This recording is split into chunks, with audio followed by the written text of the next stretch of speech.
more magnificent than your limited consciousness can imagine. The very fact that you're hearing these words now is evidence that you're being prepared for a manifestation beyond your current understanding. Consider this: every great gift you've received in your life came not from your conscious planning, but from a deeper working on your behalf. Think back to the most profound moments of your life. Did you plan them? Did you consciously arrange them? Or did they arrive unexpectedly, yet perfectly timed? When you truly grasp this principle, something remarkable happens to your entire approach to manifestation. You stop trying to control every detail. You stop limiting yourself to what your conscious mind can conceive. You begin to trust in the infinite wisdom of your deeper self, knowing that it is preparing experiences far beyond your current understanding. Let me tell you something vital about this process. Your conscious desires are merely shadows of deeper desires you don't yet recognize.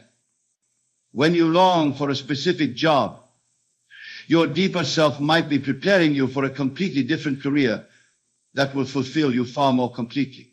When you fixate on a particular relationship, your divine self might be orchestrating connections that will transform your understanding of love entirely. Here's a profound truth about receiving what you don't yet know you need. It requires a complete surrender of your limited concepts about what's best for you. This is not passive resignation. It is active trust in the infinite wisdom of your deeper self. This surrender to your deeper wisdom is not what most of you think it is. It's not about giving up or letting go of your desires. Rather, it's about expanding your consciousness to embrace something far greater than your current limited concept of what you need or want. Let me share with you what happens in consciousness when this surrender becomes complete. First, all anxiety about your future falls away. All desperate seeking ceases. All compulsive planning dissolves. You enter a state of alert expectancy, knowing that something magnificent is being prepared for you, even though your conscious mind cannot yet conceive of what it might be.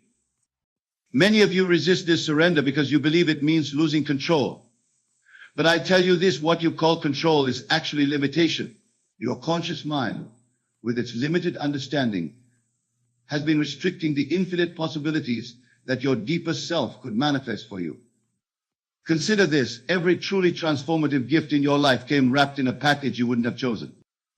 The relationship that changed everything didn't match your criteria. The career that fulfilled you wasn't in your 5-year plan. The opportunity that transformed your life came through a door you didn't even know existed. When you truly understand this principle, something remarkable happens to your relationship with desire. You stop seeing your desires as demands that must be fulfilled exactly as you've imagined them. Instead, you'll recognize them as signals, as indicators pointing towards something far greater than your current understanding can grasp. Let me tell you something crucial about this process. Your deeper self is already aware of every potential, every possibility, every perfect manifestation that could serve your highest good. While your conscious mind struggles to figure out how to get what you think you want, your deeper self is orchestrating circumstances that will bring you what you truly need. Here's a profound truth about this orchestration. It's happening right now, in this very moment. Even as you hear these words, wheels are in motion, circumstances are being arranged, connections are being formed that will bring you exactly what you need, even though you don't yet know what that is. The very fact that you're hearing these words is not an accident. Your deeper self has brought you here because you're ready to receive something beyond your current understanding. The desires that brought you here are like trail markers, leading you to a destination far more magnificent than your conscious mind could have planned. These divine arrangements being made on your behalf are far more intricate and perfect than anything your conscious mind could devise. Your deeper self is weaving together countless threads of circumstance, creating a tapestry of manifestation that will astound you when it's finally revealed. Let me share with you how this divine orchestration works. Right now, as you hear these words, there are people being moved into position in your world. There are circumstances being arranged. There are opportunities being created that will perfectly align with what you truly need, even though you don't yet know what that is. Many of you worry about missing opportunities or making wrong choices. But I tell you this: when you're aligned with your deeper self, you cannot miss what's meant for you. The very desire that brought you here is evidence that you're being guided towards something far greater than your current understanding can grasp. Consider this. Every person who will play a significant role in your future manifestation is already being prepared. Just as you are being prepared, they too are being guided by their deeper selves, moving them into perfect alignment with the role they will play in your unfolding story. When you truly grasp this principle, all sense of rush and urgency falls away. You understand that timing is not in your hands, but in the hands of your deeper self, which knows exactly when every element needs to come together for your perfect manifestation. Let me tell you something vital about this divine timing. It operates outside of your conscious concept of time. While your outer self might be impatient for results, your deeper self is orchestrating events in perfect sequence, knowing that premature manifestation will rob you of the very thing you truly need. Here's a profound truth about these arrangements. They are being made not just in what you call the future, but in what you call the past as well. Your deeper self exists outside of time, orchestrating all moments simultaneously to bring about your perfect good. Think about this: every disappointment you've experienced, every seeming failure, every delayed manifestation has been perfectly orchestrated to prepare you for what's coming. Nothing has been wasted. Nothing has been a mistake. Everything has been preparation. The very circumstances that you might have seen as obstacles or delays have been essential elements in preparing you to receive what you don't yet know you need. Your deeper self has been using these experiences to expand your capacity to receive something far greater than your current desires. This perfect preparation happening in your life right now is far more comprehensive than you realize. Every experience you're having, every person you're meeting, every challenge you're facing is carefully designed to prepare you for what's coming, something far greater than your current desires. Let me share with you what's actually happening beneath the surface of your daily experiences. While your conscious mind is focused on immediate concerns and specific desires, your deeper self is using every moment, every interaction, every circumstance to prepare you for a manifestation that will transform your entire understanding of what's possible. Many of you resist your current circumstances, seeing them as obstacles to what you want. But I tell you this, these very circumstances are the training ground, the preparation, the necessary foundation for what's coming. Your deeper self knows that you must be prepared to receive and maintain what's being arranged for you. Consider this. If you receive right now what your deeper self has prepared for you, would you be ready for it? Would you have the capacity to receive it? Would you have the wisdom to maintain it?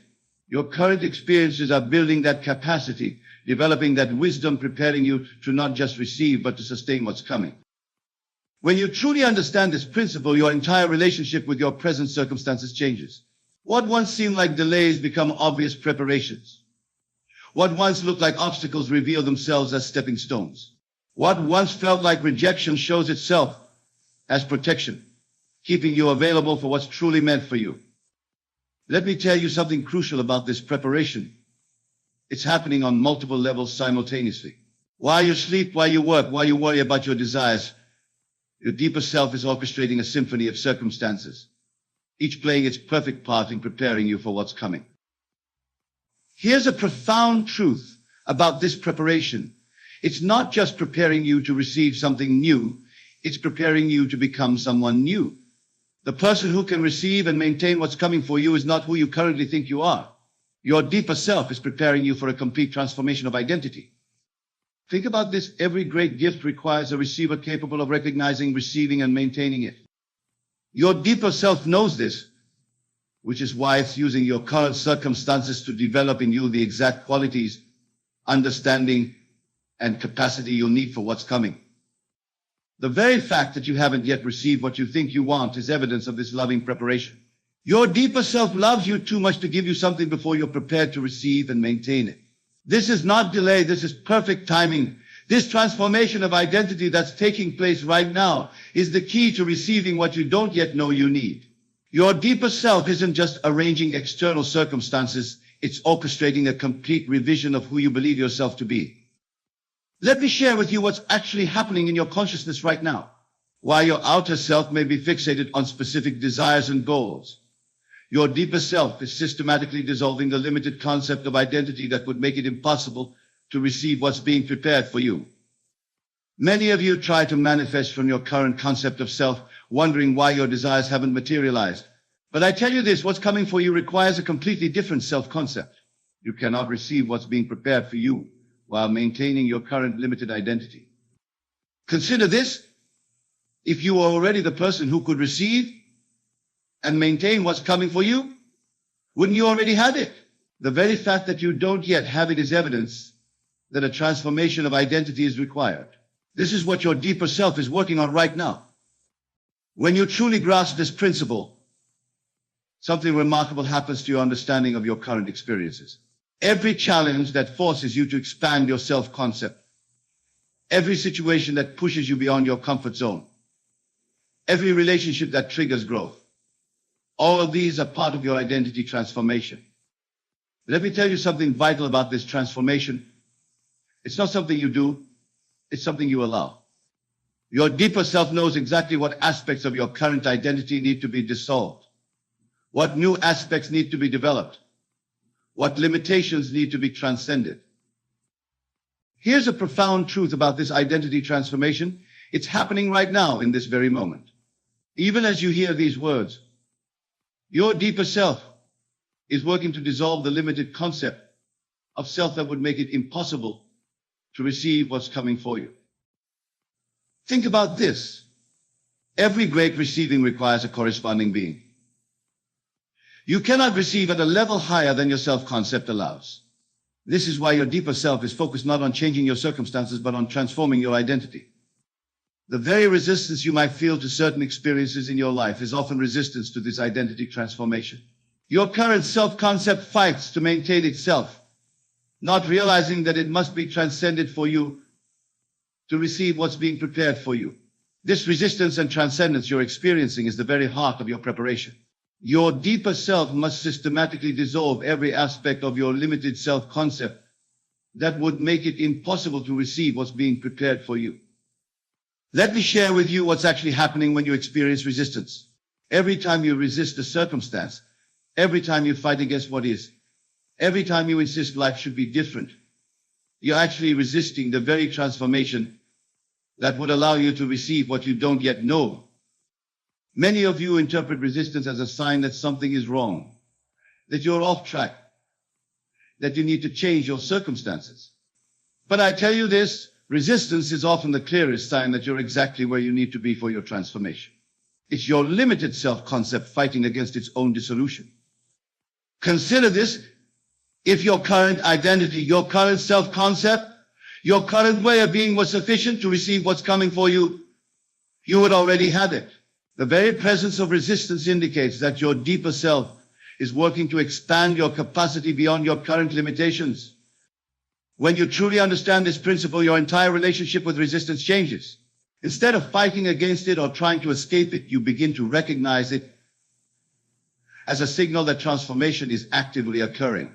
Resistance becomes not an obstacle, but an indicator of growth. Let me tell you something crucial about this process. Your deeper self knows exactly how much resistance you can handle at any given time. It knows precisely how to pace your transformation so that you can integrate each new level of expansion without being overwhelmed. Here's a profound truth about resistance and transcendence. They are two aspects of the same process. Resistance arises when your limited self-concept encounters something beyond its current capacity to receive. Transcendence occurs when you allow that limited self-concept to dissolve in favor of a greater identity. Think about this. Every major transformation in your life came through transcending a limited self-concept. Every significant receiving required you to become someone new. Your deeper self is now orchestrating the most profound transformation yet, preparing you to receive something beyond your current ability to imagine. The very resistance you feel to certain people, circumstances, or experiences is often your limited self fighting to maintain its boundaries. But these boundaries must be dissolved for you to receive what's being prepared for you. Your deeper self knows this, which is why it continually brings you experiences that challenge your current identity. This dissolution of limitations is not what most of you think it is.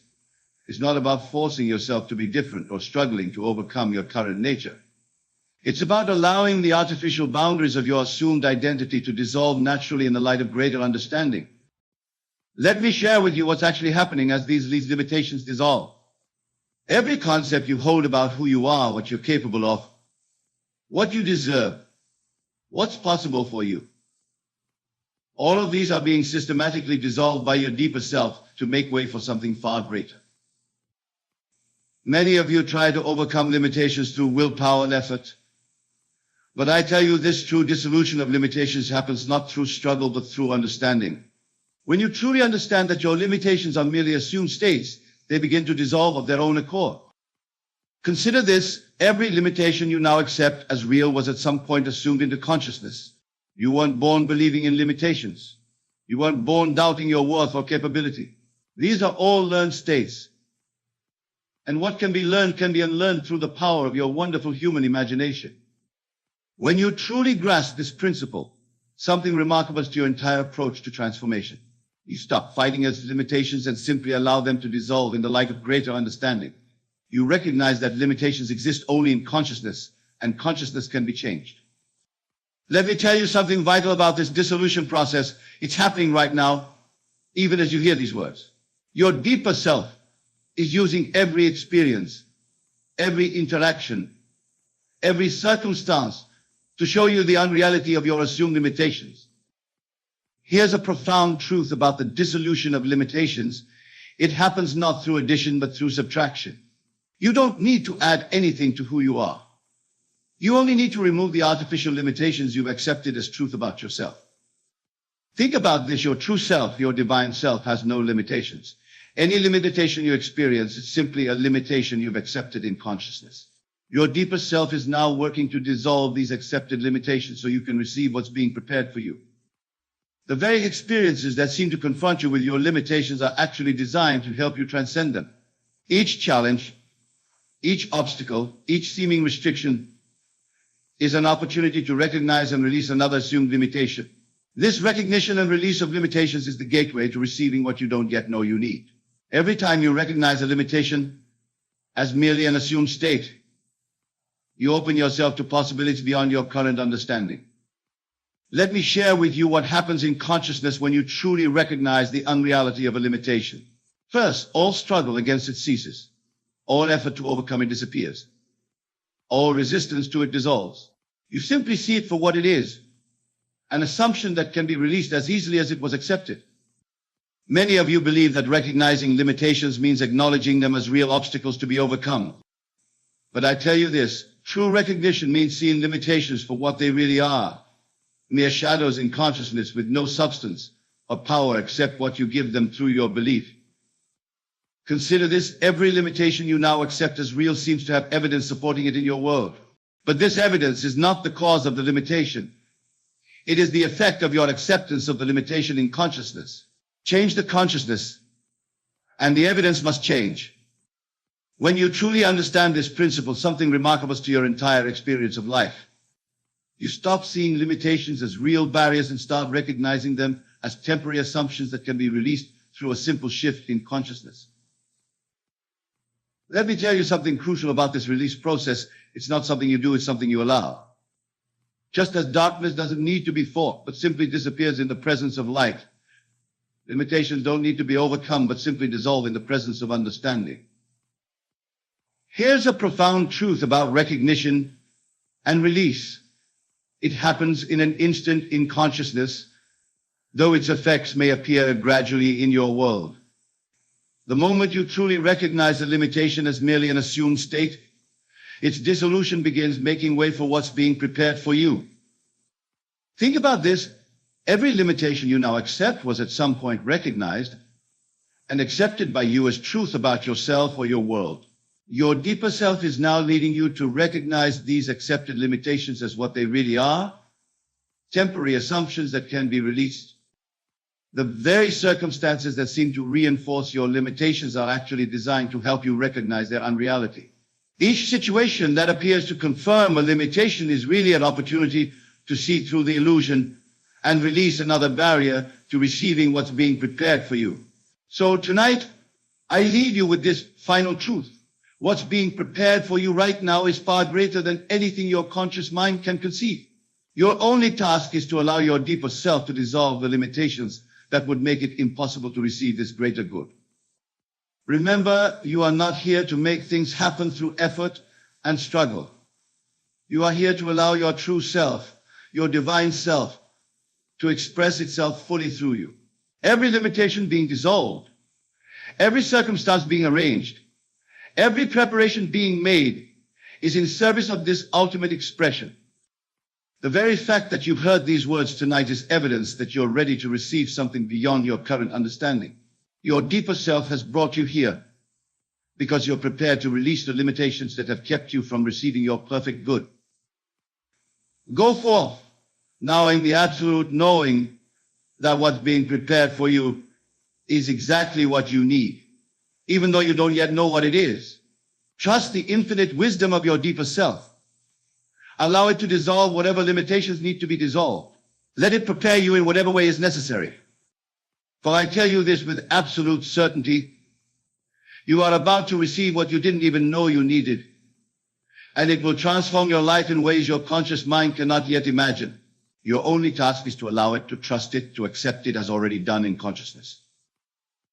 Now go in peace, knowing that everything is working together for your perfect good, that every circumstance is serving your transformation, that every moment is bringing you closer to receiving what you don't yet know you need. For that is the law, and that is the promise. My friends, there is a sacred revelation encoded within you, a luminous message burning to be unveiled and decrypted from the infinite depths of your being. There are signs, symbols, and synchronicities strewn all along your path, like radiant breadcrumbs beckoning you into an extraordinary illumination. This is no ordinary existence you are occupying. What you currently pass as the totality of your world is but the crust, the outermost sheath of vastly deeper, metaphysically charged dreamscape cradling you in its wondrous embrace. You were meant for something extraordinary, something that transcends surface appearances and limited identities. There is a greater cosmic destiny aching to express itself through you, an exalted role you were born to play as the emissary of luminous revelation for this world. Can you sense it stirring within you at times? A vague intimation, a haunting resonance that seems to beckon from the imaginal deeps, alerting you to possibilities that make your soul feverish with longing. Pay close attention to those tremors, those unexpected visitations of rapture, for they are cosmic signals piercing the veil. The universe itself is a dimensionally vast holographic bioplasma, a fractal continuum of realities nesting within one another to infinite depths. What you currently experience as the sum of your conscious existence is but one dissolving daydream amidst the eternally shifting ideospheres of imagination's endless creative infinitudes. You are far vaster and more cosmically profound than you can presently consciously compute. At your core, your essential identity sparks test from a prodigious plane of sublime emanation that continually sublimates your current human self through streams of higher revelation and transfiguring ideation. The reason you sense such an intense beckoning gestures within you, a dissatisfaction with surface appearances and the mundane trappings of this world, is because you originate from far more marvelous cosmological orders of illuminated being. Your restlessness, your longing is born of exile, a form of spiritual displacement, a dissonance between your eternal divine identity and the limiting earthly you currently inhabit. But the entire universal panorama you bear witness to, what you experience as the sights, sounds, and tactile impressions of realities, is but a frozen holographic projection upstreamed into materialization from the infinite dream fields of creation's unseen metaphysical interior. All forces, events, objects, and circumstances you encounter here are symbolic embodiments, ripples of meaning encoded with transcendent data. They are communicative symbols, sacred ideograms that only find full coherence when you awaken to their deeper metaphysical significance within your own consciousness. Much like the genius who intuited the universal architecture while falling into reverie under an apple tree, or the man struck by enlightenment upon glimpsing the morning alchemy of sunlight refracting through dew on a spider's web. The catalysts for your destined awakening continuously inundate your experience. Signs and portents of higher revelation are ubiquitous all around you, my friends, patiently awaiting your recognition and entrainment to their metaphysical overtones. Your awakening and the monumental elevation in awareness, creativity, and manifestation mastery awaiting you depends upon learning to perceive the hidden dimensions of communicative energy percolating through the holographic phenomena you currently experience. You are amphibious beings with one foot rooted in the three-dimensional plane of physicalized manifestation, while your other limb perpetually treads the infinite dream waters of the visionary subtler realms which birth all materialized objects into tangibility. Those who remain imprisoned in crude literalism and solely fixate on the sensory input of their outer environments are like fish oblivious to the atmospheric existent birds in the sky above them. They are stunted in their development, confined to narrow sensory bandwidths of materiality, while missing the vaster currents of metaphysical ideation continually flowing around and through their waking dream of reality. True illumination occurs when you elevate your perception beyond the limiting constructs of form and surface appearances to drink directly from the source currents that sustain all materialization. You awaken to expanded dimensionalities of awareness and literally become a bridging instrument, a life vessel channeling, transforming streams of transcendent imagination into objective embodiment through your human incarnation. Every single impression, incident, or synchronistic convergence of phenomena you encounter is metaphysically charged and encoded with precise permutations of creative intelligence. Nothing arises by happenstance, coincidence, or occurs as a random blip in an indifferent universe. What you call reality is quite literally the holofractal of your subconscious imagination coherently dreaming itself into materialized objectification all around you as a symbolic data transfer. All moments are epiphanies. All experiences are communiques, emerging from the matrix code of your deeper self. Could it be that the very upheavals, jarring turning points, even apparent misfortunes that seem to accost you unexpectedly throughout your life's journey were infinitely more meaningful than at first appeared to a limited surface mind? Were these incidents instead divinely ordained instigation points, prodding you to awaken to intuitions of vaster creative possibility encoded within their symbolic textures? So much of what we call reality is simply the visible tip of the iceberg, the outer phenomena that eventually crescendos into our perceivable observations. But submerged beneath the surface are the truly profound, guiding currents of intelligently orchestrated meaning and metaphysical ideation flowing throughout the deeper orders of creation. If you take the view that you are an accidental spark of consciousness adrift amidst a random and infinite universe, then all events, meetings, and convergence of phenomena will appear incidental and meaningless to your mind. You remain oblivious to the mythical significance and symbolic transubstantiations rippling through each moment into your experiential field. However, when you operate from the metaphysical awareness that you are a dimensionally vast subjectivity focused into finite individuation for the precise purpose of experiencing the boundless continuum of creation's infinite emanation, then all appearances illuminate into crystalline lucidity and transcendent resonance. You begin to apprehend that all the occurrences streaming into your sensory field are communicative transmissions orchestrated by the deeper universal identities and essences you originate from. Every phenomena rising into your perceptions is a coded language-like transmission vectoring through the three geometries of your subconscious imagination. The world you inhabit, from the most grandiose and spectacular theatrics to the most seemingly banal detail, is a advanced symbolic technology, an immense imaginal bioplasmic network of harmonic equations and archetypal resonances stirred into material motility by the fractal dreaming of your infinite soul's desires.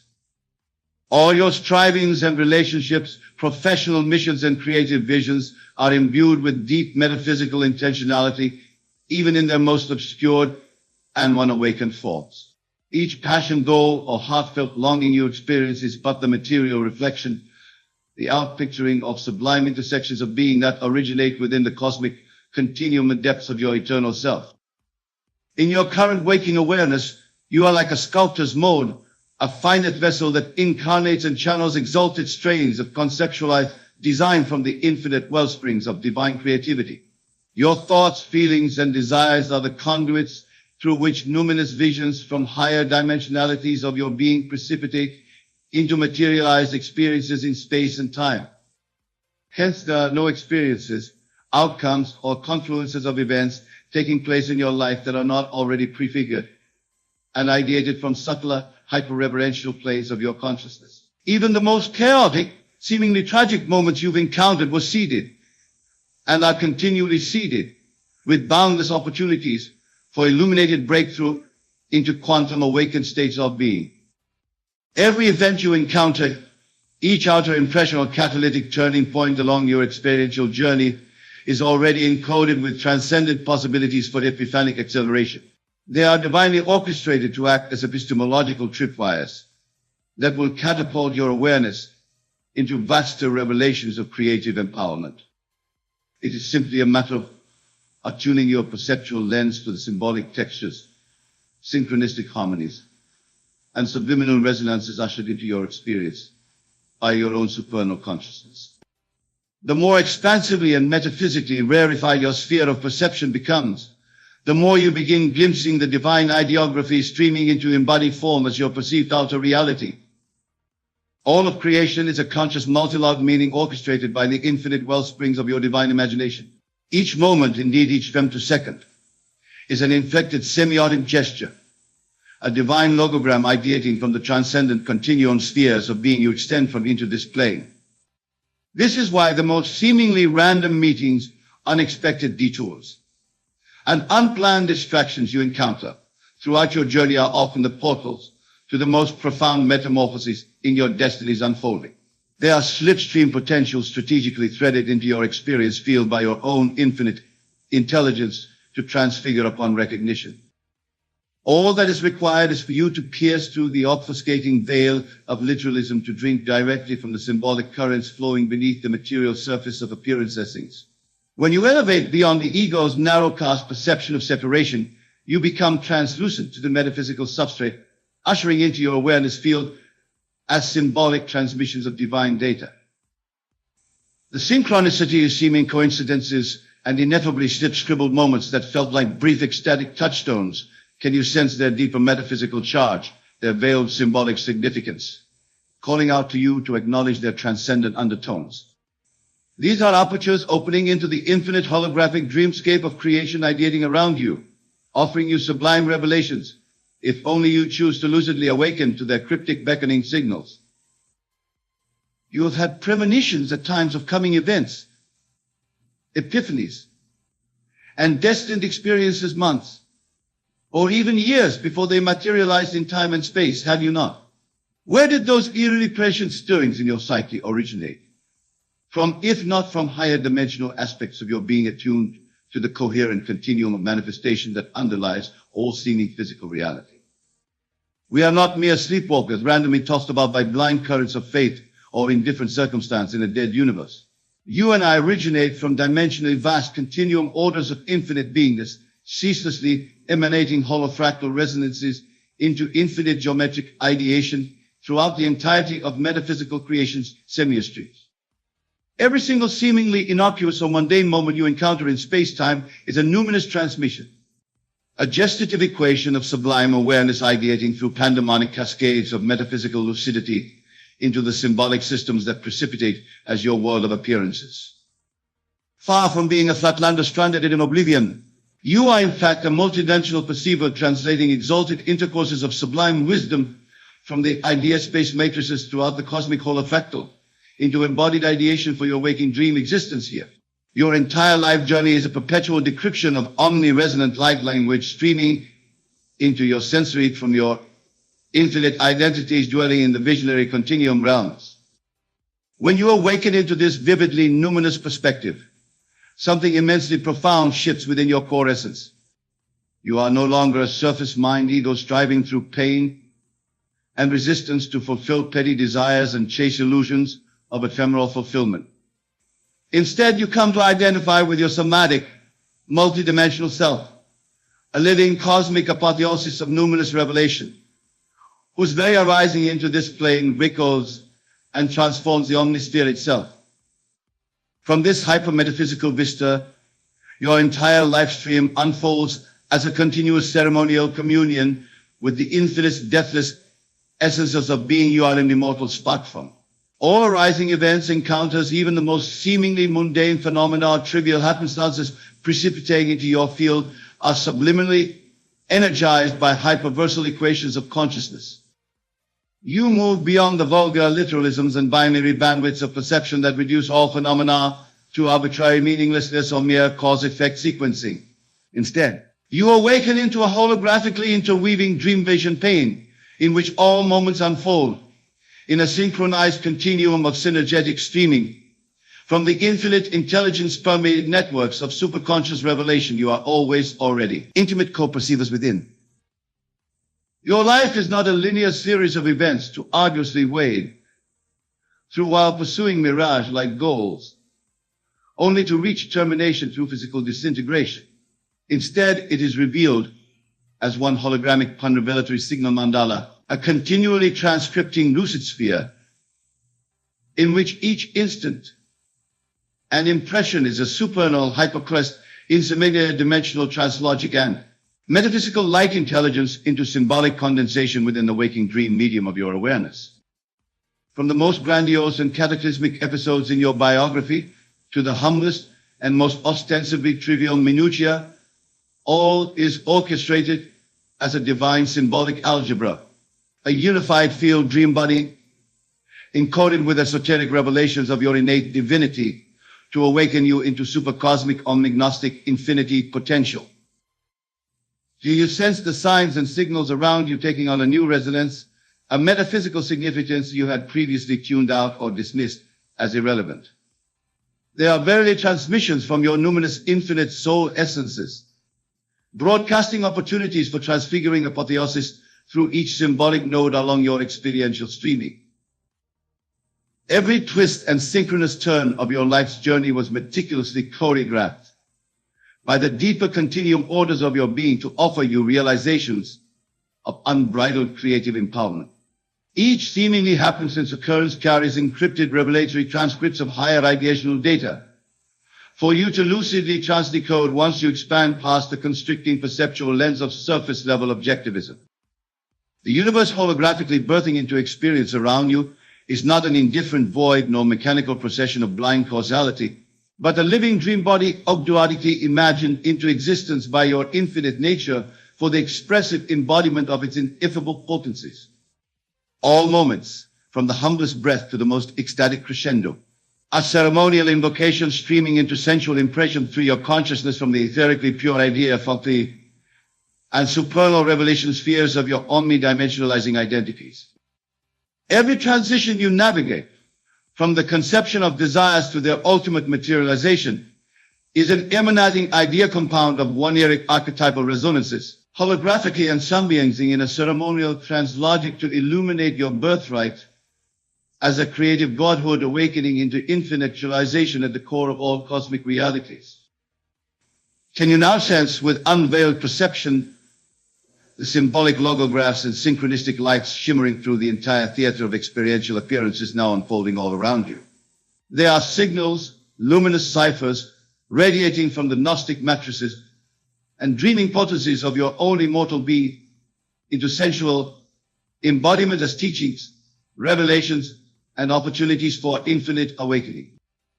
You are an immortal essence, a universal consciousness fractaled forth into seeming individuality in order to bear witness to the continuum of creation's unfolding mysteries and infinitudes for the purpose of continual awakening from within. In your current incarnation, you stand at the holofractal event threshold of multiversal revelation through which unbroken streams of higher wisdom and transfiguring light codes beckon to stream into material embodiment. In every moment, this dimension in which you are presently focused offers you transmissions and symbolic opportunities for such awakening. It is simply a matter of attuning your perceptual lens beyond the obfuscations of literalism. Pay attention to those fleeting moments and visceral pangs of luminous resonance that periodically pierce your soul, like haunting visitations of rapture. You are a hyperdimensional aperture, a supernal identity through which the infinite revelation continuum beckons to precipitate into material genesis. This message was always already meant for you, for your awareness alone is what holographically imagines all seeming materiality into experiential existence for the purposes of illuminated breakthrough into eternal transfigurations of unconstrained creativity. Nothing in your life's journey arises through some impersonal mechanistic process of arbitrary happenstance. Every slipstream event or uncanny personal myth you encounter carries encrypted idea codes for you to lucidly embody and vivify. At the core of each experiential impression unfolding is a sacred dream life of numinous awakening concealed in esoteric for riddle for you eloped into consciously unlock into infinite epithet. Every destined meeting, inexplicable detour, and uncanny synchronicity you've encountered was but an eidetic dream revelation attempting to pierce the obfuscating veils of literalism to awaken you into higher dimensions of infinite creative empowerment. Each twist and turn in the symbolic mythoscript of your life has carried profound opportunities for you to transdecode the imaginal equations of reality into infinite breakthrough ecstasies. Those haunting moments where you intuited an inexplicable deeper meaning or vast transcendent significance, subtly encoded within some seemingly innocuous detail of your environment or stream of thoughts. Those were liminal thresholds, opening into the omnidimensionalizing source continuum from whence your experiential reality perpetually streams.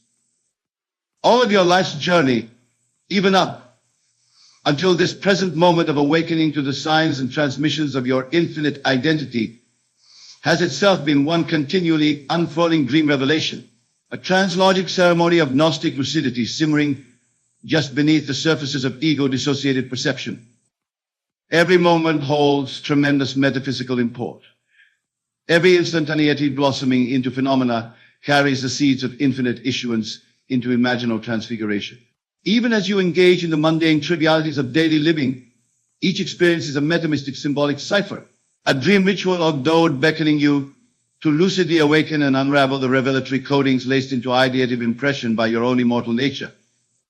What seems to unfold through your senses as solid, definite and tangible materiality is but a hyperlucid symbolic emanation crystallized from ideative hyperversal planes of infinite imaginal wisdom light.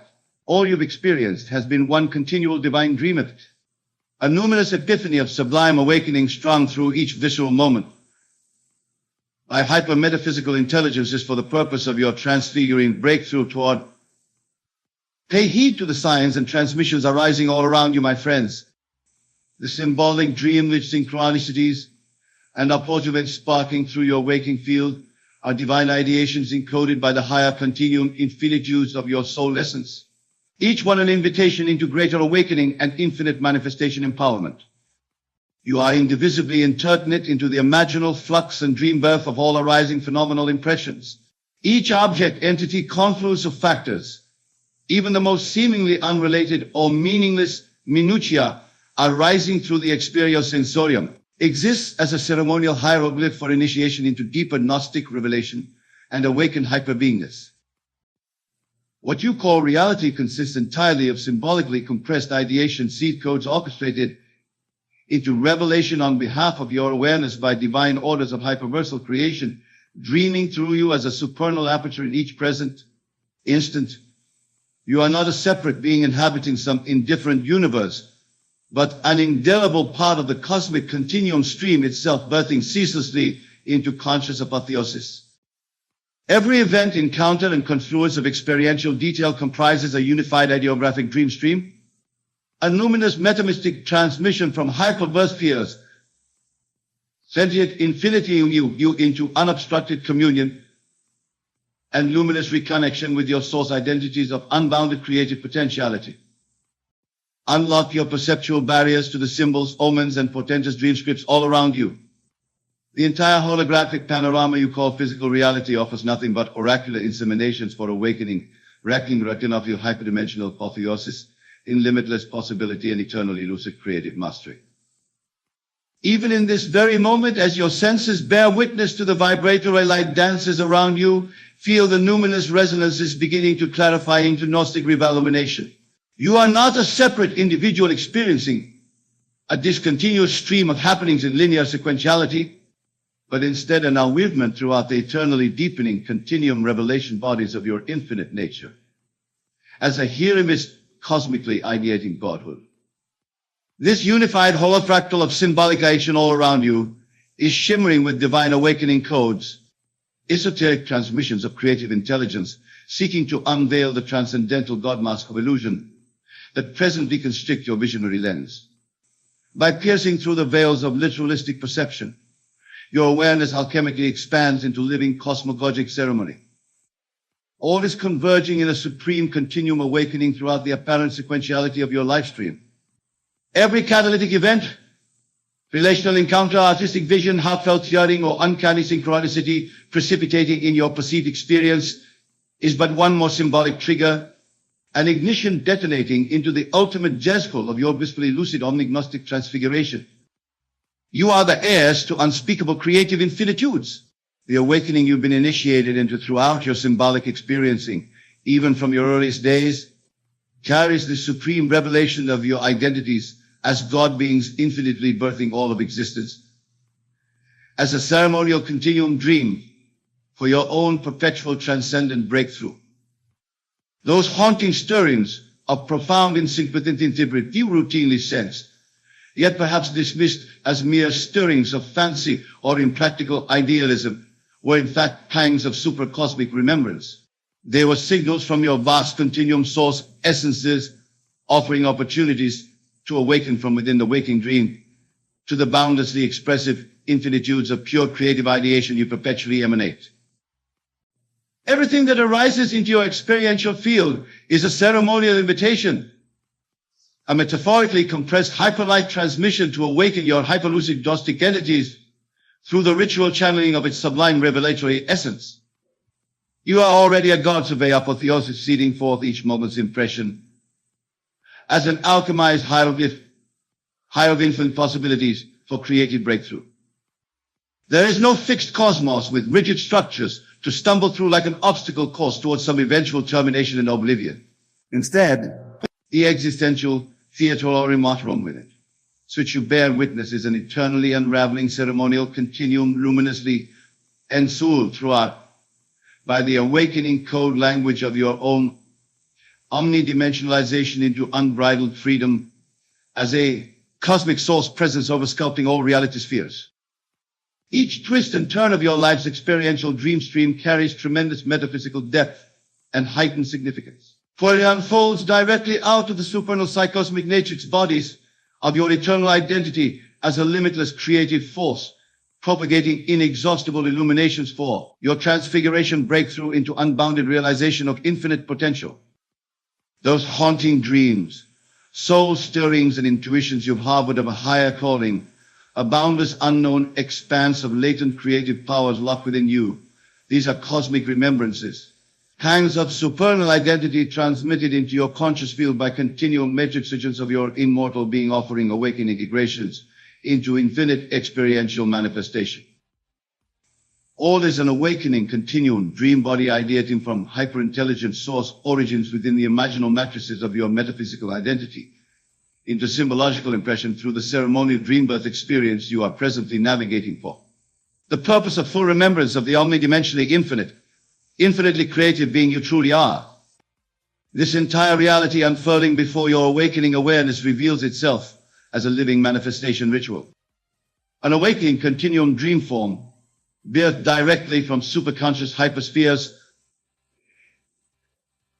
of your quintessence into symbolic revelation here for unlimited breakthrough and creative empowerment expression.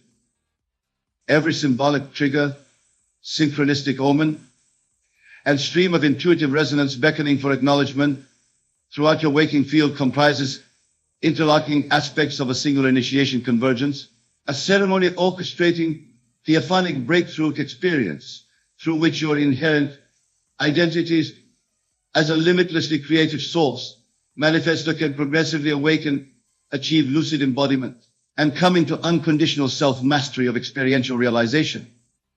You and the awakening reality initiation streaming through your perceivable existence are ultimately inseparable.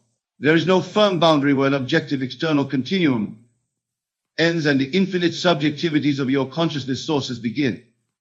You are the singular holofractal continuum missaggios as a living idea dream incarnation manifest into symbolic reality for the purpose of infinite creative breakthrough into unlimited being. So attune your perceptual lens to pierce through to the symbolic orders beneath the surfaces of literal appearances.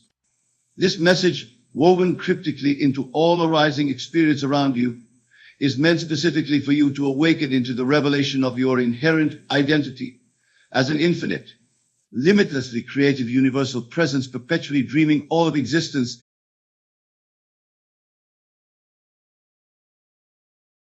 Have you ever noticed that when you truly understand something, when it clicks deep within your consciousness, your entire world shifts? Tonight, I want to share with you a profound truth that will transform how you experience reality itself. And right now, as you listen to these words, the universe is orchestrating events beyond your imagination. Forces are aligning, circumstances are shifting, and a wave of incredible manifestations is heading your way. But here's the crucial part. Most people miss these blessings because they're looking in the wrong direction and are failing to imagine the magnetism. You see, the universe doesn't repay you based on what you do. It repays you based on who you are being in your consciousness. This is the secret that changes everything.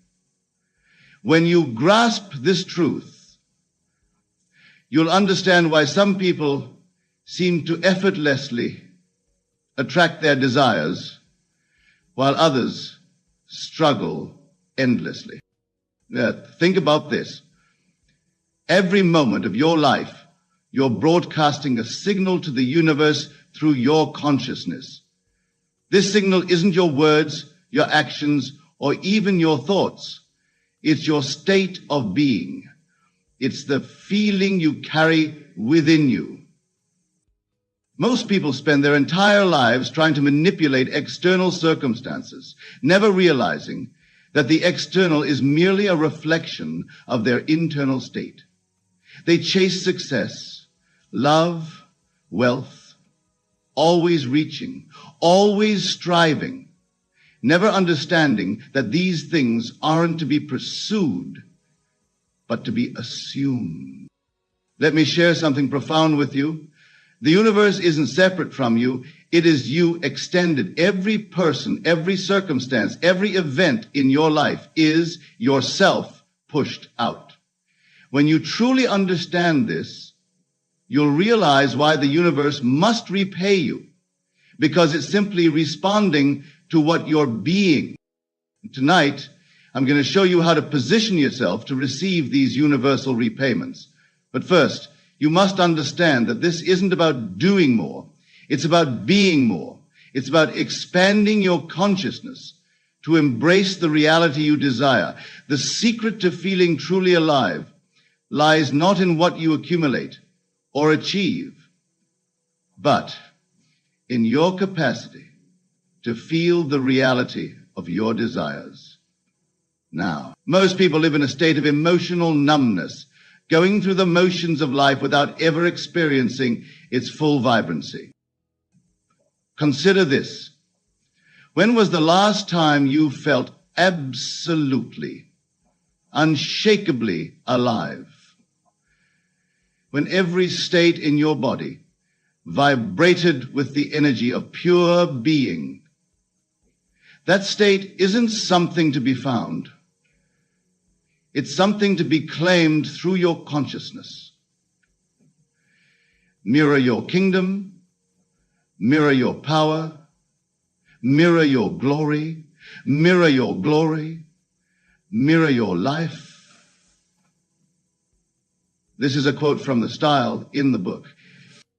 You see, at this very moment, you're experiencing only a tiny fraction of what life has to offer.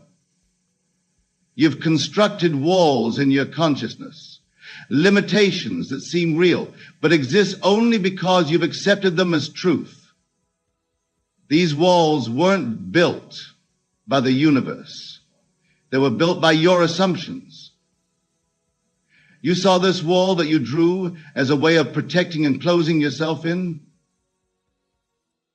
Let me share a principle that will revolutionize your understanding. Every sensation you've ever experienced, every emotion you've ever felt, exists within your consciousness. You don't need external circumstances to feel alive. You need only to awaken to the aliveness that already exists within you. Find that space, that inner space, that inner presence, that inner awareness, that inner understanding. Most people wait for something external to make them feel alive. They wait for the perfect relationship, the ideal job, the dream house. But I tell you this, waiting is the very thing that keeps you from experiencing the fullness of life. The universe responds not to your wanting, but to your being. When you feel truly alive, when you embody the state of vibrant, pulsing life force, the universe must by law reflect that state back to you in countless unexpected ways. Everyone turns around. You were here once. Now you are begging for another chance to come back. Think about this.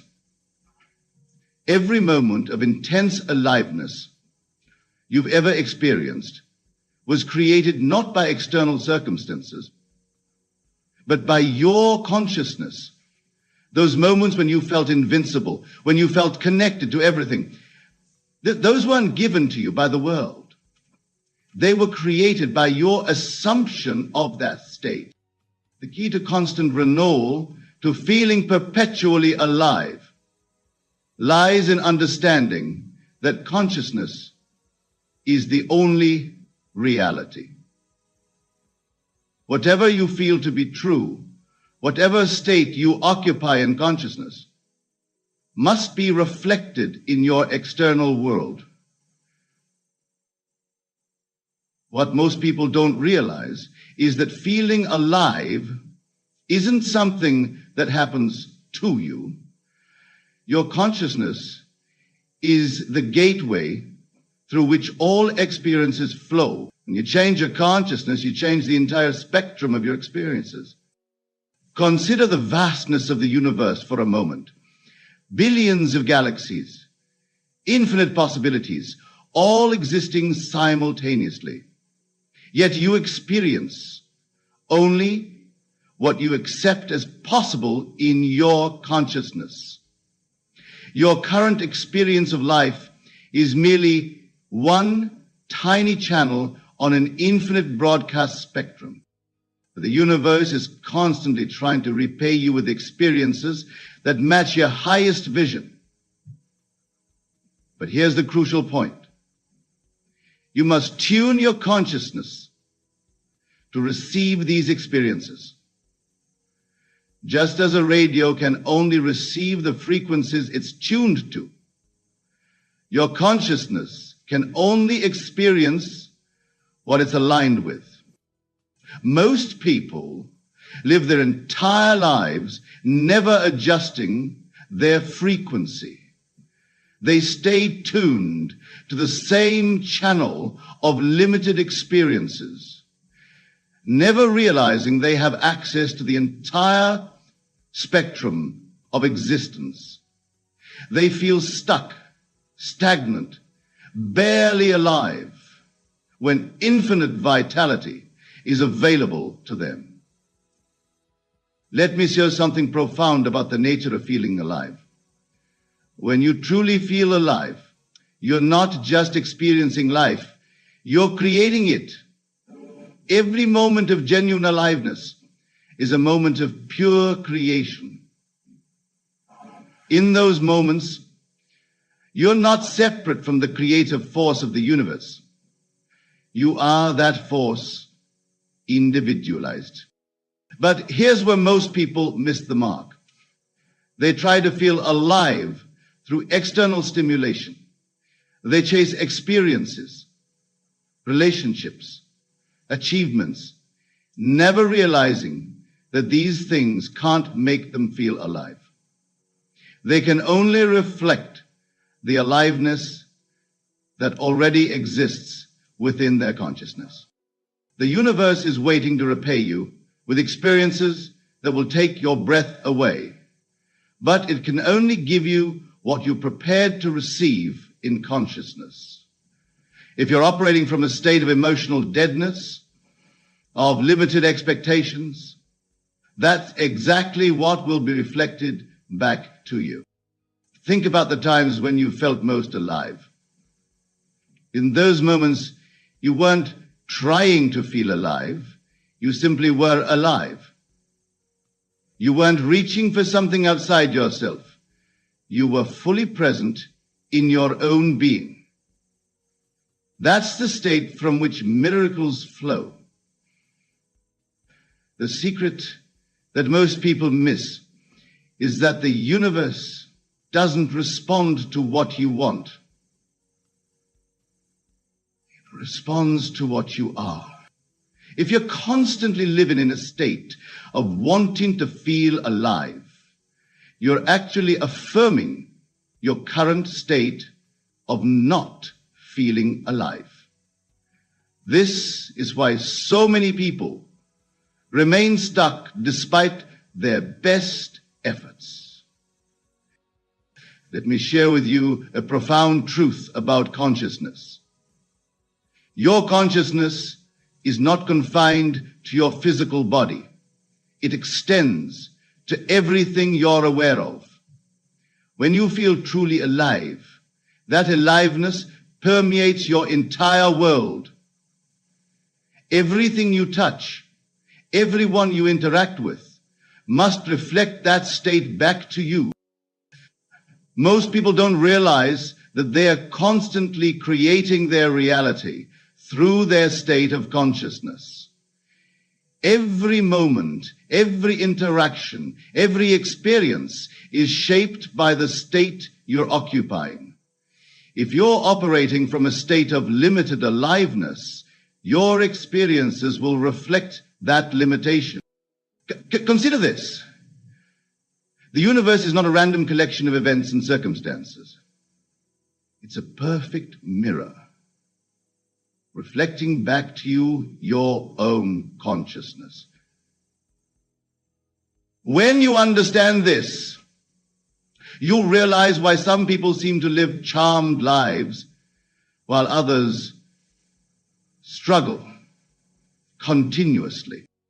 The key to receiving unexpected blessings from the universe lies in expanding your consciousness to embrace more life, not just theoretically, but actually feeling more alive in your day-to-day existence. This isn't about positive thinking. It's about positive being. Most people live in a state of emotional contraction.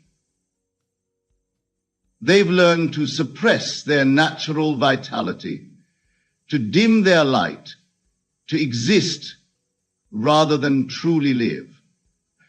But I tell you this, that contracted state is not natural. Your natural state is one of expanding aliveness. Think about a time when you felt absolutely unstoppable. In that moment, you weren't doing anything special. You were simply being in a state of expanded consciousness. That state is always available to you. It's not something to achieve. It's something to allow. The universe is constantly trying to give you more life, more vitality, more experiences that make you feel truly alive. But it can only give you what you're willing to receive in consciousness. Listen carefully now, because this is where most people go wrong. They think they need to work harder, do more, achieve more to feel alive. But I tell you, feeling alive is your natural state. You don't need to earn it. You only need to remove the barriers you've placed in your consciousness. Think of your consciousness as an infinite ocean of possibilities. Right now, you're experiencing only a tiny drop of that ocean. Not because the rest isn't available to you, but because you've limited yourself through your assumptions about what's possible. The universe is preparing to repay you in ways that will astonish you. But you must be ready to receive. This readiness isn't about external preparation.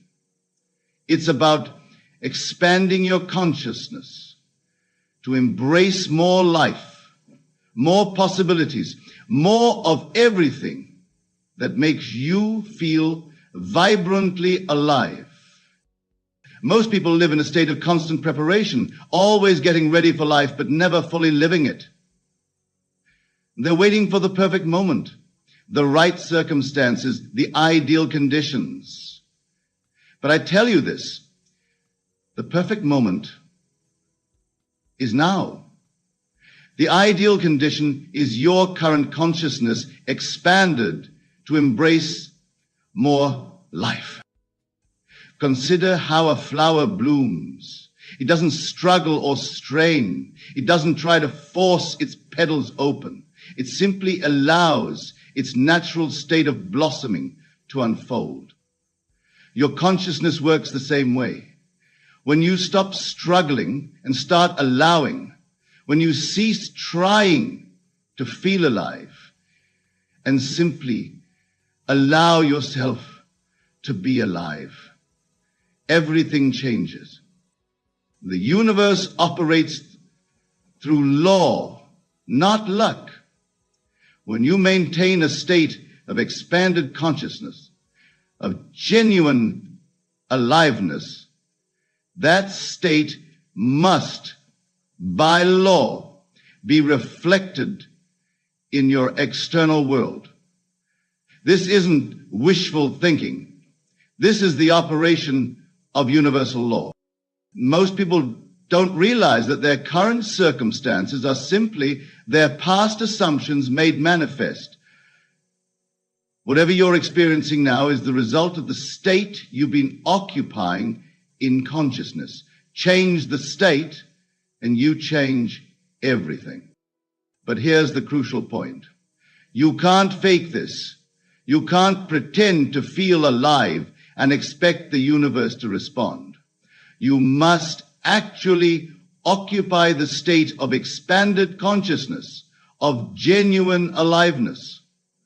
The secret to receiving unexpected blessings lies in understanding that the universe doesn't respond to your desires. It responds to your assumptions.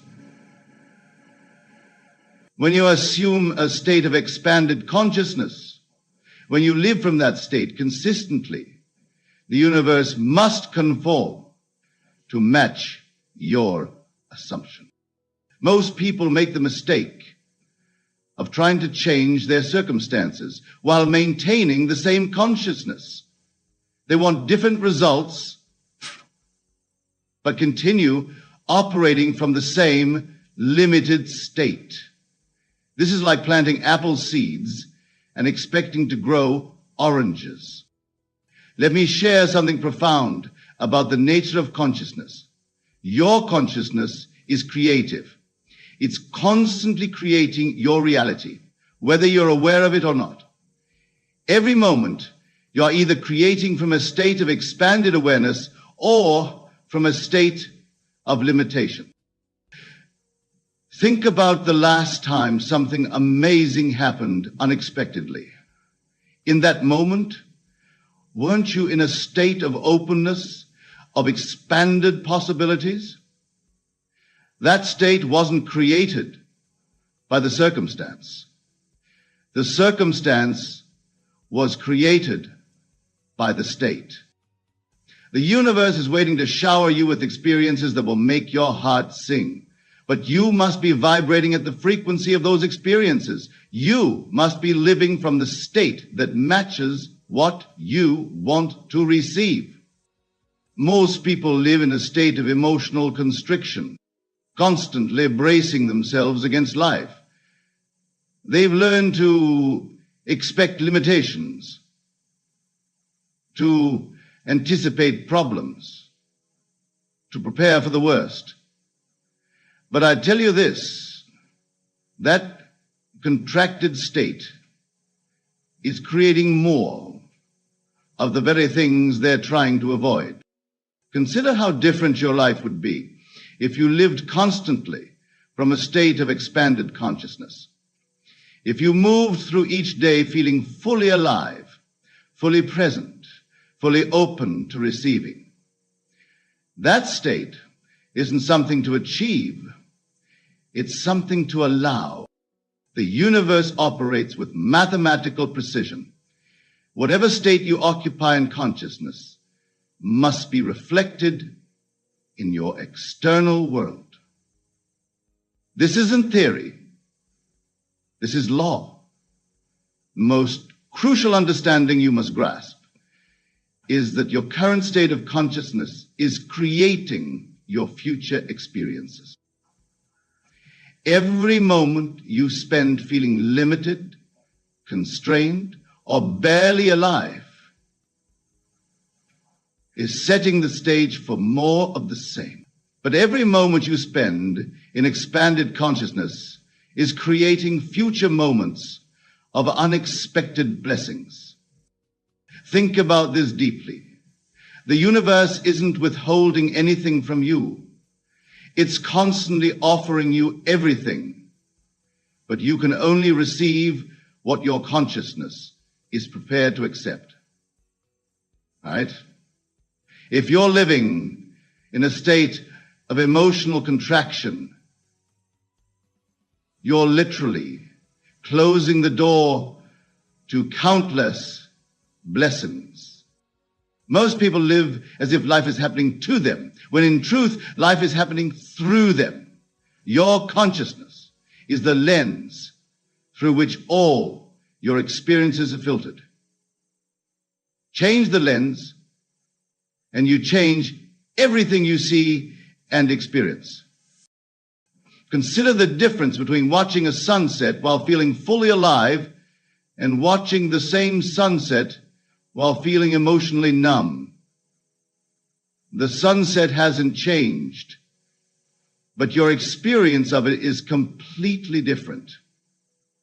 This is how consciousness shapes reality.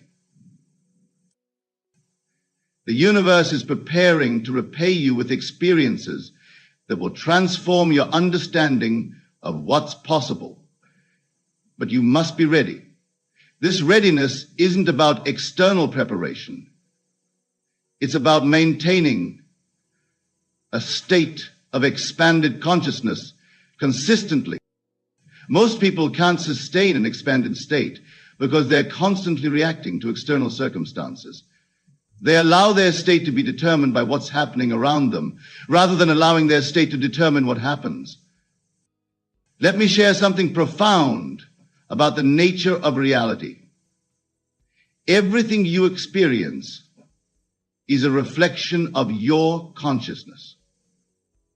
There is no such thing as an external event that isn't connected to your state of consciousness. Everything is yourself pushed out. When you understand this, you'll realize why some people seem to live charmed lives while others struggle constantly. It's not about luck or fate.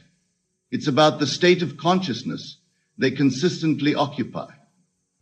The key to receiving unexpected blessings lies in maintaining an expanded state, regardless of external circumstances. This doesn't mean ignoring reality. It means understanding that your consciousness creates reality. Think about a time when everything in your life seemed to flow effortlessly. In that state, you weren't doing anything different externally.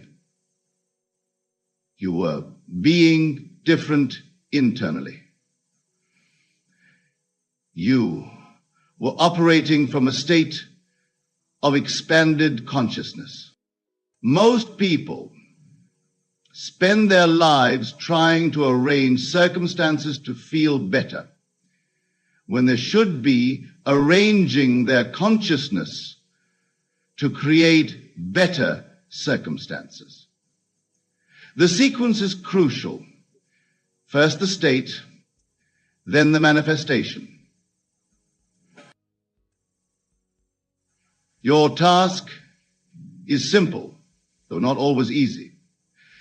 You must maintain a state of expanded consciousness, regardless of what your senses show you. You must feel fully alive, even when circumstances suggest otherwise. You must live from the end, feeling what you want to experience before it manifests externally. The universe operates through immutable laws. Whatever state you consistently occupy in consciousness must be reflected in your external world. This isn't wishful thinking. This is the operation of law. As you leave here tonight, remember this. The universe is not separate from you. It is you extended. Every blessing you receive, every unexpected gift, every moment of synchronicity is simply your consciousness made manifest. Don't wait for external circumstances to make you feel alive. Choose to feel alive now. Don't wait for success to feel successful. Occupy that state now. Don't wait for abundance to feel abundant. Live from that state now. The universe will repay you not based on what you do, but based on who you are being in consciousness. Be the person who lives fully, who embraces life completely, who expects miracles as naturally as breathing. Your role is not to make things happen. Your role is to assume the state that allows things to happen. Live from that state consistently and watch as the universe rearranges itself to match your assumption. Remember, the power that you seek is not outside you. It is your very consciousness. Use it wisely. Use it consistently. Use it with the understanding that every moment of expanded consciousness is creating future moments of unexpected blessing. Go forth now, not to achieve, but to be. Not to get, but to embody. Not to become, but to assume. For in this lies the secret of receiving everything you've ever desired and more than you could ever imagine. The universe is waiting to repay you in ways beyond your current comprehension. But you must be ready. You must be willing. You must be living in the state of consciousness that matches what you want to receive. That is your task. That is your opportunity. That is your destiny. The choice is yours. Choose wisely. Choose now. Choose to live from the state of consciousness that matches your highest vision. For in that choice lies everything you've ever wanted, and more than you've ever dreamed possible. Every experience, every circumstance, every person you encounter is but a reflection of your inner state. And it is through the power of your imagination that you shape this world. When I say shut up when you are happy, I'm not speaking of busy islands, but rather of a profound inner stillness. It is the quieting of that incessant voice within you that constantly chatters about your current circumstances, your worries and your doubts. This inner voice, my dear friends, is the very thing that keeps you tethered to your present reality, preventing you from stepping in magnitude to you desire. Consider for a moment, have you ever achieved a goal, experienced a moment of pure joy, only to have that feeling quickly dissipated by thoughts of what's next, or this won't last? This, my friends, is the chatter I'm referring to. It is the noise that drowns out the whispers of your divine imagination.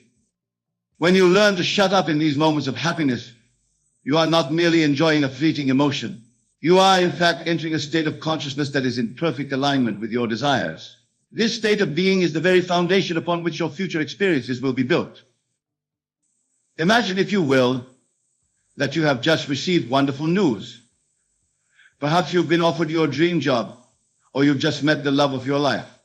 In that moment of pure elation, your entire being is vibrating at a frequency of joy and fulfillment. This is the precise moment when you must learn to shut up.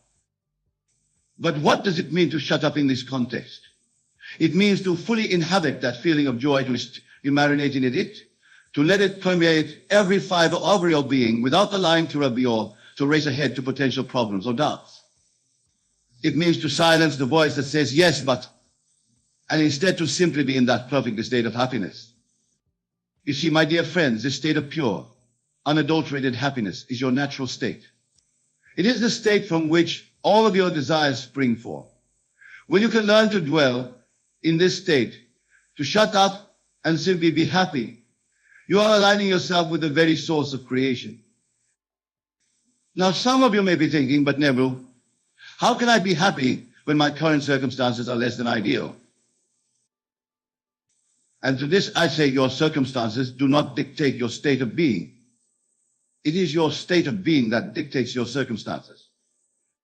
Remember, the world you see around you is nothing more than a shadow, a reflection of your inner state. If you persist in a state of happiness, regardless of your current circumstances, those circumstances must change to reflect your inner reality. This is the law of consciousness, as immutable as the law of gravity.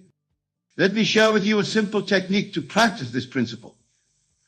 Close your eyes for a moment and imagine a scene that implies the fulfillment of your desire.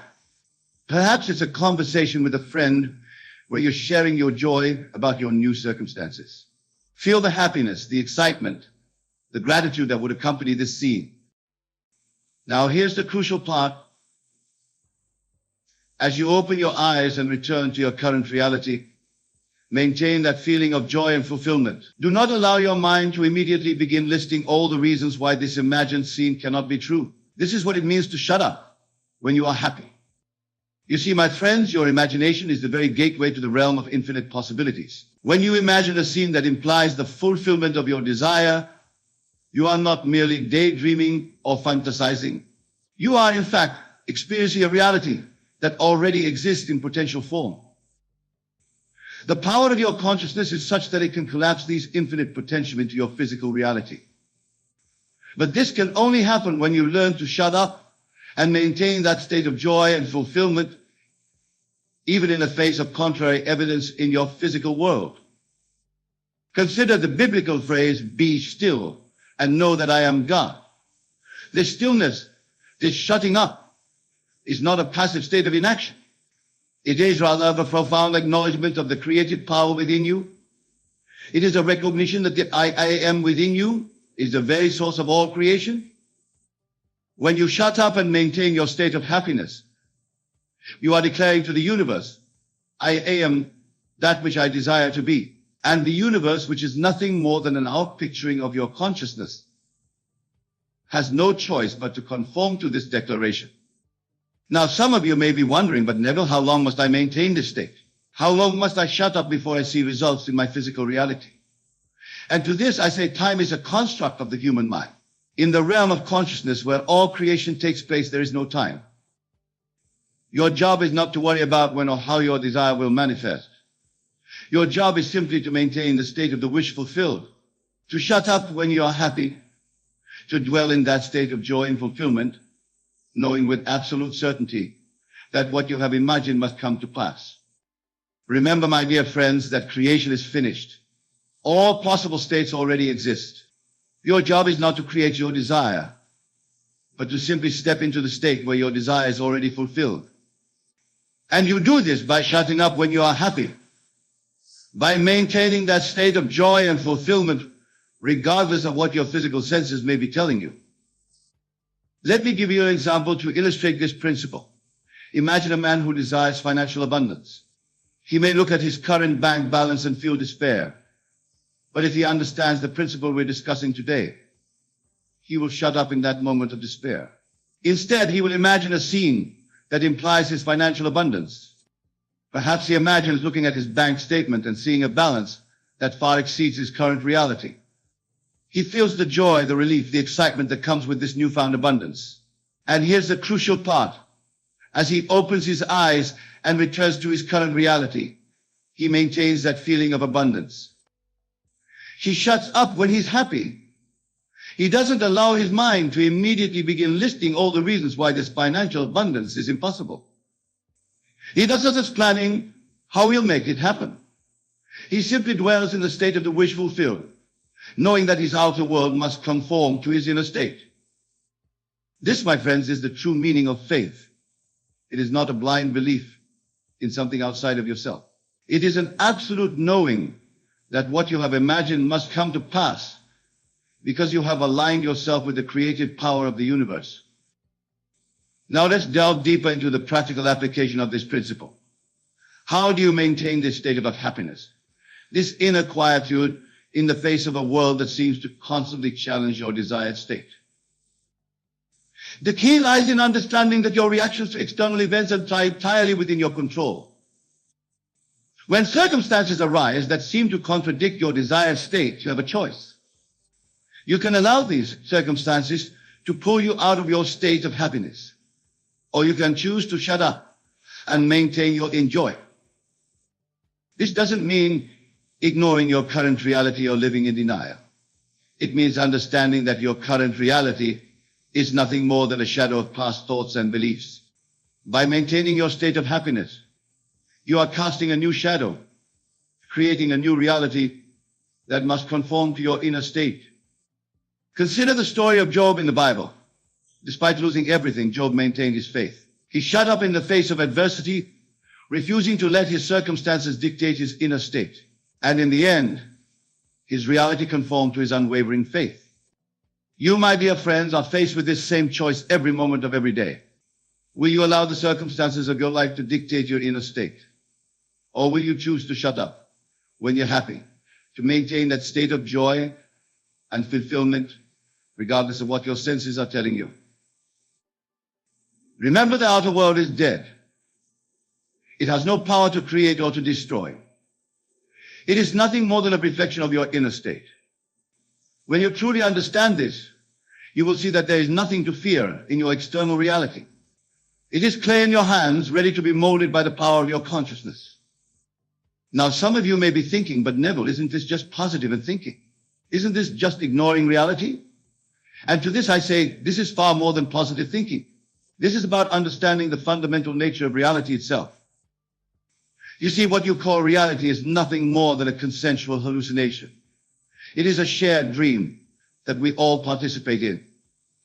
But just as you can change the course of a dream by becoming aware that you're dreaming, you can change the course of your life by becoming aware of your true nature as the dreamer of your reality. When you shut up when you're happy, when you maintain that state of joy and fulfillment, regardless of your circumstances, you are not ignoring reality. You are creating a new reality, You are exercising your divine right as a co-creator of the universe. Let me share with you another technique to help you practice this principle. Throughout your day, pause periodically and ask yourself, how would I feel if my desire were already fulfilled? Then, allow yourself to fully experience that feeling. Shut up and dwell in that state of happiness, even if only for a few moments. As you practice this, you'll find that it becomes easier to maintain this state for longer periods. You'll find yourself naturally shutting up when you're happy, dwelling in that state of fulfillment more and more often. And as you do this, you'll begin to notice changes in your outer world. At first, these changes may be small. Perhaps you'll notice more synchronicities in your life, more lucky coincidences.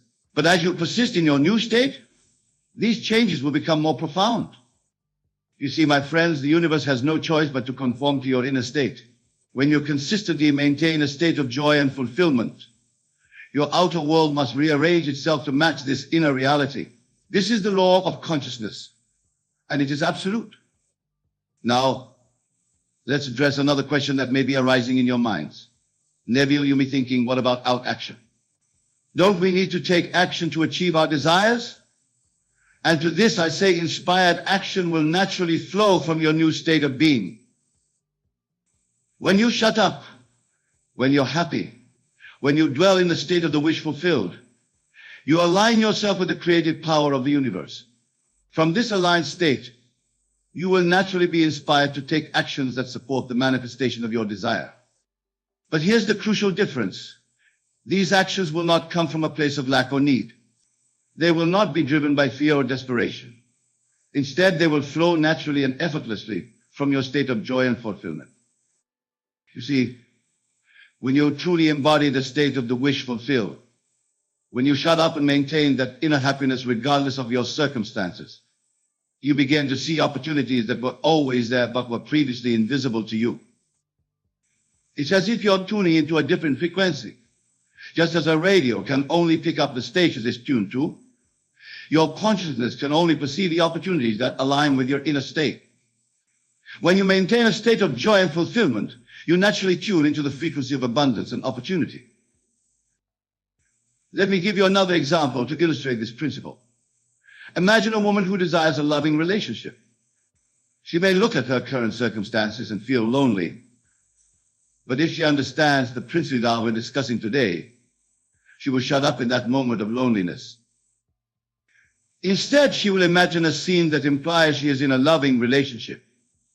Perhaps she imagines introducing her partner to her friends, feeling the joy and contentment of being in a loving partnership. And here's the crucial part.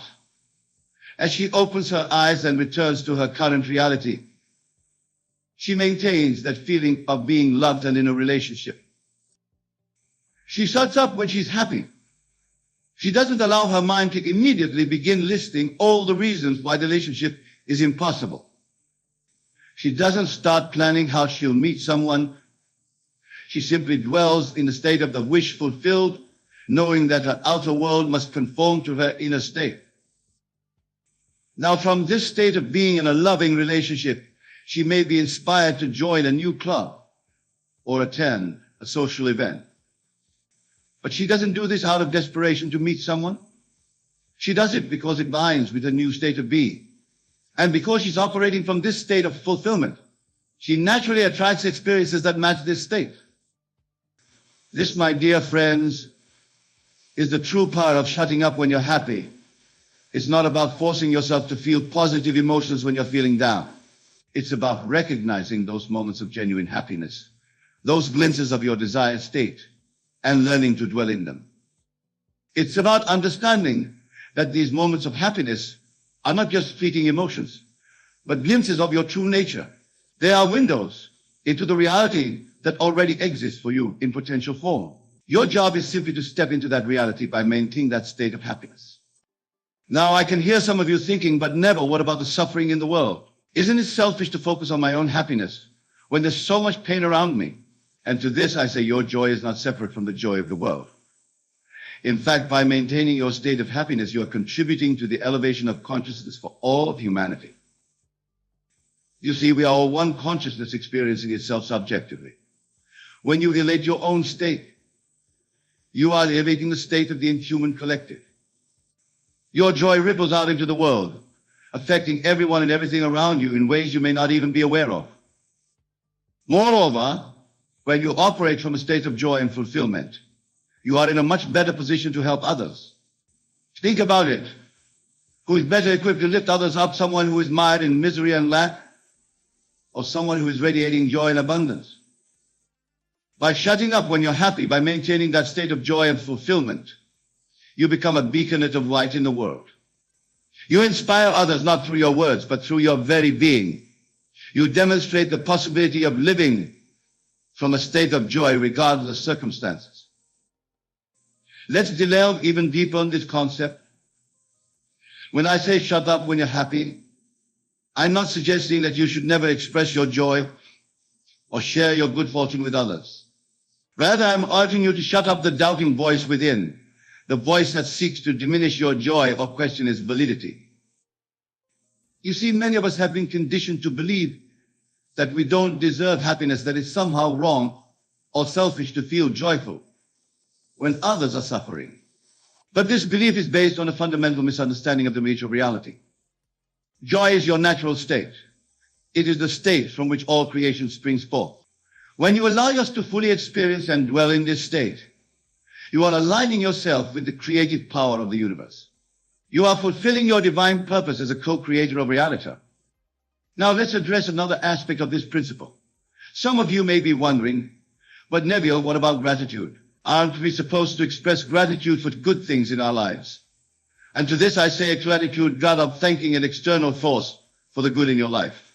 It is about recognizing that you are the source of all that you experience.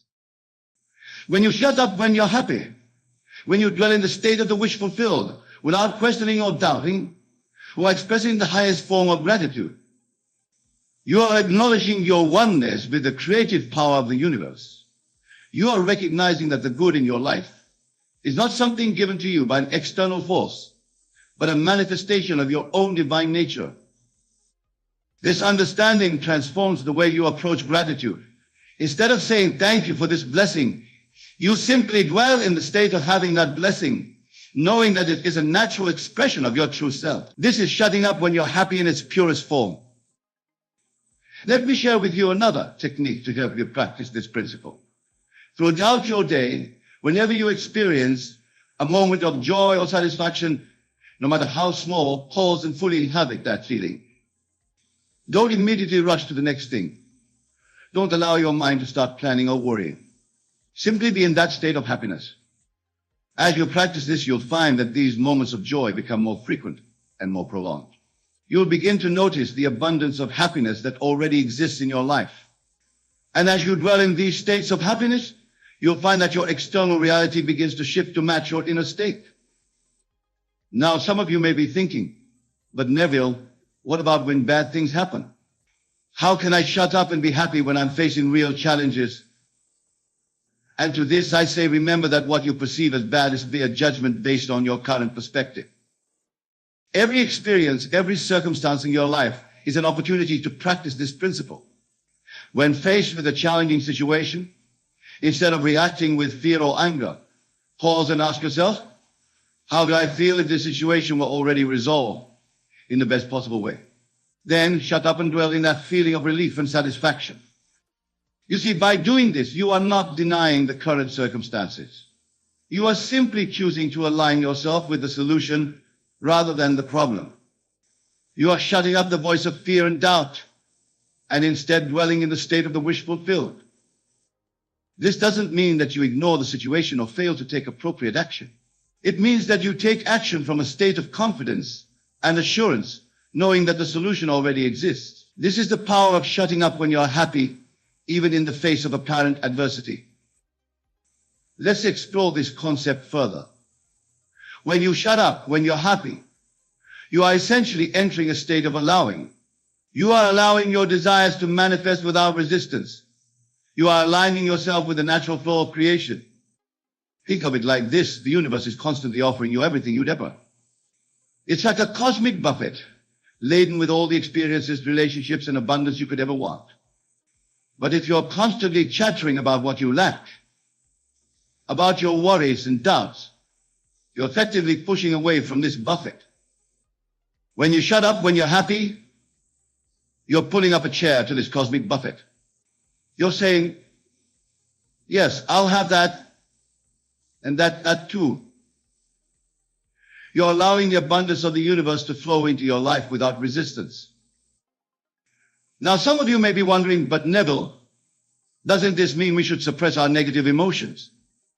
Isn't it important to acknowledge and process our feelings?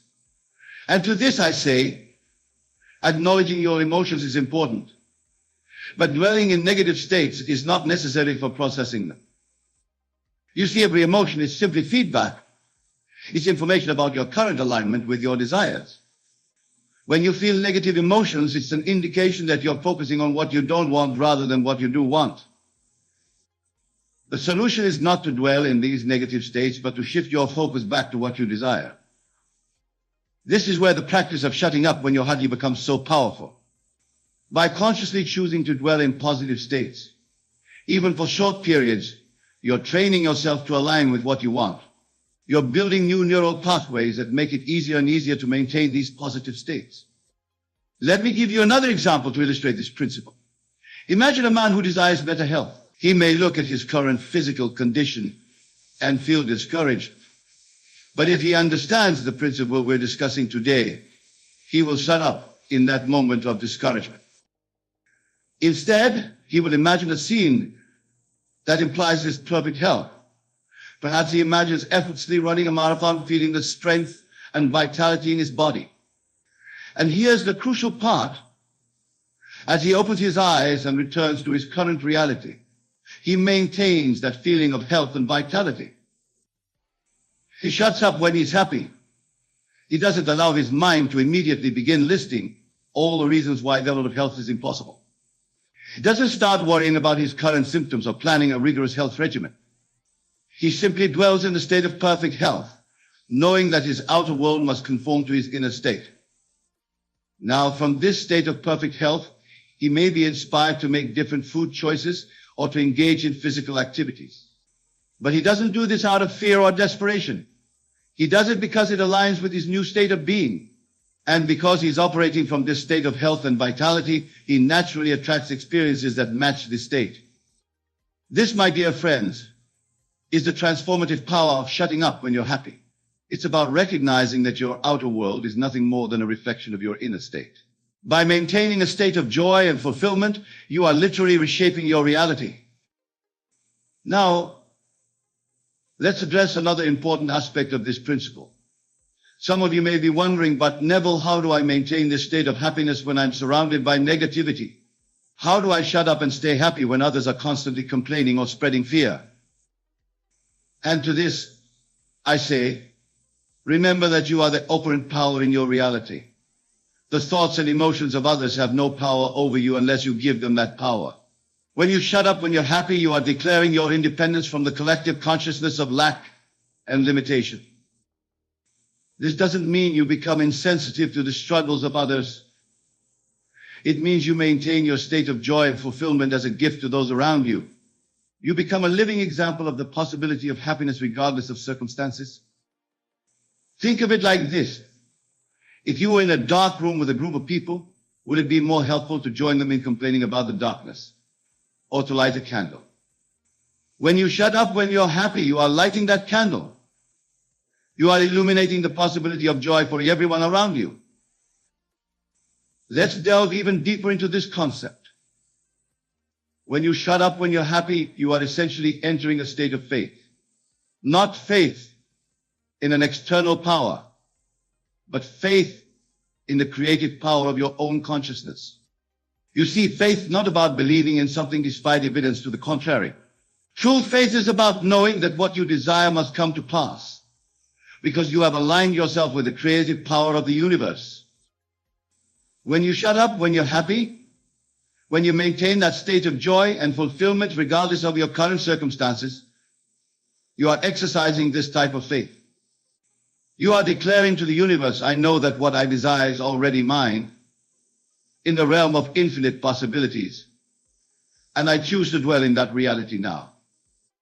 This type of faith is unshakable because it's not based on external circumstances. It's based on your understanding of the fundamental nature of reality. It's based on your recognition of your true identity as the operant power in your world. Now, some of you may be thinking, but Neville, isn't this just magical thinking? How can simply feeling happy change my external reality? And to this I say, what you call magical thinking is simply a recognition of the true nature of consciousness. You see, consciousness is the only reality. What you perceive as your external world is nothing more than a projection of your consciousness. When you change your inner state, you are literally changing the projection. This is not magic. This is the fundamental law of creation. Let me give you one final example to illustrate this principle. Imagine a woman who desires to advance in her career. She may look at her current job situation and feel stuck. But if she understands the principle we're discussing today, she will shut up in that moment of frustration. Instead, she will imagine a scene that implies her career advancement. Perhaps she imagines receiving congratulations from her colleagues on her new position. And here's the crucial part.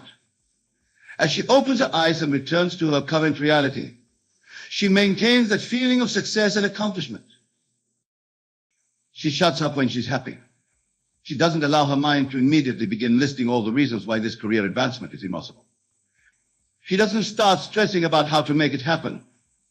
She simply dwells in the state of career success, knowing that her outer world must conform to her inner state. Now, from this state of career success, she may be inspired to take on new projects or to network with certain individuals. But she doesn't do this out of desperation or fear of missing out. She does it because it aligns with her new state of being. And because she's operating from this state of success, she naturally attracts opportunities that match the state. This, my dear friend, is the true power of shutting up when you're happy. It's about recognizing those moments of alignment with your desires, those glimpses of your ideal state, and learning to dwell in them. It's about understanding that these moments of happiness are not just fleeting emotions, but windows into the reality that already exists for you in potential form. Your job is simply to step into that reality by maintaining that state of happiness, by shutting up the doubting voice, the voice of lack and limitation, and instead dwelling in the state of the wish fulfilled. As we come to the close of our discussion, I want to leave you with this final thought.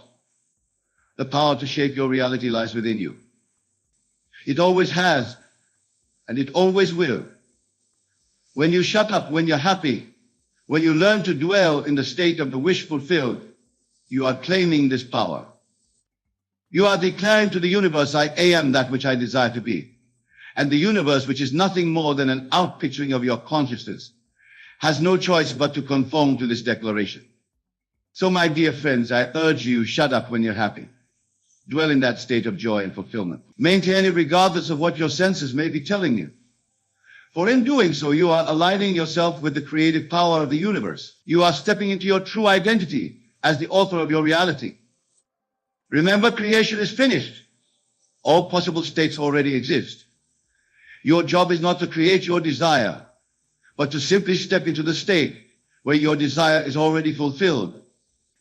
And you do this by shutting up when you're happy, by maintaining that state of joy and fulfillment, regardless of what your physical senses may be telling you. Go forth, my friends, and practice this principle. Shut up when you're happy. Dwell in the state of the wish fulfilled, and watch as your world transforms to match your inner reality. For you are the operant power, the author of your life story. Write it well, with joy and with the unwavering faith that comes from understanding your true nature as a divine creator. It is the secret of making the universe respond to your desires, of shaping reality itself through the power of your imagination. Now I know what some of you may be thinking. Never, you might say, how can this be possible? How can my mere thoughts and imaginings affect the solid, tangible world around me? And to that I say, not only is it possible, it is the very foundation of all creation, the bedrock upon which our entire existence is built. You see, my dear friends, the world you perceive around you, the chair you're sitting on, the air you're breathing, the thoughts of the person next to you, all of it is nothing more than a reflection of your own consciousness. The universe in all its infinite wisdom and glory is responding moment by moment to the state of your imagination, to the assumptions you hold about yourself and the world. Let me be clear, when I speak of imagination, I'm not referring to idle daydreams or fleeting fantasies. No, I am speaking of something far more profound, far more fundamental to your being. Your imagination, properly understood and applied, is your very self. It is God in action within you. It is in essence the creative power of the universe focused through the lens of your individual consciousness. Now I can see the skepticism in some of your eyes. You're wondering if this is true. Why isn't my life perfect? Why do I face challenges and setbacks? And to that I say, because you're yet fully awakened to your true nature, to the immense power that lies dormant within you. You see, most people go through life believing they are at the mercy of external circumstances. They believe that their lives are shaped by forces beyond their control, by their upbringing, their environment, their genes, or even by some capricious deity who doles out blessings and curses at will. But I am here to tell you with absolute certainty that nothing could be further from the truth. You, my dear friends, are the operant power in your life. You are the one who shapes your reality, who determines your fate. And you do this not through your actions in the outer world, but through the states you occupy in your imagination. Now let me explain what I mean by states. A state is a mindset, a way of being, a particular arrangement of your consciousness. When you embody a state, be it one of wealth, health, love, or success, you are in that moment, that very thing. And here's the crucial point. The outer world has no choice but to conform to the state you have assumed. This, my friends, is the law that governs all creation. It is immutable, unchanging, and it operates with perfect precision in every moment of your existence. The world is nothing more than a mirror, faithfully reflecting back to you the state you have assumed. But here's where most people stumble. They look at their current circumstances, at the limitations and lack in their lives, and they assume that this is their reality. They accept it as an unchangeable fact, not realizing that by doing so, they are perpetuating those very conditions. You see, the secret to changing your life, to making the universe respond, lies in your ability to disregard the evidence of your senses and instead live from the end. What do I mean by this? I mean that you must have the courage and the imagination to see your desires already fulfilled, to experience in your mind the joy and satisfaction of your wish realized. This, my friends, is the art of assuming the feeling of the wish fulfilled. It is the cornerstone of all successful manifestation, the key that unlocks the infinite potential of your imagination. Now, I can hear some of you thinking, but Neville, how can I possibly feel something that isn't true? How can I convince myself of a reality that doesn't exist? And to that I say, you are already doing it every moment of your life. Every belief you hold, every assumption you make about yourself and the world is nothing more than an act of imagination that you have accepted as truth. The only difference is that most people imagine unconsciously, allowing their minds to be shaped by past experiences and current circumstances. But you, my dear friends, have the power to imagine consciously, to deliberately choose the states you will occupy. Let me give you an example to illustrate this point. Imagine a man who desires wealth. He looks at his current bank balance, at the bills piling up on his desk, and he feels poor. He walks down the street, sees luxury cars and expensive shops, and he feels lack. In every moment he is affirming his poverty, he is assuming the state of being poor. Now contrast this with a man who understands the power of imagination. This man, regardless of his current circumstances, chooses to assume the state of wealth. When he walks down that same street, he doesn't see things he can't afford. He sees evidence of abundance that is already his. When he looks at his bills, he feels gratitude for the services he's received and the ability to pay for them. In his imagination, he feels the crisp texture of large bills in his wallet. He experiences the peace of mind that comes with financial security. He savors the freedom to live as he chooses, to help others, to pursue his passions without concern for money. Which of these men do you think is more likely to manifest actual wealth in the outer world? The answer, of course, is clear. The universe can only respond to the state you occupy, to the assumptions you hold about yourself and your place in the world. Now I want to address a common misconception. Some of you might be thinking, but Neville, isn't this just positive thinking? Isn't this just fooling myself? And to that I say, absolutely not. What I'm describing goes far beyond mere positive thinking or affirmations. You see, positive thinking operates on the level of the conscious mind. It's an attempt to override negative thoughts with more positive ones. But the power I'm speaking of, the power to make the universe respond, operates at a much deeper level. It's not about thinking positively, it's about being positively. When you truly assume a state in your imagination, when you occupy it fully, you are not fooling yourself. You are in that moment actually becoming the person who has what you desire. You are shifting your entire consciousness, aligning yourself with the reality you wish to experience. This is why simply repeating affirmations or visualizing your desires often falls short. These techniques can be useful, but they're not enough on their own. To truly change your life, to make the universe respond, you must feel the reality or desire. You must experience it so vividly in your imagination. Now, I know what some of you are thinking, but Neville, you might say, I've tried this. I've imagined what I want. I have tried to feel it real, but nothing has changed. And to that I say persistence is key. Remember, you are undoing a lifetime of habitual thinking and feeling. You are dismantling deeply ingrained beliefs about yourself and the world. This is not always an easy process. It requires dedication, it requires faith, and above all, it requires persistence. You must be willing to maintain your assumed state, even when all evidence points to the contrary. You must have courage to disregard the world of shadows and live fully in the world of imagination. Let me share with you a story that illustrates this point. I once knew a woman who desperately wanted to be married.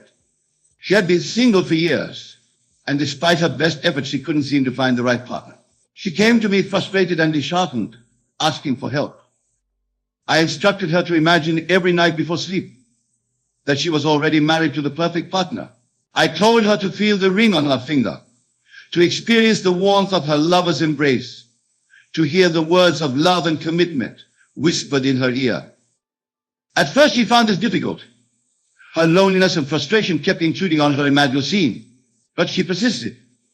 Night after night she lived in her imagination as a happily married woman, and slowly something began to change. She noticed that she felt different during the day. She carried herself with more confidence. She interacted with men differently, free from the desperation that had previously colored her interactions. And then, seemingly out of nowhere, she met someone. The relationship blossomed quickly, and within a year she was married to a man who matched perfectly the one she had been imagining. Now, some might call this a coincidence, but I assure you it was anything but. This woman had changed her state, had shifted her consciousness, and the universe had no choice but to respond in kind. This, my dear friends, is the power that lies within each and every one of you. The power to shape your reality, to mold the universe itself through the power of your imagination.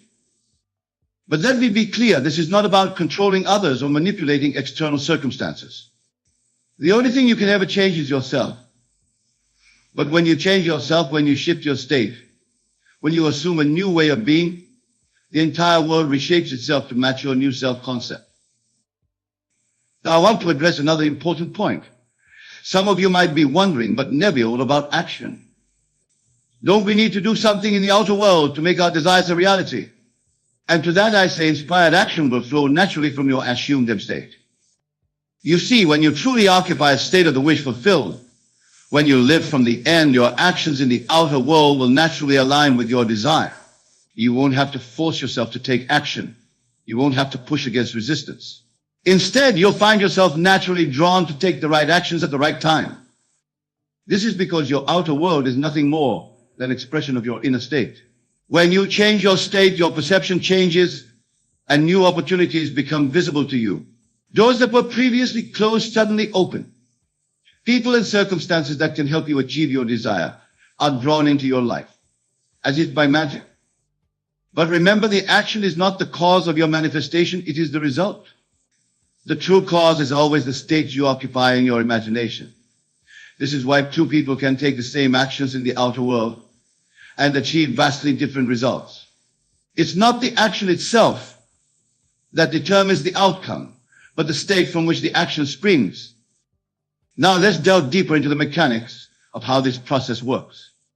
Using your subconscious mind, which is really your connection to the infinite intelligence of the universe, doesn't distinguish between what you imagine vividly and what you experience in the outer world. To your subconscious, they are one and the same. This is why your imaginative acts are so powerful. When you imagine something vividly, when you occupy a state fully in your imagination, your subconscious accepts it as reality. And once your subconscious accepts something as real, it goes to work to make it so in your outer world. This is not some mystical or supernatural process, as it's simply the way consciousness never operates. Your consciousness is the only reality. What you assume to be true, what you believe in the depths of your being, must be expressed in your outer world. This is an inviolable law of consciousness. Now, I want to address a question that often arises when I speak about these principles. Some of you might be wondering, but Neville, what about other people? How can my imagination affect them? And to that I say, there are no others. I know this might sound strange, even solipsistic, but bear with me. You see, the people in your life, the circumstances you encounter, are all of you pushed out. They are reflections of your consciousness, expressions of your assumptions and beliefs. This doesn't mean that other people don't exist or that they don't have free will, but it does mean that your experience of them, your interactions with them, are shaped by your consciousness. Change your consciousness, and your experience of others will change too. Let me give you an example to illustrate this point. Imagine a man who believes that people are generally unfriendly, unhelpful. As he goes about his day, he encounters people who seem to confirm this belief. The cashier at the store is curt with him. His co-workers are distant strangers on the street, avoid eye contact. Now imagine this same man decides to change his assumption. He begins to imagine that people are friendly and eager to help. He feels this new assumption as true. He occupies this new state fully in his imagination. And suddenly his experiences begin to change. The same cashier smiles and strikes up a friendly conversation. His co-workers become more open and collaborative. Strangers on the street offer warm smiles. Has the world suddenly changed? Have all these people suddenly become different? Of course not. What has changed is the man's consciousness. And as a result, his perception and experience of the world has shifted. This, my dear friends, is the true power of your imagination. It's not just about manifesting material things or achieving specific goals. It's about shaping your entire experience of reality. It's about becoming the protagonist to be, about living in the world you want to inhabit. Now I want to address another important aspect of this work. Some of you might be wondering about the role of desire in this process. You might be asking, Neville, where do our desires come from? And how do we know which desires to pursue? To that I say, your desires are not random. They are not arbitrary whims, fancies. Your desires are messages from your higher self, from the God within you. They are invitations to grow, to expand, to more fully express your divine nature. When you feel a genuine desire, not a selfish want, but a deep, heartfelt longing, that is God's way of telling you what's possible for you. It's a preview of a potential reality that you have the power to manifest. This is why it is so important to honor your desires, to take them seriously. When you dismiss your desires as impossible or unworthy, you are turning your back on your own divinity. You are rejecting the gift that the universe is offering you. But here's the crucial point. The fulfillment of your desire is not the ultimate goal. The real purpose of your desire is to lead you to a new state of being, to a new level of consciousness. The outer manifestation is simply a guide. You have successfully shifted your state. This is why it's so important to focus on the feeling of the wish fulfilled, rather than on the specific details of how it will come about. When you imagine your desire as fulfilled, When you occupy that state fully, you are aligning yourself with the essence of what you want. And often the universe will surprise you by bringing your desire to pass in ways far more wonderful than you could have planned. Now, I want to address a common concern that arises when people begin to work with these principles. Some of you might be thinking, but Neville, what if I imagine something and it doesn't happen? What if I assume a state and nothing changes? To that I say, have patience and above all of that faith. Remember, you are working with the very substance of the universe. You are engaging with the fundamental laws of creation. This is not always an instantaneous process. Sometimes the seed you plant in your imagination will sprout quickly, manifesting in your outer world in a matter of days or weeks. Other times it may take longer. But make no mistake, once you have planted that seed, once you have truly occupied a state in your imagination, the wheels of creation are set in motion. Your manifestation is inevitable, as long as you maintain your faith and persist in your assumption. This is where many people falter. They imagine their desire, they try to feel it real, but when they don't see immediate results, they give up. They return to their old state, their old assumptions, and then wonder why nothing has changed. But I assure you, my dear friends, that every imaginal act you perform is fruitful. Every state you occupy leaves its mark on your subconscious. Even if you don't see immediate results, trust that your imagination is doing its work. Trust that the universe is rearranging itself to match your new set. This trust, this unwavering faith is crucial. You must have faith in the law, faith in the power of your imagination. But more than that, you must have faith in yourself, in your divine nature, in your ability to create your reality. Now let's talk about how to practically apply these principles in your daily life. The first step is to choose your state. What is it that you truly desire? What kind of person do you want to be? What kind of life do you want to live? Once you've identified your desire, create a scene that implies its fulfillment. This scene should be short, simple, and easy to repeat. It should capture the essence of your desire, the feeling of it being realized. For example, if your desire is for a loving relationship, you might imagine hearing a loved one say, "I'm so happy we're together." Feel the warmth of their embrace, the love in their voice. Make it as vivid and real as possible. If your desire is for financial abundance, you might imagine looking at your bank statement and seeing a balance that thrills you.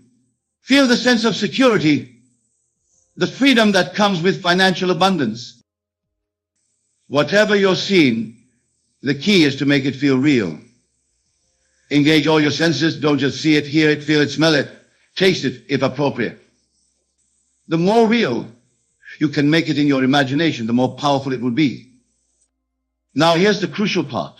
You must enter this scene as if it were happening now, not as a future event, not as something you hope will happen, but as a present reality.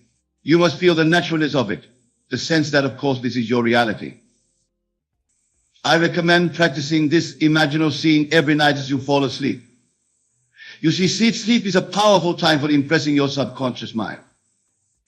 As you drift off to sleep, your conscious mind relaxes its hold, allowing your imaginal scene to sink deep into your subconscious. But don't limit yourself to nighttime. Throughout your day, whenever one moment, return to your scene. Feel the reality of it. Let the feeling of your wish fulfilled permeate your entire being. Now I want to address another important point. Some of you might be wondering about negative thoughts and doubts. You might be asking, Neville, what if I can't stop my negative thoughts? What if I doubt whether this will work? To that I say, don't fight your negative thoughts. Don't try to force them away. Instead, simply return to your imaginal scene. Return to the feeling of your wish fulfilled. You see, what you resist persists, but what you accept and then replace fades away. Your negative thoughts or doubts are simply habits of mind. They are old states that you've occupied for so long that they feel natural to you. But remember, you have the power to choose your state. You have the power to decide what you would accept as real. When doubts arise, when negative thoughts intrude, simply acknowledge them and then gently return to your chosen state.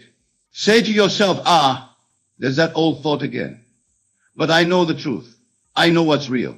And then immerse yourself once more in the feeling of your wish fulfilled. Over time, as you persist in your new state, these old thoughts and doubts will fade away. They'll lose their power over you. You'll find it easier and easier to maintain your chosen state, to live from the end. Now let's talk about something that many people struggle with, letting go. You see, there's a seeming paradox in this work. On one hand, you must live from the state of your wish fulfilled, feeling it as real and present. On the other hand, you must let go of attachment to the outcome. This can be challenging. How can you feel something as real and yet not be attached to it? The key is to understand that your job is not to make your desire happen. Your job is simply to occupy the state. The manifestation, the outer fulfillment, is not your concern. That's the job of the universe. When you truly live from the end, when you fully occupy your desired state, you no longer feel a sense of lack or need. You're not anxiously waiting for your desire to manifest, because in your imagination it already has. You're simply enjoying the state, savoring the feeling of your wish fulfilled. This is true detachment. It's not about not caring whether your desire manifests. It's about knowing that it has already manifested on the level of imagination, which is the only reality. The outer world has no choice but to conform to this inner reality in divine timing and divine order. Now, I want to address a question that often arises when I speak about these principles. Some of you might be wondering, but Neville, what about morality?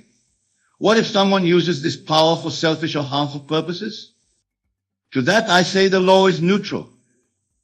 Like gravity doesn't distinguish between what we might consider good or bad. It simply responds to the state we occupy. But I assure you that when you truly understand and apply these principles, you will have no desire to harm others or to act selfishly.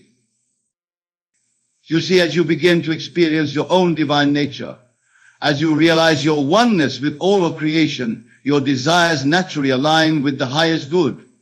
You begin to understand that what blesses one blesses all, that there is no separation between you and others. Moreover, you realize that you don't need to take from others to have what you want.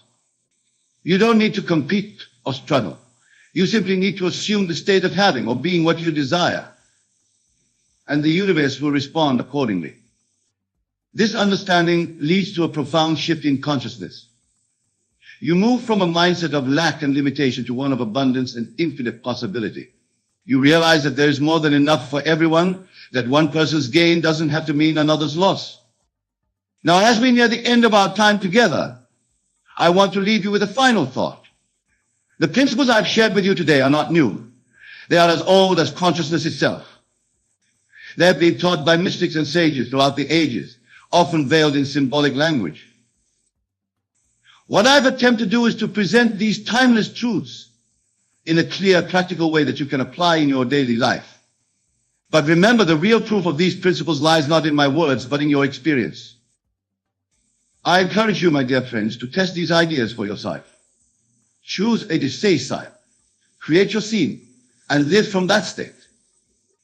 Persist even when outer appearances seem to contradict your imaginal act. Have faith in the law. Have faith in your own divine nature. And as you do this, as you begin to experience the power of your imagination to shape your reality, you will undergo profound transformation.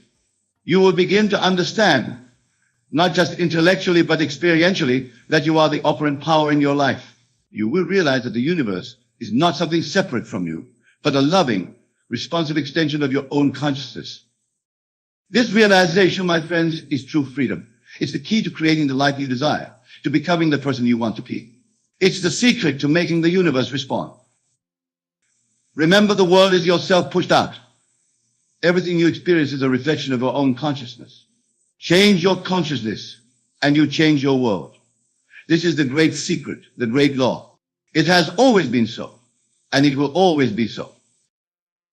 As you leave here today, I urge you to carry this knowledge with you.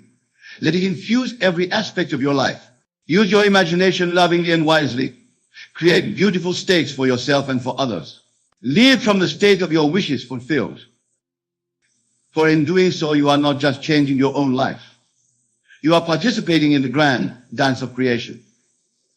You are fulfilling your divine purpose. You are making the universe respond, not just to your individual desires, but to the highest and best possibilities for all of creation. Go forth, my dear friends, and create wonderfully. For you are the makers of your world, the authors of your destiny. The power is within you. The time is now. The choice is yours. Thank you, and may your imagination be blessed. Let me share with you what actually occurs in consciousness when you stand on the precipice of extraordinary success. Your entire world is about to undergo a transformation so profound that you will hardly recognize your former life. This isn't wishful thinking, it's law. Many of you sit here tonight wondering when your breakthrough will come, when your circumstances will finally reflect your desires. But I tell you this, your wild success isn't coming. It's already here, existing now in your consciousness, waiting to be assumed into expression. Consider this, every person who has ever achieved extraordinary success first achieved it in consciousness. They didn't wait for circumstances to change, they changed their consciousness to consciousness. The outer success was merely the shadow of their inner assumption. When you truly grasp this principle, something remarkable happens to your entire approach to success. You stop seeking it in the outer world and start expressing it from within. You recognize that success isn't something you pursue. It's something you attract by the person you become in consciousness. Let me tell you something vital about this imminent success. It's not determined by your past, your education, your circumstances, or what others think possible for you. It's determined solely by your assumption, by the concept you hold of yourself in consciousness. Here's a profound truth about your wild success. It already exists in what I call the fourth dimension of infinite possibilities. Your only task is to assume it into this three-dimensional world through the power of your consciousness. Think about this. Every great achievement in human history first existed in the consciousness of someone who dared to assume its reality before there was any external evidence. They knew the secret that I'm sharing with you tonight, that consciousness is the only reality. The very success you seek is seeking you, but it can only find you in consciousness. It can only express itself through your assumption of its reality. This assumption of success works with a precision that would astonish you if you could see it from a higher dimension. It operates not through effort or struggle, but through a complete transformation of your inner state. Let me share with you exactly what happens when you truly assume the state of wild success. Your entire inner world begins to reorganize itself. Your thoughts naturally arm with success. Your feelings are tuned to success. Your inner conversations reflect success. This isn't something you force, it's something you allow. Many of you try to think successful thoughts while feeling like a failure inside. But I tell you this, success isn't a collection of thoughts. It's a state of consciousness. When you assume the state of success, you don't need to think about success any more than a wealthy person needs to think about wealth. Consider this. When you enter a room, you don't think about being in the room. You simply are in the room. The same must be true of your successful state. You don't think about being successful, you simply are successful. When you truly understand this principle, something remarkable happens to your entire existence. You stop trying to achieve success and start expressing success. The difference is profound. Achievement implies future attainment, expression implies present reality. Let me tell you something crucial about this state of success. It has nothing to do with comparison or competition. Your wild success is unique to you. It's the full expression of who you really are, not an imitation of someone else's journey. Here's a profound truth about assuming success. It must feel natural to you. If it feels like pretense or affirmation, you haven't truly assumed the state. When you genuinely assume a state, it feels like the most natural thing in the world. Think about this. You don't wake up each morning and affirm that you're human. You don't try to convince yourself that you exist. These states are natural to you. Your successful state must become just as natural. The very essence of success is already within you, waiting to be recognized and expressed. It's not something you create. It's something you allow to emerge through your assumption. This emergence of success through your assumption follows an immutable pattern that, once understood, will transform your entire approach to manifestation. You must understand that success isn't something that happens to you. It's something that happens from you. Let me share with you what actually occurs when success begins to emerge through your assumption. First, your consciousness shifts. You begin to think, feel, and react from the state of success before any external evidence appears. This isn't pretense, it's spiritual law in operation. Many of you wait for external circumstances to make you feel successful. But I tell you this, you have it backwards. Your feeling of success must precede the external manifestation. The outer world merely reflects what you've already accepted as real in consciousness. Consider this. When an oak tree emerges from an acorn, it doesn't gradually become an oak. It is an oak from the very beginning, merely expressing more and more of what it already is. Your success follows the same pattern. You must be it before you can see it. When you truly grasp this principle, something remarkable happens to your daily experience. You stop living in anticipation of success and start living from the consciousness of success already achieved. This shift in consciousness is everything. Let me tell you something vital about this emergence. It often begins with small changes in how you perceive yourself and your world. You'll notice that you naturally begin to speak differently, carry yourself differently, make decisions differently, not through effort, but through your new self-concept. Here's a profound truth about this emergence of success.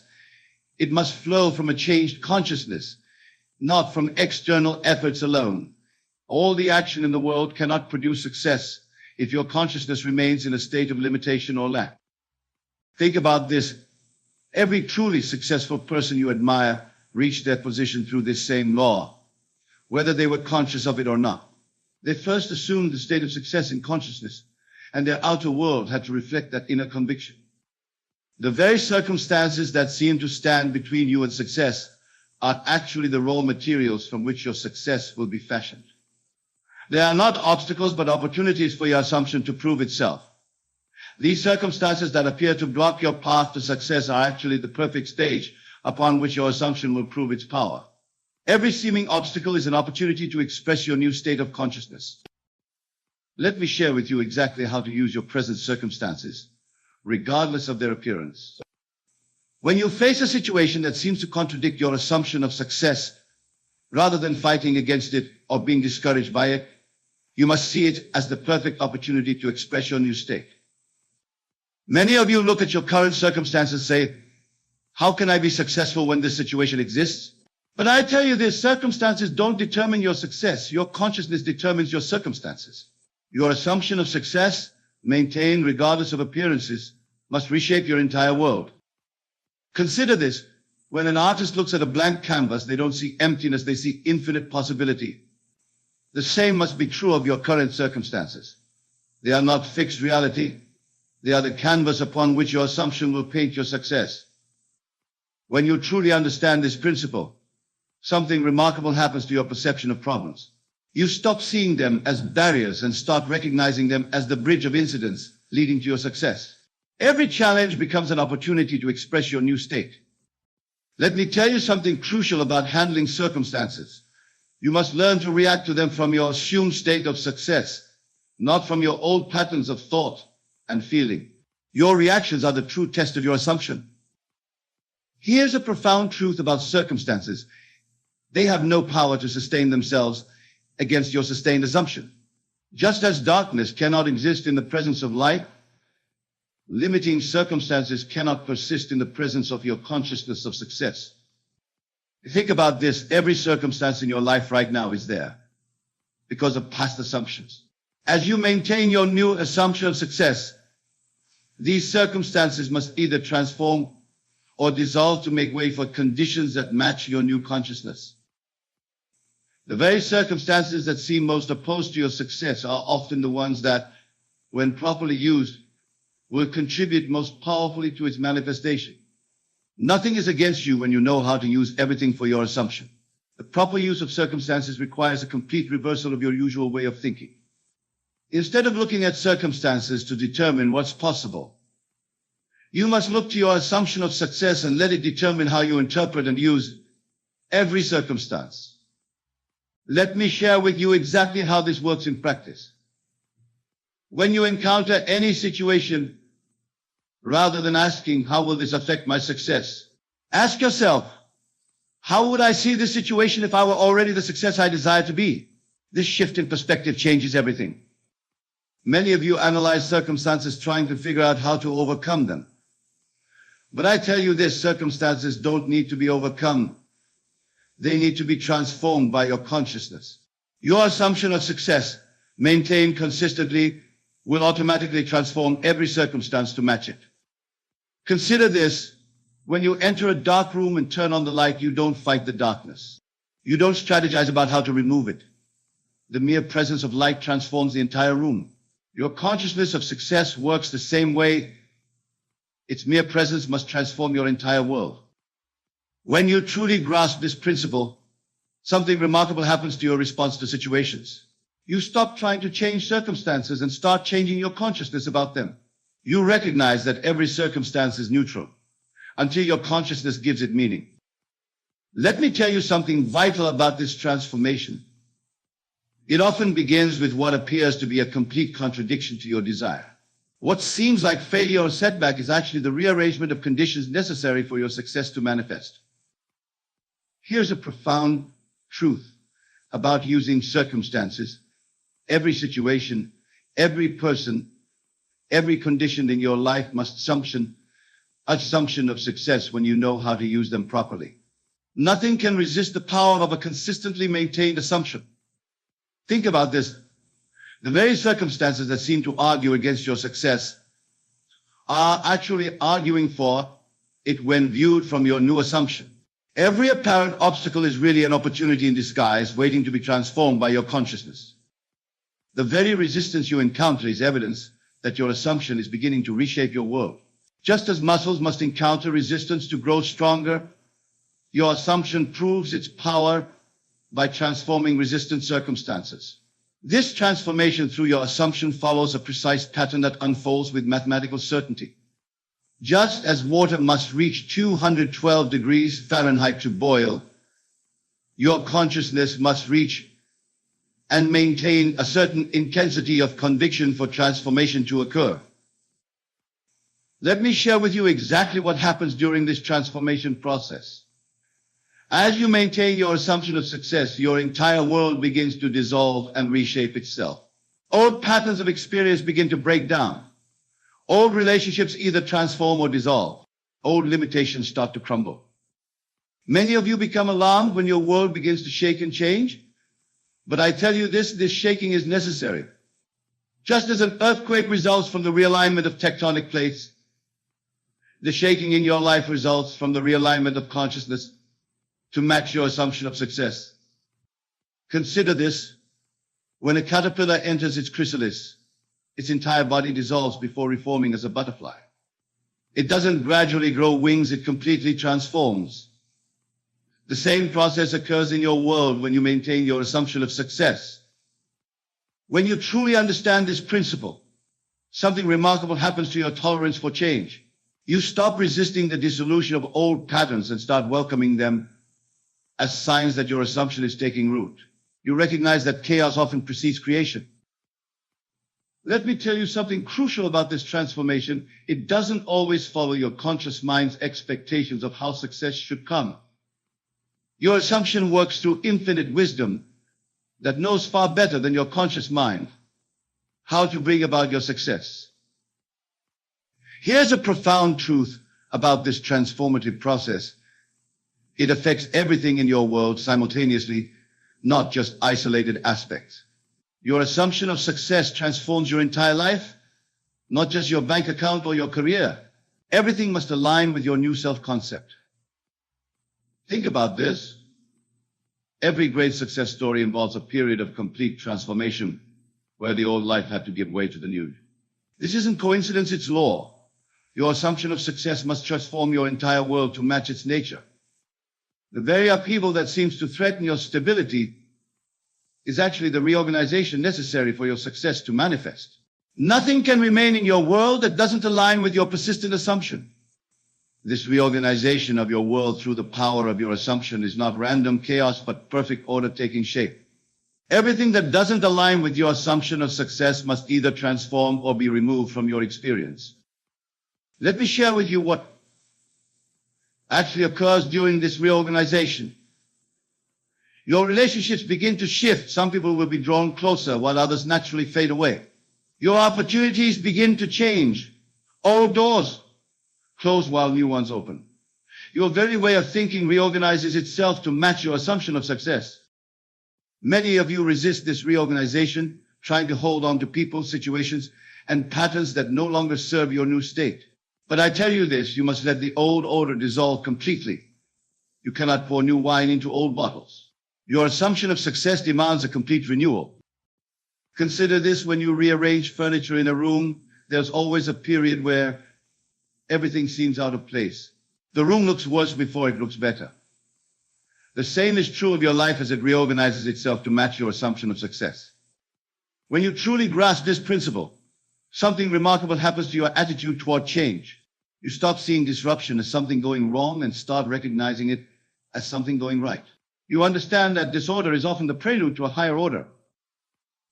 Let me tell you something vital about this reorganization. It works with perfect precision to bring about exactly what your assumption requires.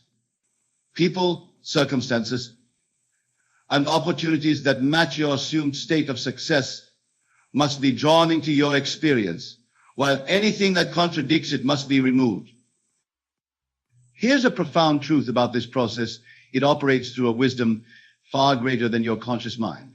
Your assumption of success activates a divine intelligence that knows exactly how to reorganize your world for its perfect expression. Think about this. Every success story you've ever heard involved a complete reorganization of the person's life. Old habits had to die. Old associations had to change. Old limitations had to be transcended. This isn't coincidence. It's the law of assumption at work. The very chaos you may be experiencing now is evidence that your assumption is taking hold. Your world must be reorganized to match your new state of consciousness. This divine intelligence operating through assumption works with a precision and wisdom that far exceeds any human planning or strategy. It knows exactly what needs to be dissolved, what needs to be transformed, and what needs to be brought into your experience to manifest your success. Let me share with you how this intelligence actually works in your experience. While your conscious mind may struggle to figure out how success will come, this divine intelligence is already setting in motion a series of events, encounters, and circumstances that will lead inevitably to your success. It operates beyond the limitations of time and space. Many of you try to plan every detail of how your success should manifest. But I tell you this, your conscious planning often limits the infinite ways in which success can come to you. Your only task is to maintain your assumption. Let this higher intelligence handle the how. Consider this. When you plant a seed, you don't need to instruct it how to grow. You don't need to teach it how to form roots, stem, leaves, and flowers. An intelligence within the seed knows exactly what to do. The same is true of your assumption of success. When you truly understand this principle, something remarkable happens to your approach to manifestation. You stop trying to figure everything out with your conscious mind and start trusting this divine intelligence to bring about your success in ways you could never have imagined. Let me tell you something crucial about this intelligence. It operates most effectively when you step out of its way. The more you try to control the process with your conscious mind, the more you interfere with its perfect operation. Here's a profound truth about this divine intelligence. It knows your heart's deepest desires better than you do. It knows exactly what form of success will bring you the greatest fulfillment. And it works tirelessly to bring that about through your assumption. Think about this.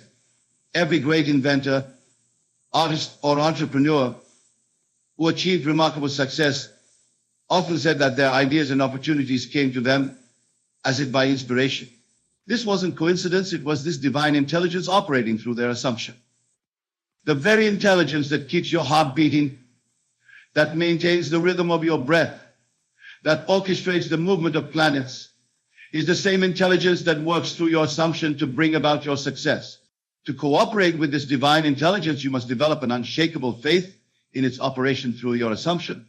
Your only role is to maintain your consciousness of success and let this perfect intelligence handle every detail of its manifestation. Let me share with you the final and perhaps most crucial understanding about your imminent success. Every moment of doubt, every moment of wavering in your assumption is like taking a seed out of the ground to check if it's growing. You must plant your assumption in consciousness and let it grow undisturbed. Many of you keep shifting between states, sometimes feeling successful, sometimes falling back into old patterns of thought.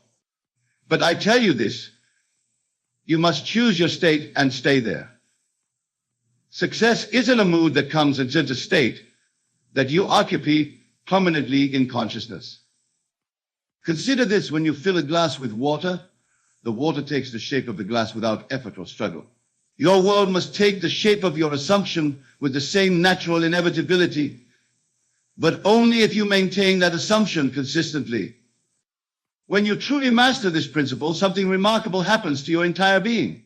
You stop waiting for success and start expressing it. You stop pursuing success and start radiating it. You stop hoping for success and start knowing it as your natural state. Let me tell you something final and vital about your wild success. It's not just possible, it's inevitable when you maintain your assumption with unwavering faith. The law must operate. It cannot fail any more than gravity can fail to operate. Here's the ultimate truth about your success. It's already complete in the fourth dimension of infinite possibilities. Your assumption isn't creating it. Your assumption is simply drawing it into visible expression in your three-dimensional world. Think about this. You are about to witness the most remarkable transformation of your life. Everything you've experienced up to now has been preparation for this moment. Your past has not determined your future. Your assumption determines it now. The very fact that you're hearing these words tonight is evidence that you're ready for this transformation. You wouldn't be drawn to this understanding if you weren't prepared to express it. Remember this always: success isn't something you achieve. It's something you express from within. It's not a destination you reach. It's a state you occupy in consciousness. Your wild success is already yours, not will be, but is. The only barrier between you and its full expression is your assumption. Go forth now in the absolute conviction that you are about to be wildly successful. Let nothing disturb this assumption. Let no circumstance, no person, no apparent obstacle shake your faith in this law. For the law of assumption never fails. It cannot fail. Your success is as certain as the dawn following the night, as sure as spring following winter. It must come into expression through the power of your sustained assumption. The only variable is time, and even time must bend to your unwavering consciousness of success. Tonight, as you leave this place, know with complete certainty that you are already successful. Live from that conviction, think from it, feel from it, react from it. Let every thought, every word, every action spring from your consciousness of success already achieved. For in truth, I tell you this, you are about to be wildly successful, not because you will make it happen, but because it is already done in consciousness, and what is done in consciousness must manifest in your world. This is the law, and the law never fails. Test it and prove it for yourself, for you will discover, as countless others have discovered before you, that your assumption, sustained with faith, has the power to transform your entire world. Your wild success awaits your assumption of its reality. And that is the end of tonight's lesson.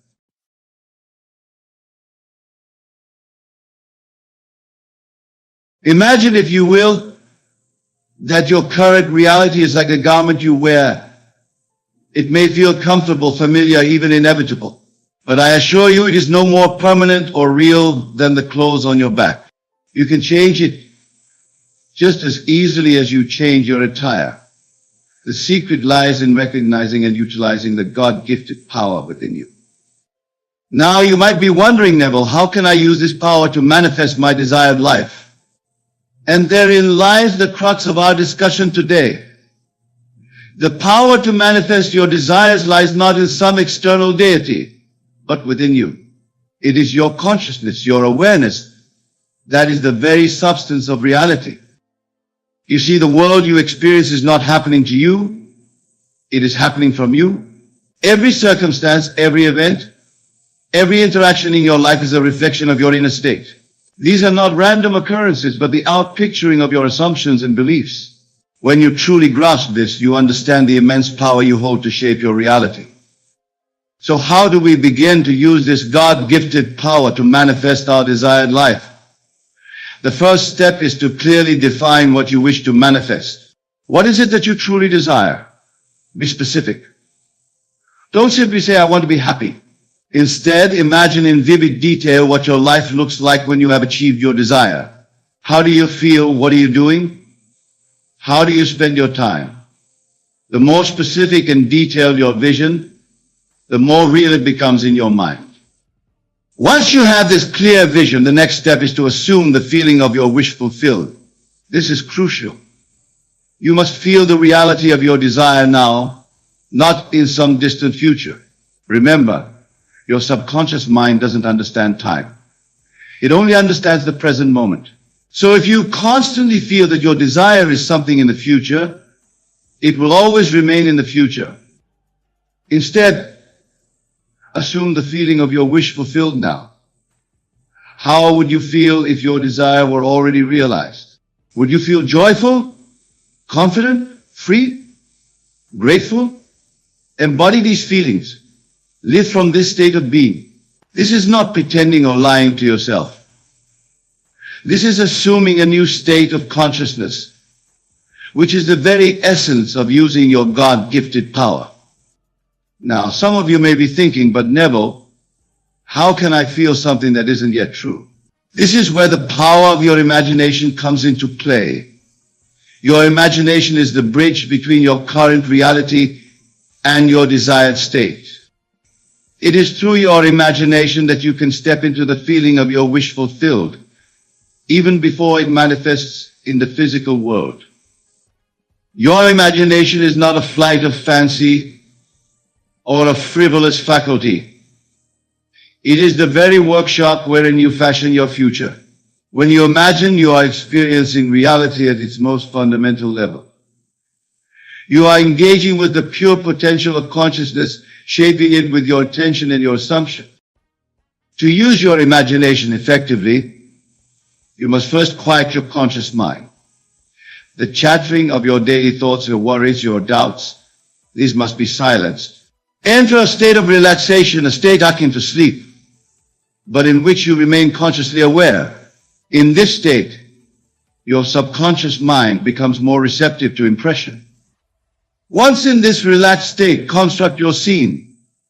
This scene should be one that implies the fulfillment of your desire. If your desire is for a successful career, you might imagine yourself in your ideal office or receiving congratulations from colleagues. If it's financial abundance you seek, imagine yourself looking at your bank statement with joy and gratitude.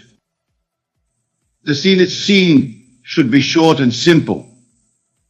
It's not about creating an elaborate story, but about capturing a moment that implies your desire is now a fact. This scene is your platform, the stage upon which you will enact the feeling of your wish fulfilled. Now step into this scene. Don't watch it as a spectator, but experience it from the first-person perspective. Be there in that moment. And as you experience it, let the feeling of fulfillment wash over you. Feel the gratitude, the joy, the satisfaction of having your desire realized. This is where many falter in their attempts to use their God-gifted power. They can see the scene clearly, but they fail to evoke the feeling. Remember, it is the feeling that gives life to your imaginal act. Without feeling, visualization is merely a mental exercise. With feeling, it becomes an act of creation. As you practice this, you may find that the feeling comes more easily with repetition. Each time you return to your scene, the feeling becomes more vivid, more real. This is good. You are strengthening the impression upon your subconscious mind. But here's a crucial point. Once you have evoked the feeling, once you have impressed it upon your subconscious, you must carry it with you into your waking life. This is where many stumble. They do their visualization exercise. They feel it intensely in the moment. But then they return to their daily life and fall back into old patterns of thought and feeling. To manifest your desired life, to truly use your God-gifted power, you must maintain the feeling of your wish fulfilled, even in the face of contradictory evidence. This is where faith comes in. Not blind faith, but faith born of understanding. Understanding that your outer world is a reflection of your inner state. When you truly grasp this, you will no longer be swayed by appearances. You will know that what you see around you is the effect, not the cause. The cause lies in your consciousness, in your feeling. And as you persist in the feeling of your wish fulfilled, your outer world must reshape itself to match this inner conviction. Now let us address a common challenge in using your God-gifted power: the apparent contradictions of your senses. As you begin to live in the feeling of your wish fulfilled, you may find that your current circumstances seem to contradict your assumption. How do you maintain your feeling in the face of these seeming contradictions? This is where the art of ignoring comes into play. To ignore is not to deny the existence of something, but to refrain from giving it your attention and energy.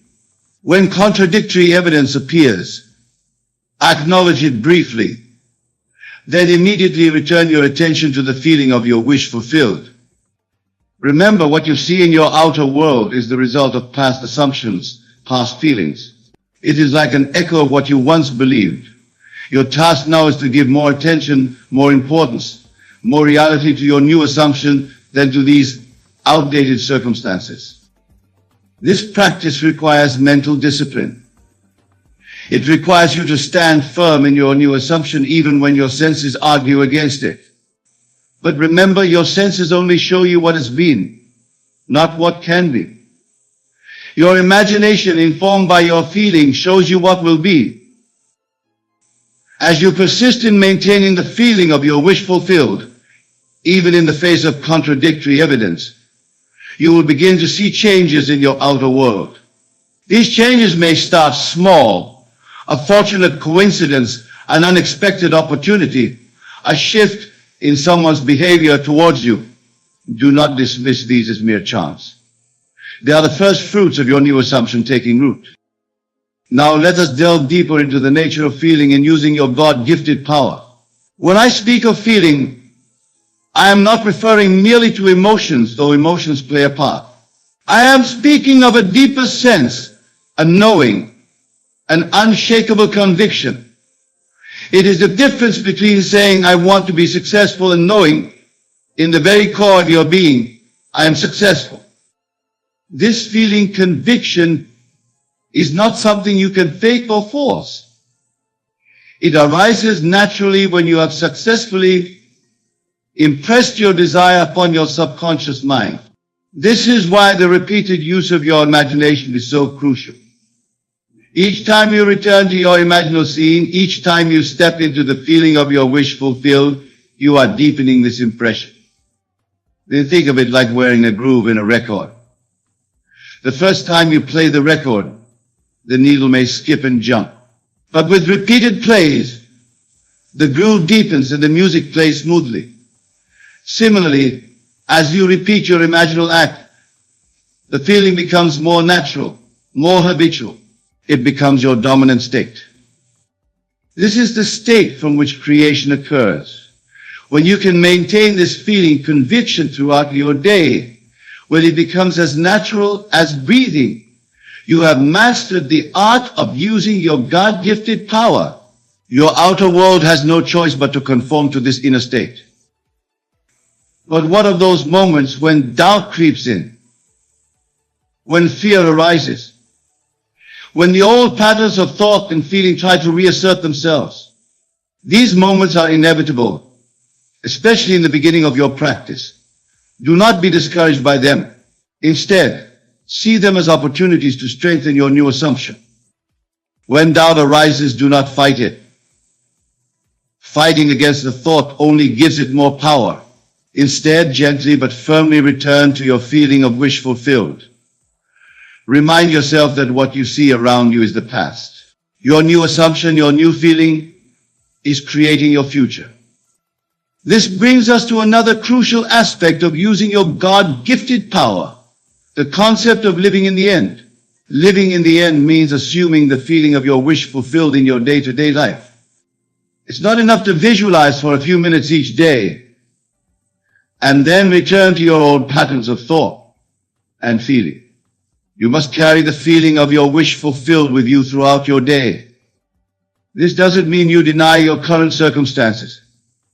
Rather, you acknowledge them briefly, then immediately return to the feeling of your desire fulfilled. You live from the assumption that what you desire is already yours. For example, if your desire is for financial abundance, you would feel the security, freedom, and joy of wealth as you go about your day. When you make purchases, you would feel the ease and confidence of someone who has more than enough. When you interact with others, you would carry yourself with the assurance of a wealthy person. Living in the end requires a shift in your entire way of being. It's not about pretending or play acting. It's about genuinely assuming a new state of consciousness. When you do this effectively, you'll find that your actions naturally align with your assumed state, accelerating the manifestation process. Now, let us ask the role of action in using your God-gifted power.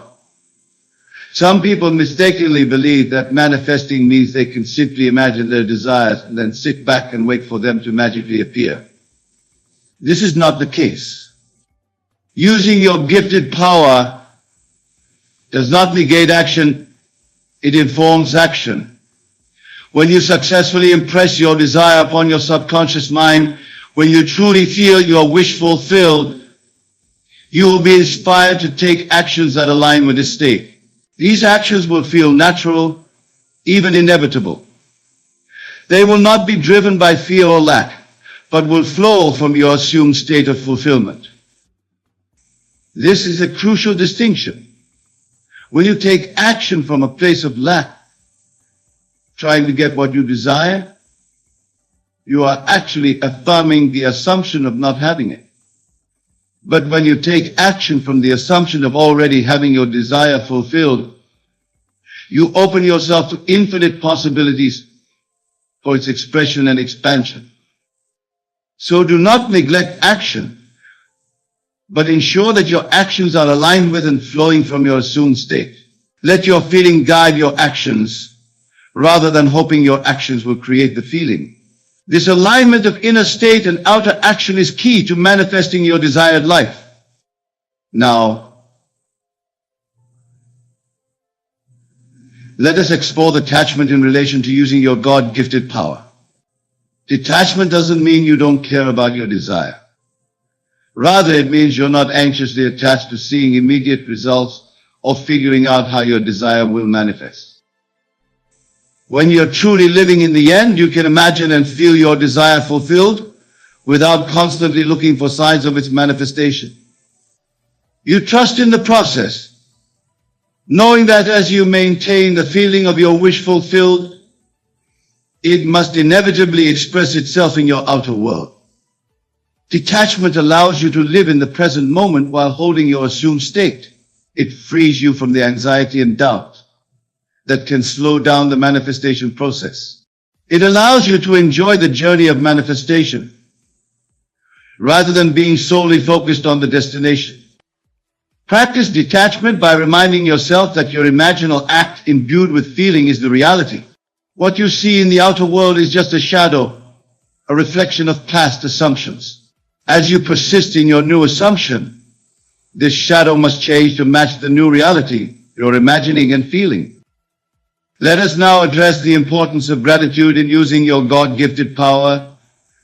Gratitude is not just a pleasant emotion. It is a powerful creative force. When you feel genuinely grateful, you are affirming that you already have what you desire. This aligns perfectly with the principle of living in the end. Begin to cultivate an attitude of gratitude for your desire, even before you see it manifested in your physical reality. Be thankful for it as if it were already yours. Feel appreciation for the abundance that surrounds you in all forms. The air you breathe, the sun that shines, the food you eat. As you practice gratitude, you are assuming the state of someone who has their desire fulfilled. This assumption, persistently held, must manifest in your outer world as the realization of your desire. Now let us explore the power of revision in using your God-gifted power. Revision is not merely about changing your memories or rewriting your past. It is about recognizing that the past only exists in your mind and therefore it can be changed in your mind. At the end of each day, take a few moments to review the events of your day. If there were any events that were not to your liking, revise them in your imagination.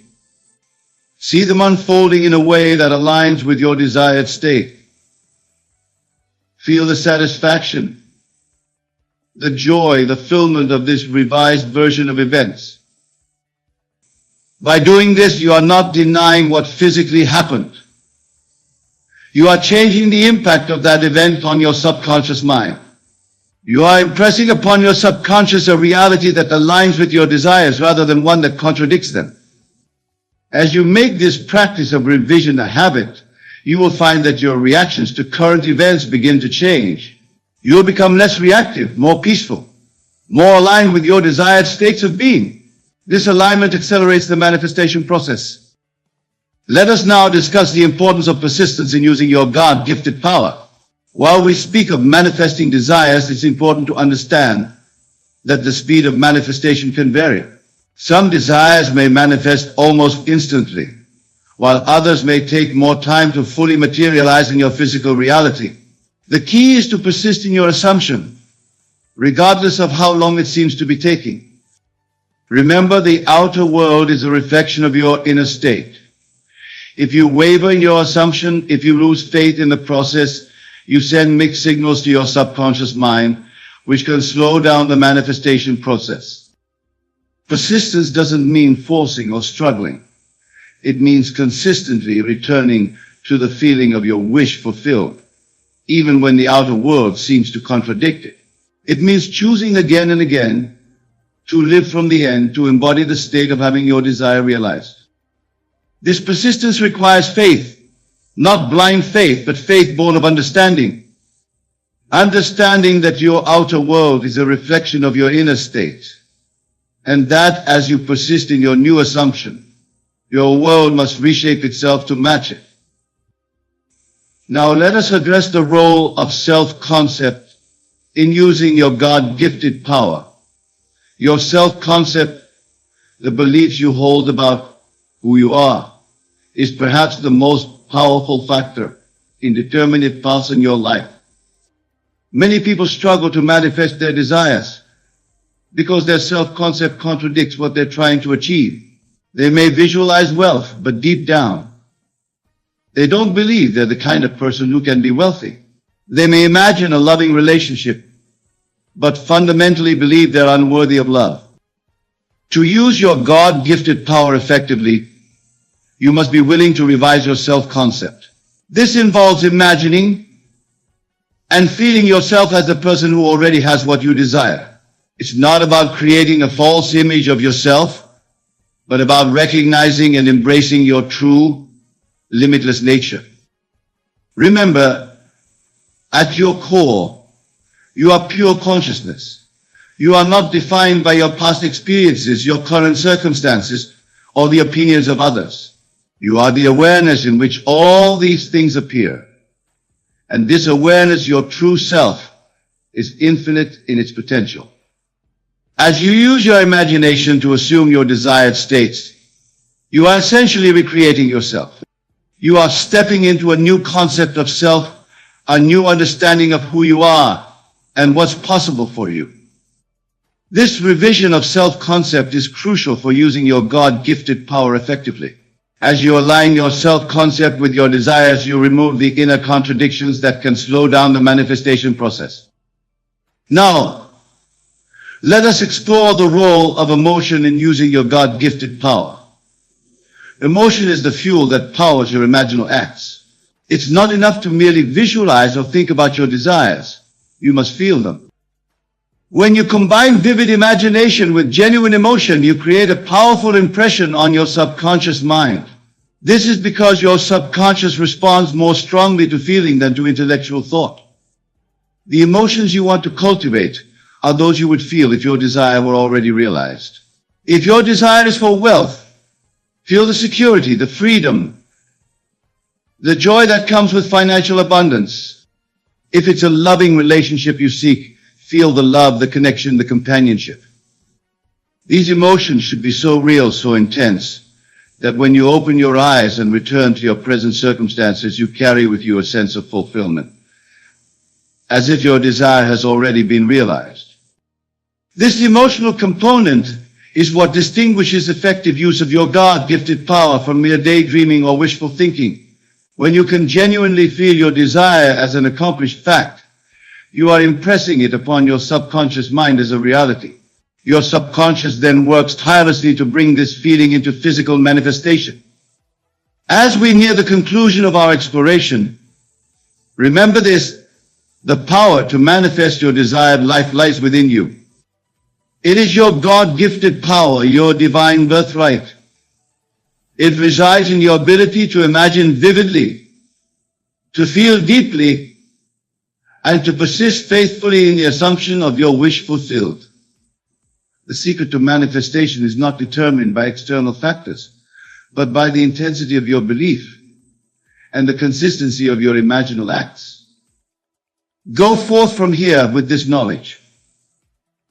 Apply these principles in your daily life. Use your imagination consciously and deliberately to create scenes that imply the fulfillment of your desires. Feel the reality of your wish fulfilled with every fiber of your being. Persist in this feeling even when your senses deny it. For as you do, you are reshaping your entire world, manifesting your desires with a speed and precision that might seem miraculous to others. Remember, you are the operant power in your world. You are limited only by your ability to imagine and to feel the reality of your wishes fulfilled. Embrace this truth. Live from this understanding. And watch as your world transforms around you, reflecting the newfound mastery of your God-gifted power. Thank you. And may your journey of conscious creation be filled with joy, wonder, and the thrill of manifesting your deepest desires. Go now and create the life you've always dreamed of, for you are the master of your destiny, the author of your reality. My dear wonderful friends, tonight I shall share with you the most powerful secret in all of creation: how to speak to yourself in a way that will completely transform your world in just 3 days. Not in 3 months, not in 3 years, but in 3 days. For you see, the power of your inner conversation is absolute, and it is the only true creative power in the universe. Now, when I tell you to talk to yourself, I am not speaking of the idle chatter that most engage in throughout their day. I speak of that inner conversation that is deliberate, conscious, and aligned with your desired state. For your inner conversation is your consciousness externalized, and your consciousness is God. Consider the words of Scripture: in the beginning was the Word. These words are not speaking of some external deity's utterance. They speak of your inner word, your inner conversation. For you are the operant power, and your inner conversation is the word that creates all things. Many of you come to me asking, Neville, how long must I wait to see my desires manifest? And I tell you now, give yourself 3 days of proper inner conversation, and you will see your world begin to transform. For 3 is the number of completion in Scripture. And when you maintain the proper inner conversation for 3 days, you set in motion forces beyond your current understanding. Let me share with you exactly how to conduct this inner conversation.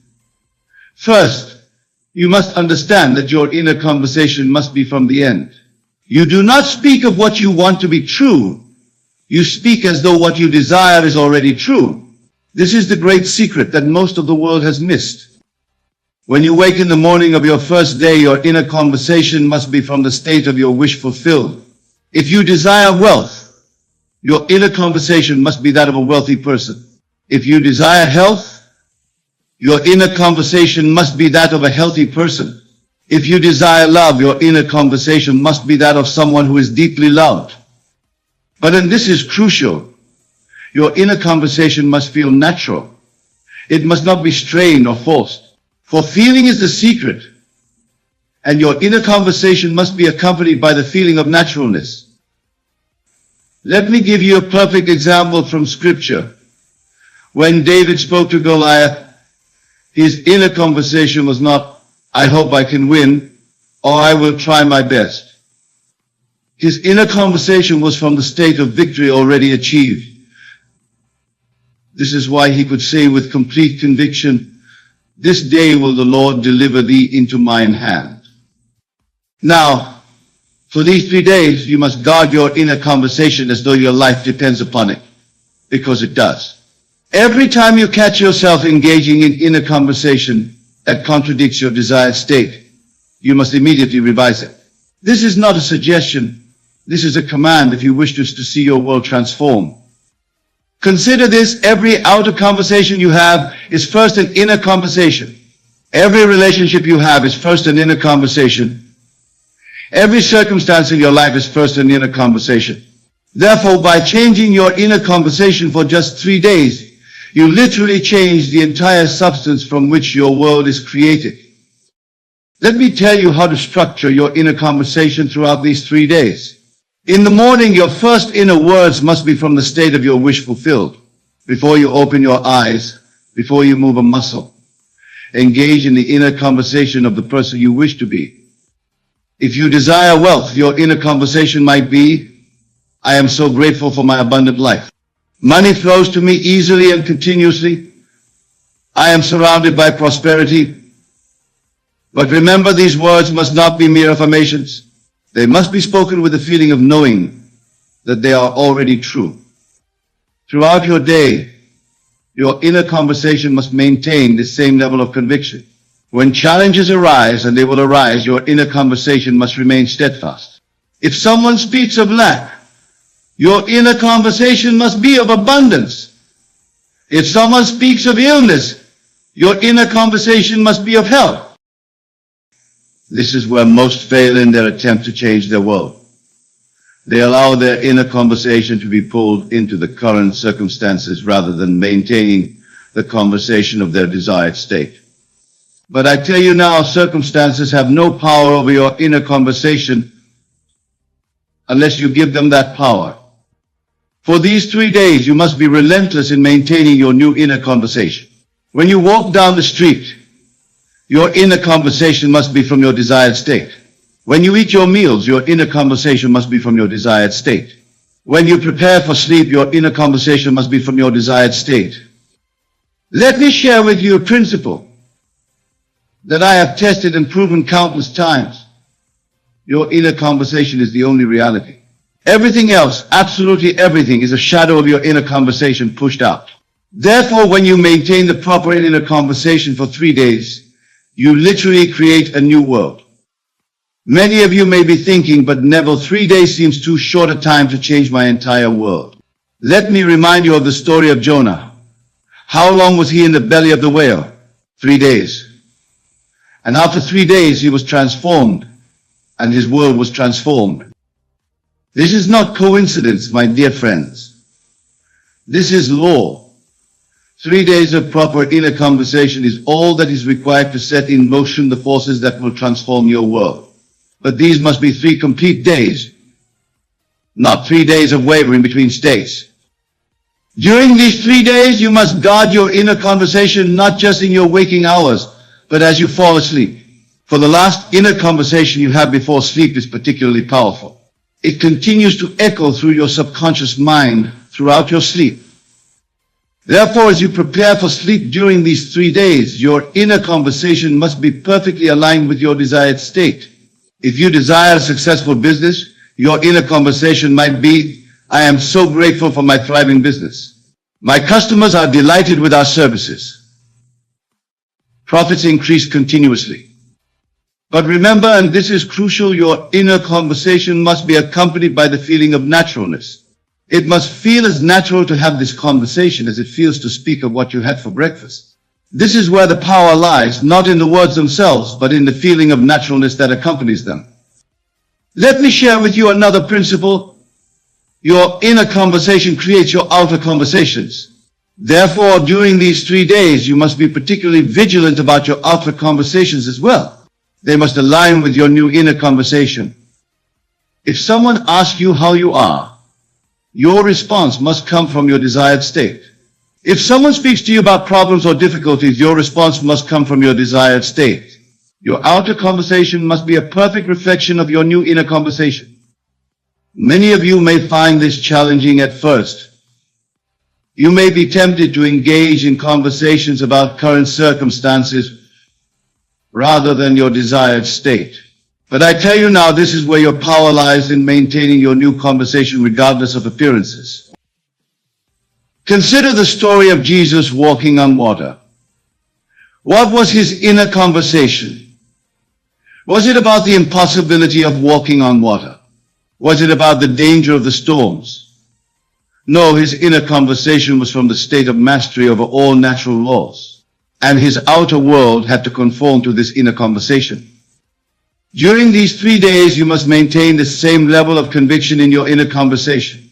You must speak to yourself as though your desired state is already your reality, not as though it will be, not as though it might be, but as though it is. Let me share with you how to handle doubts when they arise during these 3 days.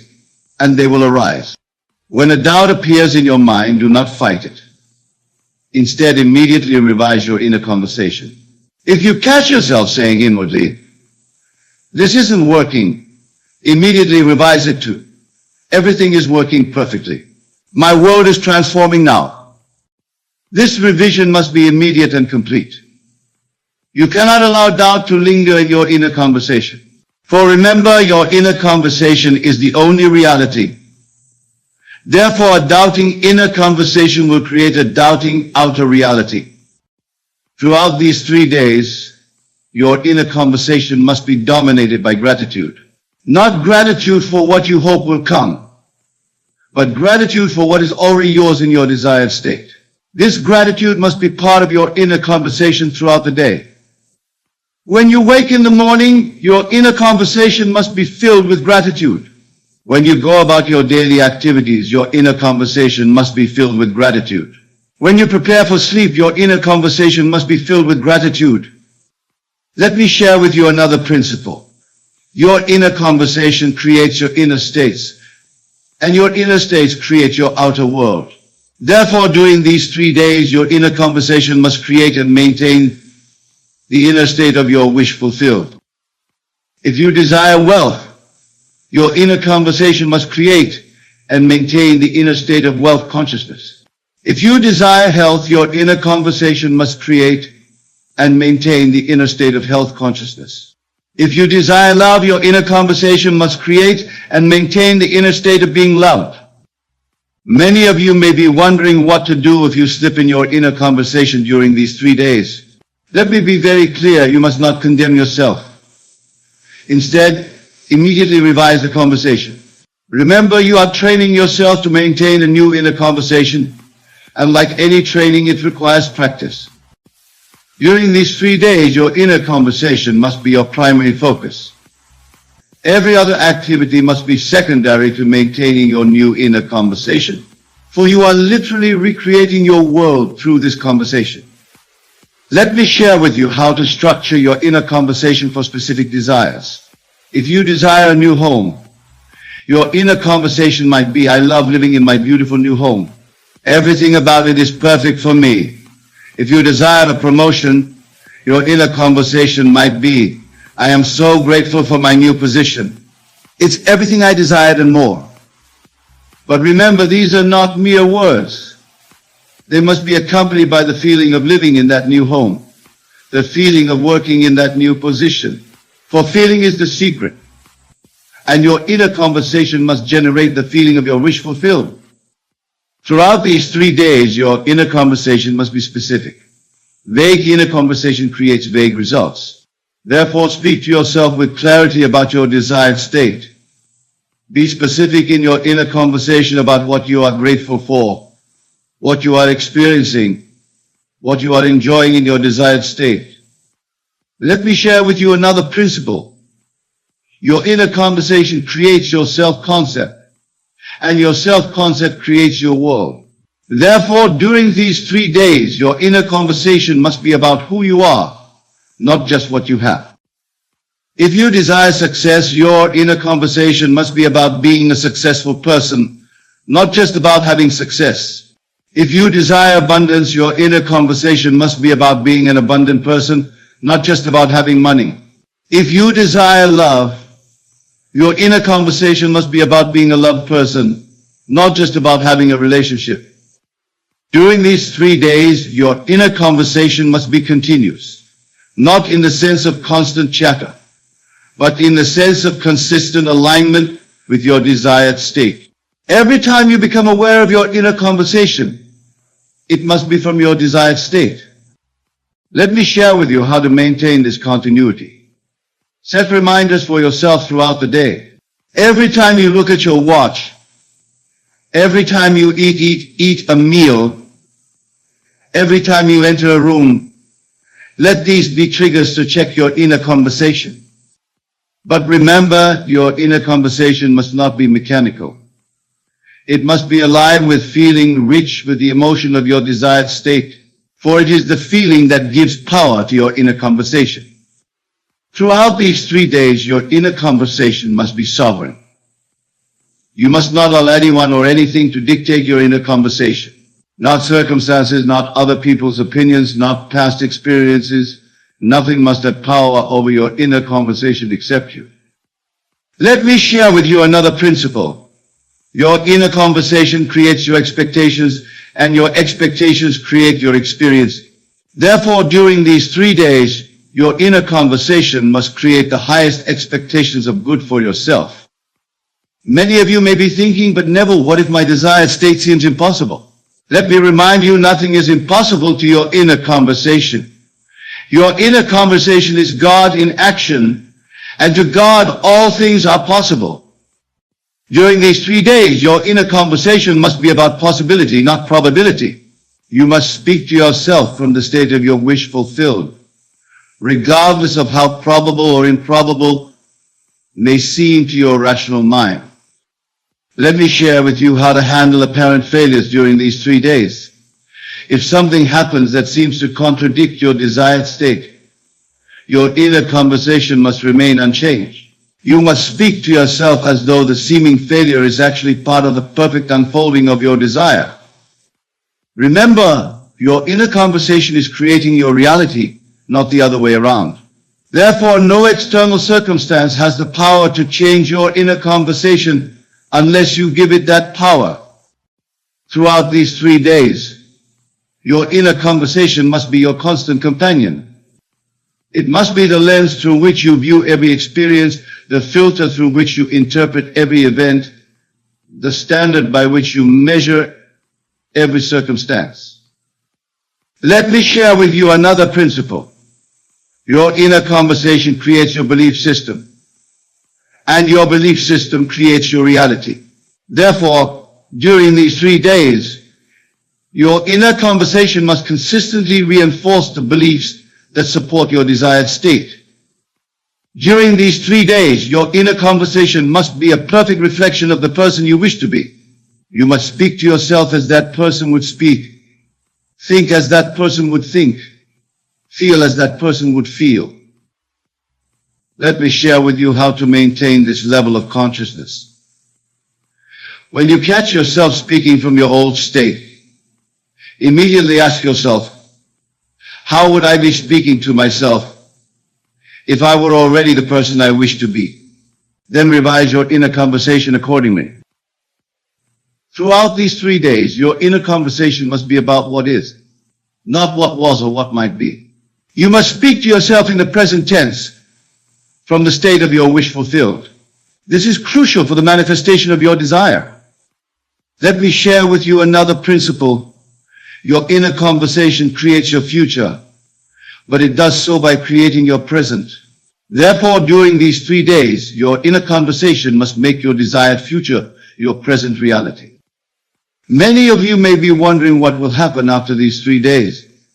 Let me tell you, if you have maintained the proper inner conversation for 3 days, you will have set in motion forces that must result in the manifestation of your desire. During these 3 days, your inner conversation must be your primary tool for creation. Every other method, every other technique, every other approach must be secondary to maintaining your new inner conversation. Let me share with you how to know if your inner conversation is correct. If it feels natural, if it feels real, if it feels true, even in the face of contrary evidence, then your inner conversation is correct. Throughout these 3 days, your inner conversation must be protected like a precious jewel. You must guard it against doubt, against fear, against negativity. For your inner conversation is the very substance from which your world is created. Let me share with you another principle. Your inner conversation creates your relationship with yourself, and your relationship with yourself creates all other relationships. Therefore, during these 3 days, your inner conversation must reflect the highest, most loving relationship with yourself. During these 3 days, your inner conversation must be your sacred practice. You must treat it with the same reverence that a priest treats his prayers, that a scientist treats his experiments, that an artist treats his creations. Let me share with you how to maintain this level of devotion. See your inner conversation as your direct connection to the creative power of the universe. For that is exactly what it is. Your consciousness in action, creating your world. Throughout these 3 days, your inner conversation must be your constant reminder of who you really are, the operant power in your world, the creator of reality, the God of your universe. And that, my dear friends, is how you must talk to yourself for 3 days if you wish to transform your world. Not sometimes, not occasionally, but consistently, continuously, constantly. For your inner conversation is the word of God in action, and it cannot return void. Remember this, your world is your inner conversation pushed out. Therefore, guard your inner conversation for these 3 days, as though your life depends upon it, because it does. So what will you do with this knowledge? Will you continue with your old inner conversation, creating the same results you've always created? Or will you begin today, this moment, to maintain a new inner conversation that must create a new world? The choice is yours, but the law is absolute. Your inner conversation creates your reality. Therefore, speak to yourself for 3 days as though your desires are already fulfilled, and watch your world transform. That's the message I want to leave you tonight. Not because it's easy, but because it's true. Not because it's simple, but because it's powerful. Not because it's what you expected to hear, but because it's what you needed to hear. Remember, 3 days of proper inner conversation will transform your world. Every single time. And isn't that worth thinking about? Ladies and gentlemen, the topic of our discussion is I am rich, I abundant. Money affirmations for prosperity, happiness and wealth. Now let us embark on this journey of understanding and revelation together. First and foremost, I want you to understand that the words I am are the most powerful in any language. They are your self-definition, your concept of self. Whatever follows, I am shapes your reality. So when you declare, I am rich and abundant, you are setting in motion a divine principle that cannot fail to manifest in your world. You see, my dear friends, the universe is mental. It is responsive to your thoughts and feelings. Your consciousness is the only reality. What you perceive as your physical reality is nothing more than an outward picture of your inner assuming. Therefore, to change your world, you must change your concept of self. Now let us delve deeper into this principle. When you say, I am rich and abundant, you are not merely repeating words. You are making a declaration to the universe. You are impressing your subconscious mind with a new concept of self. And your subconscious mind, being impersonal, will accept this new concept and begin to work tirelessly to bring it into manifestation. But remember, it's not enough to simply say the words. You must feel the truth of them. You must live from the end. What do I mean by this? I mean that you must assume the feeling of the wish fulfilled. You must feel now what you would feel if you were already rich and abundant. Imagine for a moment that you are indeed rich and abundant. How would you feel? Would you feel secure? Confident, generous? Allow yourself to fully embody these feelings. For it is the feeling that gives life to your words.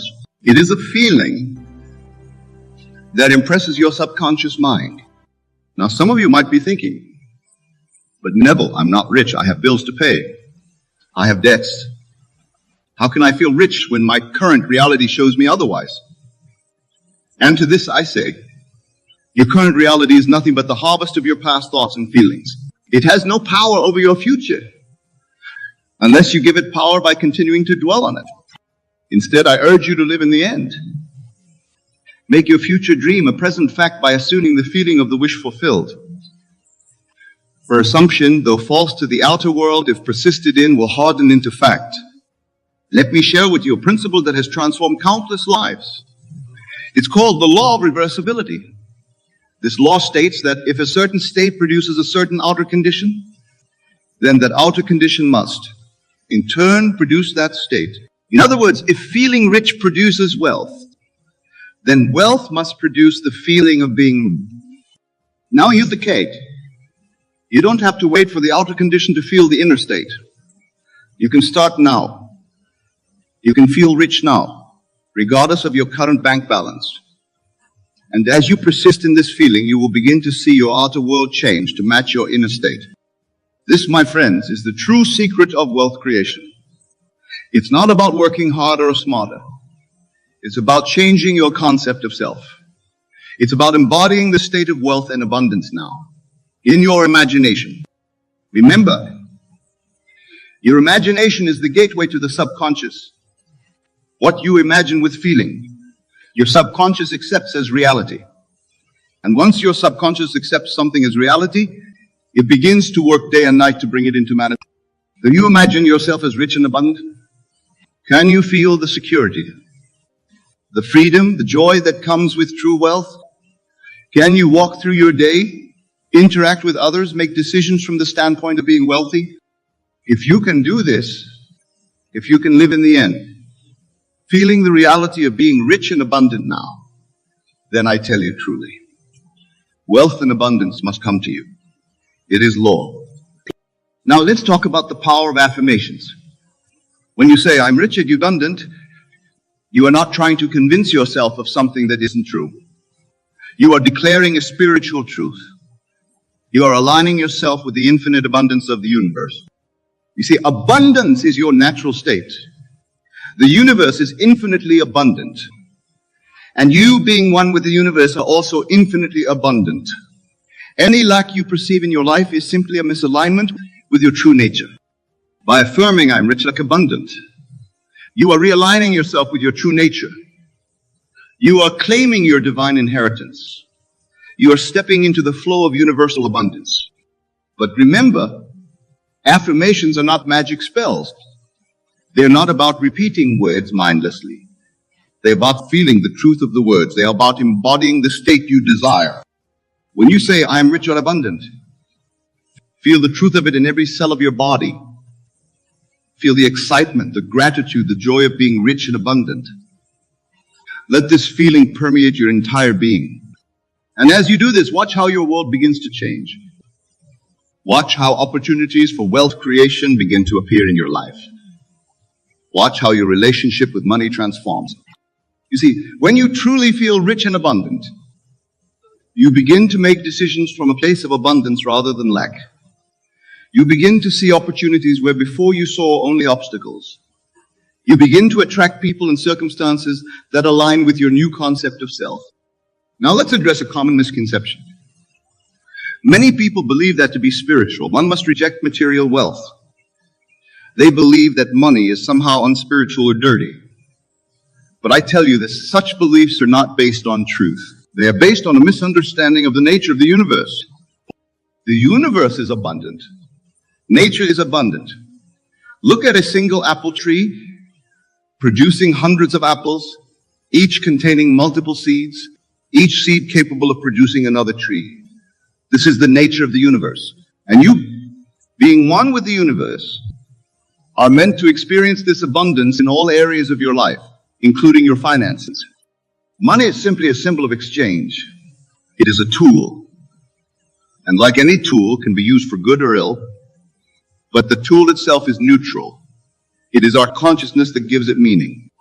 When you declare, I am rich and abundant, you are not being greedy or materialistic. You are aligning yourself with the natural abundance of the universe. You are preparing yourself to be a channel through which abundance can flow, not just for yourself, but for others as well. For true wealth is not about hoarding. It's about flow. It's about giving as well as receiving. When you are truly rich and abundant, you have more to give. You have more resources to make a positive impact in the world. So I urge you, let go of any guilt or shame you may feel about desiring wealth. Embrace your desire for abundance. For in doing so, you're embracing your true nature. Now, let's talk about the importance of persistence. You see, when you begin to affirm, I am rich and abundant, you may not see immediate results in your outer world. Your bank account may not instantly overflow. But do not be discouraged. Remember, you are working with law. Just as a farmer doesn't plant a seed and expect to harvest the next day, you must give your new concept of self-time to bear fruit. The seed has been planted in your subconscious mind. Your job now is to nurture it, to water it with your continued assumption, your continued feeling of being rich and abundant. This is where many people fail. They start with enthusiasm, affirming their new state. But when they don't see immediate results, they give up. They revert to their old concept of self, their old patterns of thinking and feeling. But I tell you this, persistence is key. You must persist in your new assumption until it hardens into fact.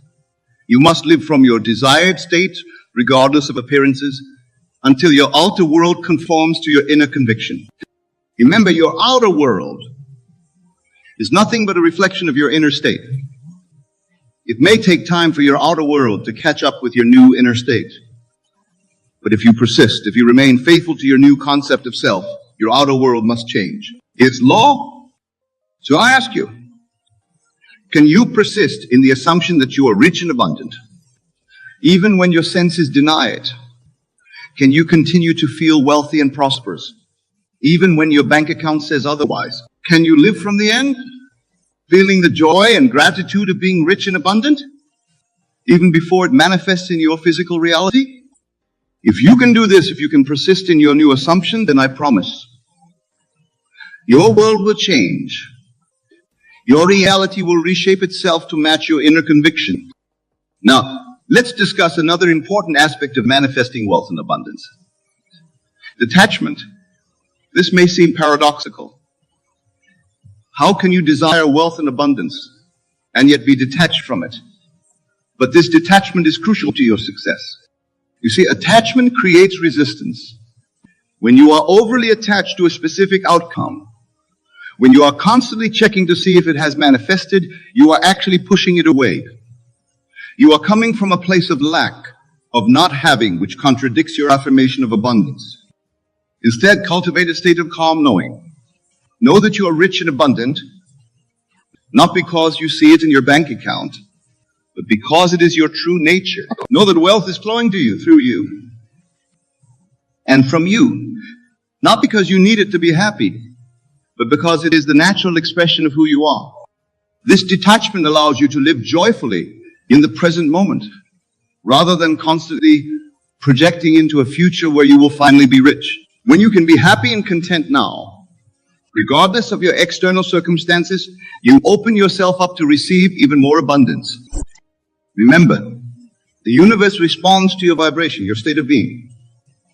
When you vibrate at the frequency of lack and need, you attract more experiences that match that vibration. But when you vibrate at the frequency of abundance, and gratitude, you attract experiences that match that higher vibration.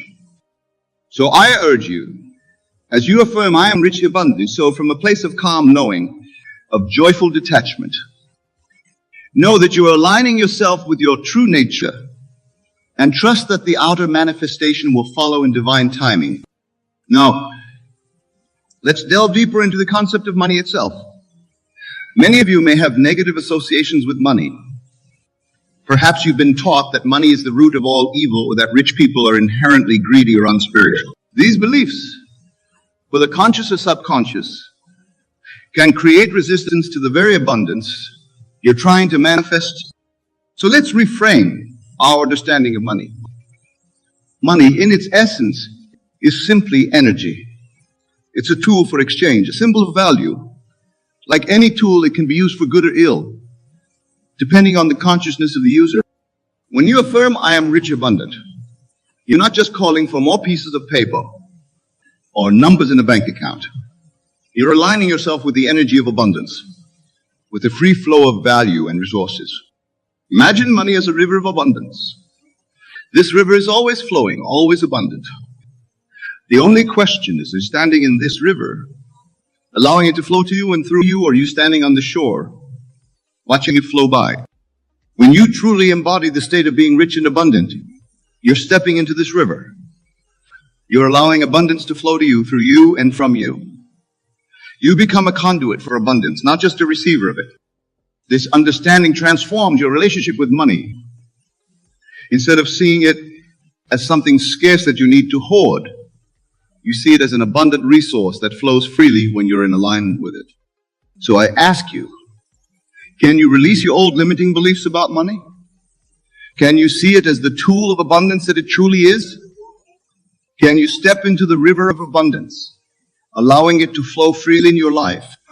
As you contemplate these questions, I want you to really feel into the state of being rich and abundant.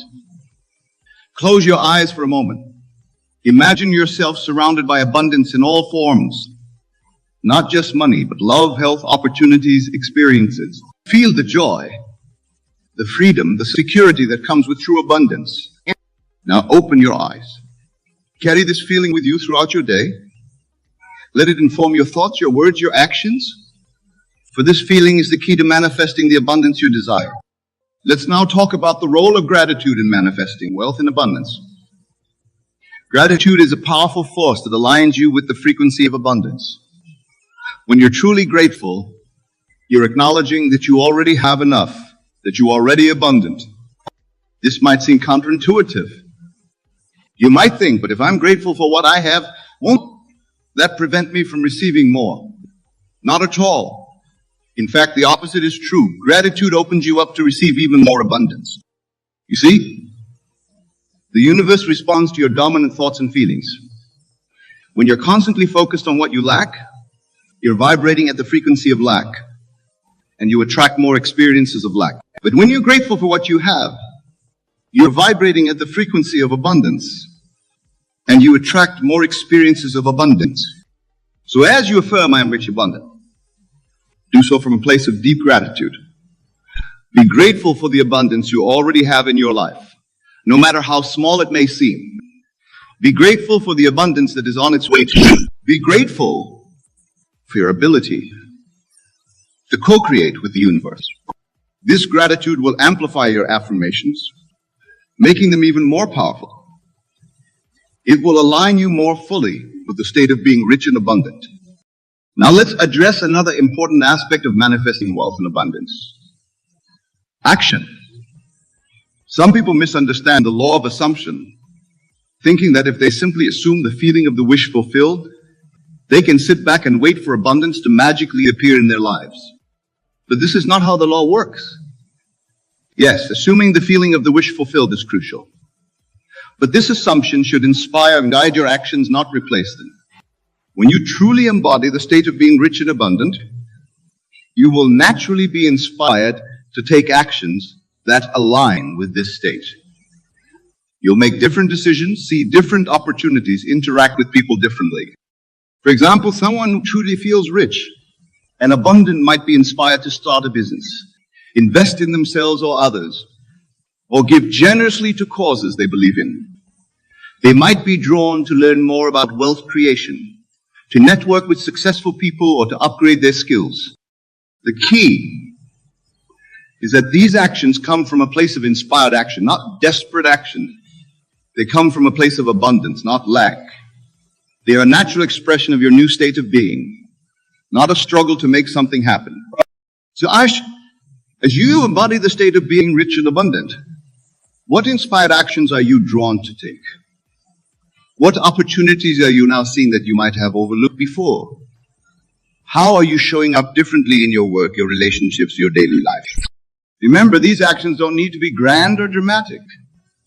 Small, consistent actions taken from a place of abundance can lead to profound changes over time. Now let's talk about the concept of circulation. In nature, everything circulates. Air circulates, water circulates, energy circulates, wealth is no different. It's meant to circulate, to flow. Many people, when they start to accumulate some wealth, hold on to it tightly out of fear of losing it. But this tight grip actually constricts the flow of abundance. It comes from a mindset of scarcity, not abundance. When you truly embody the state of being rich and abundant, you understand that wealth is meant to flow. You're not afraid to spend money on things that bring you joy or add value to your life. You're not afraid to invest in yourself or others. You're not afraid to give generously. This doesn't mean being reckless or wasteful. It means trusting in the abundant nature of the universe. It means knowing that as you allow wealth to flow out, you open yourself up to receive even more. Think of it like breathing. You need to exhale to make room for the next inhale. In the same way, allowing wealth to flow out creates space for more to flow in. How can you allow wealth to circulate more freely in your life? How can you loosen your grip on money, trusting in the abundant flow of the universe? As we continue our exploration of wealth and abundance, let's discuss the importance of self-worth. You see, your external reality is a reflection of your internal state. If you don't believe you're worthy of wealth and abundance, you'll subconsciously sabotage your efforts to create it. Many people have deep-seated beliefs that they're not good enough, not smart enough, or not deserving enough to be truly wealthy. These beliefs often stem from childhood experiences or societal conditioning. But I tell you this, these beliefs are not the truth of who you are. You are a divine being, created in the image and likeness of God. You are inherently worthy of all the abundance the universe has to offer. Your worth is not determined by your bank account, your job title, your possessions. Your worth is inherent, unchanging, and in it. So as you affirm I'm rich, abundant, also affirm your inherent worth. Know that you are deserving of wealth and abundance simply because you exist. Know that the universe delights in your joy and wants to support your highest good. This sense of self-worth will magnify the power of your affirmations. It will allow you to fully embody the state of being rich and abundant without self-doubt or self-sabotage. Now, let's address a common concern. Some of you might be thinking, but Neville, what about the less fortunate? Isn't it selfish to focus on my own wealth and abundance when there's so much poverty in the world?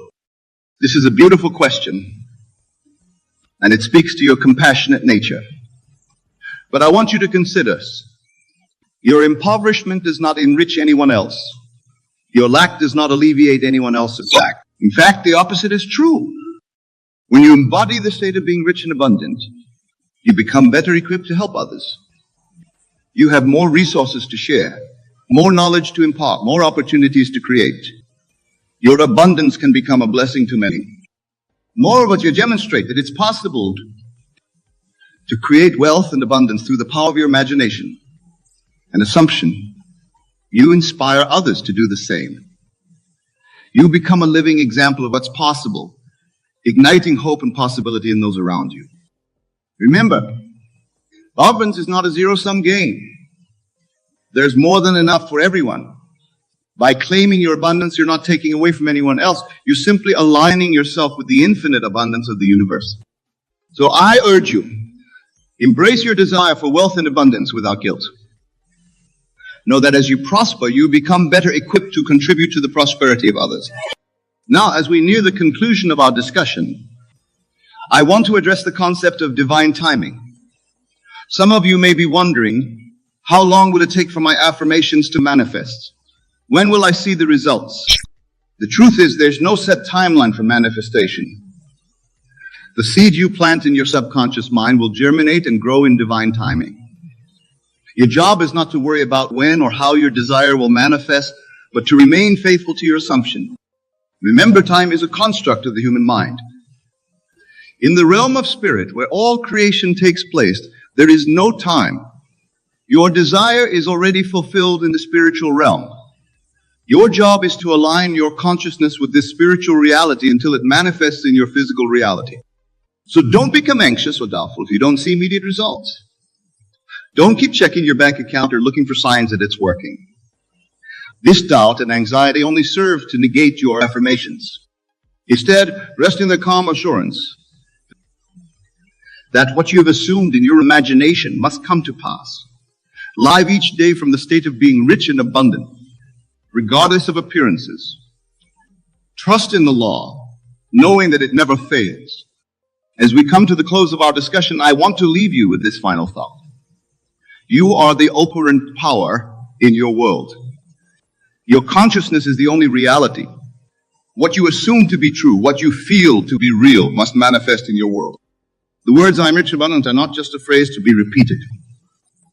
They are a state to be embodied, a truth to be lived. As you consistently assume this state, as you live from this truth, you will see your outer world reshape itself to match your inner conviction. Remember, this is not about forcing or struggling. It's about aligning yourself with your true nature, with the abundant essence of the universe. It's about remembering who you really are, a divine being, infinitely worthy, inherently abundant. So go forth from this place with a new understanding. Know that wealth and abundance are your birthright. Know that you have the power to create the life you desire. Know that as you prosper, you become a beacon of possibility for others. Carry the word "I'm rich and abundant" not just in your mind, but in your heart. Feel the truth of them in every cell of your body. Let them inform your thoughts, your words, your actions. Live from this state and watch as miracles unfold in your life. And always remember, the greatest gift you can give to the world is the fullest expression of yourself. As you step into your abundance, as you allow wealth to flow freely in your life, you give others permission to do the same. You become a living testament to the abundance of the universe. So I say to you one final time, you are rich, you are abundant. This is the truth of your being. Embrace it, live it, and watch as your world transforms before your very eyes. Thank you for your attention. May you go forth and create a life of boundless wealth, prosperity, and abundance. The power is within you. The time is now. You are the miracle you've been waiting for. Embrace your divine inheritance and let your light shine brightly for all to see.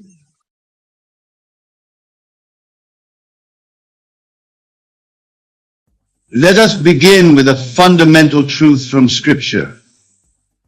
In John 1:1 we read, "In the beginning was the Word, and the Word was with God, and the Word was God." Now, most people interpret this passage literally, thinking it refers to spoken words. But I tell you this, the word spoken of here is not mere language. It is vibration, it is feeling. It is the very sensation of your desire fulfilled. You see, my dear friends, when you truly understand this principle, you realize that imagination and vibration are one and the same. They are not two separate things, they are the same force expressing itself through different aspects of your consciousness. This is why the Bible tells us by faith we understand that the worlds were framed by the Word of God. This word, this vibration is your own wonderful human imagination in action. Let me share with you a profound secret about vibration and imagination. When you imagine something, you are not merely creating mental pictures. You are generating a specific frequency, a particular vibration that corresponds to your desire fulfilled. This is why feeling is the secret, for feeling is the language of vibration. Consider the story of Moses and the burning bush.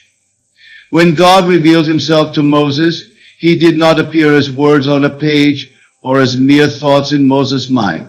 He appeared as energy, as vibration, as living flame that did not consume.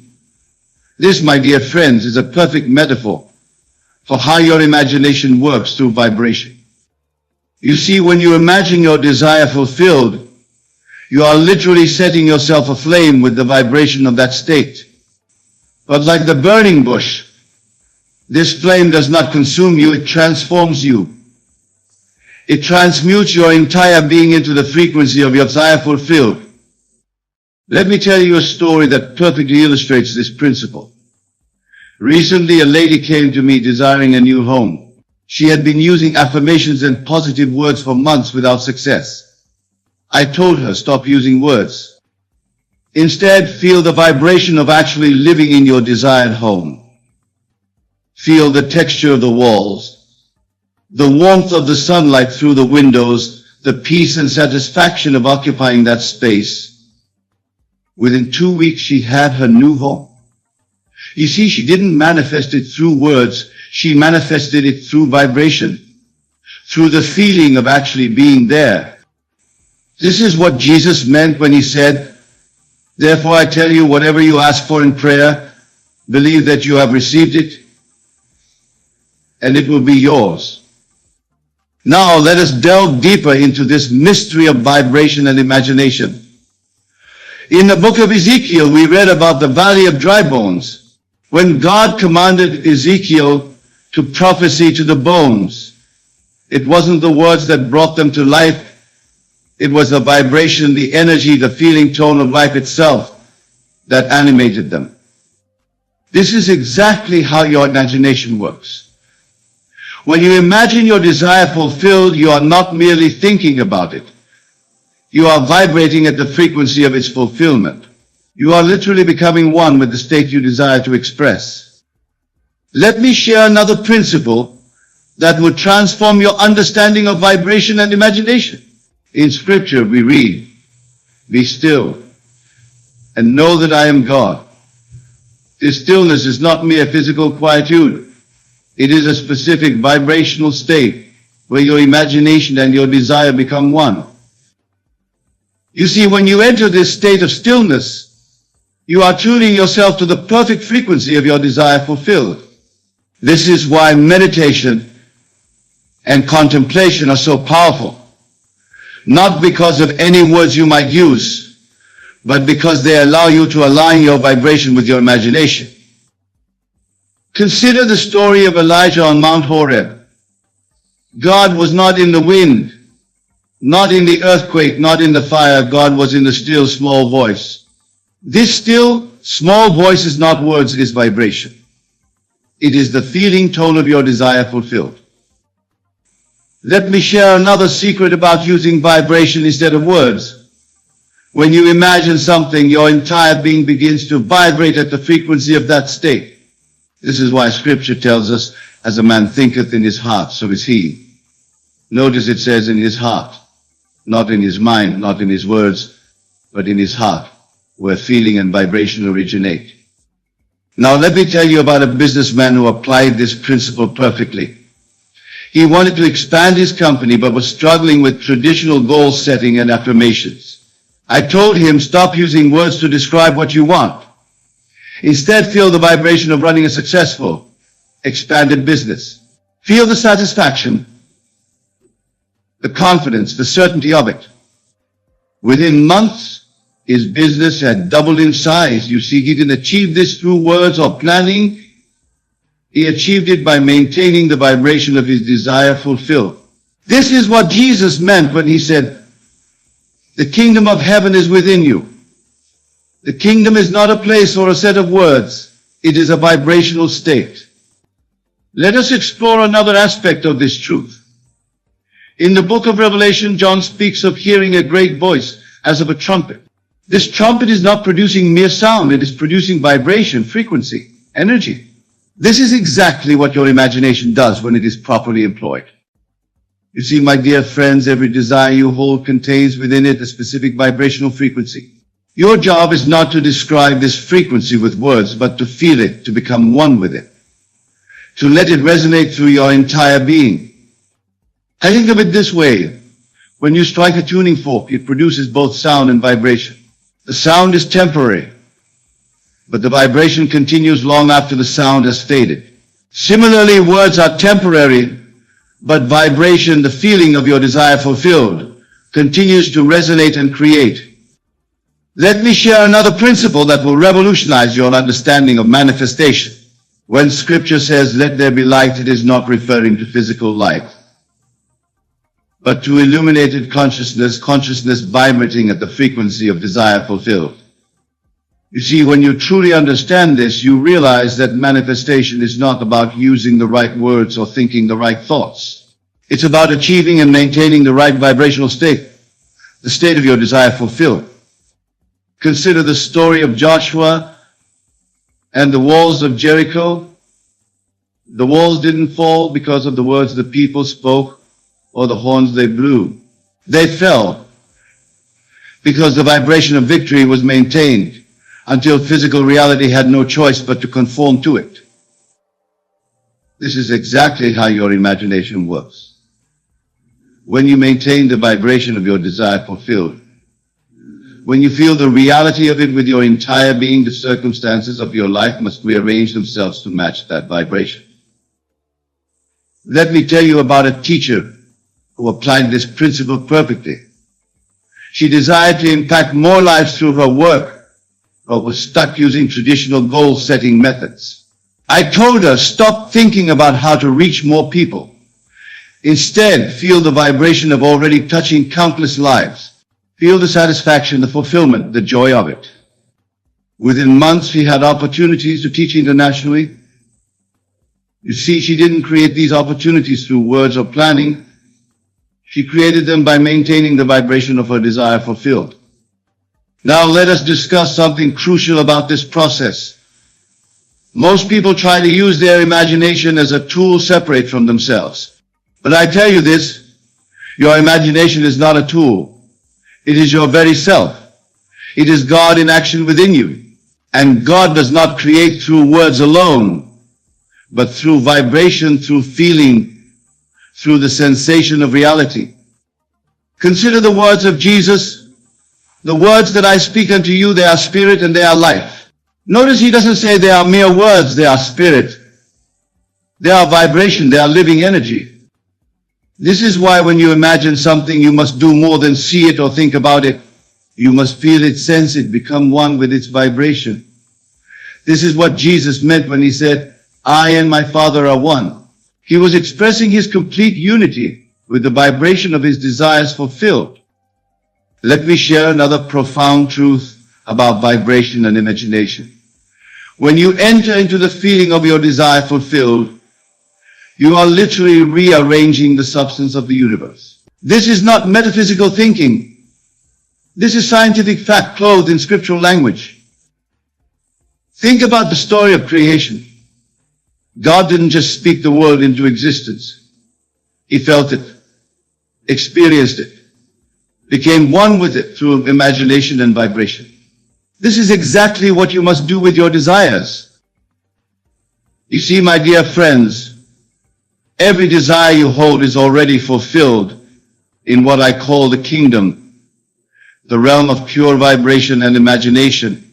Your task is not to create it through words or effort, but to tune yourself to its frequency, to feel its reality, to become one with its vibration. Let me tell you about someone who understood this perfectly. A gentleman came to me wanting to transform his relationships. He had been using affirmations and positive self-talk without success. I told him, stop using words to try to change your relationships. Instead, feel the vibration of having perfect, harmonious relationships. Feel the love, the understanding, the connection. Within weeks, his relationships began to transform. You see, he didn't change them through words or actions. He changed them by maintaining the vibration of his desire fulfilled. Now let us explore another aspect of this truth. In scripture we read, faith is the substance of things hoped for, the evidence of things not seen. This substance is not words or thoughts. It is vibration. It is the feeling tone of your desire fulfilled.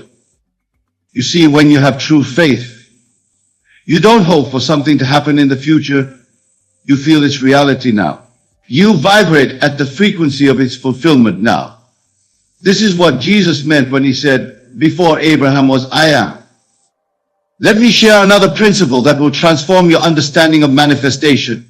Most people think they need to change their circumstances to achieve their desires. But I tell you this, you need only change your vibration, your feeling state, and circumstances will change themselves. Consider the story of Daniel in the lion's den. He didn't survive because of words he spoke or prayers he said. He survived because he maintained the vibration of perfect safety and divine protection. This is exactly how your imagination works when properly employed. You see, when you maintain the vibration of your desire fulfilled, you create what I call a bridge of incidents, a series of apparently unrelated events that lead to the manifestation of your desire. This is why Scripture tells us all things work together for good to them that love God. Let me tell you about an artist who applied this principle perfectly. She wanted to showcase her work in major galleries, but was struggling with traditional networking and promotion. I told her, stop trying to make it happen through words and actions. Instead, feel the vibration of being a successful, recognized artist. Feel the satisfaction, the fulfillment, the reality of it. Within months, she had exhibitions in 3 major galleries.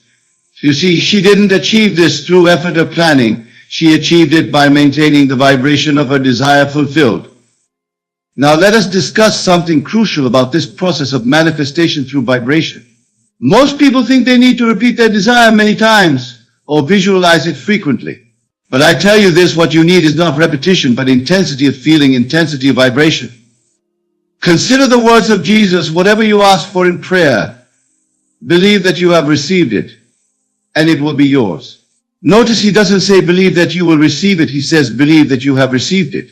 This is about maintaining the vibration of fulfillment now.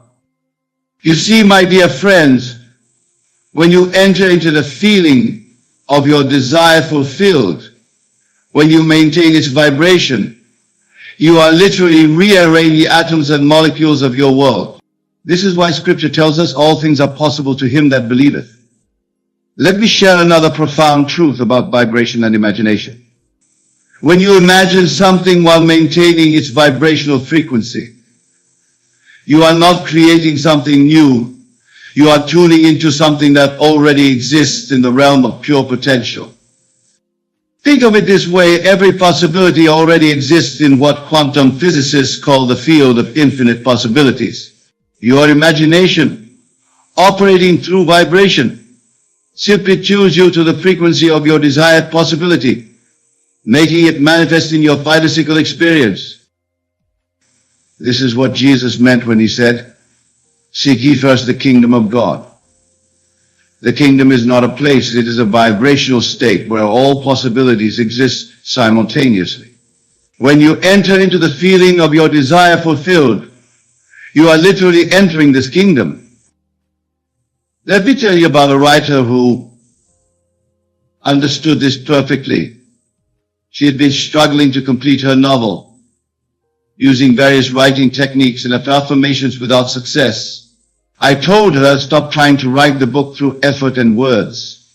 Instead, feel the vibration of being a successful author. Feel the satisfaction of having completed your novel. Feel the joy of readers being transformed by your work.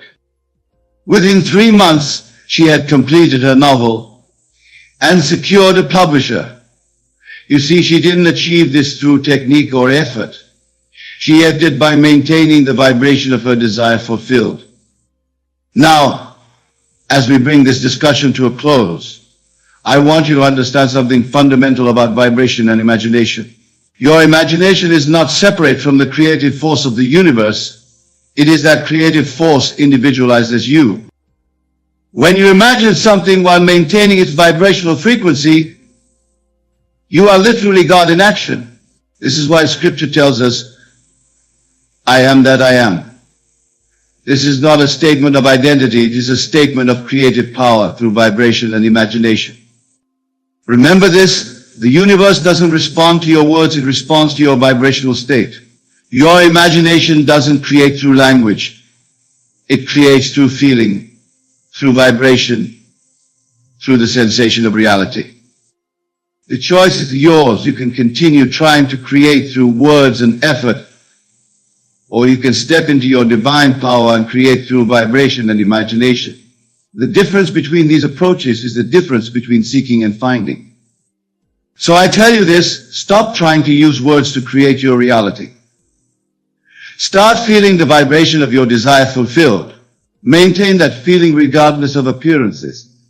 Trust in the law that shapes all things according to your conscious assumptions. For when you master this, when you truly understand how to create through vibration and imagination, you become more than just a creator of circumstances. You become aware of your true nature as the operant power of the universe itself. This is your birthright. This is your true identity.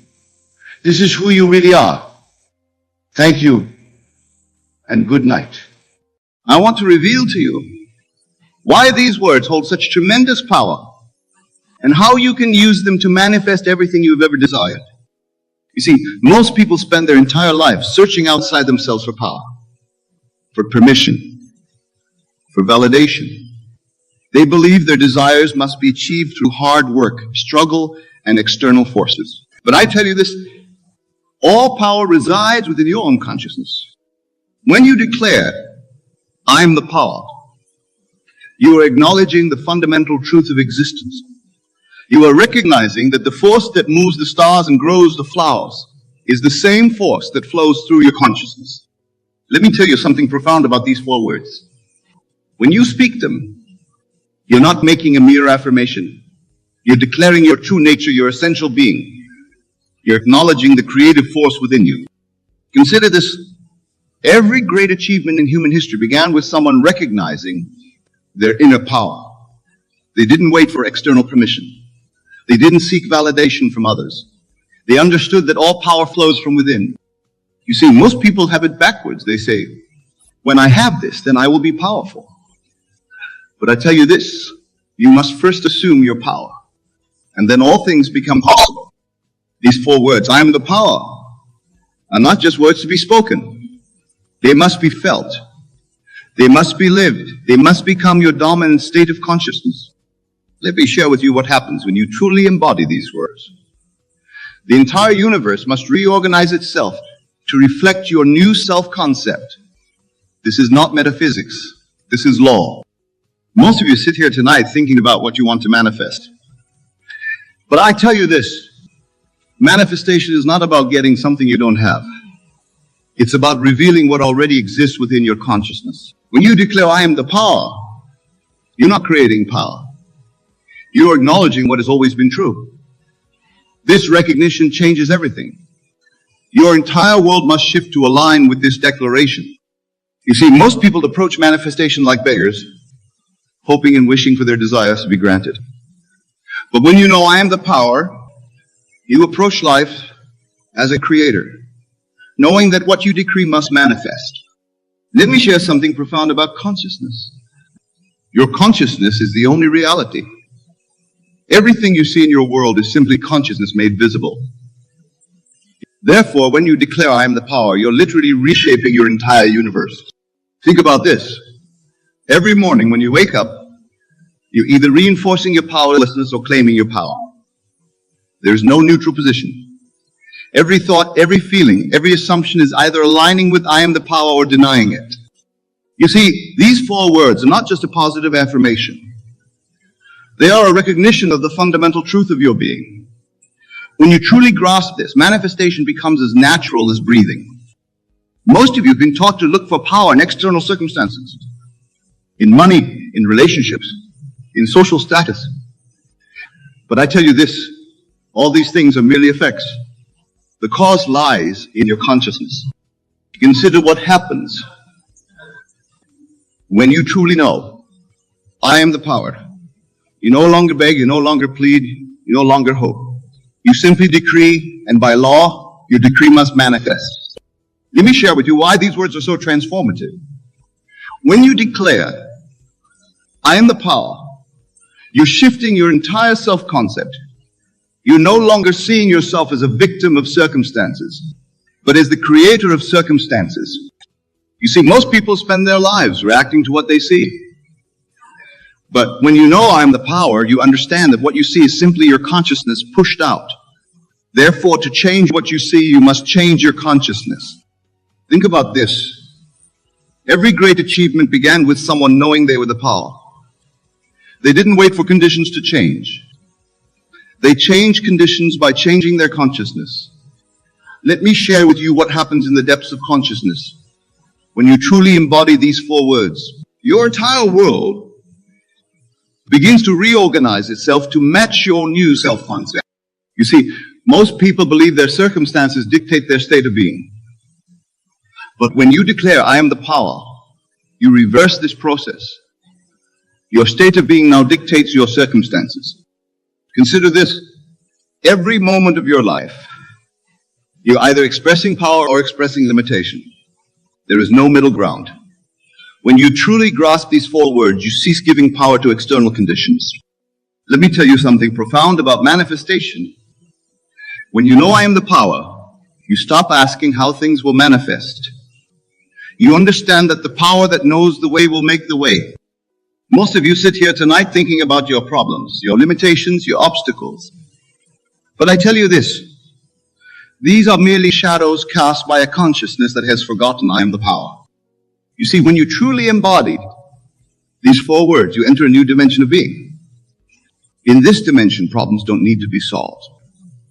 They simply dissolve in the light of your consciousness. Think about this. Everything you see in your world right now is the result of your previous concepts about yourself. Change the concept by knowing I am the power, and your world must change. Let me share with you the true meaning of these words. When you declare I am the power, you're not making a positive statement. You're acknowledging your true identity. Most of you have been taught to look for causes outside yourself. But when you know I am the power, you understand that you are the only cause in your world. Consider this carefully. Every condition in your life right now is simply a shadow of your consciousness. When you truly know I am the power, you cease fighting shadows and start changing consciousness. Let me tell you about the transformative nature of these 4 words. When you declare I am the power, you're not just changing your thoughts. You're changing the very foundation of your reality. You see, most people live their entire lives believing they're victims of circumstances. But when you truly embody I am the power, you understand that circumstances are merely reflections of consciousness. Consider what happens when you wake up each morning knowing I'm the power. Suddenly, obstacles become opportunities. Problems become possibilities. Every challenge becomes a chance to demonstrate your creative power. Let me share something profound about these words. When you declare I am the power, you're not making a future promise. You're claiming a present reality. This distinction changes everything. Most of you sit here thinking about what you want to create in your future. But I tell you this, there is no future creation. There is only present assumption. When you know I am the power, you understand that what you assume now must manifest. You see, these 4 words are not just a statement. They are a complete shift in consciousness. When you truly embody them, you cease looking outside yourself for anything. Think about this. Every time you say, I can't, or it's too difficult, you're denying these 4 words. You're giving your power away to external conditions. Let me tell you what happens when you consistently maintain this consciousness. Your entire world must reshape itself to reflect your new self-concept.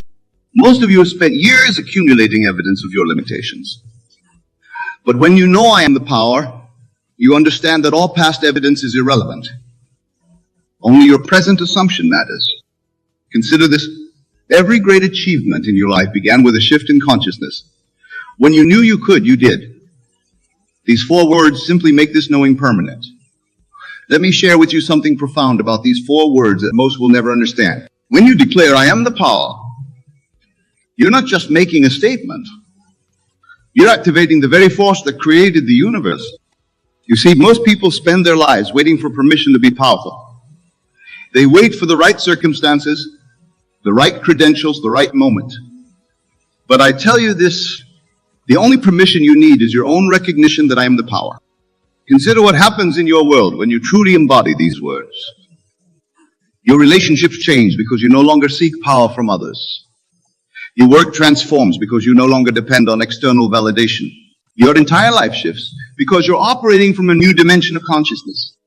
Let me tell you about the subtle shift that occurs when you consistently maintain this state. You stop asking, when will my desire manifest? Because you understand that manifestation is not a future event. It's a present moment recognition. Most of you have been taught that power is something to be acquired. But when you declare I'm the power, you understand that power is your natural state. Everything else is learned powerlessness. You see, these 4 words challenge everything you've been taught about. Cause and effect. When you know I am the power, you understand that consciousness is the only cause and everything else is effect. Think about this. Every time you say I hope or I wish, you're denying these 4 words. You're placing power outside yourself in some future event or external circumstance. Let me share with you what happens when you maintain this consciousness consistently. Your entire world must rearrange itself to match your new self-concept. This is not theory, this is law. Most of you sit here tonight thinking about your past failures, your current limitations, your future obstacles. But I tell you this, all of these are merely shadows cast by a consciousness that has forgotten I am the power. Consider this. Every moment of your life, you're either expressing power or expressing limitation. There is no neutral ground. When you truly grasp these 4 words, you cease giving power to anything external. Let me reveal to you the deeper meaning behind these 4 words. When you declare I am the power, you're not making a casual statement. You're aligning yourself with the fundamental creative force of the universe. You see, most people live their entire lives believing that power lies in their actions, their resources, their connections. But I tell you this, all these are merely expressions of consciousness.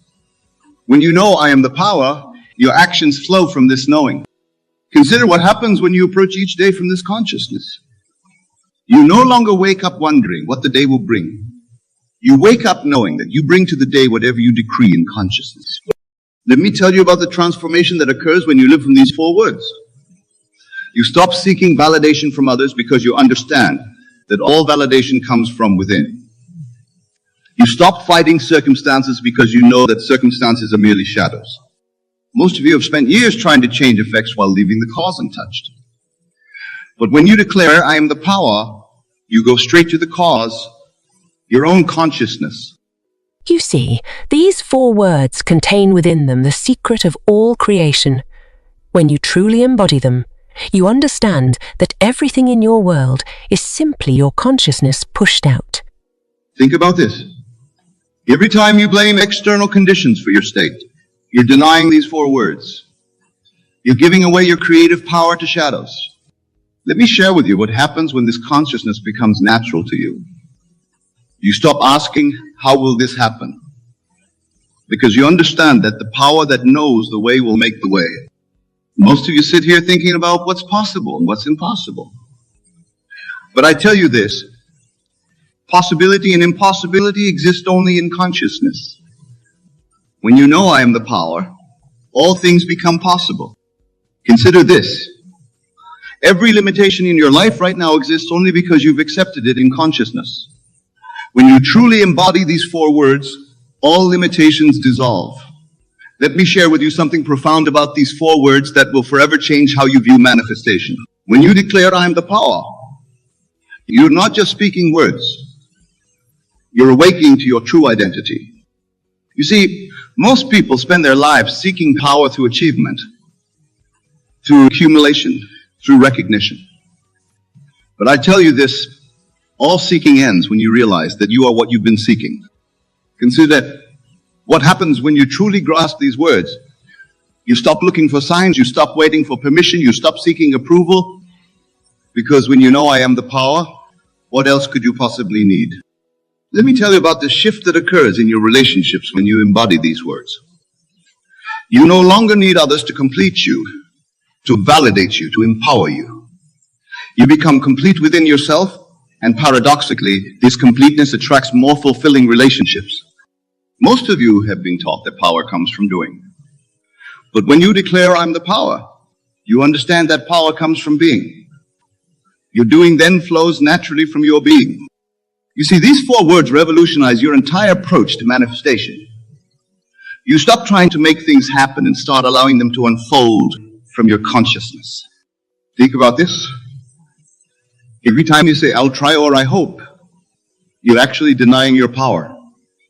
You're placing the fulfillment of your desires in some uncertain future. Let me share with you what happens. When you maintain this consciousness consistently, your entire world must reshape itself to reflect this new self-concept. This is not magic, this is law.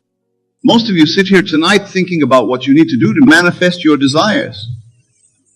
But I tell you this, manifestation is not about doing, it's about being. When you know I am the power, the doing takes care of itself. Consider this. Every great achievement in history began with someone knowing their power. They didn't wait for conditions to be perfect. They understood that conditions respond to consciousness, you see. Most people spend their lives in reaction mode, responding to circumstances, adapting to conditions. But I tell you this, when you know I am the power, you create circumstances, you determine conditions. Consider what happens when you approach each moment from this consciousness. You no longer see problems as obstacles, you see them as opportunities to demonstrate your creative power. Let me tell you about the transformation that occurs in your financial world when you embody these words. Money ceases to be something you chase and becomes something you attract through your consciousness of abundance. Most of you have been programmed to believe that success requires struggle. But when you declare, I am the power, you understand that success is simply the natural expression of your consciousness. You see, these 4 words completely transform your relationship with time. When you truly know I am the power, you cease postponing your good to some future date. Think about this. Every time you say, when I have this, then I'll be powerful, you're denying your present power. You're placing your power in external conditions. Let me share with you what happens when this consciousness becomes your natural state. Your entire experience of reality shifts. What seemed impossible becomes inevitable. Most of you sit here tonight thinking about your past failures, your present limitations, your future uncertainties. But I tell you this, all these are merely shadows cast by a consciousness that has forgotten its power. Consider this. Every moment of your life, you're either expressing power or expressing limitation. There's no middle ground. When you truly grasp these 4 words, you cease giving power to anything external. Let me share with you the final and most crucial understanding about these 4 words. When you declare, I am the power, you are making the ultimate declaration of independence from all external influences. You see, tonight marks a turning point in your life. From this moment forward, you will never again see yourself as powerless. You will never again give your power away to circumstances, to other people, or to past experiences. Consider this moment right now. As you sit here absorbing these words, you have a choice. You can continue living as you have been, seeing power as something outside yourself, or you can claim your true identity by knowing I am the power. Let me tell you what your world will look like when you fully embody these words. Everything that once seemed like an obstacle will become a stepping stone. Every challenge will become an opportunity to demonstrate your creative power. Most of you came here tonight seeking answers. But I tell you this, the only answer you need is already within you. It is the knowing, the absolute conviction that I am the power. You see, these 4 words are not just a technique or a method. They are a complete revolution in consciousness. When you truly embody them, your entire world must transform. Think about tomorrow morning when you wake up. Will you rise as the same person who came here tonight? Or will you rise knowing I am the power, ready to create your day consciously? Let me share with you this final truth. There's no power outside of you. There never was and there never will be. All power resides in consciousness. and you are that consciousness. From this moment forward, let every breath you take be a reminder that I am the power. Let every heartbeat affirm this truth. Let every step you take be from this consciousness. Remember, you are not becoming powerful. You are simply recognizing what has always been true. You are the power that creates worlds.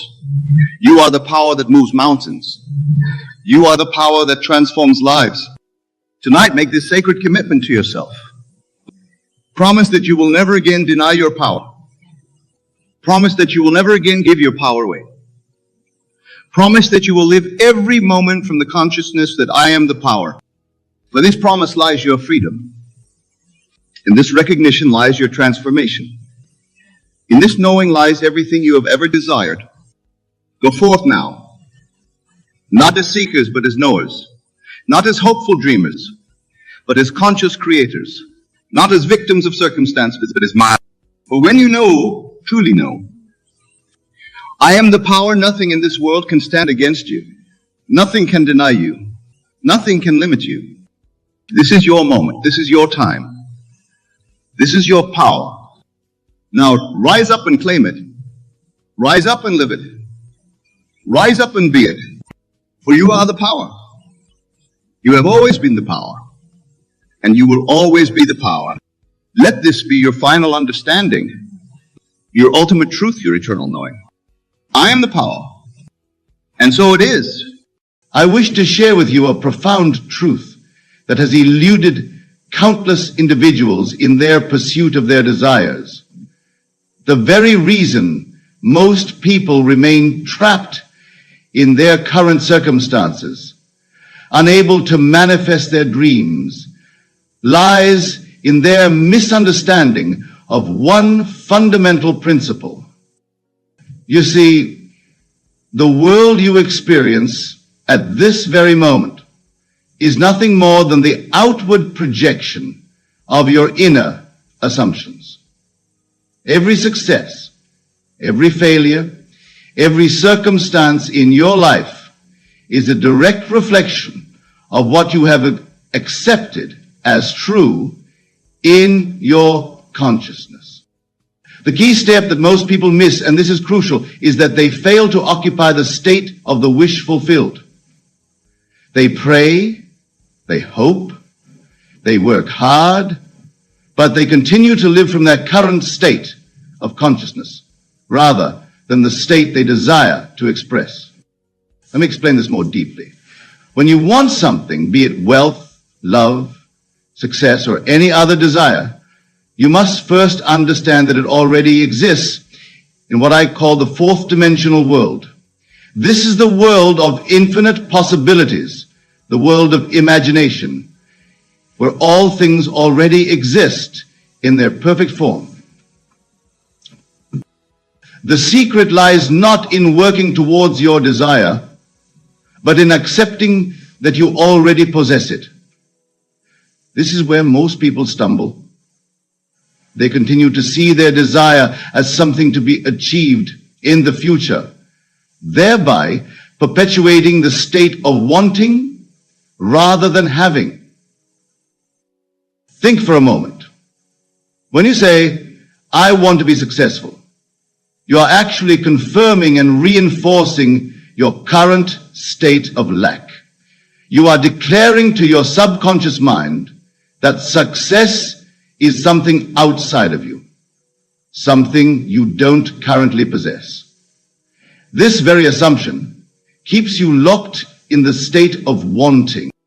Instead, you must dare to assume the feeling of your wish fulfilled. If you desire success, you must go about your day feeling successful, thinking from success, acting from success, not as a future state to be achieved, but as a present fact. This is not mere positive thinking or affirmation. This is a complete transformation of your consciousness.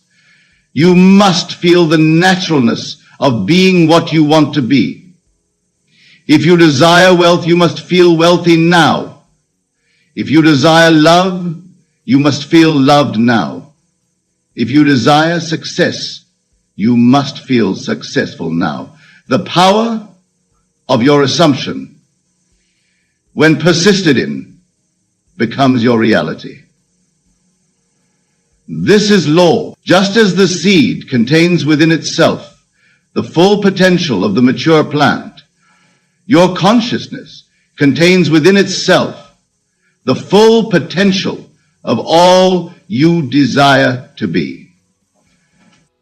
Most people live their entire lives never realizing that their imagination is actually the very substance of reality. They see imagination as mere fantasy, as something separate from what they call reality. But I tell you this, your imagination is reality itself in its first stage of manifestation. Consider this, everything you now accept as real in your world was once only imagined. The chair you're sitting on, the clothes you're wearing, the building you're in, all were first imagined before they became what you now accept as reality. This is the pattern of creation. The same principle applies to your desires. The state you wish to occupy already exists in your imagination. It is as real as anything you now accept as fact. The only difference is your assumption about what is real and what is imagined. Let me share with you a profound truth. You never attract what you want. You attract what you are. And what you are is determined by the state you occupy in consciousness. This is why affirmations alone often fail. You cannot affirm externally what you deny internally. The key step that people miss is the complete surrender to the state desired. They try to make things happen instead of allowing things to happen through the natural law of assumption. They stand outside their desire, looking at it instead of living from within it. When you truly grasp this principle, you will understand that there is nothing to change but your assumptions about yourself and your world. The outer world must conform to your inner assumptions. This is law. Many of you sit here tonight thinking, yes, but how do I change my assumptions? The answer is simpler than you might imagine. Yet it requires a complete reversal of your traditional thinking. Instead of working hard to achieve something, you must assume that you already have it. The art of assumption is the most vital skill you must master. When you assume a state, you must persist in that state until it becomes your dominant feeling. This is where people falter. They test the law instead of proving it through persistent assumption. Let me tell you something profound. Your consciousness is the only reality. Right now, as you sit here, you might believe that your senses define reality. But I tell you, your senses only show you what your consciousness has already accepted as true. Think about this carefully.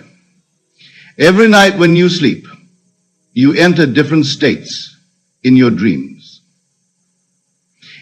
In those dreams, you experience sights, sounds, and sensations that feel completely real. Where do these experiences come from? They come from consciousness itself. They come from consciousness deliberately creating these experiences. The difference between your dream state and your waking state is only in the intensity of your assumption.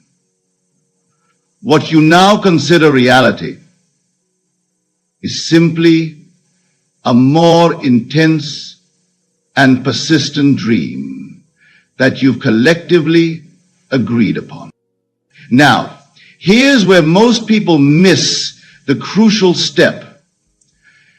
They fail to understand that they can wake up from their current dream, their current state, by assuming a new state with the same intensity that they assume their present state. You see, at this very moment, you are assuming certain things about yourself. You're assuming your name, your job, your relationships, your financial status. These assumptions feel so natural to you that you don't even question them. This is the key. Whatever you assume with complete conviction must externalize itself in your world. But here's the vital truth that most miss.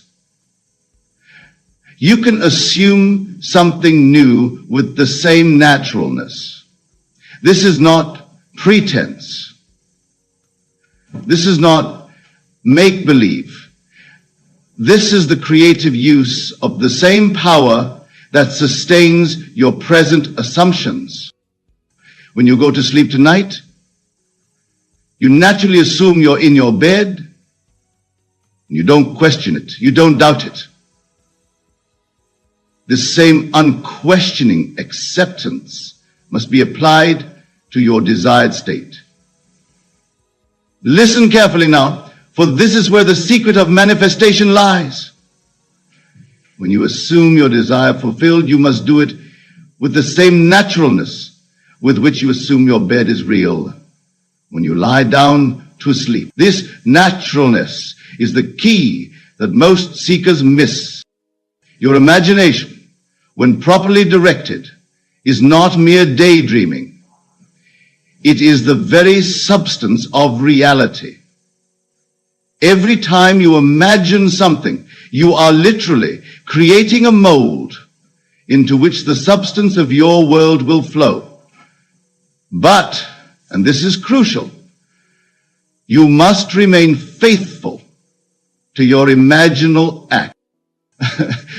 Most people perform an imaginal act and then return to their old state of consciousness. They imagine themselves wealthy for a moment, then open their eyes and react to their current financial situation. This vacillation between states prevents the manifestation of their desire. You must understand this. The moment you assume a new state, your entire world must rearrange itself to accommodate your new assumption. This is law. But you must give it time to externalize. The seed must have time to grow. Let me share with you a principle that few understand. Time is not a distance to be traveled. It is a sequence of states to be experienced. When you assume your desire fulfilled, you have actually entered the state where your desire exists. The time it takes to externalize is merely the time required for you to feel natural in that state. Most people fail because they don't grasp this truth. The feeling of naturalness is the key. If being wealthy feels unnatural to you, if being loved feels unnatural, if success feels unnatural, then you are not truly occupying that state. You are merely visiting it in your imagination. You must persist in your new state until it feels just as natural as your present state now feels. This is where faith comes in. Not faith in some external power, but faith in the law that consciousness is the only reality. When you truly grasp this, you will understand that there is nothing to change but your conception of self. Change that and you change your entire world. Now, let me share with you something profound about the nature of your consciousness. Your I amness, your awareness of being, is God himself individualized. When you say I am, you are proclaiming the name of God, for that is the true name of God. I am that I am. A fatal mistake that most people make is that they do not understand this power of I am. They use it unconsciously, carelessly, not realizing that whatever follows I am is what they are decreeing into existence. When you say, I am poor, I am sick, I am unlucky, you are literally commanding these states into being. This is the key step that people miss. They do not watch their assumptions. Every time you react to an event, every time you speak about yourself, you are setting into motion the law that shapes your world. Your I am is your consciousness, and your consciousness is the only reality. Consider this. Right now, you are saying, I am, to everything you accept as true about yourself. These assumptions have become so natural that you don't even recognize them as assumptions. They feel like facts. But I tell you, they are only facts because you have given them the power of your assumption. The secret of manifestation lies in transferring your awareness from one state to another. You must cease to be the person you believe yourself to be and assume the consciousness of the person you wish to be. This is not pretense. This is the creative use of the only power that exists. When you say, I am successful, I am wealthy, I am loved, you are not lying to yourself. You are actually entering into that state in consciousness. And since consciousness is the only reality, you are literally creating that reality. But, and this is crucial, you must persist in that state until it feels natural. This is where most people fail. They make a bold declaration of what they want to be, but they don't persist until it feels natural. They don't give the seed time to grow. You see, manifestation follows the divine pattern.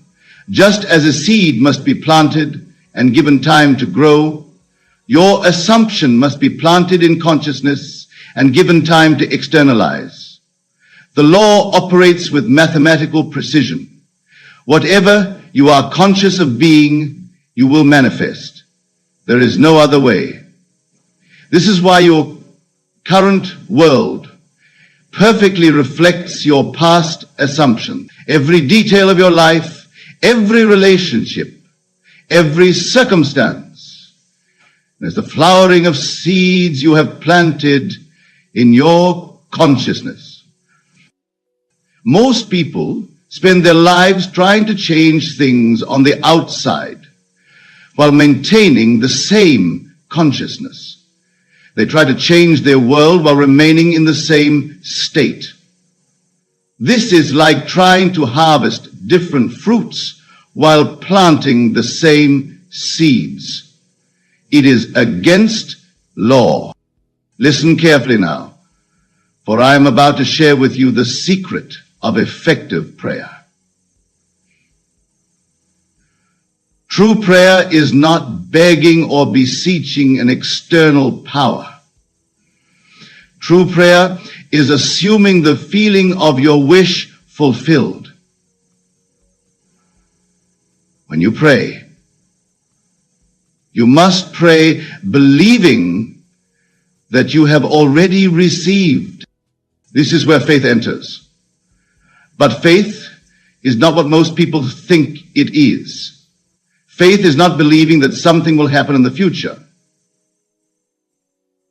Faith is accepting as fact what your senses deny. It is living from the end, feeling the reality of your desire fulfilled, while your senses tell you otherwise. Most people miss this crucial step. They pray and then look for evidence of answer. But I tell you, the evidence will only appear after you have persisted in your assumption. You must live as though your prayer has already been answered.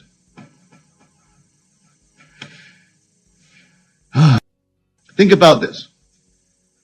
When you order something from a catalog, you don't keep ordering it over and over. You place the order once and then wait for its delivery. The same is true with your desires. You place your order with consciousness by assuming the feeling of your wish fulfilled. And then you wait in the absolute confidence that it must externalize. But here's the vital point that most miss. While you're waiting, you must maintain the consciousness of having already received.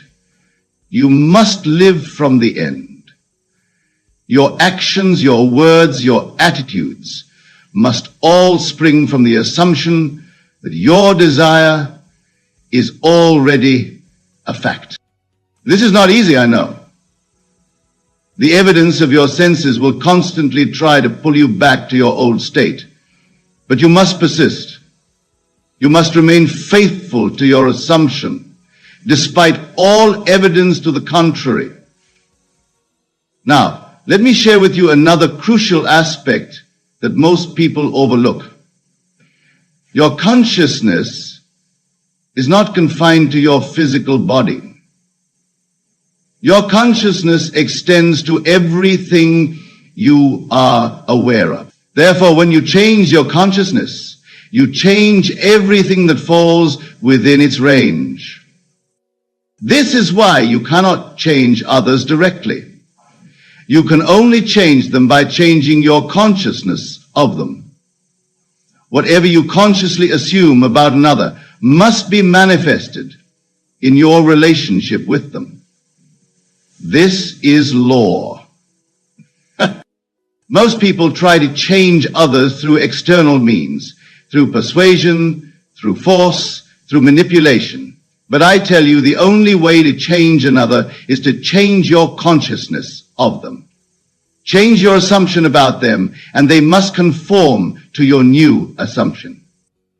This applies to every area of your life.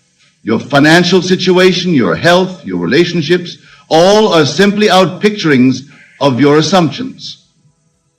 When you change your assumption, the whole vast world must change to reflect your new consciousness. But here's where people stumble. They do not persist in their new assumption long enough for it to become natural. They venture into a new state of consciousness, but retreat at the first sign of contradiction. They are like farmers who dig up the seed to see if it's growing. You must understand this. The time between your assumption and its manifestation is not a period of inaction. It is a period of gestation. Just as a pregnant woman carries her child while going about her normal activities, you must carry your assumption while continuing with your daily life. During this period, you may face what seem to be contradictions to your assumption. Your senses may tell you that nothing has changed. This is the time when most people abandon their assumption and return to their old state. But I tell you, these apparent contradictions are actually signs that the law is working. Just as a seed must first dissolve before it can grow, your old conditions must often appear to worsen before they give way to your new state. This is law. The old must die for the new to be born. Therefore, I tell you this with absolute certainty. The key step that most people miss is not in the doing, but in the being. They focus on what they must do to achieve their desires, when they should be focusing on what they must be. Remember this eternal truth. Your world is yourself, pushed out. Everything you see, everything you experience is simply yourself externalized. There is no one to change but self.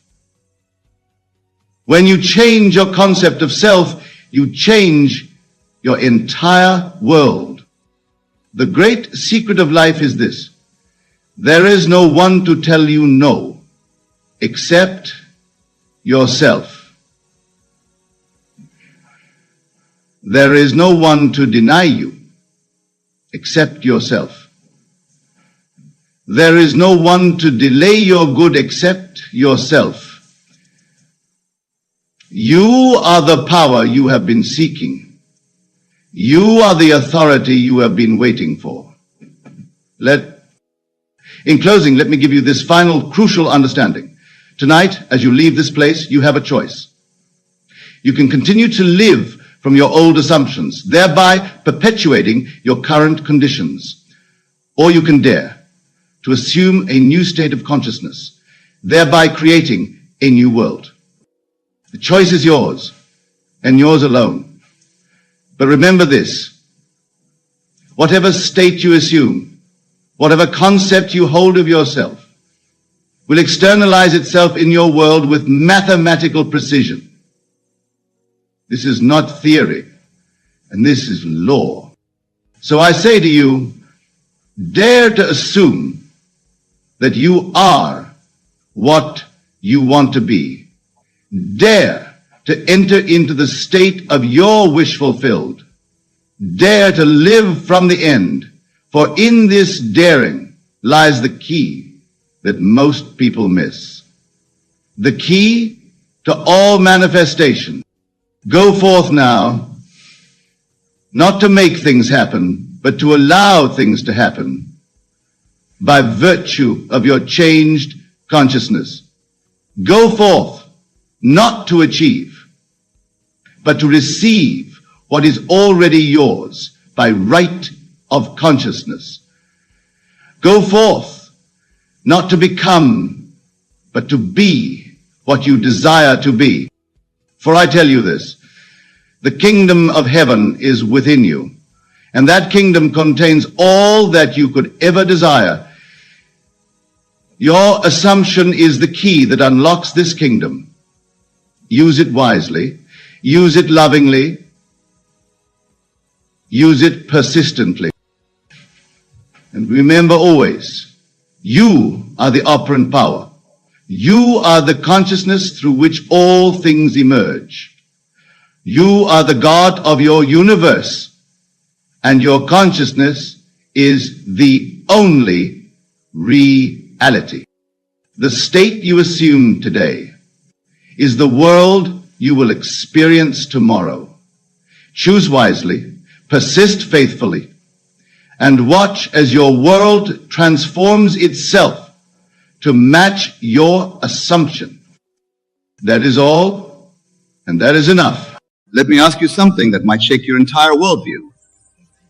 What if you've been approaching success completely backward? What if, instead of working to become victorious, you simply needed to assume the feeling of victory now? You see, most people live their entire lives waiting to feel victorious. They say, when I achieve this goal, then I'll feel like a winner. But I tell you this, you must feel like a winner first, and then the achievements will naturally follow. Consider this: every great achievement in history began with someone who acted as though they had already won before any physical evidence existed. They carried themselves with the confidence of victory while others saw only defeat. Let me share something profound with you about the nature of victory. Victory isn't an event. It's a state of consciousness. When you truly grasp this, your entire world will transform. You see, most people are waiting for circumstances to make them feel victorious. But I tell you this, circumstances don't create your feelings create circumstances. Think about how you carry yourself when you know you've won something. There's a certain swagger in your step, a gleam in your eye, a confidence in your voice. This is the state you must adopt now, before any external evidence exists. Most of you sit here tonight thinking about your goals, your dreams, your aspirations. But I tell you this, as long as you see these things as future achievements, they will remain in the future. You must live from the end now. Consider what happens when you truly adopt the attitude of someone who has already won. Your entire world must reshape itself to match this new self-concept. This is law. Let me share with you what happens in consciousness when you assume the feeling of victory. Your entire being shifts. Your posture changes. Your voice carries new authority. Your decisions come from a place of confidence rather than fear. Let me tell you something profound about this victorious attitude. When you truly embody it, you're not pretending. You're claiming your natural state. Victory is not something foreign to you. It's your inherent nature. You see, most people approach life from a position of hoping to win. But I tell you this, hope is just another form of doubt. When you know you've already won, there's no need for hope because certainty has replaced it. Consider how differently you move through the world when you know the game is already won. You don't stress about small setbacks. You don't worry about temporary obstacles. You move with the calm confidence of someone who knows the final outcome. Let me share with you what happens when you maintain this victorious consciousness consistently. People begin responding to you differently. Opportunities seemingly appear out of nowhere. Doors that were closed suddenly open. Most of you have been taught to wait for victory to feel victorious. But I tell you this, that's exactly backward. You must feel victorious first, and then victory will manifest in your world. You see, this attitude of victory isn't about arrogance or ego. It's about aligning yourself with your true nature. When you act like you've already won, you're simply acknowledging what's already true in consciousness. Think about how you breathe when you're victorious. It's deep, it's confident, it's relaxed. This is how you should be breathing right now, regardless of current circumstances. Let me tell you about the transformation that occurs when you maintain this state. Your decisions change because you're no longer operating from a place of fear or lack. You make choices as someone who knows they cannot fail. Most of you sit here tonight thinking about past failures, current struggles, future uncertainties. But I tell you this, all these are irrelevant when you adopt the consciousness of victory. Consider this, every time you doubt, every time you worry, every time you fear, you're denying your victorious nature. You're choosing to act from a consciousness of defeat rather than victory. Let me share with you what happens in the depths of your being. When you truly embrace this victorious attitude, your entire nervous system begins to operate differently. Your body language changes automatically. Your voice carries a new resonance. You see, most people are waiting for something external to give them permission to feel victorious. But I tell you this, the only permission you need is your own decision to embody victory now. Consider what happens when you walk into a room knowing you've already won. Not hoping, not wishing, not planning to win, but knowing with absolute certainty that victory is already yours. The entire atmosphere changes. Let me tell you about the subtle shift that occurs in your relationships when you maintain this victorious consciousness. People begin treating you according to your own self-concept. They respond not to your words, but to the victory you radiate. Most of you have spent years rehearsing defeat in your mind, imagining worst-case scenarios, preparing for failure. But I tell you this, every time you do this, you're denying your victorious nature. You see, this attitude of victory transforms even the smallest actions of your day. When you know you've already won, even the way you sip your morning coffee changes. Everything becomes an expression of victory. Think about how you make decisions when you know you cannot fail. You move with boldness, with certainty, with absolute conviction. This is how you should be moving through every moment of your life. Let me share with you what happens when this victorious consciousness becomes your natural state. You stop asking, what if I fail?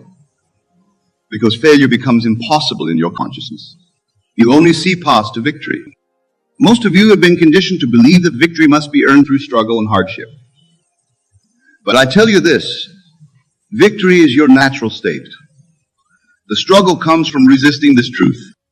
Consider how your entire world must reshape itself when you maintain this consciousness consistently. Everything that doesn't align with your victorious nature must fall away. When you truly embody victory, you're not just changing your mindset, you're altering the very fabric of your reality. You see, most people spend their lives preparing for victory, planning for victory, hoping for victory, but I tell you this, all of that preparation is useless if you don't assume the feeling of victory now. Consider what happens when you wake up each morning already feeling victorious. Your morning routine becomes a victory lap, not a preparation for battle. Your breakfast isn't fuel for the fight. It's a celebration of success. Let me tell you about the transformation that occurs in your work when you maintain this consciousness. Tasks that once seemed daunting become opportunities to express your victorious nature. Challenges become stages for your triumph.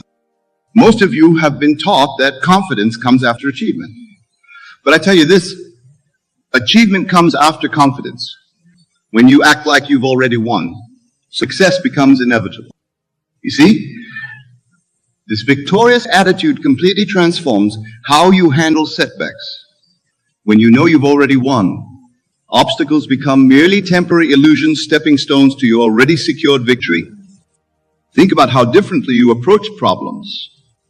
When you know their solution is guaranteed, the stress dissolves, the anxiety vanishes. All that remains is the calm certainty of inevitable success. Let me share with you what happens when you maintain this state consistently. Your entire being begins to radiate victory. People feel it when you enter a room. Opportunities are naturally drawn to you. Most of you sit here tonight thinking about all the things you need to do to become victorious. But I tell you this, victory isn't something you become. It's something you express right now. Consider this. Every time you postpone feeling victorious until after some future achievement, you're pushing victory away. Victory must be claimed in the present moment. Let me share with you a deeper truth about this victorious attitude that will revolutionize your understanding. When you act like you've already won, you're not pretending. You're aligning with an existing reality in consciousness. You see, most people approach victory as something distant, something to be achieved through struggle and effort. But I tell you this, victory exists right now in your consciousness, waiting to be recognized and expressed. Consider what happens in your financial world when you maintain this victorious consciousness. Money ceases to be something you chase and becomes something naturally drawn to your victorious state. Success becomes your natural expression. Let me tell you about the transformation that occurs in your physical energy when you embody this attitude. Fatigue disappears because you're no longer fighting against life. You're flowing with your natural victorious state. Most of you have been taught that victory requires sacrifice, struggle, and pain. But I tell you this, those are just stories you've accepted. Victory is your natural state, requiring no struggle at all. You see, this victorious attitude completely transforms your relationship with time. When you know you've already won, you stop rushing. You move with the confident pace of someone who knows their triumph is secured. Think about how you breathe when you know you've already won. It's deep, relaxed, confident. This is your natural breath when you're aligned with victory. Adopt this breath now. Let me share with you what happens when this victorious consciousness becomes your default state. Your dreams no longer seem distant or impossible. They become natural expressions of your victorious nature. Most of you sit here tonight wanting to know the exact steps to victory. But I tell you this, there are no steps to what you already are. There is only recognition and expression. Consider this. Every time you doubt yourself, every time you feel uncertain, you're temporarily forgetting your victorious nature. These moments of doubt are simply opportunities to reclaim your true state. Let me reveal to you something profound about acting victorious that most will never grasp. When you embody victory in every moment, you're not just changing your behavior. You're awakening to your true identity. You see, most people treat victory like a distant destination, something to reach after long journeys of effort. But I tell you this, victory is your starting point, not your destination. You begin from victory, not journey toward it. Consider what happens in your mind when you truly grasp this truth. The endless chatter of doubt falls silent. The constant questioning of, am I good enough, disappears. All that remains is the quiet confidence of victory. Now, let me tell you about the shift that occurs in your physical presence when you maintain this consciousness. Your posture naturally straightens. Your movements become more graceful. Your entire being radiates an unmistakable authority. Most of you have spent years trying to overcome fear, doubt, and insecurity. But I tell you this, you don't overcome these things. You simply outgrow them by maintaining the consciousness of victory. You see, this victorious attitude transforms every interaction in your life. When you know you've already won, conversations change. Meetings change, relationships change. Everything must align with your victorious nature. Think about how you make decisions when you know success is guaranteed. There's no hesitation, no second guessing, no fear of consequences. This is your natural state of being. Let me share with you what happens when you maintain this state consistently. Your entire world begins to mirror your victorious consciousness. Opportunities that once seemed impossible become natural occurrences. Most of you live constantly preparing for future success, future victory, future achievement. But I tell you this, as long as you place victory in the future, that's where it will remain. Consider this, every moment you spend doubting your victory is a moment spent denying your true nature, your victory itself, expressing itself through your unique form. Let me share with you a truth so profound it will transform your entire approach to life. When you act victorious, you're not just putting on a show. You're tuning into the frequency of your natural state. You see, most people spend their lives reacting to circumstances, letting external events determine their inner state.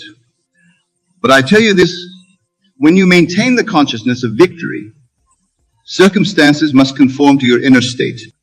Consider what happens to your creative abilities when you operate from this victorious consciousness. Ideas flow effortlessly. Solutions appear spontaneously. Innovation becomes your natural expression. Let me tell you about the transformation that occurs in your sleep when you maintain this victorious state. Your rest becomes deeper, more rejuvenating, because you're no longer battling with doubt and uncertainty in your dreams. Most of you are being taught to be realistic about your expectations. But I tell you this, what's realistic to the victorious consciousness far exceeds what's realistic to the consciousness of limitation. You see, this victorious attitude completely revolutionizes how you handle challenges. When you know you've already won, obstacles become opportunities to demonstrate your mastery. Think about how you speak when you know victory is certain. Your words carry authority. Your voice resonates with conviction. Your communication inspires confidence in others. Let me share with you what happens when this victorious consciousness becomes your constant companion. Your very presence becomes a catalyst for positive change in others. Your victory inspires their victory. Most of you sit here tonight thinking about all the reasons why victory might not be possible. But I tell you this, those reasons exist only in a consciousness that has forgotten its true nature. Consider this. Every time you embrace limitation, every time you accept defeat, you're choosing to temporarily forget who you really are. Victory is not something you achieve. It's something you remember. Let me reveal to you something about victory that will forever change how you approach every moment of your life. When you act victorious, you're not pretending. You're acknowledging your innermost truth. You see, most people chase success like hungry wolves chasing prey. But I tell you this, when you embody victory, Success chases you. It becomes the natural expression of your being. Consider what happens in your body. When you maintain this victorious consciousness, your immune system strengthens, your energy increases, your entire physical being aligns with this elevated state. Let me tell you about the transformation that occurs in your daily habits when you live from this state. Activities that once felt like obligations become celebrations of your victory. Work becomes play. Challenges become adventures. Most of you have been programmed to believe that confidence must come after achievement. But I tell you this, achievement is merely the outer confirmation of the victory you've already claimed in consciousness. You see, this victorious attitude completely transforms your perception of time. Past failures lose their sting because you realize they were simply stepping stones to your current victory. Think about how you walk when you know you're victorious. Your stride lengthens. Your steps become purposeful. Your entire movement expresses the certainty of success. Let me share with you what happens when this victorious consciousness becomes your moment-to-moment reality. Synchronicities increase. Favorable circumstances multiply. Life itself seems to conspire for your success. Most of you have spent years building defenses against failure. But I tell you this, when you maintain the consciousness of victory, there's nothing to defend against. Victory is your natural state. Consider this. Every anxious thought, every worried moment, every fearful anticipation is simply a temporary forgetting of your victorious nature. Return to victory now. Let me share with you the final and most crucial understanding about victory that will complete your transformation. When you maintain the consciousness of victory, you're not becoming something new. You're returning to your original state. You see, most people spend their lives seeking validation from the outer world. But I tell you this, all validation, all confirmation, all proof of your victory must first be established in consciousness. Consider what happens when you move through your entire day from this victorious state. Meetings become opportunities to express your mastery. Challenges become platforms for demonstrating your power. Every moment becomes a celebration of victory. Let me tell you about the final piece of this transformation. When you truly grasp that you've already won, all struggle ceases, all fighting ends, all resistance dissolves. What remains is pure, effortless expression of victory. From this moment forward, I want you to make this sacred commitment to yourself. Promise that you will never again act from a consciousness of defeat. Promise that you will maintain this victorious attitude regardless of appearances. You see, this is the moment where everything changes. This is where you stop seeking victory and start expressing it. This is where you cease struggling to become victorious and simply be victory itself. Think about tomorrow morning when you wake up. Will you rise as the same person who started listening to this message? Or will you rise as victory itself, ready to express your true nature? Let me share with you this final truth. There is no power that can defeat you except your own acceptance of defeat. When you maintain the consciousness of victory, the entire universe must rearrange itself to match your conviction. This is your moment. This is your victory. This is your true nature expressing itself through you. Rise up now, not as someone seeking victory, but as victory itself. Move forward, not as someone hoping to win, but as someone who has already won. Live not as someone becoming victorious, but as victory personified. For in this recognition lies your freedom. In this understanding lies your power. In this knowing lies everything you have ever desired. Go forth now, with the absolute certainty that victory is not your destination. It is your starting point. It is not your goal. It is your nature. It is not your future. It is your eternal now. Let every breath you take be a breath of victory. Let every step you take be a step of triumph. Let every word you speak be a declaration of success. For you are victory itself, expressing itself through your unique form. You have always been victory. You will always be victory. This is your final understanding. This is your ultimate truth. This is your eternal knowing. You are victory itself. And so it is. Rise now and live from this truth. The world is waiting for your victory to express itself. The end is where we begin, for victory was never something to achieve. It was always something to express. Express it now. Express it always. This is your victory. This is your moment. This is your truth. Now and always. Victory is yours.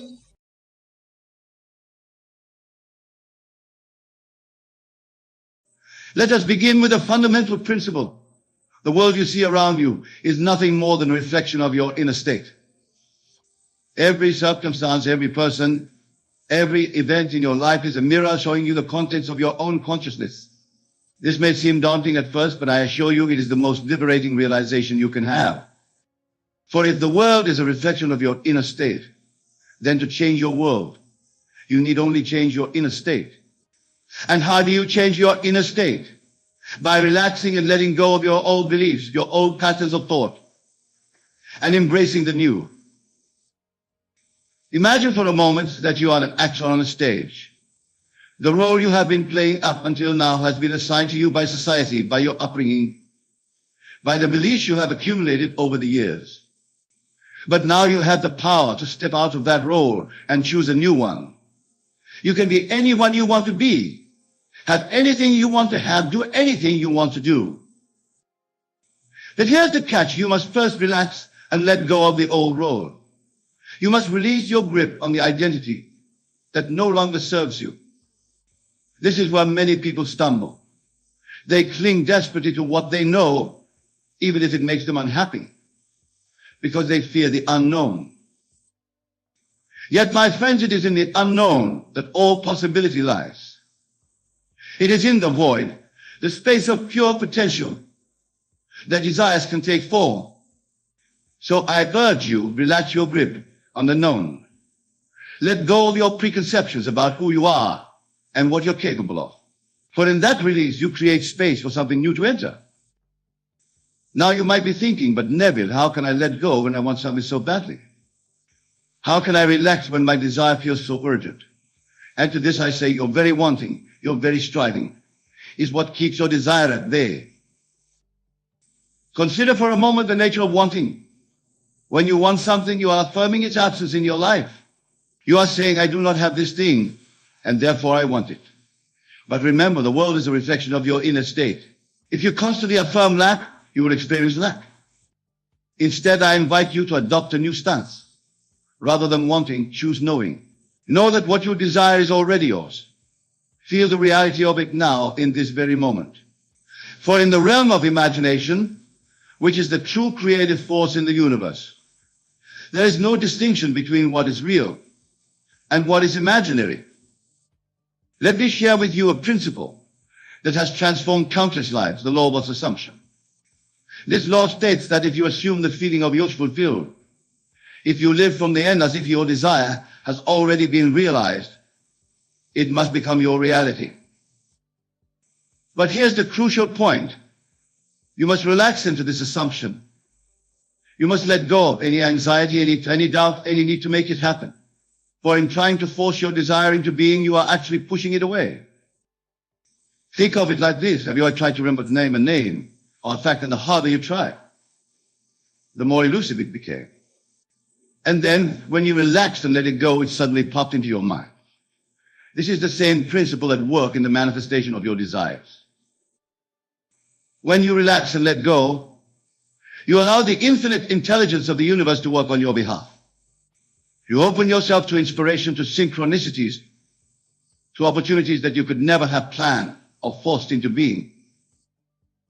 So how do we put this into practice? How do we relax and let go while still maintaining the assumption of our desire fulfilled? The answer lies in your imagination. Every night, as you drift off to sleep, create a scene in your mind that implies the fulfillment of your desire. Make it as vivid and as real as you can. Feel the joy, the satisfaction, the gratitude of having what you want. And then let it go. Release it into the universe, knowing that it is done. During your waking hours, whenever thoughts of lack or doubt creep in, gently redirect your attention to the feeling of your wish fulfilled. Don't fight the negative thoughts. that only gives them more power. Instead, relax and shift your focus to the reality you wish to experience. Remember, my friends, relaxation is not passivity. It is not giving up or resigning your circumstances. Rather, it is a state of alert receptivity. It is being open to the infinite possibilities that exist in every moment.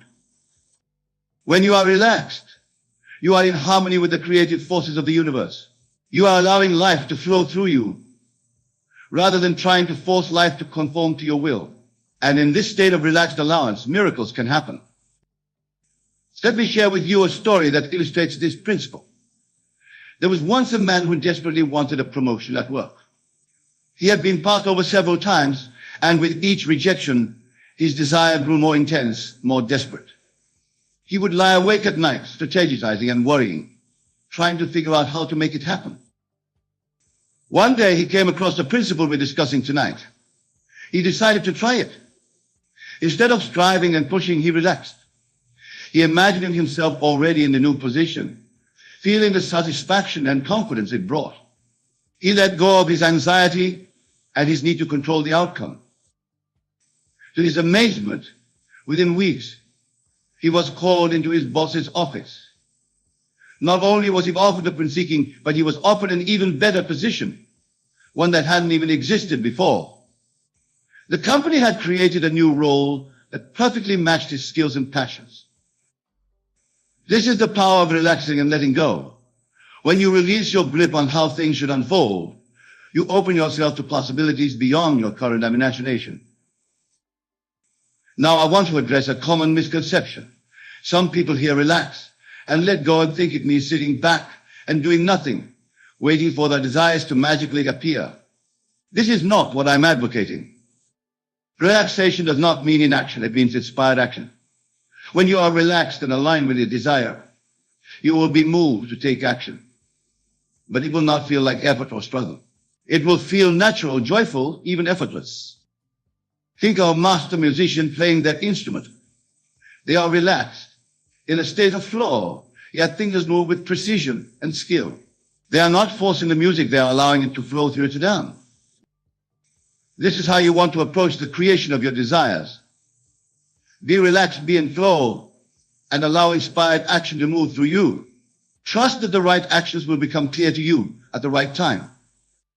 Another aspect of relaxing and letting go is releasing attachment to the outcome. This can be challenging, especially when we want something very badly. But attachment creates tension, and tension blocks the flow of our good. Instead of being attached to a specific outcome, be open to the possibility that something even better than what you've imagined could come to you. Trust in the wisdom of the universe to bring you what is truly best for you. This doesn't mean giving up on your desires. It means holding them lightly with an open hand rather than a clenched fist. It means being willing to be surprised and delighted by how your desires manifest. Remember, my friends, the universe is infinitely abundant. There is no lack, no limitation, except in our own minds. When we relax and let go of our limiting beliefs, we open ourselves to this abundance. Now let's delve deeper into the idea that it is already yours. This is a powerful concept that, when fully grasped, can transform your entire approach to the manifestation. In the physical world, we are accustomed to a linear progression of events. We want something, we work towards it, and eventually we achieve it. But in the realm of consciousness, which is the true source of all creation, time does not exist in the same way. In consciousness, all possibilities exist simultaneously. The version of you who has already achieved your desire exists now, just as surely as the version of you sitting here listening to these words. Your task is not to create your desire, it already exists. Your task is to align your consciousness with the version of reality where your desire is fulfilled. This is why I often say, assume the feeling of the wish fulfilled. When you do this, you are tuning your consciousness to the frequency of your desire. You are stepping into the reality where it is already yours. Think of it like this. Imagine you have a radio with infinite stations. Each station represents a different version of reality. Right now, you might be tuned to the station where your desire is still unfulfilled. But by assuming the feeling of the wish fulfilled, you are turning the dial to the station where your desire is already a fact. The physical world may take some time to catch up with this new frequency. But make no mistake, the moment you truly assume the feeling of the wish fulfilled, it is done. The rest is just the playing out of events in the physical world. This is why it's so crucial to relax and let go. When you know that it's already yours, there's no need to strain or struggle. There's no need to manipulate external circumstances. Your only job is to maintain the consciousness of your transit field and allow the external world to reshape itself around your assumption. Let's explore this further with a practical example. Suppose you desire a loving, fulfilling relationship. Instead of focusing on the lack of this relationship in your current experience, you would assume the feeling of already being in this perfect relationship. How would you feel if you were already in this relationship? Perhaps you'd feel loved, secure, happy, and fulfilled. You'd go through your day with a sense of companionship, even when physically alone. You'd feel appreciated and valued. Your task then is to generate these feelings within yourself now, regardless of your current circumstances. As you do this, you are tuning yourself to the frequency of this relationship. You are stepping into the version of reality where this relationship already exists. This doesn't mean you pretend to be in a relationship when you're not. It means you embody the essence of what that relationship would bring you. You become the person who is already in that loving relationship. And here's the beautiful part. As you do this, you become magnetic to that very experience. The external world must reshape itself to match your inner state. This is the law of assumption at work. But remember, you must relax and let go of how and when this will manifest. Your job is not to make it happen, but to allow it to happen. Trust that the universe will bring this relationship to you in the perfect way and at the perfect time. This principle applies to every desire, whether it's for a new job, improved health, financial abundance, or any other aspiration. Whatever it is you want, it already exists in the realm of infinite possibilities. Your task is to let go of doubt and anxiety and step into the consciousness of already having it. Now, I want to address a question that often arises when discussing these principles. But Neville, what about action? Don't we need to do something to make our desires a reality? The answer is yes, action is often part of the process. But it's inspired action that comes from a place of knowing, not desperate action that comes from a place of lack. When you truly assume the feeling of the wish fulfilled, you will be inspired to take actions that align with your desire. These actions will feel natural and effortless. You won't have to force yourself to do them. You'll be drawn to do them. For instance, if you are assuming the state of being your ideal career, you might find yourself naturally drawn to take a certain course, or to reach out to a particular person, or to apply for a specific job. These actions arise not from a place of lack or need, but from a place of alignment with your desire. The key is to take these inspired actions without attachment to the outcome. You do them because they feel right, not because you're trying to make something happen. This is the balance between action and letting go. Remember, relaxation doesn't mean passivity. It means being in a state of relaxed readiness, open to guidance and inspiration. It means trusting that the right actions will become clear to you at the right time. Now let's address another common concern. But what if I relax and let go and nothing happens? This fear often keeps people stuck in a cycle of forcing and striving. The truth is, something is always happening, even if you can't see it yet. When you relax and let go while maintaining the assumption of your desire fulfilled, you set in motion forces beyond your conscious awareness. Think of planting a seed. Once you plant it and water it, you don't dig it up every day to see if it's growing. You trust in the natural process of growth. You know that beneath the surface, unseen to your eyes, the seed is germinating and roots are forming. This is how manifestation works. When you plant the seed of your desire in your subconscious mind through the feeling of the wish fulfilled, and then relax and let go, you are given the truth to germinate. You allow the unseen forces of the universe to work on your behalf. Your desire is making its way to you through channels you may not be aware of. People are being moved, circumstances are being arranged, opportunities are being created, all to bring your desire to fruition. Your job during this time is to maintain your faith. Keep living on the end, feeling the reality of your desire fulfilled. And most importantly, enjoy the journey. Find joy and gratitude in your present circumstances, knowing that they are transforming to match your new assumption. This brings us to another crucial point, the importance of living in the present moment. Many people make the mistake of putting their happiness on hold until their desire manifests. They think, I'll be happy when I get that job, or I feel content when I find my perfect partner. But this is a trap. Remember, your outer world reflects your inner state. If you're constantly projecting your happiness into the future, you're affirming that happiness is not here and now. And so it will always remain in the future, just out of reach. Instead, choose to be happy now. Choose to feel fulfilled now. This doesn't mean deny your desire for growth or change. It means finding the essence of what you're seeking, be it love, security, fulfillment, creativity, in your present circumstances.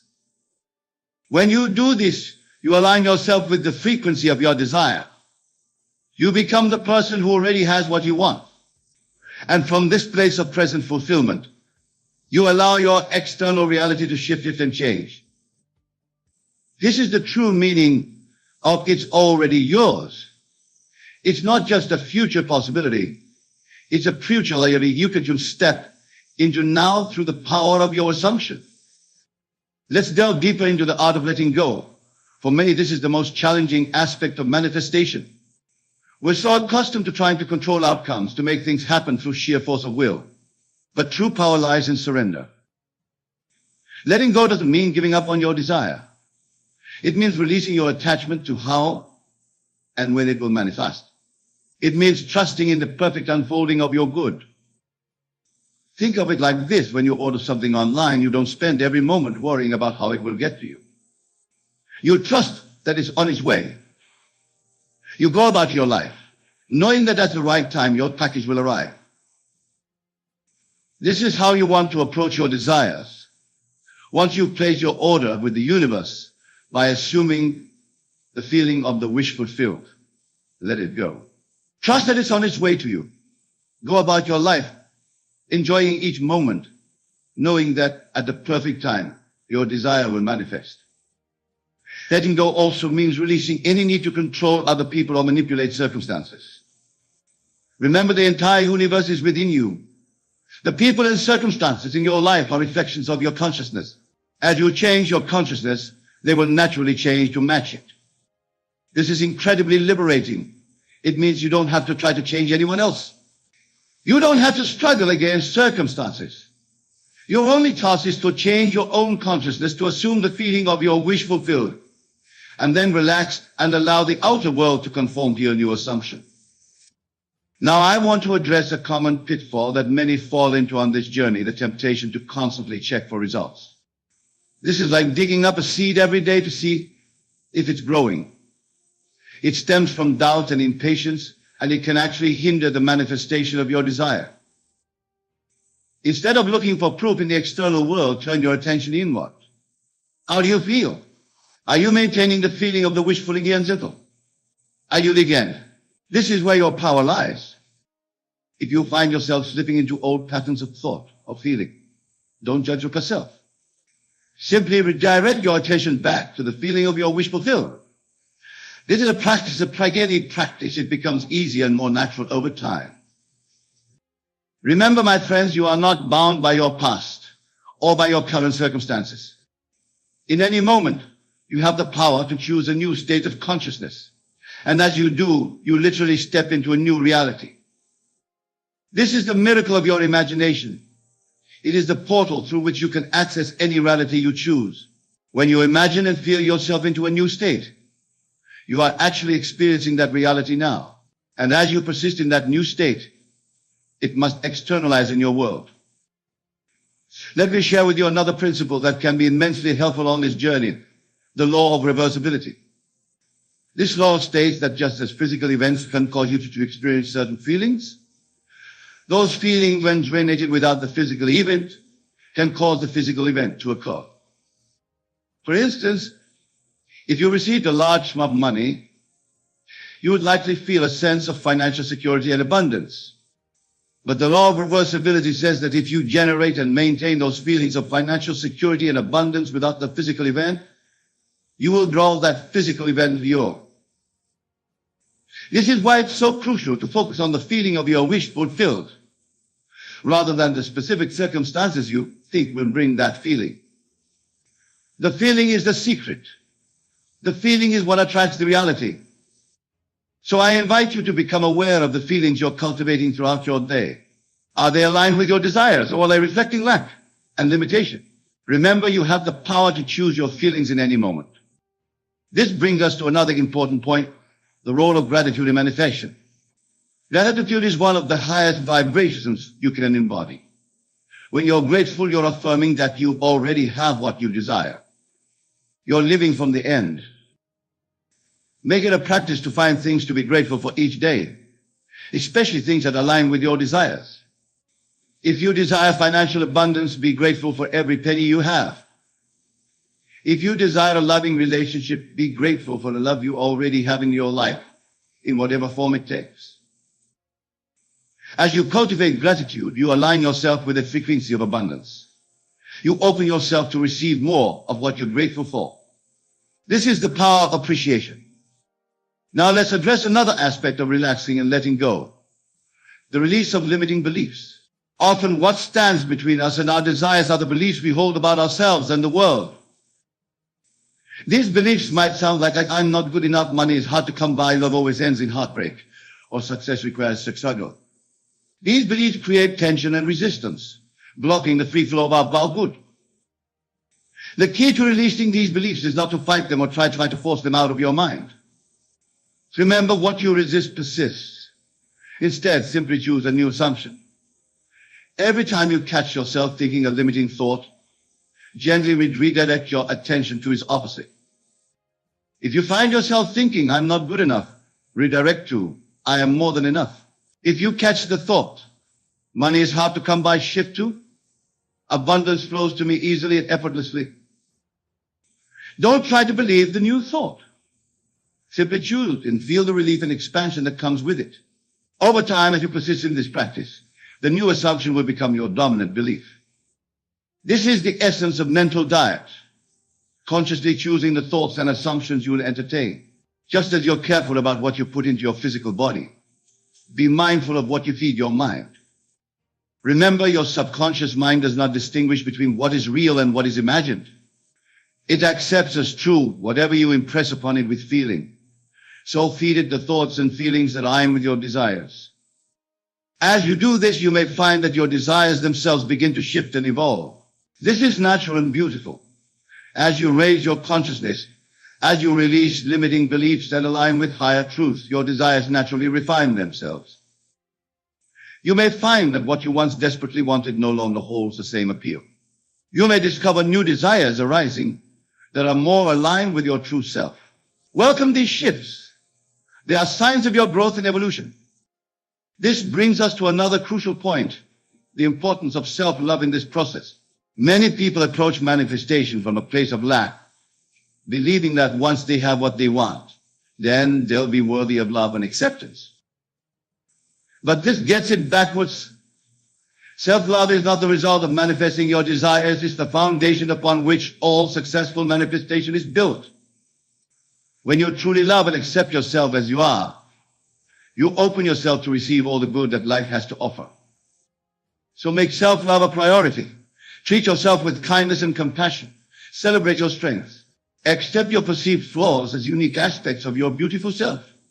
As you do this, you raise your vibration and become magnetic to your desires. Remember, you are not separate from your desire. You are one with it.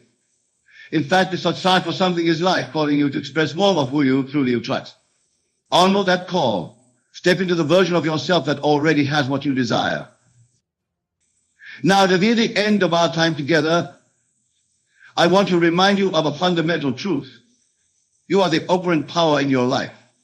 Not your circumstances, not other people, not some external force. You are the author of your story. With every thought, every feeling, every assumption, you are writing the script of your life. And at any moment, you have the power to write a new chapter. So I invite you to step fully into this power. Claim it, own it, use it consciously and deliberately to create the life you desire. Remember, relaxing and letting go is not about passivity or resignation. It's about aligning yourself with the creative forces of the universe. It's about allowing your good flow to you without resistance. Don't force it, don't struggle. Don't try to make it happen. Instead, assume the feeling of your wish fulfilled. Alive from that state. And then relax, let go of the universe to bring it to pass in ways that will delight and amaze you. My dear friends, as we conclude this talk, I want you to know that everything you desire is already yours. It exists now in the realm of infinite possibility. Your task is simply to tune your consciousness to its frequency, to step into the version of reality where it's already a fact. Relax into the knowing that it is done. Let go of doubt, anxiety, and anxiety control. Trust in the perfect unfolding of your good. Live each day from the assumption that you are who you want to be, that you have what you desire. As you do this, you will find your world transforming before your very eyes. People, circumstances, events will rearrange themselves to match your new assumption. This is the law, and it never fails. So go with confidence, with faith, with the knowing that the entire universe is conspiring in your favor. Relax, let go, and allow the miracles to unfold in your life. Remember, it's already yours. Now step into that reality and claim it. Thank you, and may your lives be filled with the joy of your desires fulfilled. Let us begin by understanding the nature of your mind and the power of your thoughts. Your mind, my dear friends, is not confined to the gray matter within your skull. It is a vast, limitless realm that extends far beyond the boundaries of your physical form. It is the canvas upon which all your experiences are painted, the stage upon which the drama of your life unfolds. Your mind is the very foundation of your existence, the soil in which all your experiences, all your circumstances, all your relationships take root and flourish. Now you might wonder, Neville, how do we harness the power of our minds to navigate through tough times? How do we maintain positive thinking when the world around us seems filled with challenges and difficulties? The answer, my dear friends, lies in the art of conscious imagination and the power of your assumptions. You see, the world you experience is nothing more than the outpicturing of your own consciousness. Your thoughts, beliefs, and assumptions about yourself and the world around you are constantly being projected outward and manifested in your physical reality. This is why it's of utmost importance to be vigilant about the nature of your thoughts, especially during challenging times. When faced with difficulties, it's all too easy to fall into patterns of negative thinking. We might find ourselves dwelling on our problems, focusing on what's wrong, and imagining worst-case scenarios. But I tell you this, such thinking only serves to perpetuate and intensify our challenges. For what you focus on expands, what you imagine with feeling hardens into fact. The key to navigating tough times lies in your ability to maintain positive thinking despite outer appearances. This doesn't mean denying the existence of challenges or pretending that everything is perfect when it clearly isn't. Rather, it means choosing to focus your mental energy on the solution rather than the problem, on the desired outcome rather than the current difficulty. Consider for a moment the difference between a mind focused on problems and one focused on solutions. The problem-focused mind sees obstacles everywhere, feels overwhelmed and helpless, and often thinks in despair or resignation. But the solution-focused mind, the positively oriented mind, sees opportunities for growth and transformation. It remains hopeful and resourceful, knowing that within every challenge lies the seed of an equal or greater benefit. This, my friends, is the essence of positive thinking for tough times. It's about training your mind to see beyond current circumstances, to hold fast to a desired reality, even when your senses scream otherwise. It's about using your God-given of imagination to create a bridge from where you are to where you want to be. But here's a crucial point that so many miss. It's not enough to simply think positive thoughts in a superficial way. You must feel them, Experience them in your imagination as if they were already real. For your subconscious mind, which is the builder of reality, does not differentiate between what you vividly imagine and what you physically may experience. When you consistently imagine yourself overcoming challenges, when you feel the relief and joy of problems solved, when you experience in your mind's eye the reality you desire, you are literally impressing this reality on your subconscious mind. And your subconscious mind, being the faithful servant that it is, then works tirelessly to bring this impression into your physical experience. Now you might be thinking, but Neville, how can I possibly feel positive when my circumstances are challenging? How can I imagine a better reality when my current reality seems so overwhelming? This, my dear listeners, is where the true work begins. This is where you must exercise your divine gift of choice, your power to select the thoughts and images you will entertain in your mind. Remember, you are not your circumstances. You are not your problems. You are not your past experiences. You are the awareness behind all these things. You are the chooser of your thoughts, the director of your mental activity. No matter how dire your circumstances may seem, you always have the power to choose your response, to select the thoughts you will focus on, the image you will play in the theater of your mind. This power of choice is your greatest gift, your divine inheritance. It is the key to maintaining positive thinking in tough times. For when you choose to focus on the positive, when you choose to imagine the solution, rather than dwell on the problem, you are aligning yourself with the creative power of the universe. You are tapping into the infinite reservoir of possibilities that exist beyond your current circumstances. But make no mistake, my friends, this is not about wishful thinking or naive optimism. This is about a deep, unshakable faith in the power of your own consciousness to shape your reality. It's about understanding that your outer world is a reflection of your inner world, and that by changing your inner world, your thoughts, beliefs, and assumptions, you inevitably change your outer world. Now let us explore some practical ways to maintain positive thinking during tough times. First and foremost, start your day with a conscious focus on the positive. Before you even open your eyes in the morning, take a few moments to imagine your day unfolding in the most beautiful, harmonious way possible. Feel the joy, the peace, the sense of accomplishment that comes with a day well lived. This simple practice sets the tone for your entire day, priming your mind to look for the positive in every situation. Throughout your day, be vigilant about the nature of your thoughts. When you catch yourself slipping into negative thinking patterns, gently but firmly redirect your focus to what you want to experience. If you find yourself worrying about a problem, immediately shift your attention to imagining the solution. See it clearly in your mind's eye. Feel the relief and satisfaction of the problem solved. Another powerful practice is to consciously look for the good in every situation, no matter how challenging it may seem. Remember, there are no negative experiences, only opportunities for growth and transformation.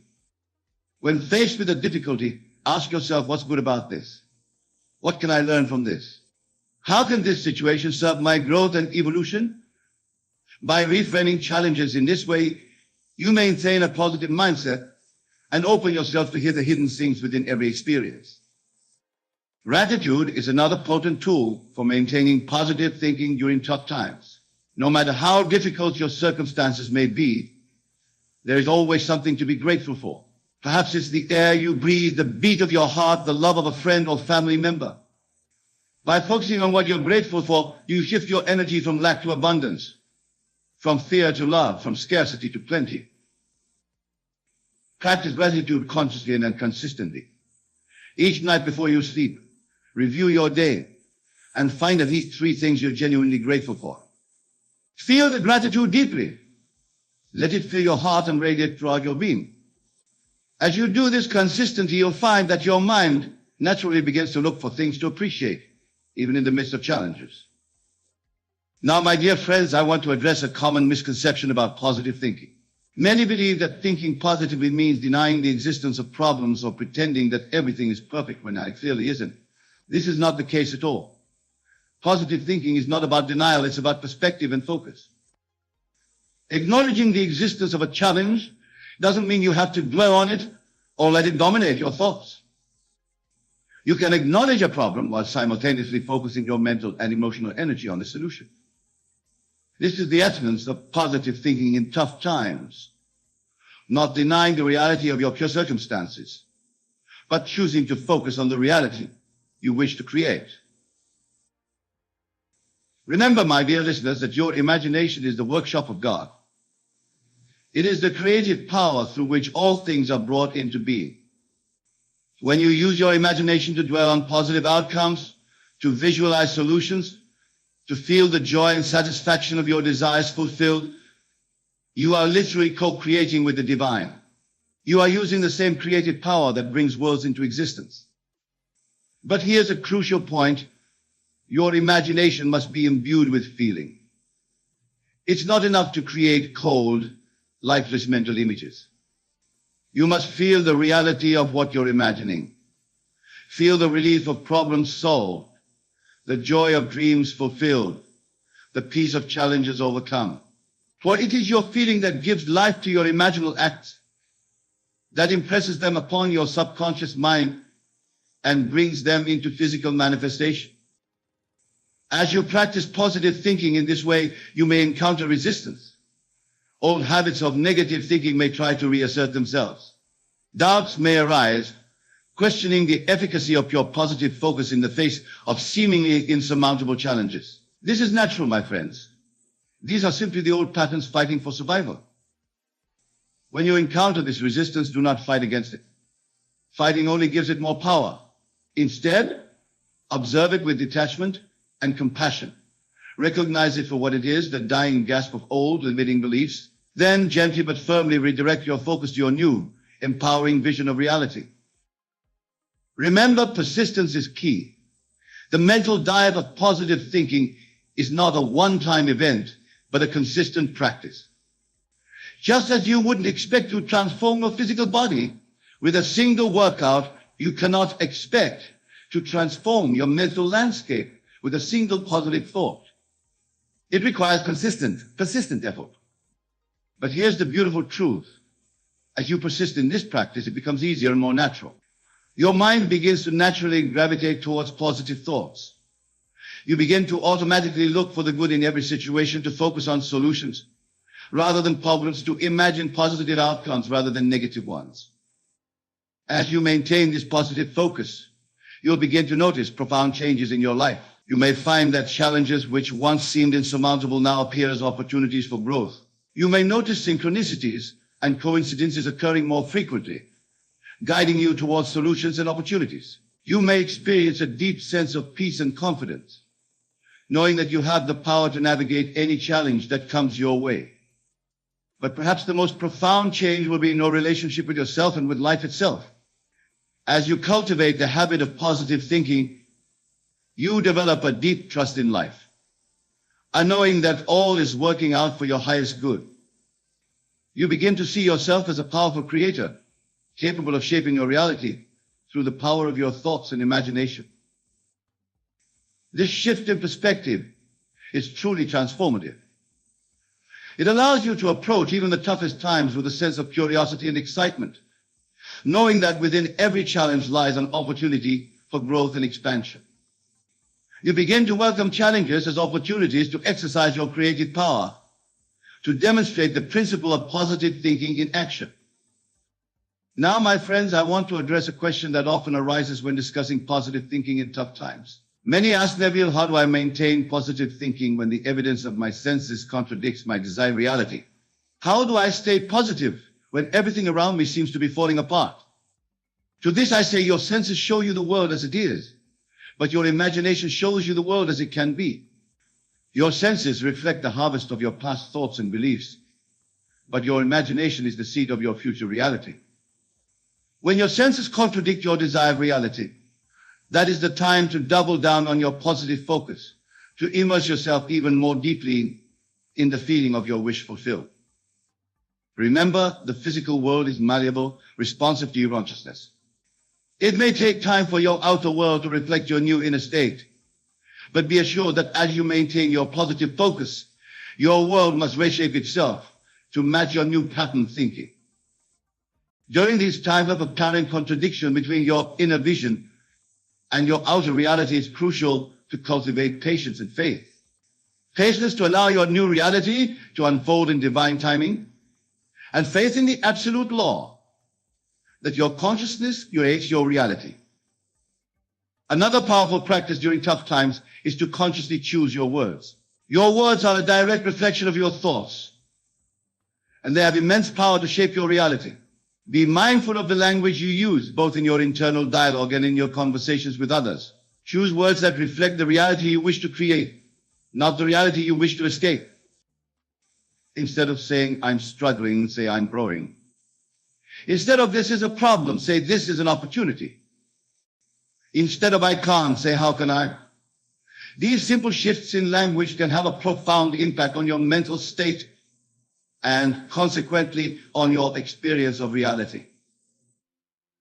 Remember, my dear friends, that your words are like seeds. Plant them carefully and tend to them with positive attention, and they will grow into the reality you desire. Now, let us delve deeper into the mechanics of how positive thinking actually works to transform your reality, especially during tough times. You see, your subconscious mind, which is the seat of your habitual thinking and the builder of your body and your world, accepts as true whatever you feel to be true. It does not reason or argue with you. It simply accepts your feelings, your dominant thoughts, and your imagery as facts. When you consistently think positive thoughts, when you repeatedly imagine positive outcomes, when you persistently feel the joy and satisfaction of your desires fulfilled, you are literally reprogramming your subconscious mind. You are creating neural pathways in your brain, new patterns of thought and feeling that will inevitably manifest in your outer world. This is why it's so crucial to maintain positive thinking, especially during tough times, for it is during these challenging periods that your thoughts have the greatest creative power. When everything is going smoothly, it's easy to think positively. But when you can maintain a positive focus in the face of adversity, when you can hold fast to your vision of a better reality, despite contradictory circumstances, that is when you are exercising true creative power. Think of it this way: your current challenges are like clay in the hands of a sculptor. Through your positive thoughts and imaginings, you are molding this clay into the shape of your desired reality. The tougher the times, the more pliable the clay becomes, offering you greater opportunity for transformation and growth. But remember, this molding process requires persistence and patience. Just as a sculptor doesn't expect a masterpiece to emerge from a single touch, you cannot expect your circumstances to transform overnight. It requires consistent, persistent application of positive thinking, a steadfast focus on your desired outcome, and an unwavering faith in the creative power of your consciousness. As you persist in this practice, you'll begin to notice subtle shifts in your experience. Perhaps you'll find yourself feeling more peaceful, more confident in your ability to handle challenges. You might notice opportunities appearing where before you saw only obstacles. You might find relationships improving, challenges resolving themselves in unexpected ways. These shifts, no matter how small, are signs that your positive thinking is taking root, that your new patterns of thought are beginning to manifest in your outer world. Acknowledge these changes with gratitude, for they are the early fruits of your mental labor, the first indication that your world is reshaping itself to match your new positive focus. Now, my dear listeners, I want to address another crucial aspect of maintaining positive thinking. Thinking more than just the importance of self-talk. The conversations you have with yourself, the way you speak to yourself in the privacy of your own mind, have a profound impact on your ability to maintain a same approach. Many of us, when faced with challenges, fall into patterns of negative self-talk. We berate ourselves for past mistakes. We doubt our ability to overcome obstacles. We speak to ourselves in ways we would never speak to a friend. This negative self-talk is incredibly damaging, for it reinforces feelings of helplessness and perpetuates negative patterns of thought and behavior. To maintain positive thinking during tough times, it's crucial to become aware of your self-talk and consciously choose to speak to yourself with kindness, encouragement, and compassion. Treat yourself as you would a dear friend facing a similar challenge. Offer yourself words of encouragement. Remind yourself of your past successes. Affirm your ability to overcome any obstacle. Remember, you are always listening to yourself. Every word you speak, whether aloud or in the silence of your mind, is a suggestion to your subconscious. Make sure these suggestions are positive, empowering, and aligned with the reality you wish to create. Another powerful practice for maintaining positive thinking during tough times is to surround yourself with positive influences. This includes the people you spend time with, the books you read, the music you listen to, the media you consume. All of these external influences have a subtle but significant impact on your state of mind. Choose to spend time with people who uplift and inspire you, who believe in you and support your growth. Read books that expand your mind and nourish your soul. Listen to music that elevates your mood and energizes your spirit. Consume media that informs and inspires rather than that which sensationalizes negativity. Remember, your mind is like a garden. The thoughts you allow to take root will grow and bear fruit in your life. By surrounding yourself with positive influences, you're creating an environment that supports the growth of positive thoughts and beliefs. Now, my friends, I want to address a common challenge that many face when trying to maintain positive thinking during tough times: the opinion of others. Often, when we choose to maintain a positive outlook in the face of adversity, we may encounter skepticism or even ridicule from those around us. They may accuse us of being unrealistic, of burying our heads in the sand, of refusing to face reality. To this, I say your reality is not determined by the opinions of others, but by your own thoughts and beliefs. The world you experience is a reflection of your own consciousness, not the consciousness of others. Therefore, it matters not what others think of your positive attitude. What matters is that you remain true to your vision, steadfast in your positive focus. Remember, most people's opinions are based on their own limiting beliefs, their own fears and doubts. By maintaining your positive thinking despite their skepticism, you are not only transforming your own reality, but also showing them what's possible, inspiring them to raise their own level of thinking. Moreover, as you persist in your positive thinking, as your outer world begins to reflect your inner state of positivity, those same skeptics may find themselves amazed at your resilience, your ability to thrive in the face of adversity. Your example may inspire them to reconsider their own patterns of thought, to open themselves to the possibility of a positive way of living.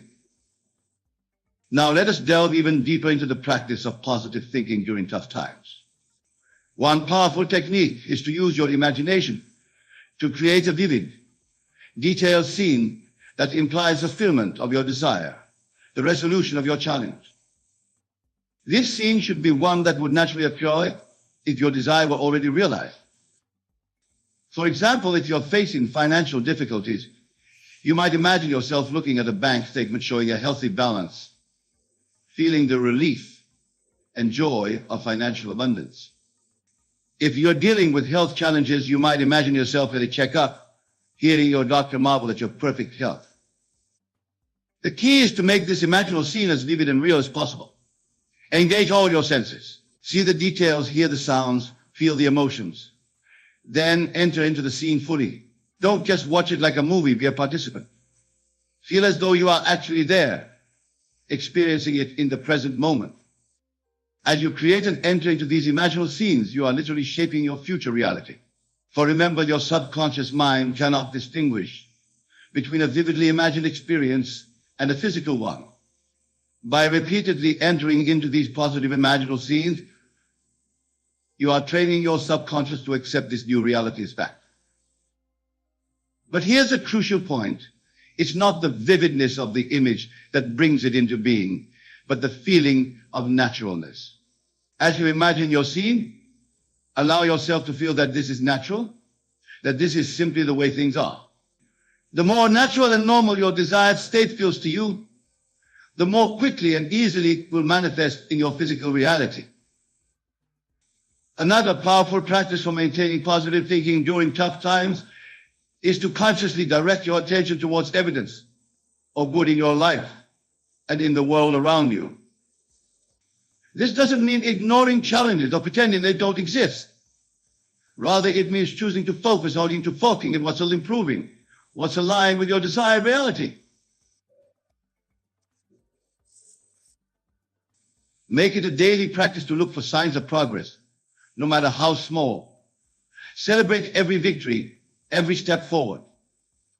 By doing this, you're training your mind to look for the positive, to focus on solutions rather than problems, to see opportunities rather than obstacles. Remember, what you focus on expands. By consciously directing your attention towards the good, you're literally expanding the presence of good in your life. You're creating a positive feedback loop where your focus on the positive creates more positive experiences, which in turn reinforce your positive thinking. Now, my dear friends, as we near the conclusion of our discussion, I want to emphasize a point of utmost importance. The power of positive thinking is not some external force that you need to acquire or develop. It is your very nature. It is who you are at the core of your being. You are a divine being, possessing infinite potential, expressing yourself through the vehicle of your woman. When you choose to think positively, especially during tough times, you are aligning yourself with your true nature. You are tapping into the infinite wisdom and power that is your birthright.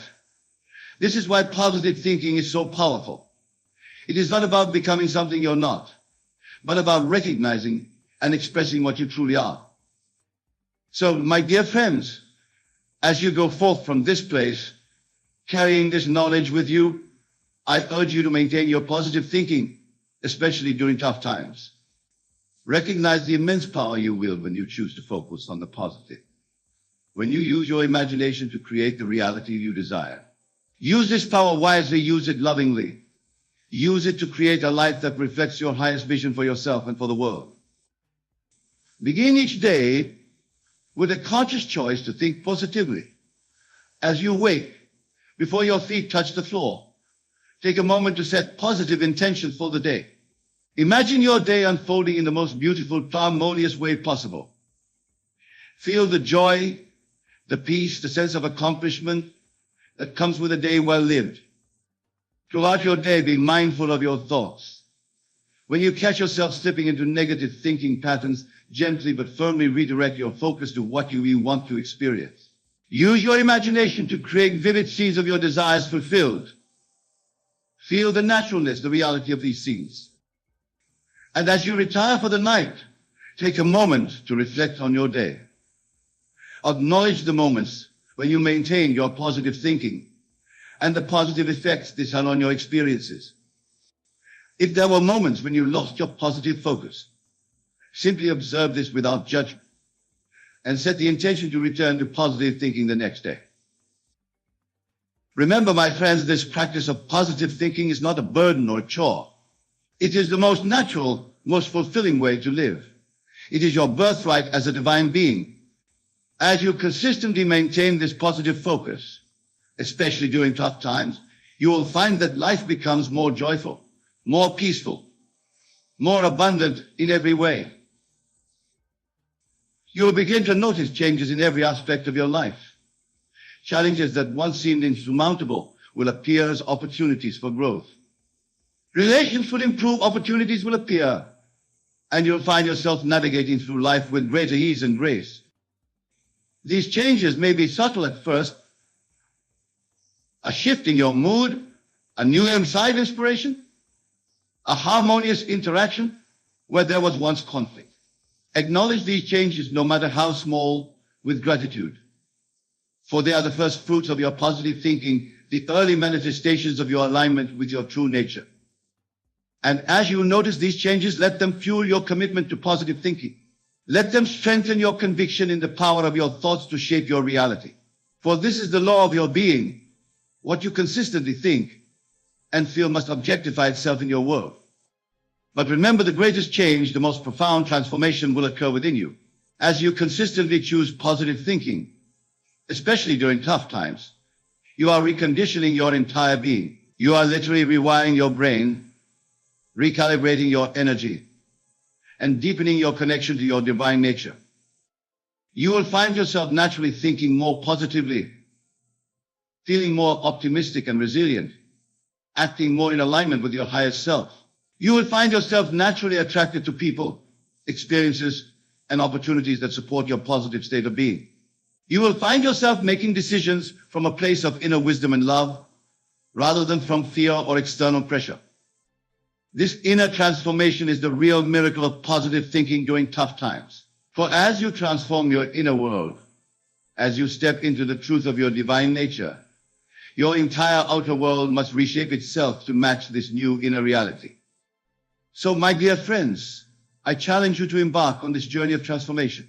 Commit to positive thinking, especially during tough times, consistently, passionately, faithfully. Make it the central practice of your life. Write about it in your journal. Speak about it with like-minded friends.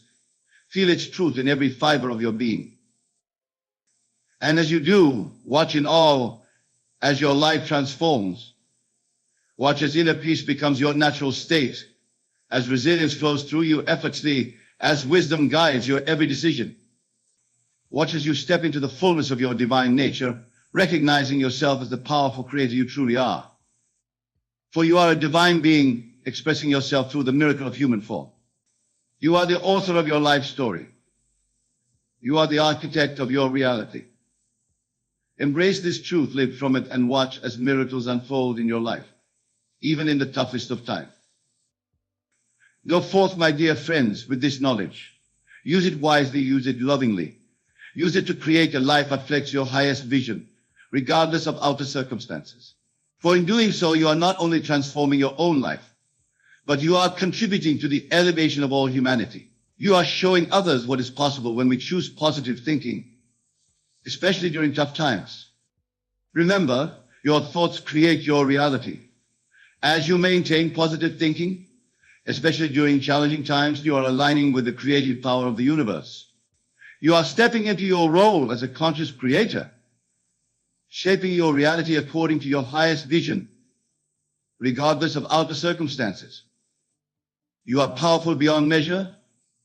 You are divine. You are a being of infinite potential.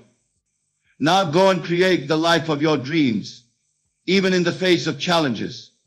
For it is your birthright, it is your nature, it is who you truly are.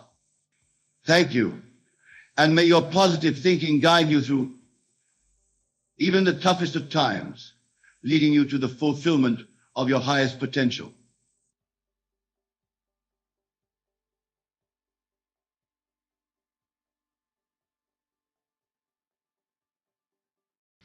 Close your eyes and step into the stillness for a moment. Let the world fall away and feel the vastness of your being. The truth I share with you today is not a promise for the distant future, but an eternal truth already alive within you. Your time has come. Not tomorrow, not someday, but now. Right now. You are not here by accident. Every thought, every feeling, and every desire you've carried in your heart has led you to this very moment. There is a divine seed within you, ready to bear fruit in abundance. Millions, whether they are blessings, opportunities, or wealth, are not beyond your reach. They are already yours, waiting for your recognition. The secret lies in your imagination. What you dare to imagine with conviction, you will hold in your hands. Close your eyes again. Picture yourself standing in a place of immense wealth, not just in material terms, but in fulfillment, joy, and freedom. Feel it. Touch it. Smell the success in the air. It is not a wish, it is reality. Claim it as yours now. When you say, I am wealthy, you are not lying to yourself. You are aligning with the truth that already exists. The world may tell you otherwise, but the world only mirrors what you believe to be true. Shift your belief, and the world will shift with you. If you desire millions, they will come not because you chase them, but because you embody them. Think of the mustard seed, so small, yet capable of growing into a mighty tree. Your belief is that seed. It does not matter how small your faith feels right now. What matters is that you plant it in the fertile soil of your imagination and nurture it with unwavering confidence. Do not look to the outer world for evidence. The outer world is only the echo of your inner reality. Instead, live in the knowing that you already possess everything you need.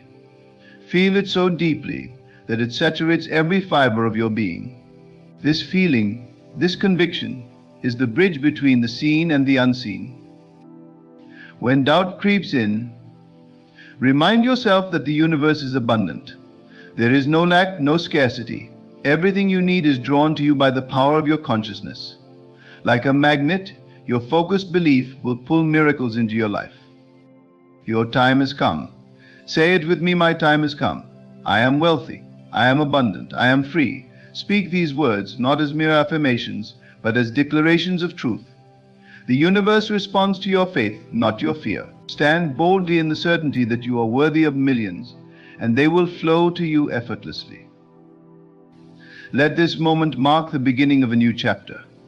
From now on, walk as if you already possess the life of your dreams. Speak as if your cup overflows. Love as if the world belongs to you. Because it does. Your time has come. Believe it, feel it, live it. The millions are already on their way, and they will find you, for they are drawn to the light of your unwavering faith. Your time has come, not because the world says so, but because your inner self declares it. You are the creator of your reality, and the authority of your life resides within you. The world you see is nothing but a reflection of what you hold in consciousness. To change what is reflected, you must change the source. That source is your belief, your assumption of what is true. Feel this truth deeply. You are not small. You are not limited. You are infinite, powerful, and eternal. Whatever you desire already exists, waiting for you to step into the awareness of having it. The millions you dream of are not far away. They are here now, present in the unseen reality that you are constantly shaping. Close your eyes and feel their presence. Feel the joy of receiving them, the freedom they bring, the security they offer. Let this feeling take root in your heart, for it is the key to manifesting them into the physical world. Do not be distracted by appearances. The outer world will often show you evidence of lack or delay, but these are illusions. They hold no power unless you give it to them. When you feel doubt or fear, turn inward. Return to the vision of abundance that lives within you. In this inner sanctuary, nothing can disturb you. Here you are already wealthy. Here you are already free. Remember, the law of life is unchanging. Whatever you persistently feel and believe becomes your experience. If you feel lack, you will encounter lack. If you feel abundance, abundance will find you. You do not need to know how it will come, only that it will. Trust the unseen forces at work. They are infinite, intelligent, and aligned with your belief. Think of the wind. You cannot see it, but you know it exists because you feel its touch and witness its effects. In the same way, the millions you desire may not yet be visible, but their presence is real. You feel them when you align your imagination with the reality of already having them. Let that feeling guide you. Many people wait for external validation before they believe. But this is not how creation works. You must believe first. You must claim your wealth in consciousness before it can show itself in form. This is the great secret that so few understand. Creation begins within. When you hold the feeling of wealth firmly, unwaveringly, the universe cannot help but respond. Do not concern yourself with how the path will unfold in ways you cannot predict or control. Trust that infinite intelligence will arrange all circumstances to bring your vision to life. Your task is not to figure out the details, but to maintain your focus on the feeling of the wish fulfilled. Each day, take time to sit in stillness.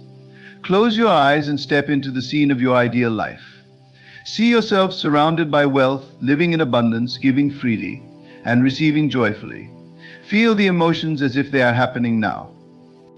The more real this vision becomes in your mind, the faster it will manifest in your reality. Every action you take, no matter how small, should flow from this state of abundance. Speak as if you are wealthy. Walk as if you are abundant. Let your entire being radiate the certainty that your time has come. This is not pretending, it is aligning with the truth of who you are. You are not meant to struggle. Struggle comes from resisting the flow of life, from clinging to the belief that you must earn or deserve what is already yours. Release these false ideas. You do not need to beg or fight for your blessings. You only need to receive them with gratitude. Gratitude is a powerful force. When you give thanks for what you have, even before it appears, you open the floodgates of abundance. Feel gratitude for the millions that are already yours in the unseen. Thank the universe for its endless generosity. The more grateful you are, the more reasons you will find to be grateful. This is the law of increase. What you focus on expands. Be mindful of your thoughts and words. They are seeds that you plant in the fertile soil of your subconscious mind. Speak words of abundance, not lack. Think thoughts of prosperity, not limitation. Every word you speak and every thought you think is a declaration of what you believe to be true. Declare only what you wish to experience. Miguel,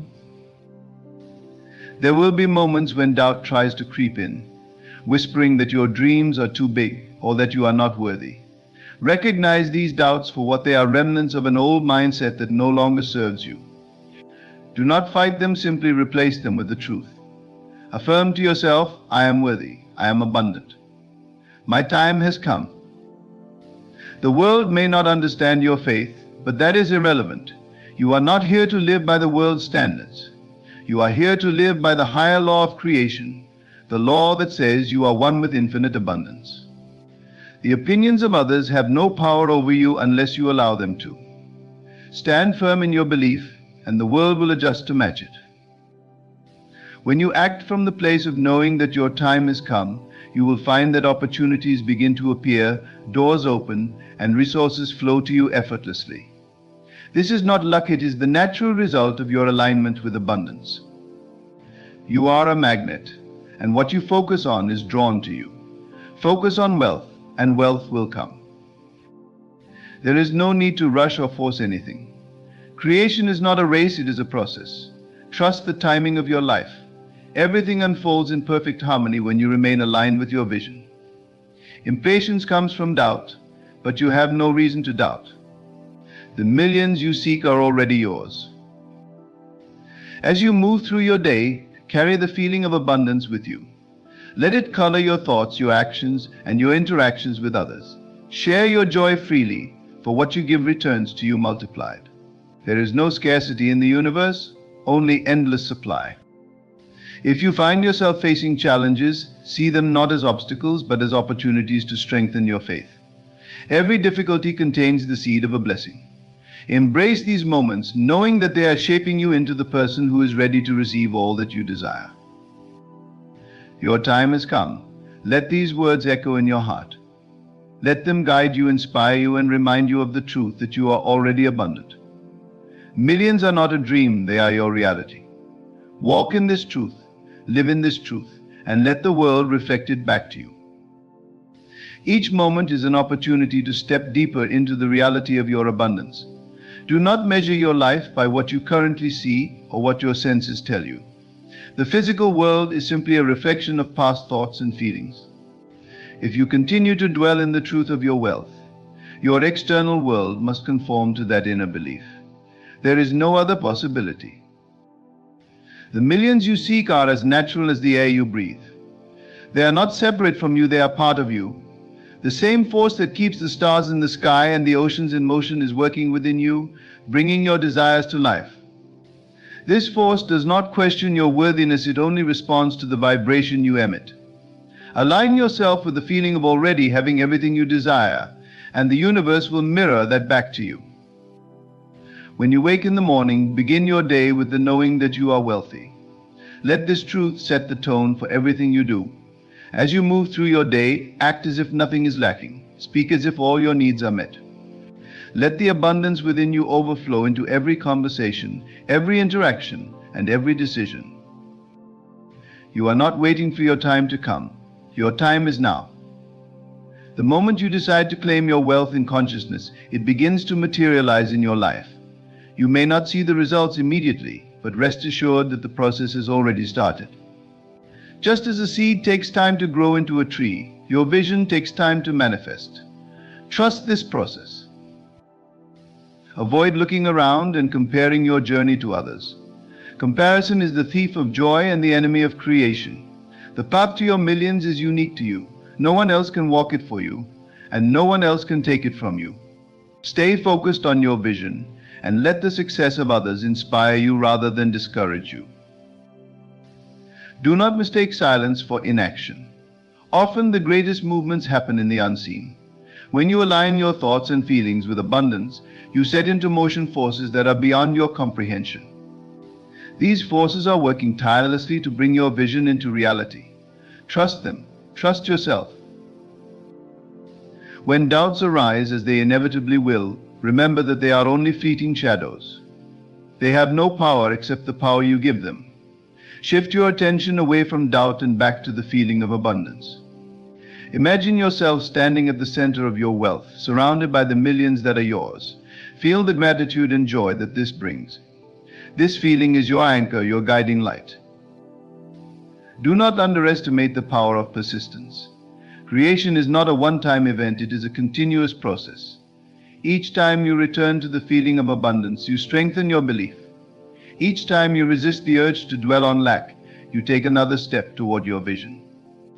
This is the work of creation, to remain faithful to the unseen reality until it becomes visible. You may encounter people who doubt your vision, who tell you that your dreams are unrealistic or impossible. Do not let their opinions sway you. They are only reflecting their own limitations, not yours. You are not bound by the beliefs of others. Your power lies in your ability to hold fast to your own truth, regardless of external circumstances. Imagine for a moment that everything you desire is already yours. Picture yourself living the life of your dreams, free from worry, free from struggle, and full of joy. How does it feel? Hold on to this feeling. Let it fill every corner of your being. This feeling is your connection to the reality you wish to create. It is your proof that what you desire is already real. Remember, the journey to your millions is not about hard work or struggle. It is about alignment. When you align your thoughts, feelings, and actions with the truth of your abundance, you step into the flow of life. In this flow, everything comes to you with ease. Opportunities appear, doors open, and resources are drawn to you like a magnet. Your time has come, not because of luck or chance, but because you have chosen it. You have decided to step into your power and claim what is rightfully yours. This decision sets you apart. It marks the beginning of a new chapter, one in which you are the conscious creator of your reality. Feel the truth of these words in your heart. You are not small. You are not limited. You are infinite, powerful, and abundant. The millions you desire are already within you, waiting for you to bring them into being. All that is required is your belief, your faith in the unseen. Every time you affirm your wealth, every time you visualize your abundance, you are planting seeds in the garden of your mind. These seeds will grow, watered by your faith and nurtured by your persistence. Do not worry about the harvest, it will come in its own time. Focus instead on tending your garden, on keeping your thoughts aligned with your vision. You are not alone in this process. The universe is your partner, your co-creator. It responds to your intentions with infinite intelligence and perfect timing. Trust that it knows the best way to bring your vision to life. Trust that it is always working for your highest good. As you move forward, let your actions reflect the truth of your abundance. Act with confidence, knowing that you are already wealthy. Give freely, knowing that your supply is endless. Treat every moment as an opportunity to express the wealth that lives within you. Your time has come. Say it to yourself again and again until it becomes a part of you. Let these words guide you, inspire you, and remind you of the truth that you are already abundant. Millions are not a distant dream, they are your reality. Live in this truth and let it shape the world around you. When you feel the pull of doubt, remind yourself that the unseen world is more real than what your physical senses can perceive. The unseen is the source, the seen is merely the result. You do not have to fight against the current of your circumstances or struggle to convince the world of your wealth. Instead, convince yourself. The inner conviction is what matters most, for it sets the tone of everything that follows. Imagine for a moment that your millions are already in your possession. Feel their weight in your hands. See the joy on the faces of those you bless with your abundance. Envision the life that unfolds before you, the freedom, the fulfillment, and the opportunities to create even more. This vision is not a fantasy, it is a preview of what is already yours. Stay rooted in this feeling, for it is the bridge between your current reality and your desired state. Life has a rhythm, a divine cadence that flows through all things. When you align yourself with the feeling of abundance, you step into this rhythm. You become like a symphony perfectly orchestrated by the Creator. Each note, each movement aligns to bring about the manifestation of your desires. This process is not something you must force, it is something you allow. Let go of resistance and trust that the flow will carry you to your millions. There is no room for fear in the heart of the one who knows they are destined for greatness. Fear is an illusion, a shadow that dissipates when faced with the light of truth. The truth is that you are limitless, boundless, and infinite.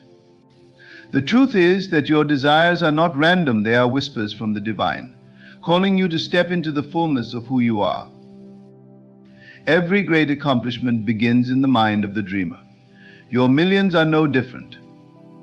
They are birthed in the quiet moments when you dare to believe in the impossible. Do not dismiss these moments as trivial. They are the foundation upon which your future is built. Every time you imagine your wealth, every time you feel the joy of having it, you are laying another brick in the structure of your abundance. Let gratitude be your constant companion. Even before the evidence appears, give thanks for what you know to be true. Gratitude is a powerful signal to the universe that you are ready to receive. It is an act of faith, a declaration that you trust the process. As you give thanks, you open the floodgates of abundance, allowing your millions to flow into your life with ease. There will be times when the world tries to distract you, when circumstances seem to contradict your vision. Do not be swayed. These moments are tests, opportunities to strengthen your resolve. Return to the feeling of your wealth. Anchor yourself in the truth that your time has come. Let nothing pull you away from this knowing. Think of yourself as a magnet, constantly attracting the circumstances, people, and opportunities that align with your inner state. When you hold the feeling of abundance, you draw abundance to you. This is not wishful thinking, it is a law as precise and reliable as gravity. You do not have to understand how it works to benefit from it. Simply trust that it does. Action is a natural outgrowth of belief. When you truly believe in your wealth, your actions will reflect that belief. You will move with confidence, make decisions with clarity, and seize opportunities with boldness. These actions are not forced, they flow effortlessly from your inner state. They are inspired, guided by the same force that brought your vision into being. Your time has come because you have decided it is so. This decision is not dependent on external validation or approval. It is a choice you make within yourself, a declaration of your sovereignty as a creator. Do not wait for permission or conditions to be perfect. The moment you claim your wealth, the universe begins to align with your decision. The millions you desire are not separate from you, they are an extension of you. Just as a tree does not struggle to grow or a river does not strain to flow, you do not have to force your abundance into being. It is your natural state, your birthright. All that is required is your willingness to receive it. Release any lingering feelings of unworthiness. You are not defined by your past mistakes, failures, or limitations. You are defined by your ability to rise, to believe in something greater, and to step into the fullness of your potential. Your millions do not require you to be perfect, they require you to be aligned. There is no scarcity in the universe. The same force that created the stars, the oceans, and the mountains has provided for your every need. The millions you seek are not taken from someone else, they are created anew in the infinite abundance of the universe. There is more than enough for everyone, including you. As you stand at the threshold of your new life, remember that you are not alone. The universe is conspiring in your favor, orchestrating events and aligning circumstances to bring your vision to life. Trust this process. Trust that everything is happening for your highest good. Your time has come because you have prepared for it. Every challenge you have faced, Every lesson you have learned has brought you to this moment. You are ready. The millions are not a reward for your efforts. They are a reflection of your alignment. They are the inevitable result of the work you have done within yourself. Feel the truth of this in your heart. You are not waiting for your wealth, you are stepping into it. It is here, now, ready to reveal itself to you. Let go of any lingering doubts or fears. They have no power over you. You are the master of your destiny, the creator of your reality. The journey to your millions is a journey of self-discovery. It is about more than money, it is about stepping into the fullness of who you are. It is about realizing that you are powerful beyond measure, capable of creating anything you desire. Let this realization guide you as you move forward. Speak words of abundance, think thoughts of prosperity, and feel the joy of having everything you desire. These are not just actions, they are declarations of your truth. They are the tools you use to shape your reality. Use them wisely, and watch as your millions unfold before you. Your time has come, not by chance or coincidence, but by divine design. You were meant for this moment, for this life of abundance. Embrace it with open arms. Step into your power and let the world see the magnificence of who you are. You are the gardener of your mind, planting the seeds of your future with every thought and emotion. Your wealth, your millions are the fruits of the seeds you choose to nurture. With every thought of abundance, you water these seeds. With every feeling of gratitude and joy, you nourish them further. Trust that the harvest will come, for the laws of the universe are unchanging. What you sow within, you will inevitably reap without. Do not measure the distance to your millions by the evidence of your senses. Your outer world is a reflection, a delayed mirror of your inner state. To look outward for confirmation is to misunderstand the process. Instead, hold firmly to the feeling of already being wealthy. Let this feeling grow stronger than any doubt, louder than any contradiction. Your unwavering belief is the catalyst that transforms the unseen into the seen. Imagine for a moment that your millions are already in your possession. See yourself walking through your days with the calm assurance of someone who knows their wealth is secure. Feel the pride of creating something meaningful, the freedom to explore, and the joy of giving generously to those in need. These feelings are not just daydreams, they are the vibration that aligns you with your abundance. Every time you revisit them, you bring yourself closer to your millions. You have been told that faith is the evidence of things unseen, the substance of things hoped for. This is not a vague idea, but a living truth. Faith is the bridge that spans the gap between desire and fulfillment. When you act as though you already have what you seek, you bring it into being. This is not pretense, it is creation in its purest form. By assuming the feeling of your wish fulfilled, you align yourself with its reality. Let go of any lingering attachments to scarcity. Scarcity is not your natural state, abundance is. Look around you and see the infinite supply of the universe. The stars in the sky, the grains of sand on the shore, the leaves on the trees, all are reminders that abundance is the nature of creation. Your millions are part of this divine abundance, waiting for you to claim them. As you align with the feeling of wealth, you will notice changes in your world. Opportunities will appear where there seem to be none. People will come into your life who are eager to assist you. Circumstances will shift in ways that defy logic. This is not coincidence, it is the natural unfolding of your alignment. The universe is responding to your inner state, orchestrating events to match your vibration. There is no need to rush or force the process. The timing of your manifestation is perfect, even if it does not match your expectations. Trust that everything is unfolding exactly as it should. Impatience is a sign of doubt, and doubt creates resistance. Instead, rest in the knowing that your millions are already yours. This calm assurance is the key to allowing them to flow into your life. Each day is an opportunity to reaffirm your wealth. Begin your mornings by imagining your life as you desire it to be. Feel the excitement of waking up to a reality where your millions are secure.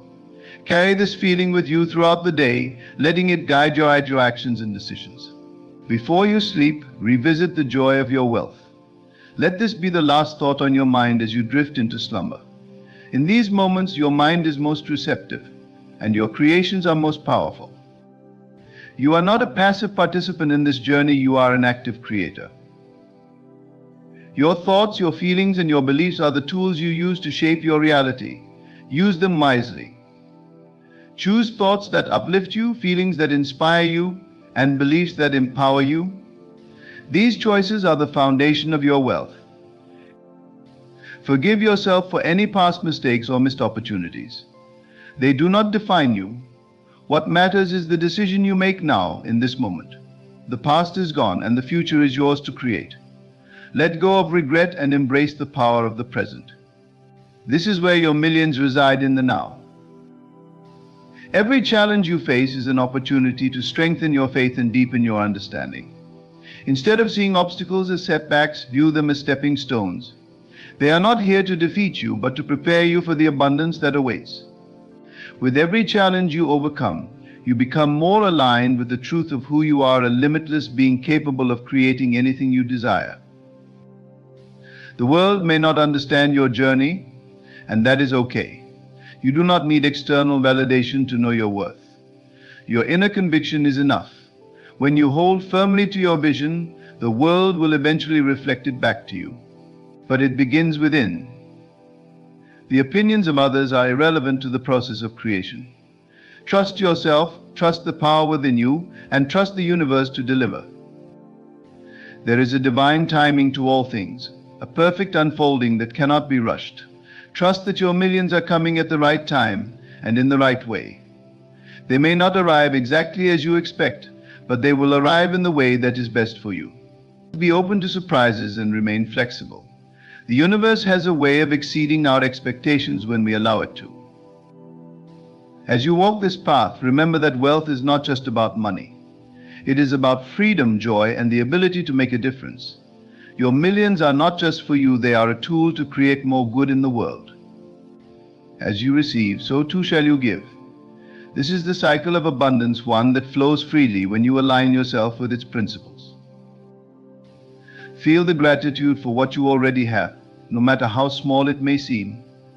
Gratitude is a powerful magnet for more abundance.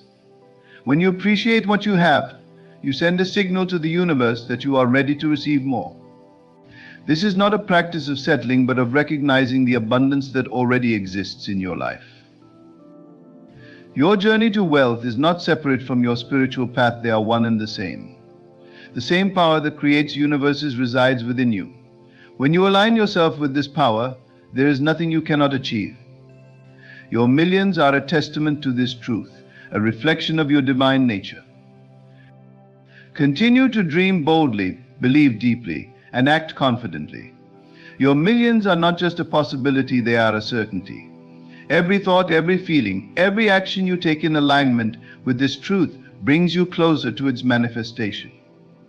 Trust the process, embrace the journey, and know that your time has come. As you stand at this pivotal moment in your life, let the certainty of your inner power be your guiding light. Your millions are not just a distant dream, but a reality already unfolding within you. Trust that every thought you nurture, every feeling you embody, and every belief you hold is shaping your world. Release any doubt, for the universe operates with unwavering precision, responding to your faith and alignment. Your time has come. You are no longer waiting, you are living in the truth of your abundance. Walk forward with confidence, knowing that what is yours can never be withheld. The seeds of wealth you have planted are blossoming into a harvest beyond your imagination. Embrace it fully, share it generously, and know that this is only the beginning of the endless possibilities that await you. With every step you are creating a legacy of abundance, not just for yourself but for the world. Stand tall, dream boldly, and claim the life that has always been yours. Your millions are here, they are yours to live, to love, and to celebrate. Perhaps you find yourself facing challenges, feeling that life is a constant struggle. Or maybe you've experienced some successes, but still feel that there's something more, something greater waiting to be realized. Wherever you are, I say unto you, you are exactly where you need to be to grasp this life-altering principle. But what does it mean to say this in your head for a while? It is not a matter of mere repetition or mindless chanting. It is a state of consciousness, a shift in perception that aligns you with the creative power of the universe. It is about recognizing that your inner dialogue, the words you say to yourself in the privacy of your own mind, are not just fleeting thoughts, but living, creative forces that shape your reality. Let us delve deeper into this profound truth. Your outer world, every experience you have, every circumstance you encounter, is nothing more than a reflection of your inner world. And your inner world is shaped, moment by moment, by the words you say to yourself in your head. When you understand this, truly understand it, you realize that by carefully choosing and persistently holding certain thoughts in your mind, you are actively creating a reality where these thoughts manifest. This understanding is crucial, for it shifts the entire paradigm of how you approach life. No longer are you a victim of circumstance, hoping for good things to happen. You become the active creator of your reality, knowing that as you say certain things in your head, as you hold certain thoughts and feelings, the universe must rearrange itself to match these inner states. But how, you may ask, does one harness this power of inner speech? The answer lies in the creative power of your wonderful human imagination, combined with the living force of your inner words. For your imagination is not a mere fantasy maker, and your inner dialogue is not mere mental chatter. Together they form the very workshop in which reality is forged. Let us take a moment to truly understand this. Your subconscious mind, which is one with the universal creative force, does not distinguish between what you vividly imagine and declare internally and what you actually experience in the outer world. It accepts as true whatever you feel to be true and whatever you consistently declare to be true in your inner speech. And once it accepts an idea as true, it proceeds to bring it into manifestation in your physical reality. So when you say certain things in your head, when you hold certain thoughts and feelings consistently, you are not engaging in wishful thinking or self-deception. You are actively creating your reality from within. You are aligning yourself with the creative power of the universe, allowing it to work through you and for you. This, my dear listeners, is the essence of saying things in your head and waiting for what happens. It is about recognizing that the power to shape your reality lies within you, waiting to be expressed through your inner dialogue and feelings. It is about understanding that your outer world is nothing more than a reflection of your inner conversations and assumptions. Consider the biblical phrase, "As a man thinketh in his heart, so is he." This is not a mere poetic expression. It is a statement of cosmic law. Your inner thoughts and feelings, especially those you consequently hold about yourself and your life, have the power to create or destroy, to manifest or to dissolve. When you align your inner dialogue with the highest vision of yourself and your life, you set in motion forces beyond your comprehension and indeed bring these visions into reality. But let me be clear, saying things in your head is not about empty repetitions or false positivity. It is about a fundamental shift in your inner dialogue, in how you perceive and declare yourself to be in the privacy of your own mind. When you truly embody this practice, your inner speech naturally aligns with your desired state of being. You begin to think of yourself with reverence and love.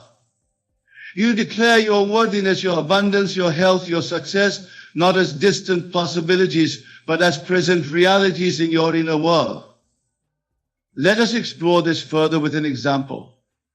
Imagine a person whose inner dialogue is constantly negative. In their head, they might be saying things like, "I'm always unlucky, I'll never succeed, I'm not good enough." These inner conversations, repeated day after day, shape their subconscious beliefs and consequently their reality. They are in essence programming themselves for failure and limitation, creating a life that reflects these negative inner declarations. Now imagine this same person shifting their approach. Instead of negative self-talk, they begin to say positive, empowering things in their head. They might say, I am blessed with endless opportunities. I am worthy of success and abundance. I am more than enough. They say these things consistently in their mind, with feeling, with conviction, knowing that they are shaping their reality with each inner declaration. They live each day from this new inner dialogue, carrying themselves with the certainty of someone who truly believes these empowering thoughts.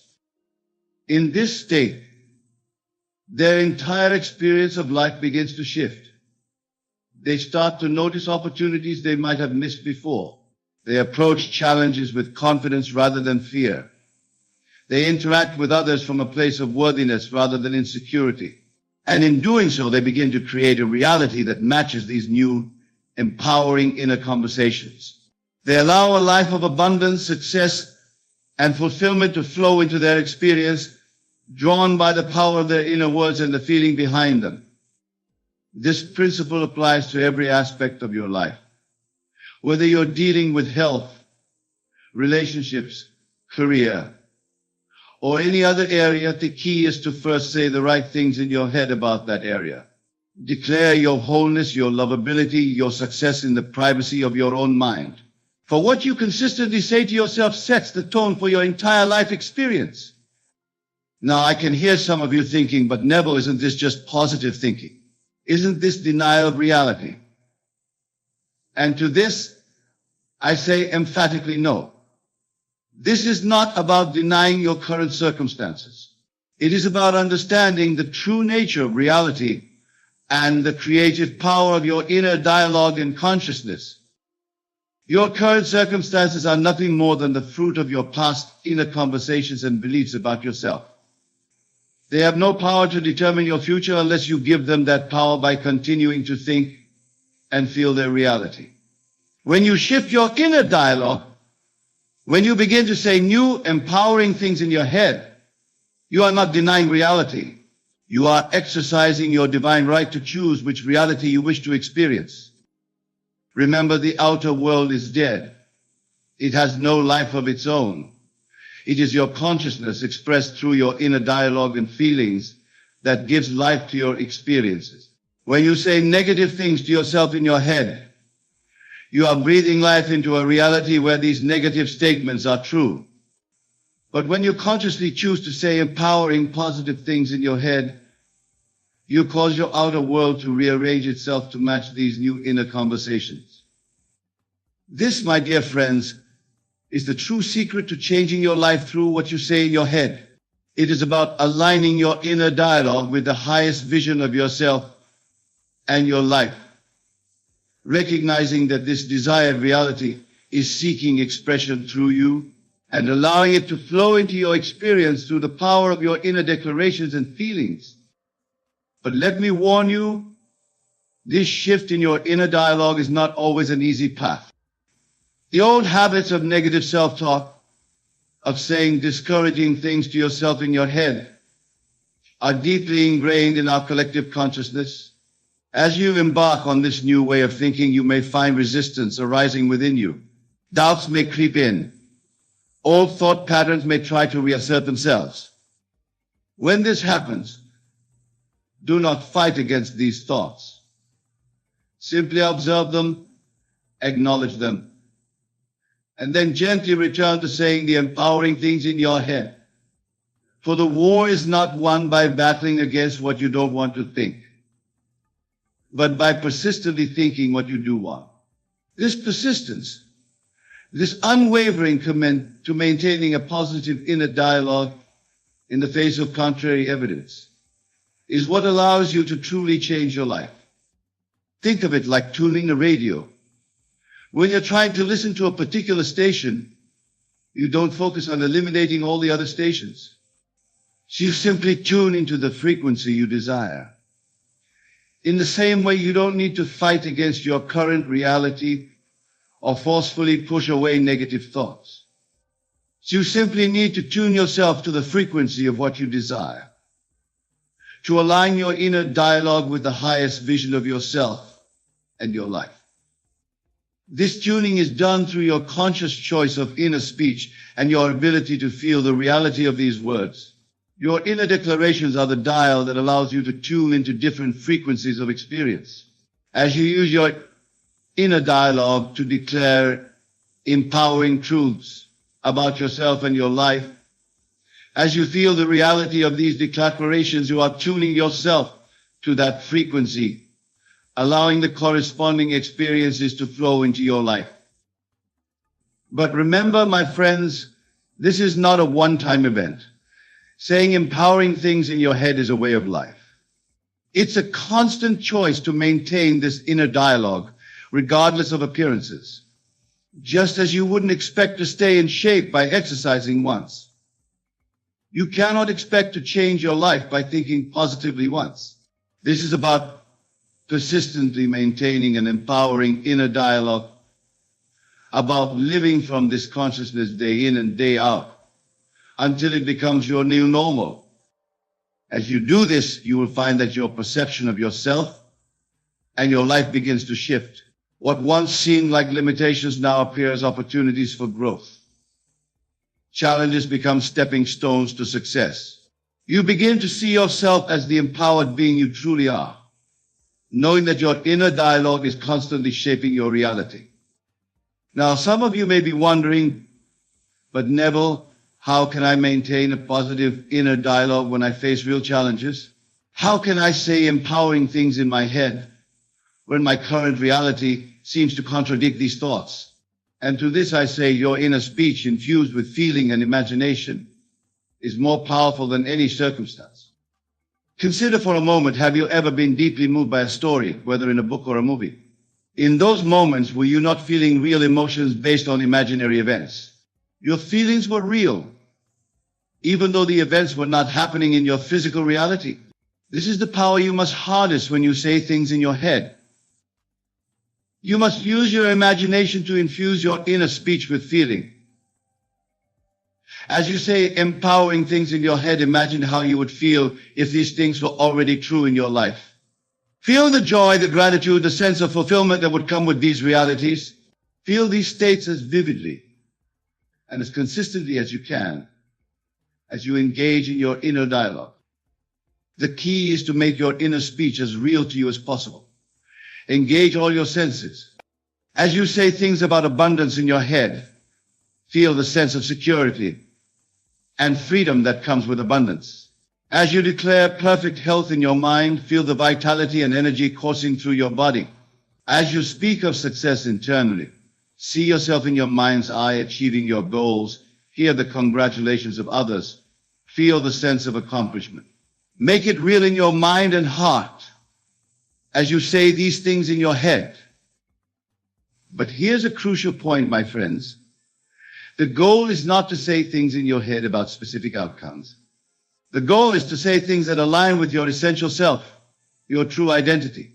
For it is this alignment with your true self that is the real attractor of your experiences. Let me illustrate this with an example. Instead of just saying, I am wealthy in your head, align your inner speech with the essence of abundance. Say to yourself, I am one with the source of all abundance. Prosperity flows to me and through me effortlessly. I am worthy of unlimited abundance.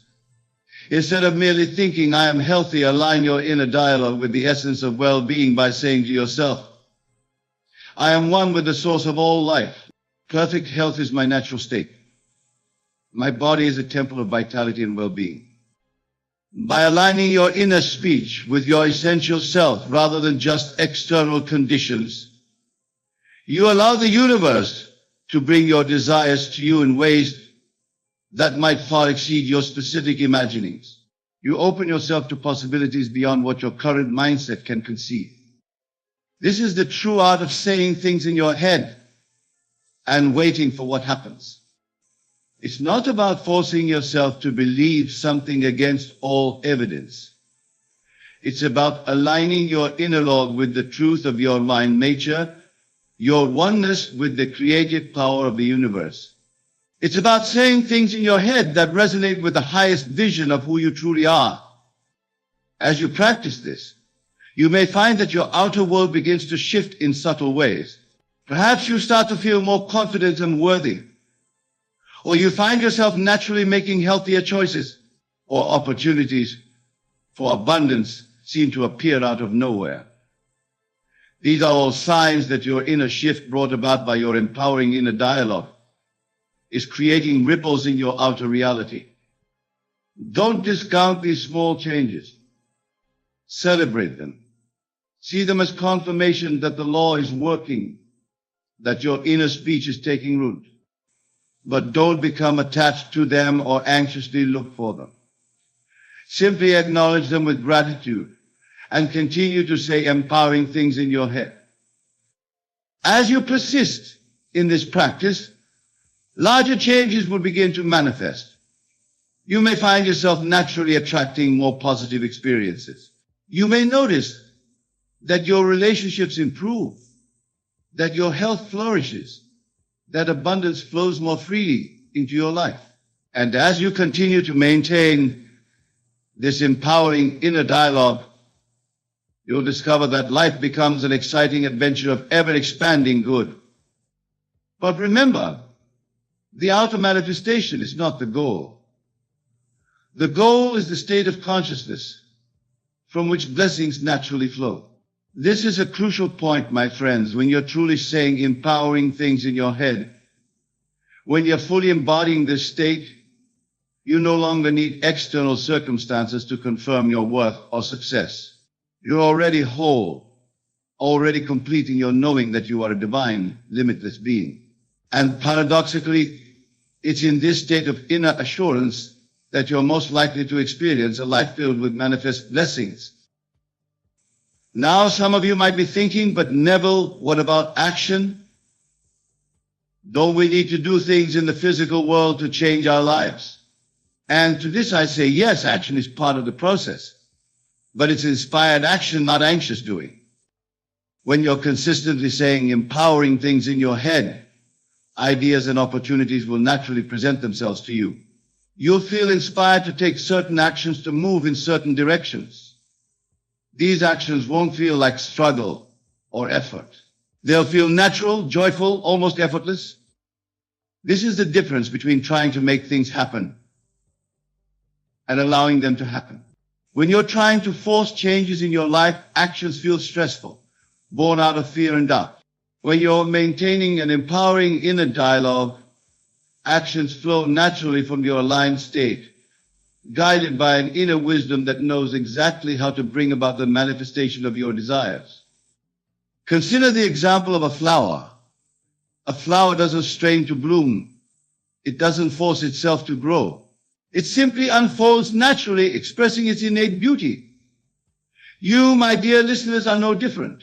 When you align your inner dialogue with your true divine nature, you allow your life to unfold naturally and beautifully, expressing the infinite good that is your birthright. But let me be clear, this state of allowing is not passive.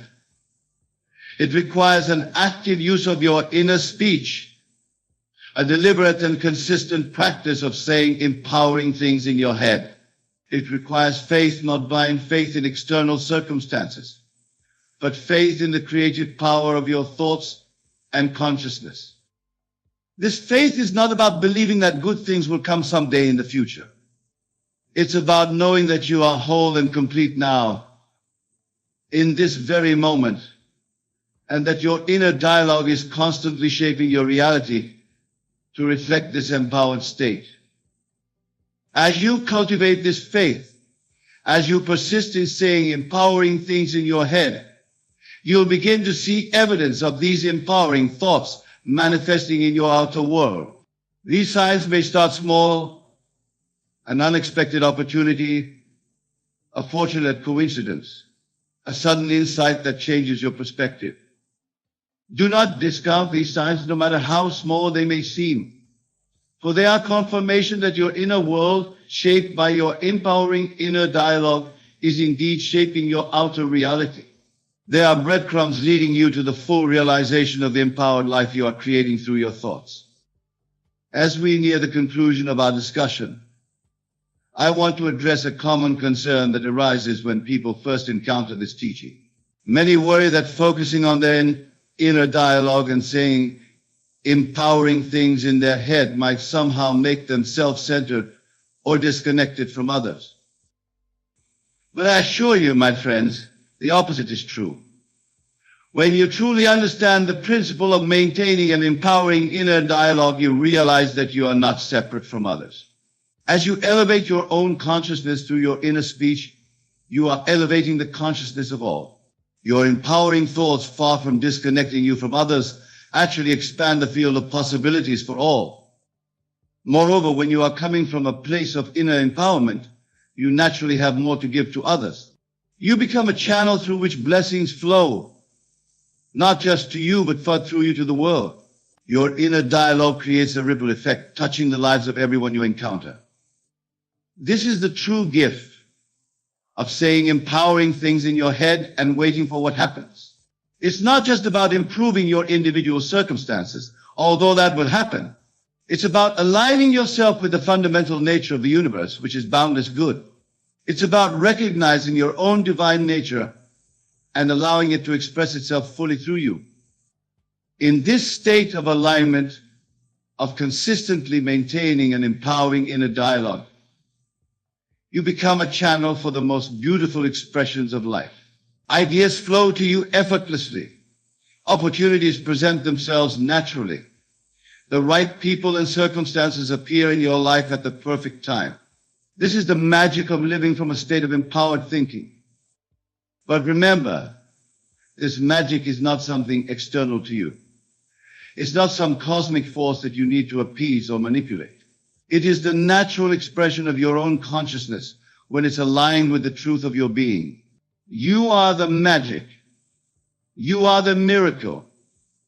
You are the one to whom you are speaking these empowering words in your head. As we draw our time together to a close, I want to leave you with a final thought. The principle we've explored tonight, say this in your head for a while, wait for what happens, is not just a technique for creating better circumstances. It's about recognizing your true nature as a divine creative being. It's about aligning your inner dialogue with the fundamental truth of being and allowing your grandest expression of life to flow through you. When you live from this understanding, everything changes. The world becomes a friendly place filled with infinite possibilities. You no longer see yourself as a small, separate being struggling against external forces. Instead, you recognize yourself as the creator of your reality, the author of your own life story. In this state, there's no need to beg or plead for good things to come into your life. For you understand that you are the source of all good. Your job is simply to maintain an empowering inner dialogue, to live from this consciousness, and to allow the universe to arrange the details of their manifestation. So, my dear friends, as you leave here tonight, I urge you to embrace this principle with all your heart. Don't see it as a technique to be applied occasionally, but as a way of life to be lived continuously. Use your mighty imagination to infuse your inner speech with feeling. Feel the naturalness of being the empowered being you truly are. Live from this state, persist in this inner dialogue, and watch as your world rearranges itself to match your thoughts. Remember, you are not a helpless being pushed around by external circumstances. You are the operant power in your world. Your inner dialogue, infused with feeling, is the one and only reality. All things are possible to him who believes and declares internally, for belief and inner declaration shape reality. In your journey of saying empowering things in your head and waiting for what happens, let this knowing be your guiding light, leading you unerringly to the realization of your highest potential. Go forth from here with this knowledge. Apply it in your life. Test it. Prove it to yourself. For in doing so, you'll discover the truth of who you really are. You'll tap into the limitless power that has always been within you. And you'll experience the joy, the freedom, the fulfillment that comes from living in alignment with the laws of creation. Start now. Say empowering things in your head. Let these thoughts permeate every aspect of your being. For in truth, you are already that empowered being. You are already living in a reality of infinite good. All you need to do is open your heart, embrace this truth in your inner dialogue, and allow it to express itself more fully in your experience.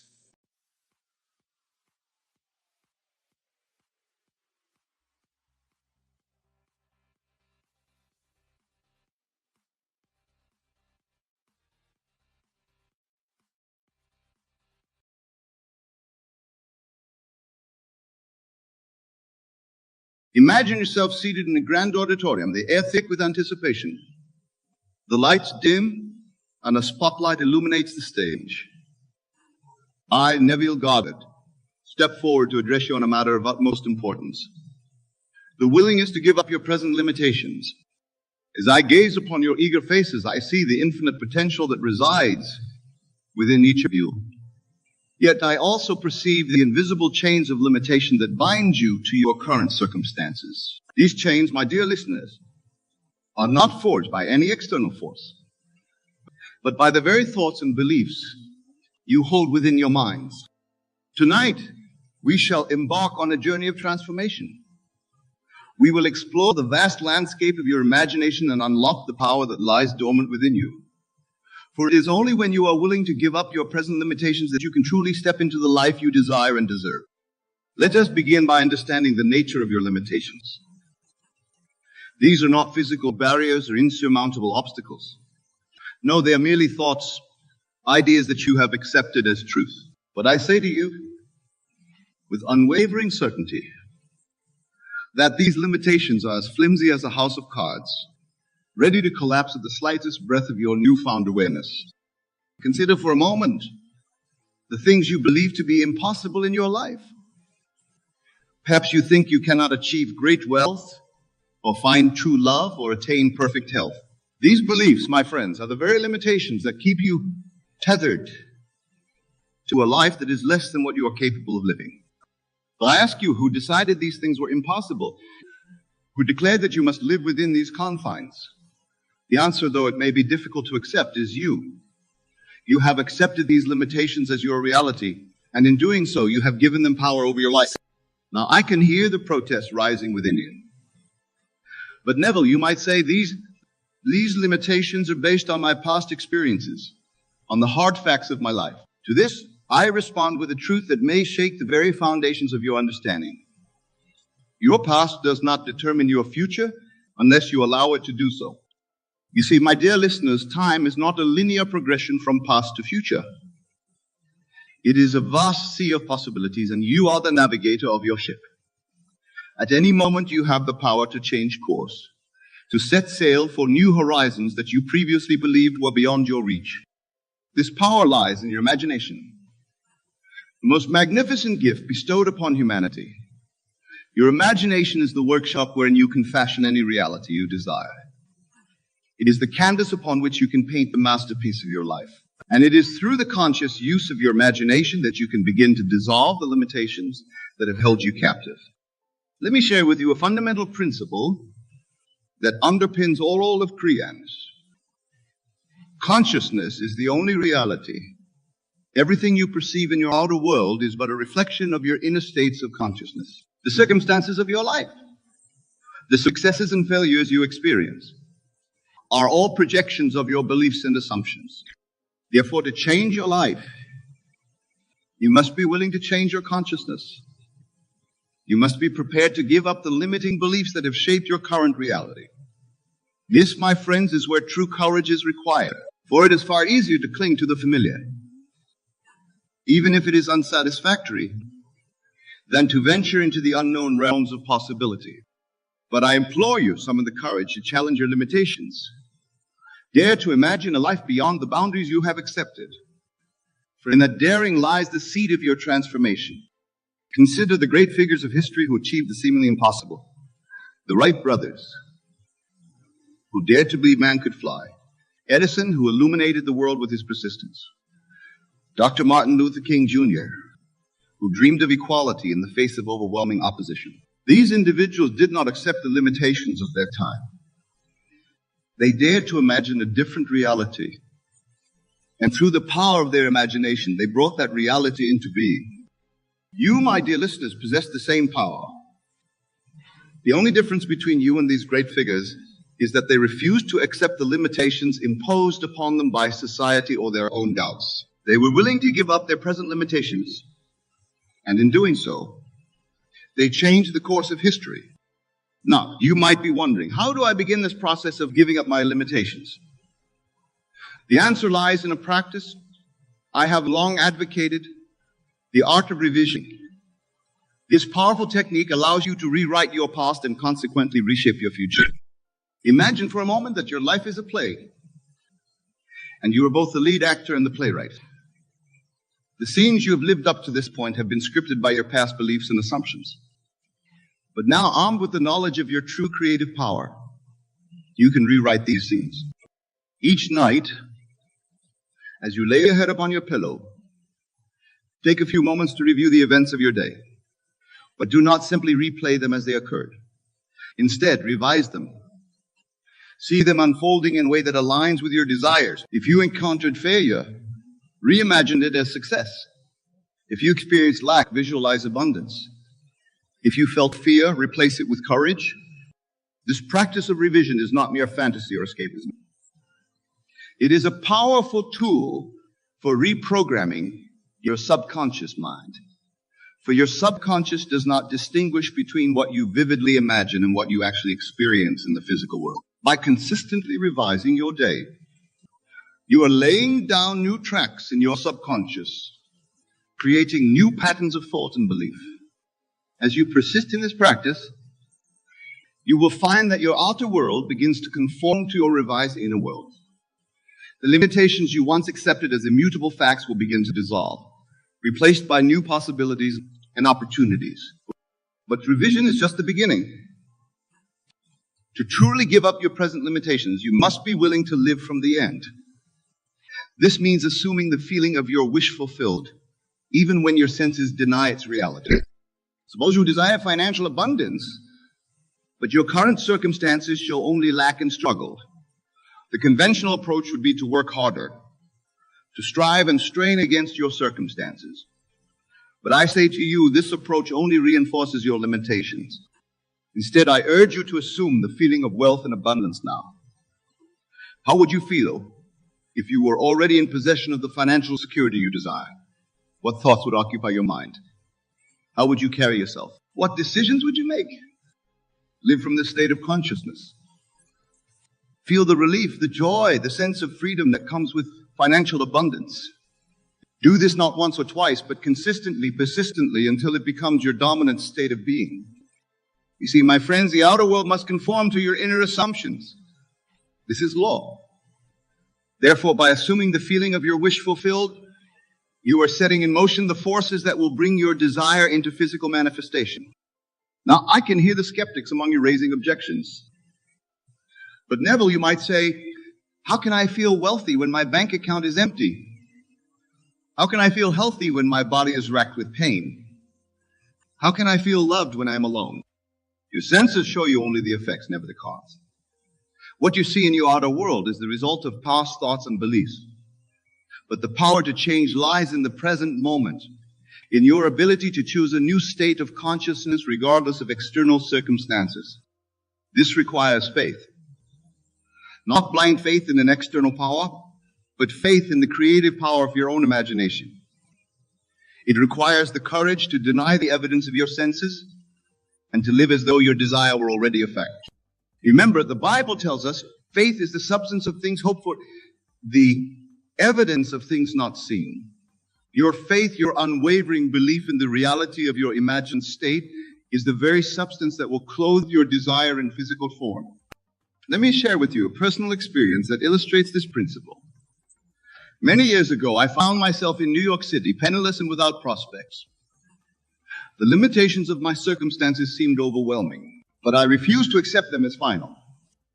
Instead, I began to imagine myself as a successful lecturer, sharing these very principles with eager audiences. I felt the satisfaction of standing on stage, hearing the applause, sensing the impact of my words. I lived in this imaginal state consistently. denying the evidence of my senses that told me I was a failure. And do you know what happened?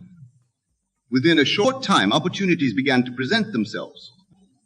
I was invited to give lectures, first to small groups, then to larger audiences. My reputation grew, and soon I found myself traveling the country, sharing these truths with thousands. This transformation did not occur because I struggled against my circumstances or because I was particularly gifted. It happened because I was willing to give up my present limitations. I dared to imagine a different reality and to live from that imagination. You, my dear listeners, can do the same. Whatever limitations you currently face, be they financial, physical, emotional, or spiritual, you have the power to transcend them. But you must be willing to give them up. You must be courageous enough to imagine and feel a new reality, even when every outer circumstance seems to contradict it. Now, let us delve deeper into the mechanics of this transformative process. To give up your present limitations, you must first become aware of them. This awareness is not about dwelling on your problems or reinforcing your current state. Rather, it's about recognizing the thoughts and beliefs that have created your present circumstances. Take a moment now to reflect on the areas of your life where you feel limited. Perhaps you believe you're not intelligent enough to pursue higher education. Maybe you think you're too old to start a new career. Or perhaps you've convinced yourself that you're not attractive enough to find a loving partner. These beliefs, my friends, are not facts. They are assumptions you have accepted as truth. But just as you have accepted them, you have the power to reject them and replace them with new, empowering beliefs. The process begins with a simple yet profound shift in your thinking. Instead of saying, I can't, start saying, I am. Instead of focusing on what you lack, direct your attention to what you desire to be, do, or have. For instance, if you've been telling yourself, I can't afford that, replace it with, I am abundantly prosperous. If you've been thinking, I'm not smart enough, change it to, I am intelligent and capable. If you've believed, I'm too old, affirm instead, I am the perfect age to begin anew. These new statements may feel false at first. Your rational mind, conditioned by years of limiting beliefs, may rebel against them. But remember, you are not trying to convince your rational mind. You are speaking directly to your subconscious, which accepts as true whatever you impress upon it with feeling and persistence. This is where the power of your imagination comes into play. As you make these new statements, create vivid mental images that support them. See yourself living the life these statements imply. Feel the emotions associated with this new state of being. If you're affirming abundance, see yourself easily paying your bills, generously donating to causes you care about, enjoying luxurious vacations. Feel the relief, the joy, the sense of security that comes with financial freedom. If you're claiming intelligence and capability, imagine yourself confidently tackling challenging tasks, receiving accolades for your work, sharing your knowledge with others. Feel the satisfaction, the pride, the excitement of fully expressing your intellectual potential. If you're asserting that you're the perfect age for new beginnings, visualize yourself embarking on exciting new ventures, learning new skills with ease, inspiring others with your enthusiasm and vitality. Feel the energy, the optimism, the sense of unlimited possibility that comes with this mindset. The key here is to make these mental images as vivid and as emotionally charged as possible. Your subconscious mind responds to the language of feeling and imagery. The more real you can make these imaginal scenes, the more quickly they will be accepted by your subconscious and reflected in your outer world.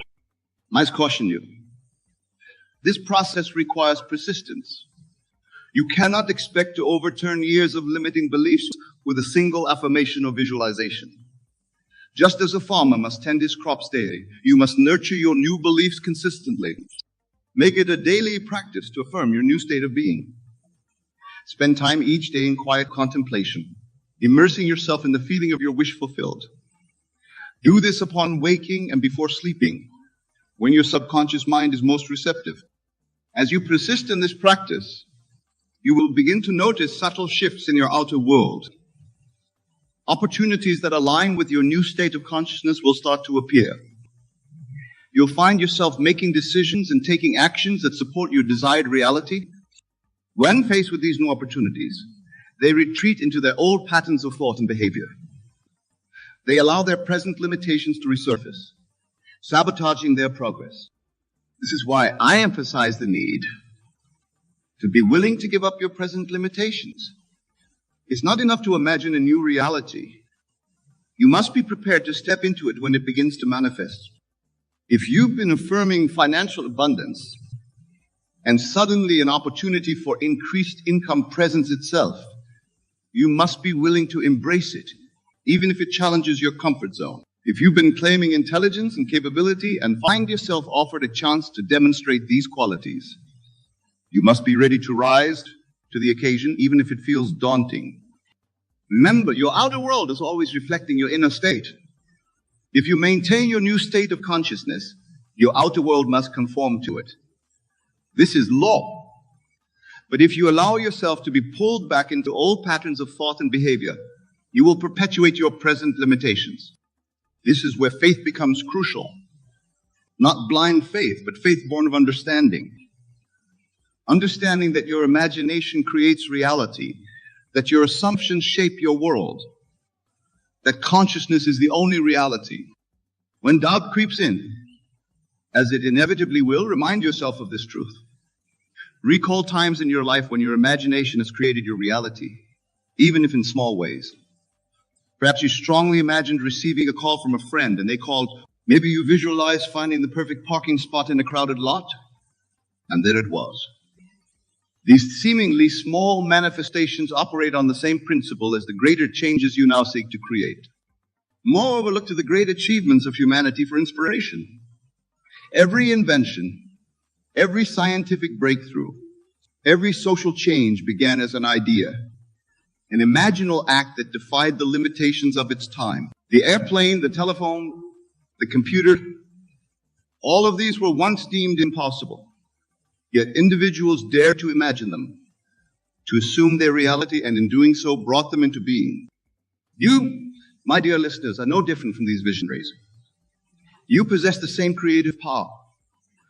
The only difference lies in your willingness to use it, to dare to imagine beyond your present limitations. Now, let us address a common obstacle that many face on this journey of transformation: the opinions and influences of others. As you begin to give up your present limitations, you may encounter resistance from those around you. Friends, family, colleagues may attempt to pull you back into your old patterns of thought and behavior. This is natural. People become accustomed to seeing you in a certain way, and your transformation may challenge their own limiting beliefs. But remember that opinions are based on your past expression, not on your infinite potential. You must be willing to stand firm in your new consciousness, even in the face of opposition or disbelief from others. This doesn't mean you need to argue or try to convince anyone of your new reality. In fact, it's often best to keep your inner work private, at least in the beginning stages. Instead, maintain your new state internally, regardless of external circumstances or opinions. Continue to live from the end, feeling and acting as though your desire is already fulfilled. As you do this, you will find that the outer world, including the people in it, will gradually adjust to your new vibration. Remember the words attributed to Mahatma Gandhi: be the change you wish to see in the world. As you change your inner world, your outer world must follow suit. Now, let's explore another vital aspect of giving up your present limitations: the release of attachment to specific outcomes. This may seem counterintuitive at first. After all, aren't we focusing on manifesting specific desires? The key here is to understand the difference between the essence of your desire and its particular form. When you tap into the essence of what you truly want, be it love, abundance, health, or success, you open yourself to infinite possibilities for its manifestation. For instance, if you desire financial abundance, don't become fixated on winning the lottery or receiving a specific sum of money from a particular source. Instead, focus on the feeling of abundance, the sense of security and freedom that comes with financial well-being. By doing so, you allow the universe to bring your desire to you in ways that may far exceed your limited imagination. Similarly, if you desire a loving relationship, don't become attached to a specific person or a particular scenario. Focus instead on the feeling of being loved, cherished, and in a fulfilling partnership. This opens the door for love to enter your life in perhaps unexpected but perfectly aligned ways. This release of attachment also helps to dissolve the anxiety and desperation that often accompany strong desires. When you trust in the perfect unfolding of your imagination, when you know that what you have assumed as true must manifest, you can relax into the present moment, enjoying the journey of transformation. As you practice living from the end, assuming the feeling of your wish fulfilled, you may notice an interesting phenomenon. Your desires themselves begin to evolve. As you give up your present limitations, you may find that what once seemed like an ultimate goal now appears as just a stepping stone to even greater possibilities. This is the nature of spiritual and personal growth. As you expand your consciousness, as you release the shackles of limitation, you open yourself to ever greater expressions of your infinite potential. Therefore, be willing to let your desires evolve. Don't cling to old goals out of habit or fear. As you give up your present limitations, allow yourself to dream bigger, to imagine grander possibilities for your life and for the world. Now, my dear friends, as we approach the final stretch of our discourse, I want to address a question that may be arising in your minds. What if I fail? What if I try to give up my limitations and nothing changes? Failure is impossible if you truly understand and apply these principles. What may appear as failure is often just a temporary misalignment between your inner and outer worlds. It's a signal to examine your consciousness more closely, to root out any lingering doubts or contradictory beliefs. If you find that your outer world is not changing as rapidly as you'd like, don't despair. Instead, use this as an opportunity to deepen your practice. Ask yourself, am I truly living from the end? Am I maintaining the feeling of my wish fulfilled consistently? Am I allowing contradictory thoughts and feelings to persist? Often what seems like failure is simply a call to greater faithfulness to your imaginal act. It's an invitation to strengthen your resolve, to deepen your understanding, to persist in the face of apparent opposition. Remember, the outer world may take time to reflect your inner changes. Just as a ship doesn't turn on a dime, your life circumstances may not transform overnight. But if you maintain your new state of consciousness, if you persist in living from the end, your outer world must eventually conform to your inner reality. Moreover, what appears as a setback or failure often contains within it the seeds of an even greater manifestation. Many of history's great successes came on the heels of apparent failures. The key is to maintain your faith, to hold fast to your new state of consciousness, regardless of outer appearances. As we near the conclusion of our time together, I want to leave you with a powerful exercise to help you give up your present limitations. This exercise, which I call the ladder of ascension, will help you systematically release your limiting beliefs and ascend to higher states of consciousness. Imagine before you a grand, golden ladder reaching up into the heavens. Each rung of this ladder represents a state of consciousness, a level of being. The lower rungs represent states of limitation, lack, and fear. The higher rungs represent states of abundance, love, and unlimited possibility. Now see yourself standing on the rung that represents your current state of consciousness. Look up the ladder and choose a higher state that you wish to embody. This could be a state of financial abundance, radiant health, loving relationships, or any other desired state of being. Close your eyes and imagine yourself climbing the ladder, moving towards this higher state. As you ascend, feel yourself shedding your limitations. With each step, feel yourself becoming lighter, freer, more aligned with your true unlimited nature. When you reach the rung that represents your desired state, pause there. Look around you from this new vantage point. How does the world appear from here? How do you feel in this new state of being? Allow yourself to fully experience the reality of this higher consciousness. Now open your eyes, but maintain the feeling of this elevated state. As you go about your day, continually remind yourself that you are operating from this higher level of consciousness, make decisions, interact with others, and perceive the world from this new state of being. Practice this exercise daily, always choosing a higher rung, always expanding your consciousness. As you do, you will find your present limitations falling away, replaced by an ever-expanding sense of possibility and power. My dear friends, as we come to the close of our discussion, I want to impress upon you one final truth. The journey of giving up your present limitations is not just about personal gain or individual success. It is about stepping into your true identity as a creative force in the universe. As you release your limitations, as you expand your consciousness, you become a beacon of light in the world. Your transformation inspires and uplifts those around you. Your expanded consciousness contributes to the elevation of all consciousness. Remember, we are all one. Your liberation from limitation serves not just you, but all of humanity. As you give up your present limitations, you help to dissolve the collective limitations that bind our world. Therefore, I urge us, be bold in your imagining. Be courageous in your assumption of new states of being. Be persistent in your faithfulness to your imaginal acts. For in doing so, you are not just changing your own life. You are participating in the transformation of the world. Go forth from this place with a new resolve. Know that you are not bound by any limitation unless you choose to accept it. Know that within you lies the power to create any reality you can imagine. Know that you are, in truth, unlimited being, temporarily expressing itself in human form. Dare to give up your present limitations. Dare to imagine a life beyond what you have previously thought possible. Dare to assume the feeling of your wishes fulfilled. As you do, you will find that the entire universe conspires to bring your imagined reality into being. Remember, consciousness is the only reality. You are that consciousness. You are the creator of your world. Embrace this truth, live from it, and watch as your life transforms in ways more wonderful than you could have ever imagined. Thank you, my dear friends, for your attention and your willingness to embark on this journey of transformation.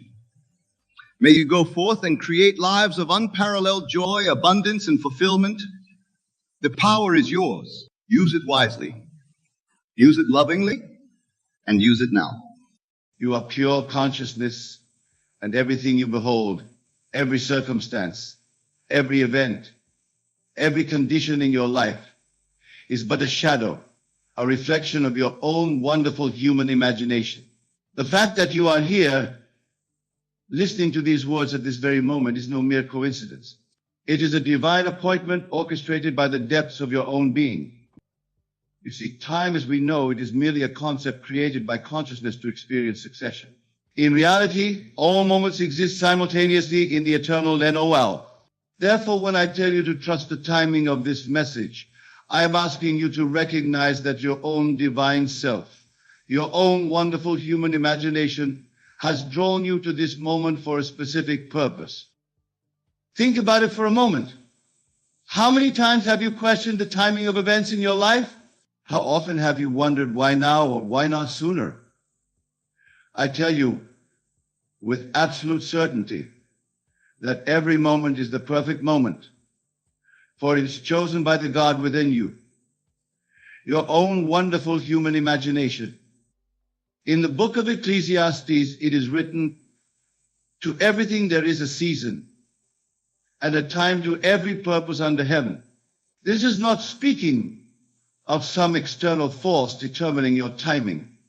No, it is speaking of you, the operant power, choosing the perfect moment for your own awakening. The very fact that you are receiving this message today is proof that you are ready for it. Your consciousness has expanded to the point where you can receive and integrate this profound truth. You see, consciousness is the only reality. And as your consciousness expands, new truths become available to you. This is why you must trust the timing. Let me share with you a principle that I have tested countless times, and I invite you to test it for yourself. The principle is this: your outer world is nothing more than your inner world pushed out. Therefore, if this message has reached you today, it is because your inner world is ready for the transformation it contains. Many of you sit here wondering about your desires, your manifestations, your dreams. You question why they haven't materialized yet. But I tell you, Timing is not something that happens to you. It is something that happens from you. You are the operant power. You are the one determining the timing through your state of consciousness. When you truly understand this principle, you will never again question the timing of anything in your life. You will know with unwavering certainty that everything unfolds in perfect divine order, your divine order. For you are God pushed out into expression, and God's timing is always perfect. Now, let me explain something that many find difficult to grasp. The time it takes for your desire to materialize in the physical world is directly proportional to the naturalness of the state you assume. When you truly inhabit the state of your wish fulfilled, when it becomes so natural that you cease to think about it, that is when it materializes. This is why you must trust the timing. For when you trust, you relax into the naturalness of your desired state. When you trust, you cease to wrestle with time. And in that cessation of struggle, your manifestation appears with a naturalness that makes you wonder why you ever doubted. Consider the growth of a seed planted in the ground. It doesn't fret about when it will become a tree. It doesn't compare its growth to other seeds. It simply rests in the certainty of its own unfolding. This is the level of trust you must cultivate in the timing of your own manifestations. You see, the outside world is dead. It has no power to determine when things happen in your life. It is your consciousness, your imagination, that gives life to everything you experience. Therefore, when this message reaches you, it is because your consciousness has drawn it to you at the perfect moment for your evolution. Let me share with you a profound truth that few understand. Time is not a barrier to your desire's fulfillment. Your concept of time is. When you truly grasp that all possibilities exist now, that all states are available now, you will cease to be a slave to time and become its master. The Bible tells us in the beginning was the Word. This beginning is not some distant past event. It is now. Every moment is the beginning. And in every moment you are speaking the word, imagining that creates your reality. Therefore, trust that this moment, this Enodao, is the perfect beginning for whatever you desire to manifest. Many of you have been waiting for signs for the perfect moment to start living from your desired state. I tell you, the arrival of this message is your sign. The fact that you are hearing these words is your perfect moment. For in truth, there is no waiting, there is only accepting or rejecting the state you desire to occupy. Think about the times in your life when something arrived at what seemed like the perfect moment. Was it not true that your state of consciousness had shifted just before its arrival? This is the law operating with mathematical precision. Your state of consciousness determines the timing of everything in your life. When you understand this law, you will never again say, I'm not ready or it's not the right time. You will know that your consciousness is always ready, that every moment is the right time. For consciousness is the only reality. Consider how many times in your life you've looked back and understood why certain things happened when they did. This retroactive understanding is proof that there is a divine order to all things, an order that proceeds from your own wonderful human imagination. The great mystic Meister Eckhart said, "The eye through which I see God is the same eye through which God sees me." In the same way, the consciousness through which you perceive this message is the same consciousness that orchestrated its arrival in your experience. Therefore, trust it completely. You see, what appears to be timing is really the perfect synchronization between your state of consciousness and its outer manifestation. When you change your state of consciousness, the timing of events in your life changes automatically. This is why you must trust the timing of this message. It is evidence of your own inner transformation. Let me tell you something that might surprise you. The very doubt you might feel about the timing of things in your life is itself perfectly timed. For it is through doubting that you come to seek deeper understanding. And through seeking that you come to know the truth of who you really are. Remember the story of Joseph in the Bible. He was sold into slavery. imprisoned, and seemed to suffer many delays before his rise to power. But was any of it poorly timed? No. Every event was perfectly orchestrated to bring about the fulfillment of his divine destiny. Your life is no different. The secret is this. Instead of trying to time your manifestations, allow your manifestations to time themselves through your unwavering faith in the law. When you do this, you will discover that everything happens at exactly the right moment, not according to your limited human understanding, but according to the infinite wisdom of your divine self. Many of you have been told to be patient, to wait for the right time. But I tell you something different. There is no waiting in consciousness. The moment you assume the feeling of your wish fulfilled, you have activated the divine timing. Your only task then is to persist in that state until it becomes your natural state of being. Think of it this way: when you plant a seed in the ground, you don't dig it up every day to see if it's growing. You trust the invisible process that transforms that seed into a mighty tree. Similarly, when you plant a desire in your consciousness, you must trust the invisible process that brings it into manifestation. This message reaching you today is like that seed being planted. It contains within it everything necessary for its full manifestation in your life. Your task is not to question the timing, but to nurture it with your faith and water it with your unwavering assumption that what you desire is already yours. The Bible tells us that faith is the substance of things hoped for, the evidence of things not seen. This faith is not a blind belief in future events. It is the present evidence of an existing reality in consciousness. When you have this faith, timing becomes irrelevant, because you know that what is yours in consciousness must manifest in your experience. Let me share with you a profound truth that has transformed countless lives. The timing of your manifestations is not determined by external conditions or circumstances. It is determined solely by the consistency of your assumption. When you consistently assume the feeling of your wish fulfilled, divine timing takes over. You see, what appears to be delay is often divine preparation. Just as a mother carries her child for 9 months before birth, your desires are being carried in the womb of your consciousness until the perfect moment of that birth into physical reality. Trust this process implicitly. Consider how the entire universe operates with perfect timing. The rotation of the earth, the movement of the planets, the changing of the seasons. This same divine intelligence that orchestrates the cosmos is within you, timing the manifestation of your desires with equal precision. The very fact that you are receiving this message now is evidence of this perfect timing. Your consciousness has expanded to the point where you can receive and integrate these truths. This is why you must trust the timing. It is a reflection of your own spiritual readiness. Remember, in the realm of consciousness, there is no past or future, only the eternal no. Therefore, the perfect timing for anything you desire is always now, provided you assume the feeling of your wish fulfilled. This is the secret of divine timing. Many of you struggle with what you call divine timing versus your timing. But I tell you, there is no difference.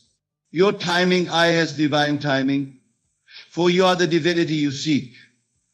The only thing that delays your manifestation is your belief in delay. When you truly understand that consciousness is the only reality, you will cease to concern yourself with timing altogether. For in consciousness, everything exists, no you. Your only task is to select the state you wish to occupy and persist in it until it becomes your reality. Let me tell you something that few understand. Time is not a factor in the fulfillment of your desires. It is your attitude toward time that determines when your desires will manifest.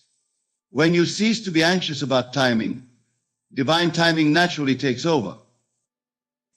You see, anxiety about timing is a confession of lack of faith in the law. When you truly believe that what you have assumed in consciousness must manifest, you become indifferent to time.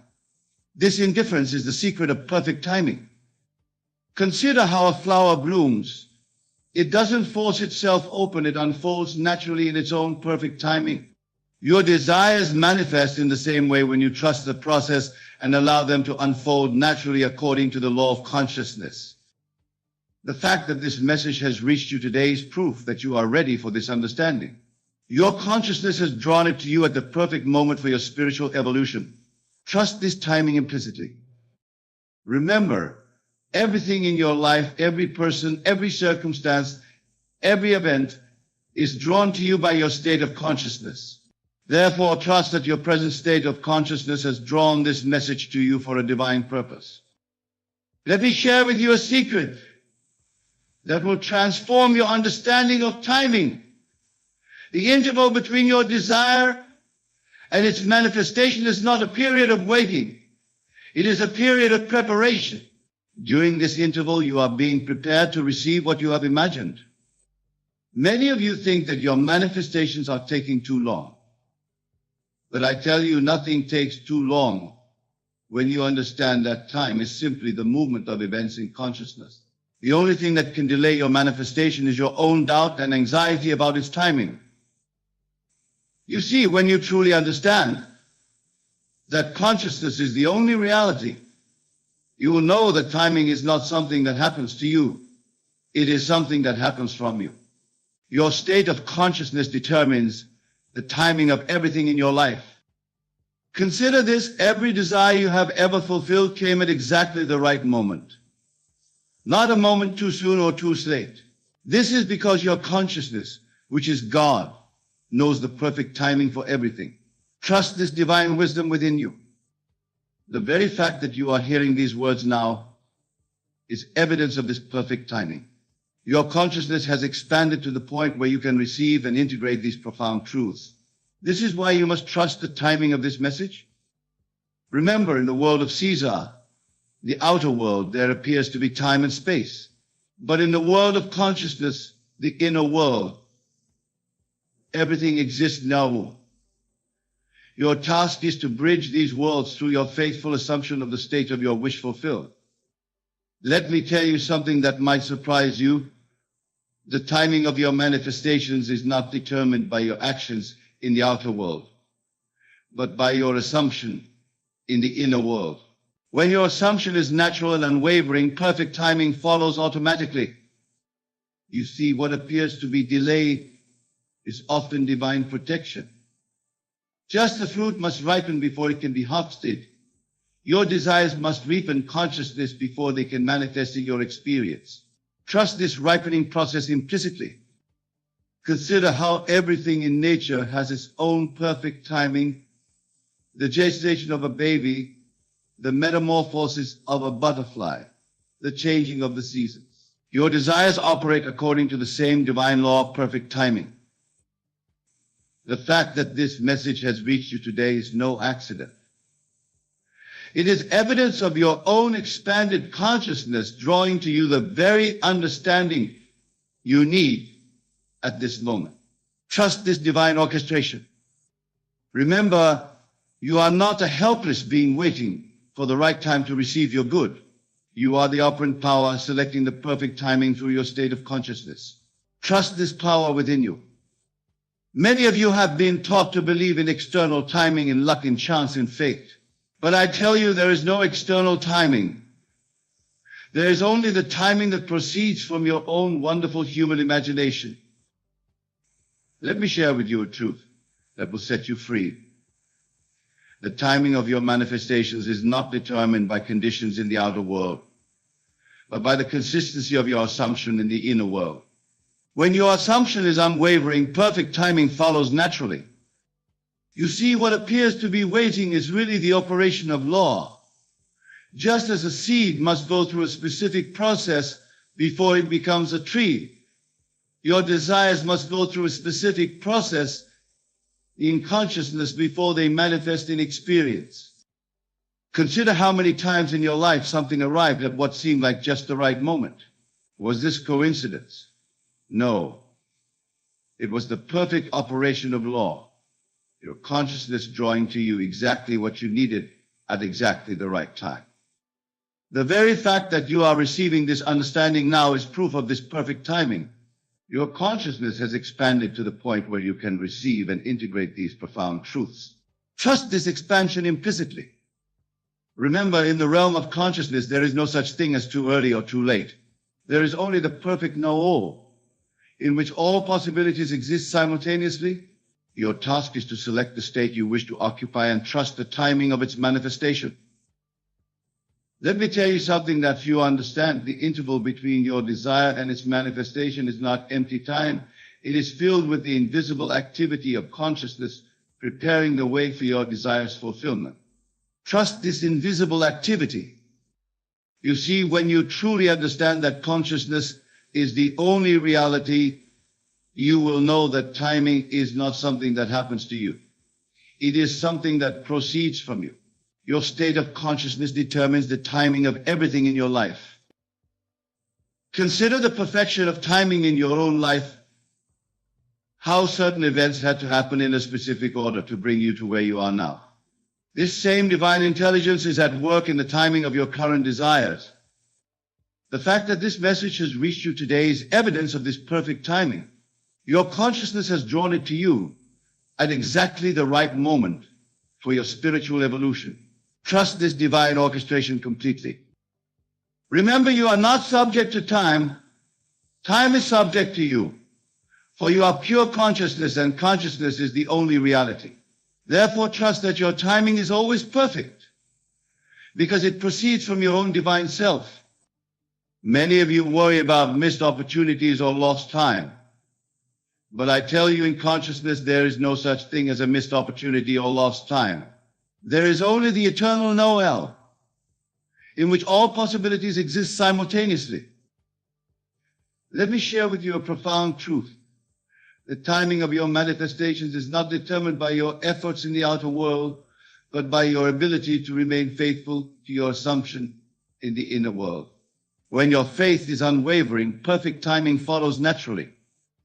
You see, what appears to be delay is really the preparation of circumstances necessary for the fulfillment of your desire. Just as a mother carries her child for 9 months before birth, your desires must be carried in consciousness before their manifestation. Consider how everything in nature has its perfect timing: the blooming of a flower, the ripening of fruit, the changing of seasons. Your desires operate according to the same divine law of perfect timing. The very fact that you are hearing these words now is evidence of this perfect timing. Your consciousness has expanded to the point where you can receive and integrate these profound truths. Trust this expansion implicitly. Remember, you are not waiting for the right time. You are creating the right time through your consciousness. For consciousness is the only reality, and everything in your world proceeds from it. Let me tell you something that will transform your understanding of timing. The interval between your desire and its manifestation is not a period of waiting. It is a period of becoming. During this interval, you are becoming the person who has what you desire. You see, when you truly understand that consciousness is the only reality, you will know that timing is not something that happens to you. It is something that happens through you. Your state of consciousness determines the timing of everything in your life. Consider how many times in your life divine timing has worked in ways you couldn't understand until later. This is because your higher self, your divine consciousness, knows the perfect sequence of events necessary for the fulfillment of your desires. The very resistance you feel to trusting timing is itself perfectly timed. For it is through this resistance that you come to understand the true nature of your own consciousness and its power to orchestrate all events in your life. Let me share with you a profound truth. There is no such thing as the right time or the wrong time in the absolute sense.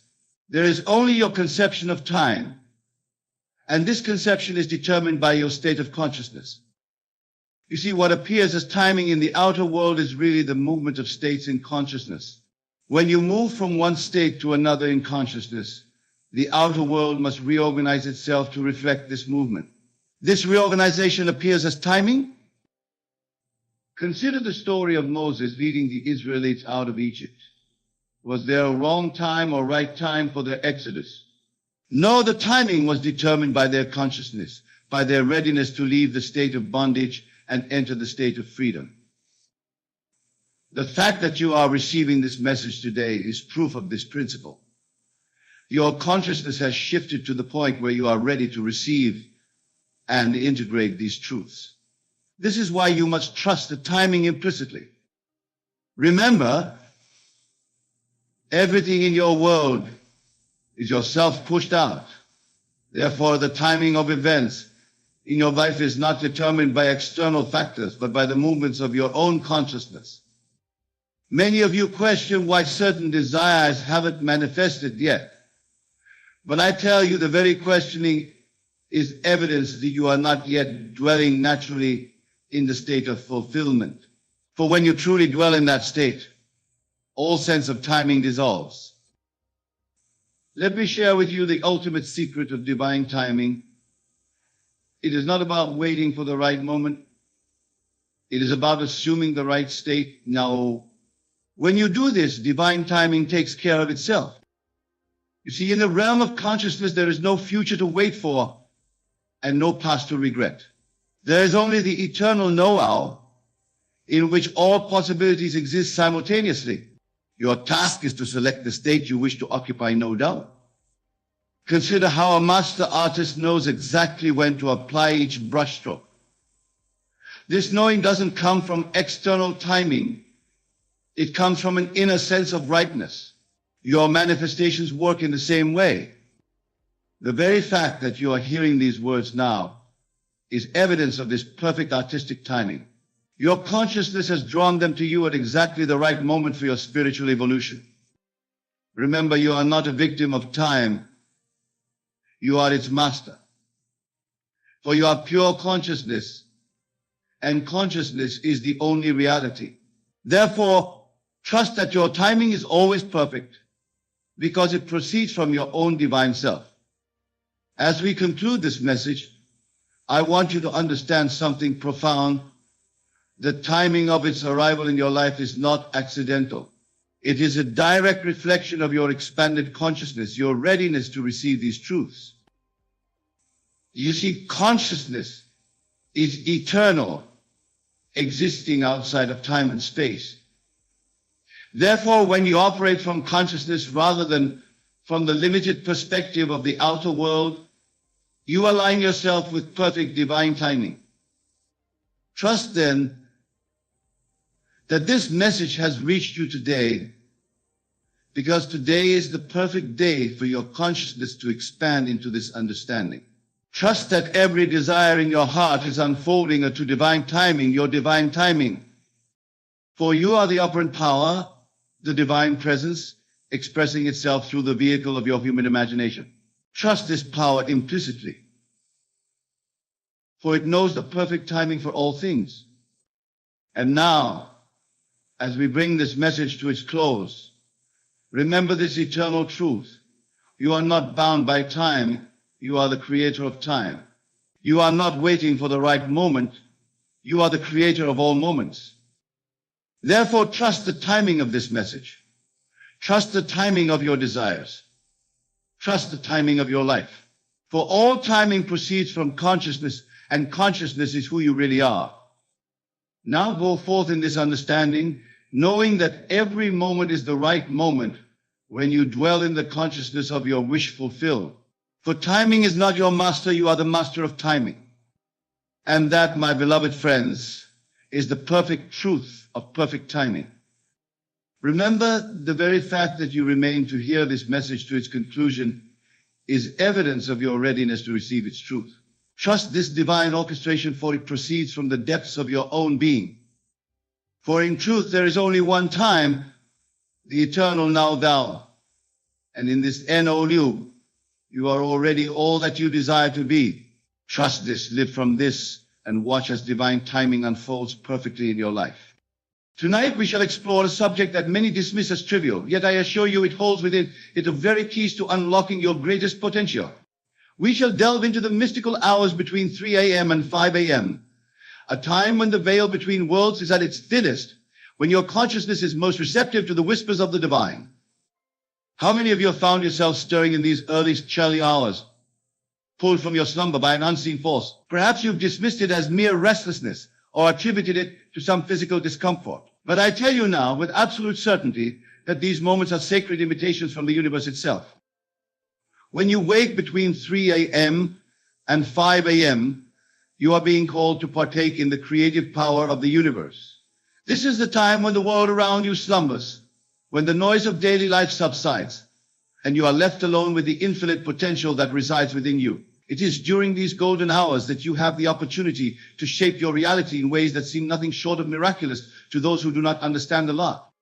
But what, you may ask, should one do when roused from sleep at such an hour? My friends, I shall share with you 3 powerful practices that, when embraced with unwavering faith and persistence, will revolutionize your existence and align you with the very fabric of creation itself. The first thing you must do upon waking in these early hours is to immediately enter a state of gratitude. Gratitude, my dear listeners, is not merely a polite sentiment or a social nicety. No, gratitude is a powerful force that aligns your vibration with that of your desires. When you express genuine thankfulness for all that you have and all that you are, you open yourself to receive even greater blessings. As you lie there in the stillness of the early morning, begin to count your blessings. Start with the simplest things: the breath in your lungs, the beating of your heart, the comfort of your bed. Then expand your gratitude to encompass all aspects of your life. Give thanks for your loved ones, your experiences, your challenges, and yes, even your unfulfilled desires. You may wonder why I ask you to be grateful for that which you have not yet received. The answer, my friends, lies in the very nature of creation. For in the realm of the infinite, time is but an illusion. Your desires already exist in their completed state. By expressing gratitude for them now, you acknowledge their reality and draw them into your physical experience. Imagine, if you will, that you desire financial abundance. In these early morning hours, feel the overwhelming gratitude for the wealth that is already yours. Give thanks for the abundance that flows to you effortlessly, for the freedom it brings, for the opportunities it affords you to help others. Feel this gratitude with every fiber of your being, as if you were already in possession of this wealth. This practice of gratitude is not a mere exercise in positive thinking. It is a recognition of the truth of your being, that you are one with the source of all creation, and that all good things are your divine birthright. When you truly embody this state of thankfulness, you become a magnet for the very things you desire. As you lie there, bathed in the glow of gratitude, you will find that your entire being begins to shift. The worries and anxieties that may have plagued you during the day begin to dissolve, replaced by a deep sense of peace and assurance. This, my friends, is the power of aligning yourself with the truth of your being. Now let us move on to the second practice that you must embrace during these sacred hours. Having filled yourself with gratitude, you must now turn your attention to the art of visualization. Visualization, when done correctly, is not mere daydreaming or wishful thinking. It is the conscious act of creation, the very same process by which the universe itself came into being. In these quiet hours, when your mind is free from the distractions of the waking world, you have a unique opportunity to impress upon your subconscious mind the images of your desired reality. Close your eyes and begin to construct with vivid detail the life you wish to live. See it not as a distant possibility, but as your present reality. If you desire perfect health, see yourself moving with vitality and strength. Feel the energy coursing through your body, the ease with which you breathe, the clarity of your mind. If you long for a loving relationship, see yourself embraced by your perfect partner. Feel the warmth of their love. Hear the sound of their laughter. Whatever your heart's desire may be, bring it to life in your mind's eye with such clarity that it becomes more real to you than your present circumstances. As you engage in this visualization, you must remember that you are not merely imagining a future possibility. You are, in fact, experiencing the reality of your place. It can truly exist within your consciousness. For all things, my dear friends, must first be conceived in the realm of imagination before they can be made manifest in the physical world. Understand that your imagination is not separate from reality. It is the very substance of reality itself. The world you see around you is nothing more than the outpicturing of the images you hold in your mind. By consciously choosing the images you dwell upon, you are quite literally choosing the reality you will experience. As you visualize, do not simply see the end result of your desire. Experience it with all your senses. If you desire a beautiful home, walk through its rooms in your mind. Feel the texture of the furnishings, smell the flowers in the garden, hear the sound of laughter echoing through its halls. The more real you can make this experience in your imagination, the more quickly it will manifest in your physical reality. But remember, my friends, that visualization is not about forcing or straining. It should be as natural and effortless as remembering a fond memory. Allow the images to flow freely, guided by the feeling of your desire fulfilled. For it is the feeling that gives life to your visualizations that imbues them with the power to reshape your world. As you engage in this practice night after night, you will find that your visualizations become increasingly vivid and real. You may even reach a point where you can no longer distinguish between your imagined reality and your physical experience. This, my dear listeners, is the point at which true transformation begins to occur. Now, let us turn our attention to the third and final practice that you must embrace during these early morning hours. Having filled yourself with gratitude and immersed yourself in the vivid imagery of your desires fulfilled, you must now declare the truth of your being with unwavering conviction. Words, my friends, are not mere sounds or symbols on a page. They are living, vibrating energy that shapes the very fabric of your reality. The declarations you make, particularly in these receptive hours, have the power to override all contrary evidence in your physical world and establish a new order in your life.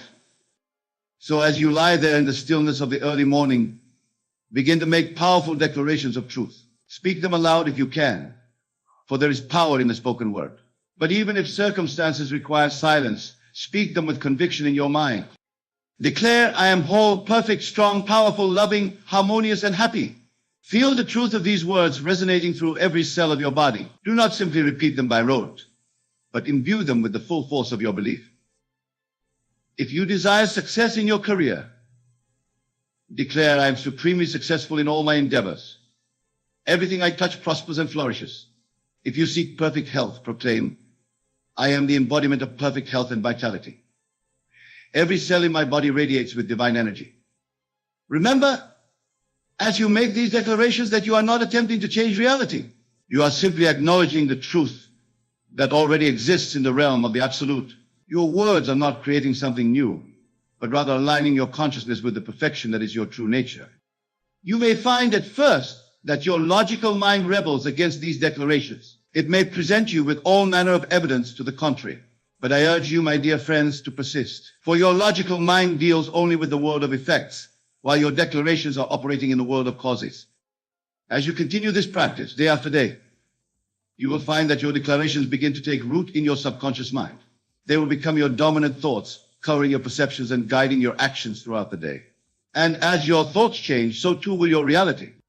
Now, my dear friends, I want you to understand that these three practices, gratitude, visualization, and declaration, are not separate exercises to be performed in isolation. They are, in fact, different aspects of the same creative process. They work together in perfect harmony to align your entire being with the reality you wish to experience. As you express gratitude, you open yourself to receive. As you visualize, you impress upon your subconscious mind the image of your desire fulfilled. And as you declare, you align your conscious mind with this new reality. Together, these practices create an irresistible force that must, by the very laws of the universe, bring about the manifestation of your desires. But I must caution you, my friends, that this is not a practice to be undertaken lightly or half-heartedly. The universe responds to your dominant thoughts and feelings, not to your fleeting wishes or momentary enthusiasm. You must approach these early morning sessions with the utmost seriousness and dedication. Treat this time as sacred, for indeed it is. You are engaging in the very act of creation, partnering with the divine to shape your reality. Approach it with reverence, with joy, and with unwavering faith in the power that lies within you.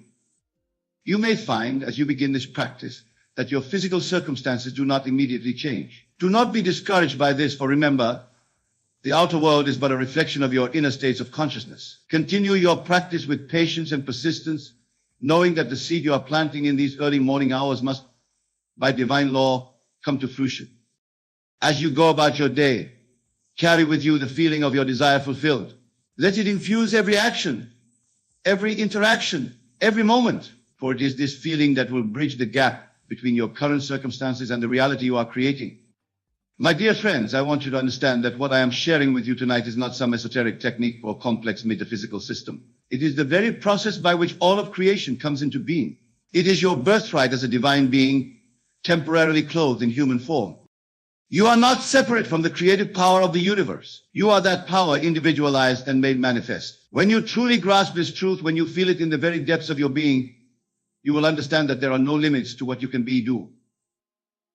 The early morning hours between 3 a.m. and 5 a.m. offer you a unique opportunity to tap into this creative power with minimal interference from the outside world.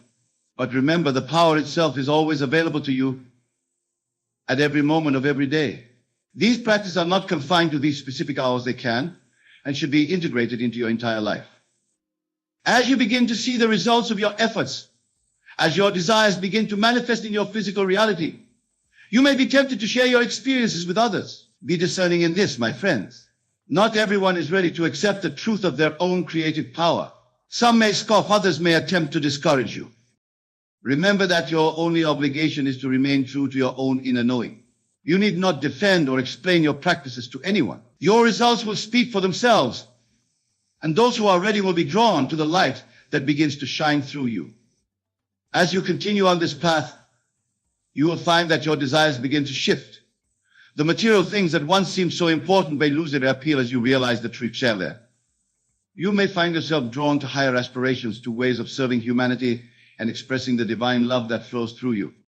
Embrace these shifts, my dear friends, for they are signs of your spiritual growth and evolving consciousness. As you align more fully with your true nature, your desires will naturally come into harmony with the highest good for all. Now, I want to address a question that may have arisen in your minds as I've been speaking. Some of you may be wondering, but Neville, what if I don't naturally wake up between 3 a.m. and 5 a.m.? Should I set an alarm to practice these techniques? My answer to you is this: while these hours are indeed potent for the reasons I've explained, the true power lies not in the specific time, but in your state of consciousness. If you do not naturally wake during these hours, do not force it. Instead, apply these principles as you fall asleep at night and again as you wake in the morning.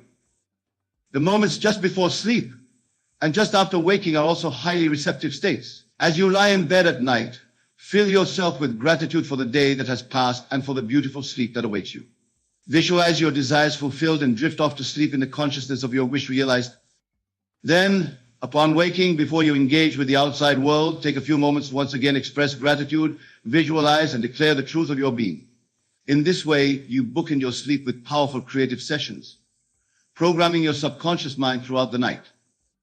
Remember, my dear friends, that time is an illusion created by our physical senses. In the realm of spirit, where all creation takes place, there is only the eternal now.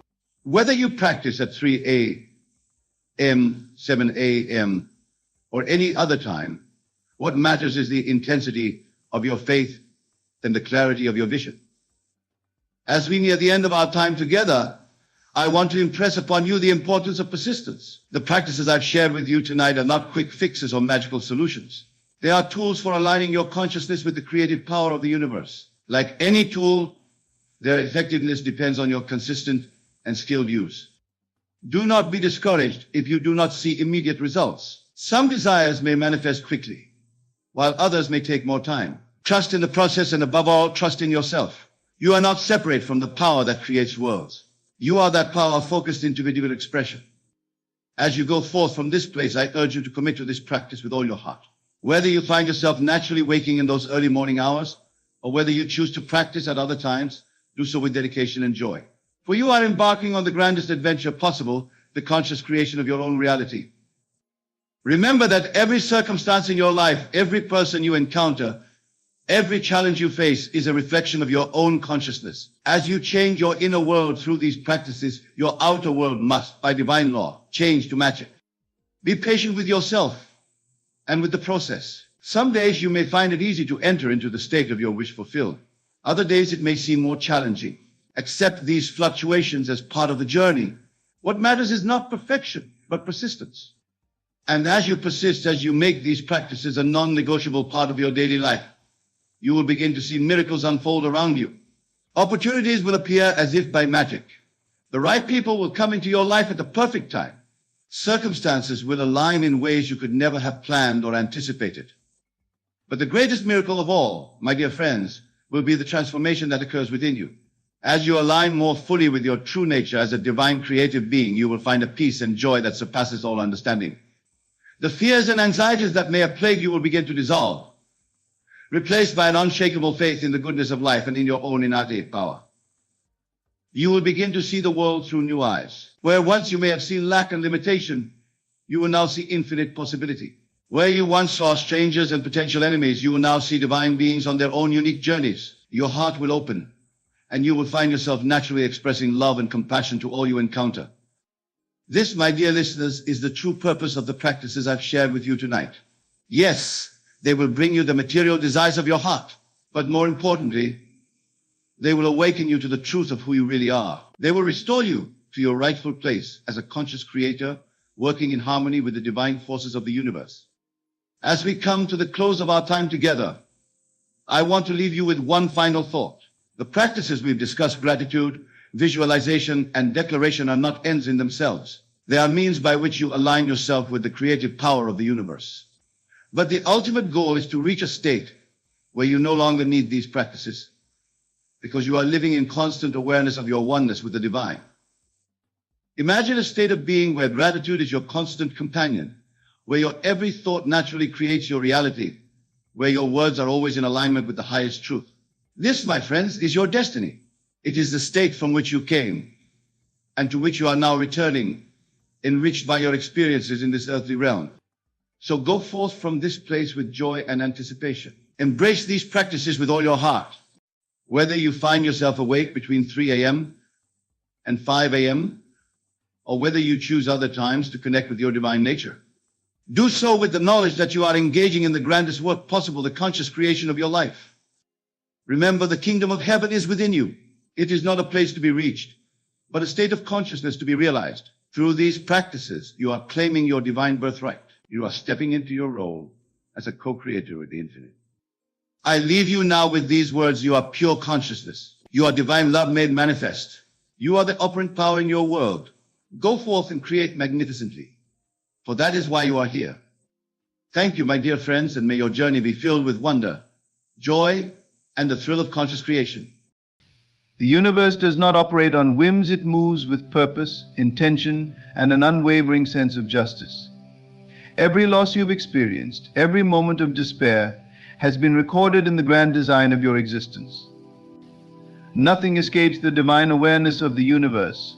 It is always listening, always responding, even when it feels silent. The timing may not align with your expectations, but it is always perfect. The return is not just about replacing what you lost, but about enriching your life in ways you could never have imagined. Think of the rain that falls after a long drought. The earth, cracked and dry, seems lifeless, but beneath that surface lies dormant potential. The rain doesn't just bring water, it brings life. It nourishes the soil, awakens the seeds, and sparks a renewal that transforms the landscape. Your life operates in the same way. The seasons of loss and waiting are not barren wastelands, they are periods of preparation. The universe is not withholding from you, it is preparing you. It is ensuring that when the rain comes, you are ready to bloom. The process of waiting can feel endless, even painful, as though you're wandering through a desert with no end in sight. But within that desert lies hidden strength, resilience, and a deepened faith. The universe uses these moments to refine you, to mold you into someone who can not only receive the blessings but also sustain and appreciate them. It's not about whether you are deserving, because you are inherently worthy. It's about ensuring that you are ready to handle the magnitude of what is coming. Every loss carries with it a lesson, a piece of wisdom that prepares you for the abundance ahead. Sometimes the lesson is patience, teaching you to trust the timing of the universe. Other times it's surrender, showing you the power of letting go and releasing control. And occasionally the lesson is gratitude, reminding you to find joy in the small, quiet moments, even when the bigger picture feels unclear. These lessons are not punishments, they are gifts. They are the tools you'll need to navigate the return of everything you've lost. You are not alone in this journey. The universe places signs, people, and opportunities along your path to remind you of its presence. These may come as a kind word from a stranger, an unexpected opportunity, or a moment of clarity in the midst of chaos. Pay attention to these moments. They are whispers from the universe, guiding you toward what is already yours. Even in the darkest times, the universe is working behind the scenes, aligning circumstances to bring you back to the light. The key is to remain open and receptive. It's easy to close yourself off after experiencing loss, to build walls around your heart in an attempt to protect yourself. But those walls can also block the blessings trying to reach you. Vulnerability is not weakness, it is strength. It is a declaration of your trust in the universe, a sign that you are ready to receive. When you open yourself to possibility, you create a space for the universe to fill with abundance. Abundance doesn't always arrive in the way you expect. Sometimes it comes disguised as challenges, pushing you to grow and expand beyond your comfort zone. Other times it arrives as subtle shifts, as quiet transformations that gradually reshape your reality. And occasionally it bursts into your life with undeniable clarity, leaving no doubt that it was meant for you.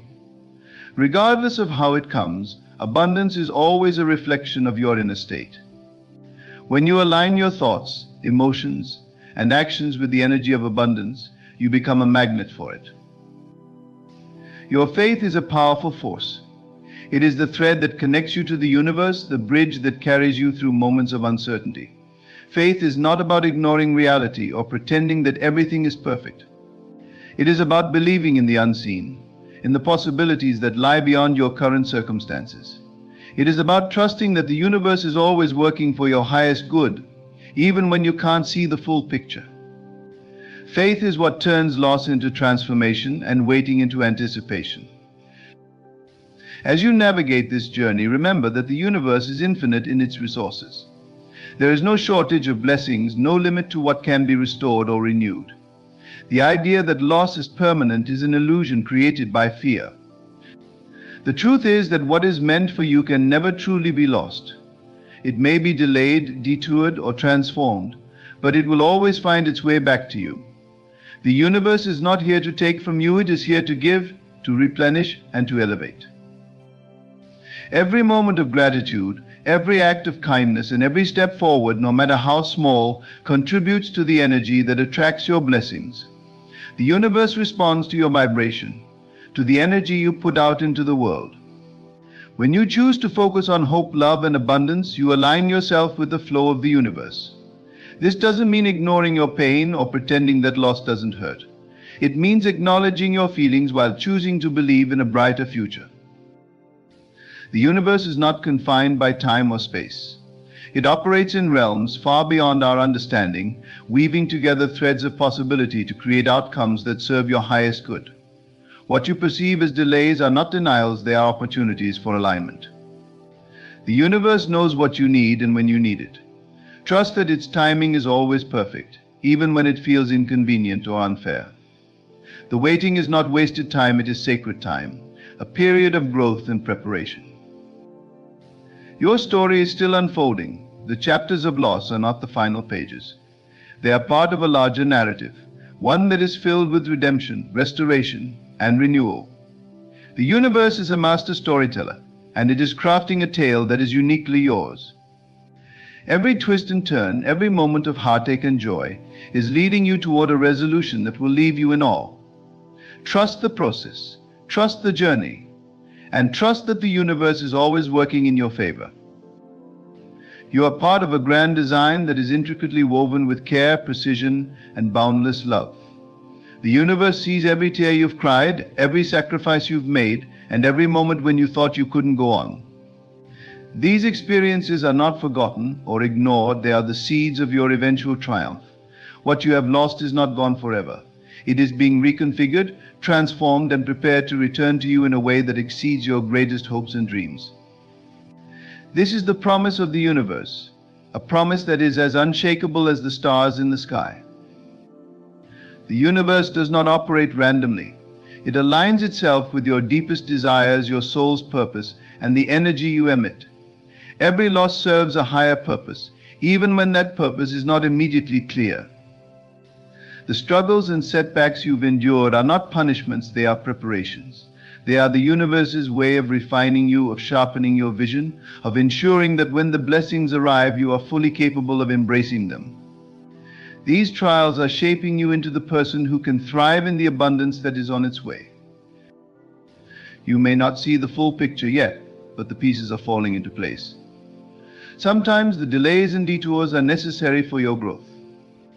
They force you to confront parts of yourself that need healing, to release old patterns that no longer serve you, and to step into the fullness of who you are meant to be. The waiting is not a punishment, it is a gift. It is a sacred pause that allows you to become the version of yourself that is ready to receive everything you've dreamed of and more. The universe always gives in overflowing measures. What is returned to you will not simply replace what you've lost, it will be far greater. It will be richer, fuller, and more meaningful than you could have imagined. This is the nature of divine restoration. It doesn't merely compensate, it elevates. It takes what was broken and makes it whole again, and in doing so, it creates something even more beautiful than before. The loss you've experienced is a chapter, not the conclusion. The story is still unfolding, and the ending will be worth every moment of struggle. Your role in this process is to remain open, patient, and trusting. It can be tempting to lose hope when the journey feels long, but hope is what keeps you connected to the infinite possibilities of the universe. Hope is a bridge that spans the gap between where you are and where you're destined to be. It is not naive or unrealistic, it is powerful and transformative.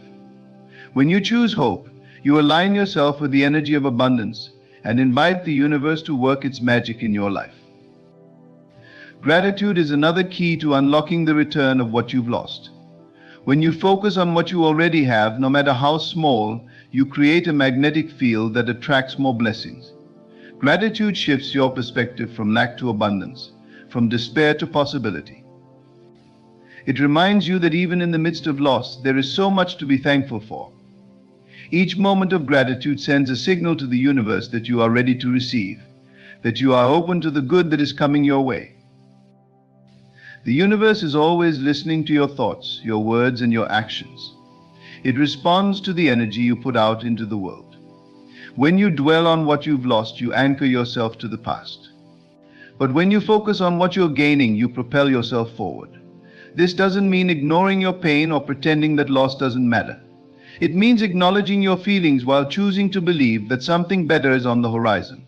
It means shifting your energy from sorrow to anticipation. You are not a victim of your circumstances. You are a co-creator with the universe, a powerful being with the ability to shape your reality. The energy you emit sets the tone for what the universe delivers.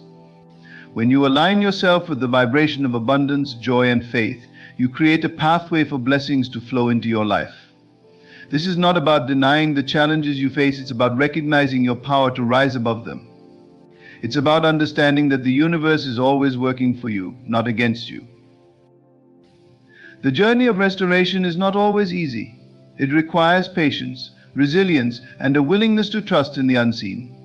But every step you take, no matter how small, brings you closer to the fulfillment of your dreams. The universe celebrates each moment of courage, each act of kindness, and each leap of faith. It sees the effort you've put in, the sacrifices you've made, and the hope you've held on to, even when it felt impossible. These are the qualities that attract abundance and ensure that what is returned to you is far greater than what was lost. As you move forward, remember that the universe is limitless in its ability to provide. There is no shortage of blessings, no limit to the good that can come into your life.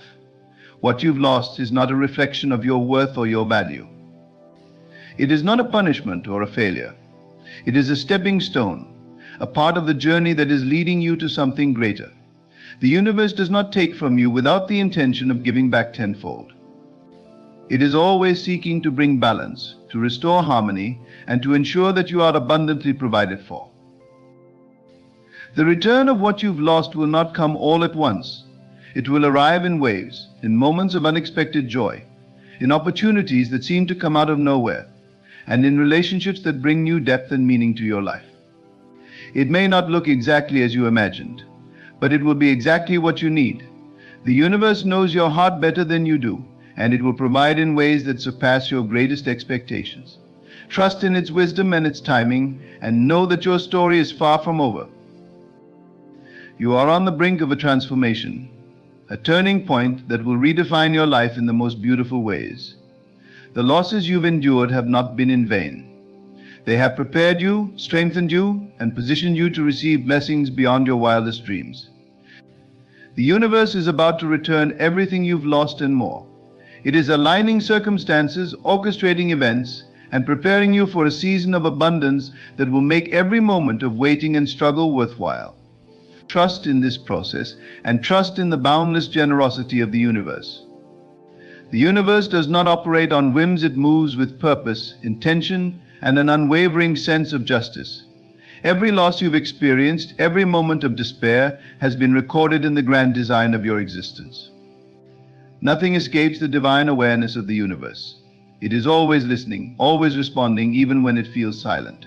The timing may not align with your expectations, but it is always perfect. The return is not just about replacing what you lost, but about enriching your life in ways you could never have imagined. Think of the rain that falls after a long drought. The earth, cracked and dry, seems lifeless, but beneath that surface lies dormant potential. The rain doesn't just bring water, it brings life. It nourishes the soil, awakens the seeds, and sparks a renewal that transforms the landscape. Your life operates in the same way.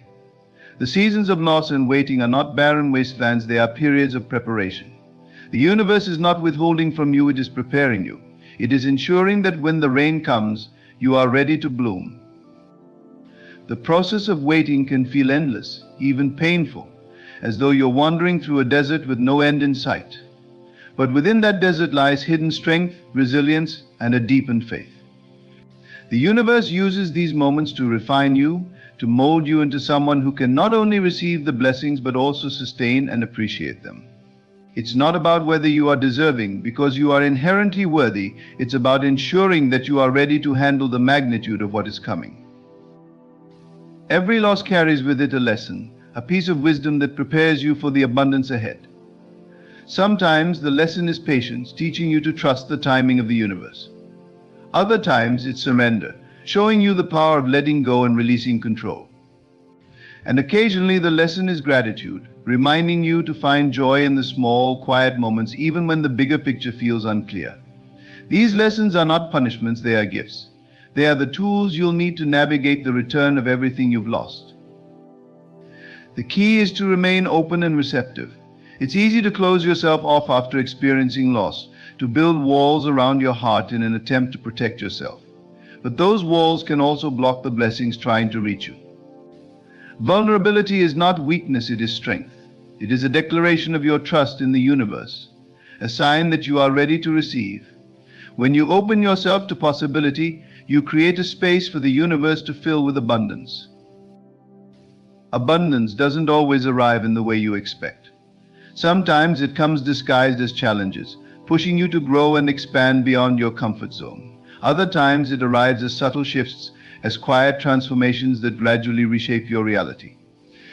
And occasionally it bursts into your life with undeniable clarity, leaving no doubt that it was meant for you. Regardless of how it comes, abundance is always a reflection of your inner state. When you align your thoughts, emotions, and actions with the energy of abundance, you become a magnet for it. Your faith is a powerful force. It is the thread that connects you to the universe, the bridge that carries you through moments of uncertainty. Faith is not about ignoring reality or pretending that everything is perfect. It is about believing in the unseen, in the possibilities that lie beyond your current circumstances. It is about trusting that the universe is always working for your highest good, even when you can't see the full picture. Faith is what turns loss into transformation and waiting into anticipation. As you navigate this journey, remember that the universe is infinite in its resources.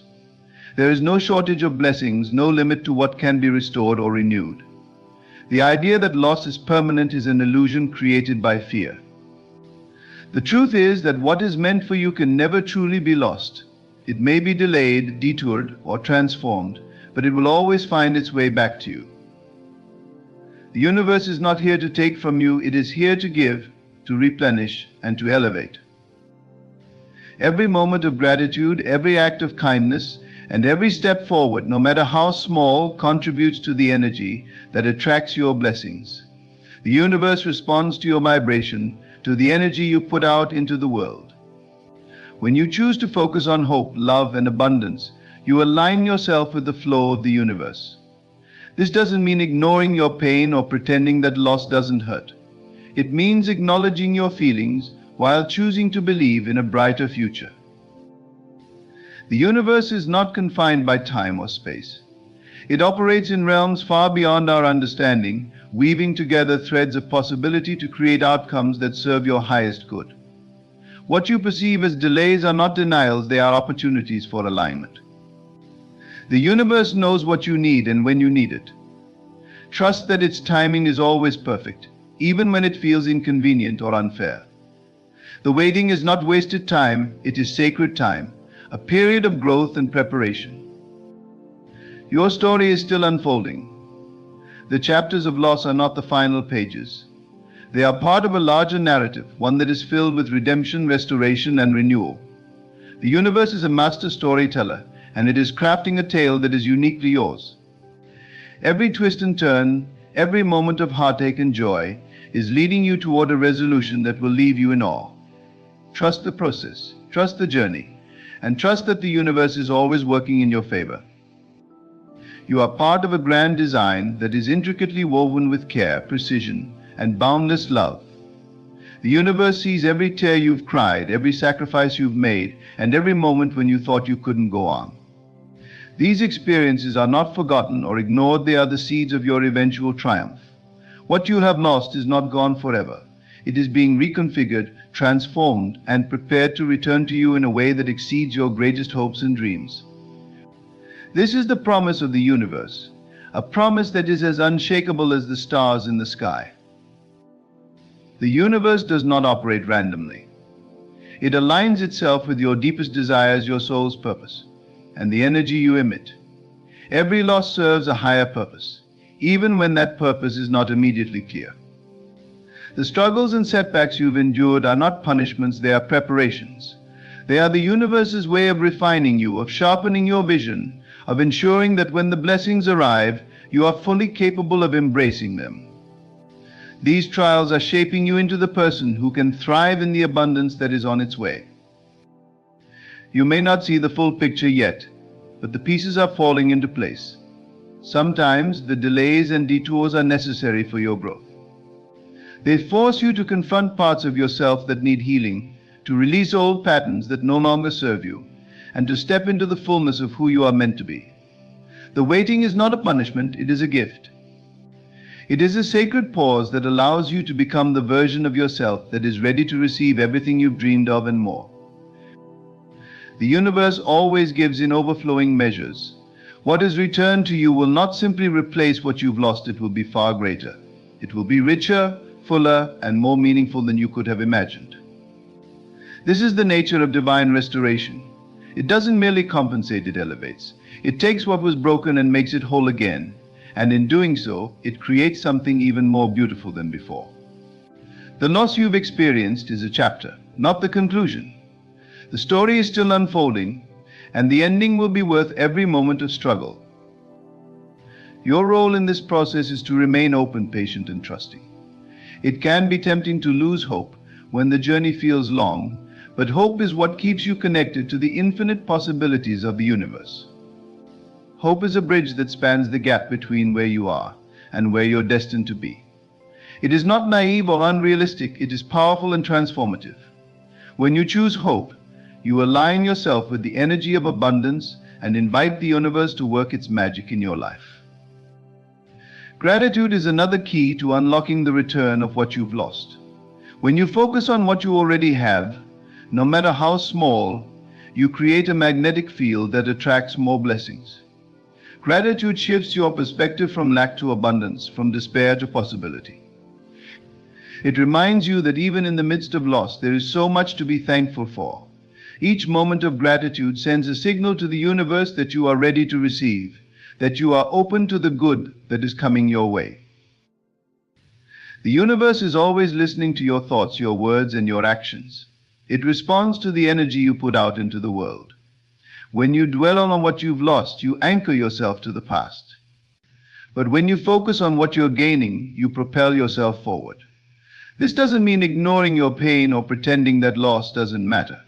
It means acknowledging your feelings while choosing to believe that something better is on the horizon. It means shifting your energy from sorrow to anticipation. You are not a victim of your circumstances. You are a co-creator with the universe, a powerful being with the ability to shape your reality. The energy you emit sets the tone for what the universe delivers. When you align yourself with the vibration of abundance, joy, and faith, you create a pathway for blessings to flow into your life. This is not about denying the challenges you face, it's about recognizing your power to rise above them. It's about understanding that the universe is always working for you, not against you. The journey of restoration is not always easy. It requires patience, resilience, and a willingness to trust in the unseen. But every step you take, no matter how small, brings you closer to the fulfillment of your dreams. The universe celebrates each moment of courage, each act of kindness, and each leap of faith. It sees the effort you've put in, the sacrifices you've made, and the hope you've held on to, even when it felt impossible. These are the qualities that attract abundance and ensure that what is returned to you is far greater than what was lost. As you move forward, remember that the universe is limitless in its ability to provide. There is no shortage of blessings, no limit to the good that can come into your life. What you've lost is not a reflection of your worth or your value. It is not a punishment or a failure. It is a stepping stone, a part of the journey that is leading you to something greater. The universe does not take from you without the intention of giving back tenfold. It is always seeking to bring balance, to restore harmony, and to ensure that you are abundantly provided for. The return of what you've lost will not come all at once. It will arrive in waves, in moments of unexpected joy, in opportunities that seem to come out of nowhere, and in relationships that bring new depth and meaning to your life. It may not look exactly as you imagined, but it will be exactly what you need. The universe knows your heart better than you do, and it will provide in ways that surpass your greatest expectations. Trust in its wisdom and its timing, and know that your story is far from over. You are on the brink of a transformation, a turning point that will redefine your life in the most beautiful ways. The losses you've endured have not been in vain. They have prepared you, strengthened you, and positioned you to receive blessings beyond your wildest dreams. The universe is about to return everything you've lost and more. It is aligning circumstances, orchestrating events, and preparing you for a season of abundance that will make every moment of waiting and struggle worthwhile. Trust in this process, and trust in the boundless generosity of the universe. The universe works in ways we cannot always see or comprehend, weaving together moments, decisions, and experiences to form the fabric of our lives. There are seasons when it feels as though everything is slipping through our fingers: relationships, opportunities, dreams. Loss, no matter how familiar it may feel, carries a weight that often leaves us questioning our path and our purpose. Yet, what if I told you that the universe never truly takes away without the intention to give back? What if every loss you've endured was simply a preparation for a return far greater than you can imagine? Think about the seeds that are buried in the darkness of the soil. To the untrained eye, it may appear as though they've been lost, buried beneath layers of earth. But in reality, they are being prepared for something extraordinary. It is in the unseen spaces that growth begins. The soil isn't the end, it's the beginning. In the same way, the losses you've experienced are not endings. They are the foundation for what is to come. The universe, much like the tide, moves in cycles. What goes out eventually comes back in, often carrying treasures you never expected. Perhaps you lost something that felt irreplaceable: a relationship, a job, a dream that seemed so close you could almost touch it. But loss is not final. The universe has a way of recalibrating, of taking what was lost and transforming it into something even more aligned with who you are becoming. Sometimes the return doesn't look exactly like what you lost. It looks better, fuller, richer, because it aligns with the growth you've undergone in the process. Every tear you've cried, every night you've spent questioning has not been in vain. The universe records every emotion, every whispered prayer, and every act of faith. It's not about whether the universe remembers, it always does. It's about timing, about orchestrating the perfect moment for what you need to meet you on your journey. There's a divine rhythm to this, one that cannot be rushed or forced. Trust that what is meant for you is on its way, even now. The key to this return lies in your perspective. Loss can often feel like punishment, like a door closing forever. But what if the door that closed was only redirecting you to something more magnificent? What if the path that seemed blocked was actually protecting you from harm? The universe operates on a higher plane, one that sees beyond our limited view. It is in this trust, this surrender, that we find peace in the waiting. Your task is not to chase after what was lost, but to remain open to what is being restored. The restoration may not happen in the way you expect, but it will happen in the way that serves you best. It may come quietly in moments of unexpected joy, in opportunities that seem to appear out of nowhere, or in relationships that heal wounds you thought would never mend. The universe speaks in whispers and signs, in synchronicities that remind you it is always working on your behalf. So stand firm in your faith, in your hope, and in your belief that the universe is abundant and just. You are not forgotten, and your pain is not gone unnoticed. There is a shift happening, a turning of tides, a cosmic realignment. What you have lost is making its way back to you, transformed and multiplied. Trust the process. The universe always keeps its promises. The universe operates on principles far deeper than what our human understanding can grasp. It moves with intention, aligning everything in perfect harmony, even when we cannot see the bigger picture. The moments in life that feel like loss are not random, they are the universe's way of recalibrating your path. Sometimes the things you lose are not truly taken, they are being prepared, refined and returned in a way that fits the life you are meant to lead. Think about the times in nature when transformation is necessary. The caterpillar must dissolve entirely in its cocoon to emerge as a butterfly. To the outside world, it might appear that the caterpillar has ceased to exist, that all its potential has been destroyed. But within that stillness, that dark and confined space, a miracle is happening.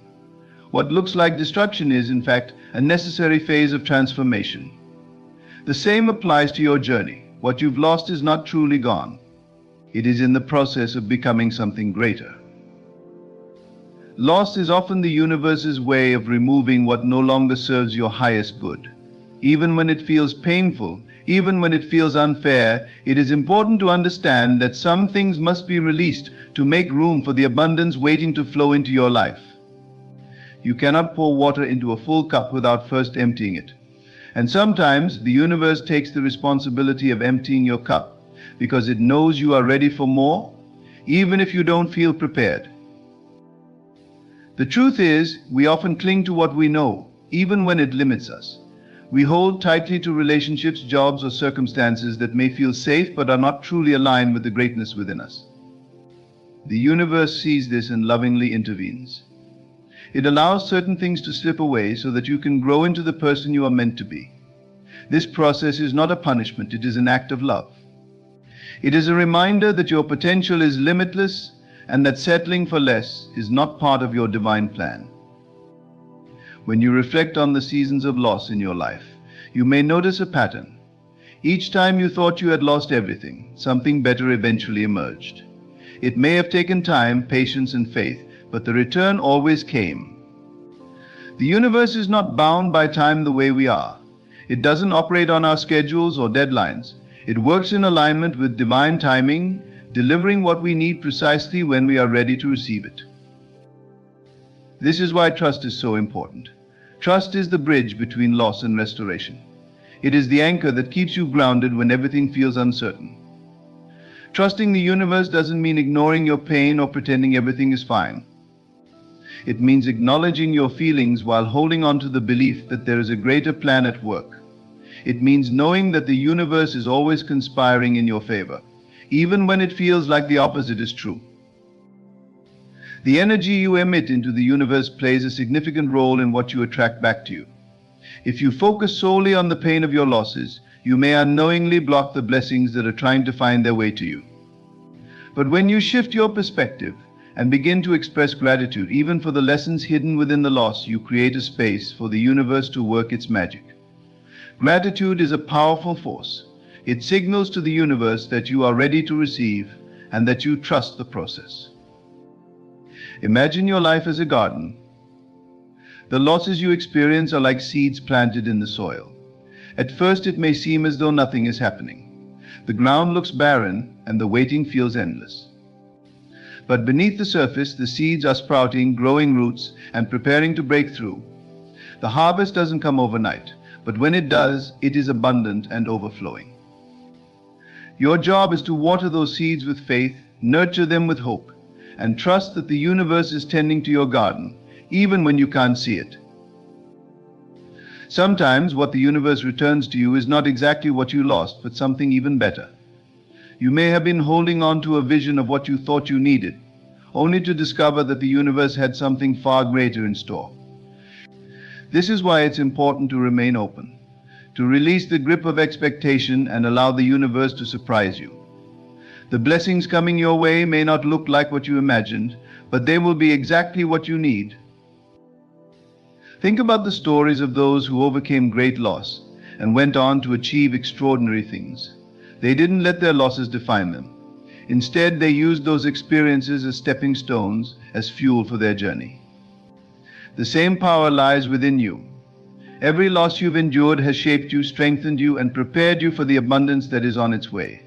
The universe doesn't make mistakes. If something was removed from your life, it was for a reason. And if something is meant to return, it will do so in divine timing. It's easy to feel forgotten in moments of loss, to wonder if the universe has overlooked your struggles.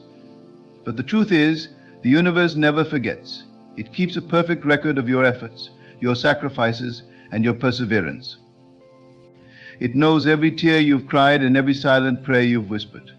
And it is working tirelessly to bring balance to your life, to restore what has been taken, and to multiply it beyond your imagination. In these moments of waiting, it's important to take care of your spirit. Surround yourself with positivity, with people and practices that uplift you. Engage in activities that remind you of your worth and your strength. The waiting period is not a time of inactivity, it is a time of preparation. Use it to grow, to heal, and to align yourself with the energy of abundance. The more aligned you are, the easier it will be for the universe to deliver its blessings. Remember that you are a co-creator with the universe. Your thoughts, intentions, and actions play a vital role in shaping your reality. If you dwell on what was lost, you may miss the opportunities that are right in front of you. But if you focus on what is possible, on the infinite potential that exists within you, you open the door for miracles to unfold.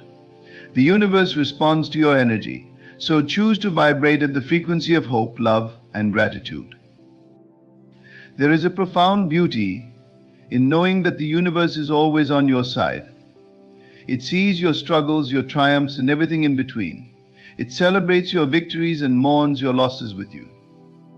And most importantly, it is always working to restore balance, to ensure that every loss is met with an equal or greater gain. The universe is about to return everything you have lost, and when it does, you will look back and understand that every step of the journey was necessary.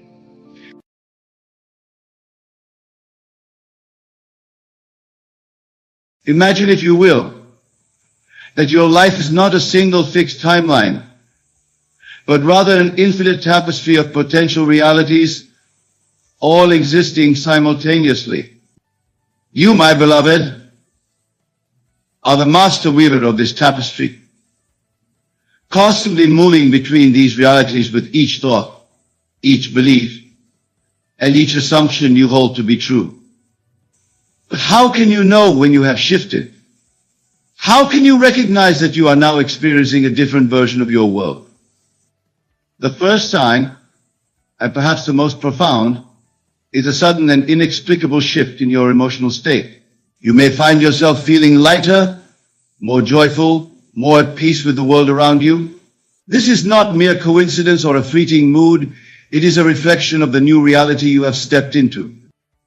In this new world, the very fabric of your being resonates at a higher frequency, attuned to the infinite love and abundance that is your true nature. Consider for a moment the times when you've experienced a sudden uplift in your mood, a sense of optimism that seemed to come from nowhere. This, my dear friends, is not random. It is a clear indication that you have shifted your consciousness to a reality where joy and positivity are your natural state of being. You have, in essence, tuned yourself to a different station on the cosmic radio, one that broadcasts endless possibilities and fulfilled desires. But the signs of your shift go beyond mere emotions. Look around you, observe the world with new eyes, and you will begin to notice subtle changes in your environment. Perhaps you find that traffic lights turn green just as you approach, or that you consistently find the perfect parking spot. These are not mere coincidences, they are manifestations of your new reality, one in which the universe conspires in your favor, smoothing your path and aligning circumstances to your benefit. In this new reality, you may also notice that your relationships begin to transform. People who once irritated you now seem more tolerable, even pleasant. Conflicts that once seemed insurmountable now resolve themselves with surprising ease. This is because in this new world you are vibrating at a frequency of love and understanding, and the people around you cannot help but respond in kind. You have shifted to a reality where harmony and mutual respect are the norm, not the exception. Your physical body, too, provides evidence of your shift. You may find that chronic ailments begin to ease, that you have more energy, that you sleep more soundly. This is because in your new reality, health and vitality are your natural state. Your body is simply aligning itself with the perfection that you have always been, that you have now allowed yourself to experience. Another compelling sign of your shift is a newfound sense of synchronicity in your life. You may find that you think of someone, only to have them call you moments later. Or you may come across exactly the information you need, precisely when you need it. These synchronicities are not mere chance. They are the universe responding to your thoughts and desires, confirming that you are in perfect alignment with your true self. In this new reality, you may also notice a shift in your perception of time. Days may seem to flow more smoothly, without the usual sense of rush or urgency. You accomplish more, yet feel less stressed. This is because you have shifted to a reality where time is abundant, where you are always in the right place at the right time, effortlessly achieving your goals and fulfilling your desires. Your dreams, too, may become more vivid, more meaningful. You may find yourself having prophetic dreams, or waking with solutions to problems that had previously baffled you. This is because in your new reality, the veil between your conscious and subconscious mind has thinned, allowing you greater access to the infinite wisdom that resides within you. One of the most telling signs that you have shifted realities is a newfound sense of purpose and direction in your life. Goals that once seemed unattainable now feel within reach. You may find yourself taking inspired action, moving confidently towards your desires without doubt or fear. This is because in your new reality, you are fully aligned with your true purpose, and the universe conspires to support you in every way. But perhaps the most profound sign of all is a shift in your sense of self. You may find that you no longer identify solely with your physical body or your personal history. Instead, you begin to recognize yourself as a vast, infinite being capable of creating any reality you choose. This expanded sense of self is the true you, the eternal you now fully expressed in your everyday experience. My dear friends, these signs are not meant to be a checklist, something to anxiously monitor or force into being. They are natural expressions of your true state, glimpses of the infinite potential that you are. The very fact that you are hearing these words, contemplating these ideas, is itself a sign that you have already begun to shift. But you may ask, how can I consciously create these shifts? How can I move myself into these new, more desirable realities? The answer, my beloved, is simpler than you might imagine. It lies in the power of your imagination and your unwavering faith in the reality of your desires. To shift realities, you must first understand that your imagination is not a fantasy, not a mere daydream, but the very substance of reality itself. When you imagine a desired state, you are not creating something new, but rather tuning into a reality that already exists. Your task is simply to accept it, to feel its truth, to live from that state here and now. Begin by choosing a desire, something you wish to experience in your reality.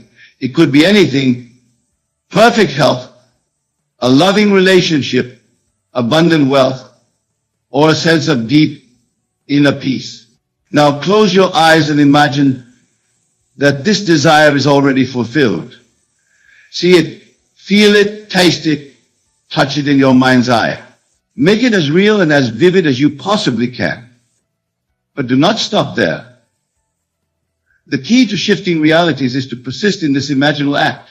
You must live from the state of your wish fulfilled, not just for a moment or an hour, but consistently, persistently, until it becomes your dominant feeling state. This is what I mean when I say assume the feeling of the wish fulfilled. You must become feeling the person you would be if your desire were already a fact. As you persist in this state, you will begin to notice the signs we have discussed. Your emotions will shift, your outer world will respond, synchronicities will abound. These are all confirmations that you are indeed experiencing a new reality. But do not become attached to these signs or anxiously await them. Your only task is to persist in the feeling of your wish fulfilled, to live as if your desire is already a fact. Remember, my dear friends, that time is no barrier in the realm of imagination. In your imagination, you can be and have anything you desire instantly. There is no waiting, no process of becoming. In the moment you truly accept and feel the reality of your imagined state, you have shifted. The outer world may take time to reflect this shift, but make no mistake. The shift has occurred the moment you accepted it as real. Now, some of you may be wondering about the mechanics of this process. How can simply imagining and feeling create such profound shifts in reality? The answer lies in the nature of consciousness itself. You are not a physical being having occasional spiritual experiences. You are an infinite spiritual being having a temporary physical experience. Your consciousness, your awareness, is the one and only reality. Everything you perceive as out there is really occurring within you. The entire universe exists within your consciousness. When you shift your consciousness through imagination and feeling, you are quite literally shifting the entire universe. This is why your outer world invariably conforms to your inner assumptions. It has no choice, it is not separate from you. It is you, extended in space and time. When you grasp this truth, when you truly understand that there is no out there separate from your consciousness, you will understand the true power you wield in every moment. But my beloved, do not let this power frighten you or overwhelm you. It is your natural state, your birthright. You have been wielding this power all along, creating your reality in every moment. The only difference now is that you are becoming conscious of the process, learning to direct it deliberately rather than unconsciously. As you begin to consciously shift your reality, you may encounter doubts or fears. Old beliefs and habits of thought may resist the new state you are attempting to assume. This is natural and to be expected. Remember, these doubts and fears are not obstacles to be overcome, but simply parts of the old reality you are leaving behind. When doubts arise, do not fight them or try to push them away. Simply observe them, acknowledge them, and then gently return to the feeling of your wish fulfilled. Your persistence in the new state will eventually dissolve these doubts, just as the sun inevitably disperses the morning mist. It's important to understand that shifting realities is not about forcing change or struggling against your current circumstances. It is about allowing yourself to be who you truly are, to experience the abundance and joy that is your natural state.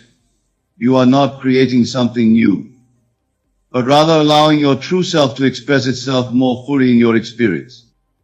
As you continue to practice living from the state of your wish fulfilled, you may find that your desires themselves begin to change. What once seemed important may no longer hold the same appeal. This too is a sign of your shift. As you align more closely with your true self, your desires naturally evolve to reflect your expanding consciousness. My dear friends, the process of shifting realities is not a one-time event, but a continuous unfolding. Each shift opens up new possibilities, new potentials to explore. You are on an eternal journey of self-discovery and self-expression, constantly expanding and evolving. But remember, there is no ultimate destination, no final reality to reach. Each reality is perfect and complete in itself, a full expression of some aspect of your infinite being. Your task is not to reach some imagined perfect state, but to fully enjoy and appreciate each reality you experience, knowing that you have the power to shift at any moment. As you become more adept at consciously shifting realities, you may find that the very nature of your experience begins to change. The boundaries between different realities may begin to blur. You may have moments of expanded awareness where you can sense multiple realities simultaneously, understanding how they all fit together in the grand tapestry of existence. This expanded awareness can be both exhilarating and challenging. You may find yourself navigating between different versions of reality with increasing ease, but also with a growing sense of responsibility. For with great power comes great responsibility, and the power to consciously create your reality is the greatest power of all. But do not let this responsibility weigh you down. Remember that you are always supported, always guided by your higher self, by the infinite intelligence that is your true nature. Trust in this guidance, listen to your intuition, and you will always be led to the reality that serves your highest good and the highest good of all. As you continue to shift and expand your consciousness, you may also find that your sense of identity begins to change. The you that you thought you were, defined by your personal history, your physical attributes, your social roles, begins to feel less solid, less real. Instead, you begin to identify more with the awareness that observes all these things, the unchanging consciousness that persists through all your shifts and changes. This expanding sense of self is not a loss, but a tremendous gain. You are not losing yourself, but rather discovering your true self, the infinite, eternal being that you have always been. As you embrace this larger identity, you will find a deep sense of peace and security that nothing in the external world can shake. From this expanded state of awareness, you begin to see that all the different realities you experience are like waves on the ocean of your consciousness. Each wave is unique and beautiful, but none of them define or limit the ocean itself. You are that ocean, vast, deep, and infinitely creative. As you navigate through these different realities, you may find that your purpose begins to shift as well. Where once you may have been focused on personal gain or achievement, you may now feel called to serve others, to help them awaken to their own power to create reality. For as you shift and expand, you naturally lift others around you, inspiring them by your example. But remember, my dear friends, that even this desire to serve is just another experience, another reality to explore. Do not become attached to it or make it into a burden. Allow it to flow through naturally as an expression of your expanding love and awareness. As we near the end of our time together, I want to remind you that the site which discussed the emotional shifts, the synchronicities, the changes in your outer world are not the goal. They are simply signposts, confirmations of the inner shift that has already occurred. The true shift happens within, in the quiet sanctuary of your own consciousness. Your task, your joy, your privilege is simply to be aware, to watch with wonder and gratitude as your reality unfolds, knowing that it is all a reflection of your own magnificent, infinite being. Whether you experience what you consider positive or negative circumstances, know that it is all you, all an expression of some aspect of your consciousness. Embrace it all. Learn from it all. Enjoy it all. For in the end, this is why you are here, not to reach some final perfect state, but to experience the joy of creating, the thrill of exploration, the wonder of discovering yourself anew in each moment. My beloved, you leave here today, know that you have already shifted. The very fact that you have heard and contemplated these ideas is proof that you are no longer the same person you were when you arrived. You have expanded, you have grown, you have shifted to a new level of awareness. Go forth now and live from this new awareness. Allow yourself to be surprised and delighted by the new reality that unfolds around you. Trust in your power to shift at any moment, to create anew in every instant. For you are the operant power, the one and only creator of your experience. Remember, the entire universe exists to express the magnificence that you are. Every person, every circumstance, every experience is a gift, an opportunity to know yourself more fully, to express your true nature more completely. Embrace it all with love and gratitude, knowing that it is all you, all a reflection of your infinite eternal being. And so, my dear friends, as we bring this discourse to a close, I invite you to take a moment to feel the reality of who you truly are. Close your eyes if you wish, and allow yourself to expand beyond the confines of your physical body, beyond the limitations of your personal history, beyond even the boundaries of this present moment. Feel yourself as the vast, infinite awareness that you are. Feel the power that flows through you, the power to create worlds, to shift realities, to experience the fullness of existence in every moment. Feel the love that you are, the love that embraces all of creation, that knows no boundaries or conditions. From this expanded state, look at your life with new eyes. See the perfection in every detail, the divine order in every circumstance. Know that you have created it all, and that you have the power to create anew in every moment. Feel the freedom that comes with this knowledge, the joy of being the conscious creator of your experience. As you move forward from this moment, carry this awareness with you. Let it infuse every thought, every word, every action. Live from the state of your wishes fulfilled, not as a technique or a practice, but as the natural expression of who you truly are. For you are the blessing you seek, the love you desire, the abundance you crave. You are all of it here and now. Go forth, my beloved, and create consciously. Shift realities with joy and abandon. Explore the infinite possibilities that lie within you.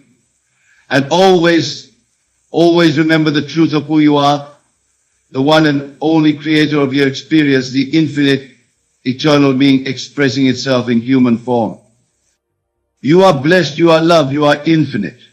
Now go and live from that truth, and watch as your world transforms before your very eyes. For truly the kingdom of heaven is within you, and it is from this inner realm that all outer realities spring forth. Thank you, my dear friends, for allowing me to share these truths with you. May your journey of conscious creation be filled with joy, wonder, and endless discovery. Remember, you are the miracle you seek, the power you revere, the love you long for. Embrace this truth. Live from this truth. and watch as miracles unfold in every area of your life. Go now in peace and in power, knowing that you carry within you the ability to shift to any reality you desire. The choice is yours, the power is yours, the creation is yours. Use it wisely, use it lovingly, and above all, use it consciously. For in your conscious use of this power lies the key to your freedom, your fulfillment, and your ultimate realization of who you truly are. And so it is. Amen.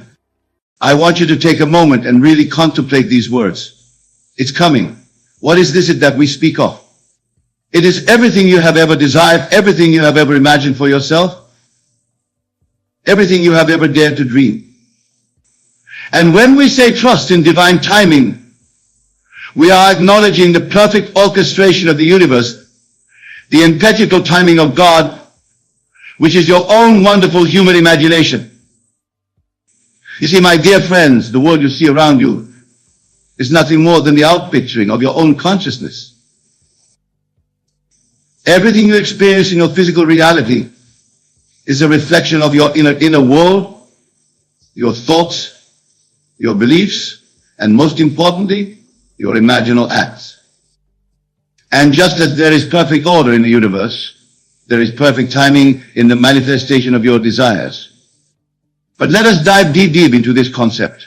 When we say as coming, we are affirming a fundamental truth of the universe, that which you have imagined, that which you have thought real in your imagination, must inevitably come to pass in your physical experience. This is not wishful thinking, my friends. This is law. Consider for a moment the words of Scripture. Faith is the substance of things hoped for, the evidence of things not seen. What does this mean? It means that your faith, your unwavering belief in the reality of your imagined state, is the very substance that brings it into being. Your faith is the evidence of your desire's fulfillment, even before it is made manifest in the physical world. Now, some of you may be thinking, but Neville, I have been imagining and believing for so long, and still my desire has not come to pass. And to you I say, trust in divine timing. For just as a seed planted in the ground needs time to germinate and grow before it breaks through the surface, your imaginal acts need time to grow and develop in the unseen realm before they burst forth into your physical reality. Remember, my dear friends, that time is a construct of the human mind. In the realm of spirit, in the realm of your imagination, there is no time. All is now. When you imagine your desire fulfilled, when you step into the feeling of the wish fulfilled, you are experiencing it now in the spiritual realm. And it is this experience, this feeling, that sets in motion the series of events that will bring about its physical manifestation. But you must persist. You must live from the end, continuously dwelling in the state of wish fulfilled. For it is your persistent assumption that gives life to your desire. As you continue to live in the end, as you continue to feel the reality of your desire fulfilled, you are watering the seed you have planted in the fertile soil of your subconscious mind. Let me share with you a simple yet powerful technique to help you maintain this state of living in the end. Before you go to sleep each night, I want you to imagine a scene that implies the fulfillment of your desire. Make it as vivid and as real as you possibly can. Engage all your senses. Feel the joy, the satisfaction, the gratitude of having this desire fulfilled. As you drift off to sleep in this state, you are impregnating your subconscious mind with the reality of your desire.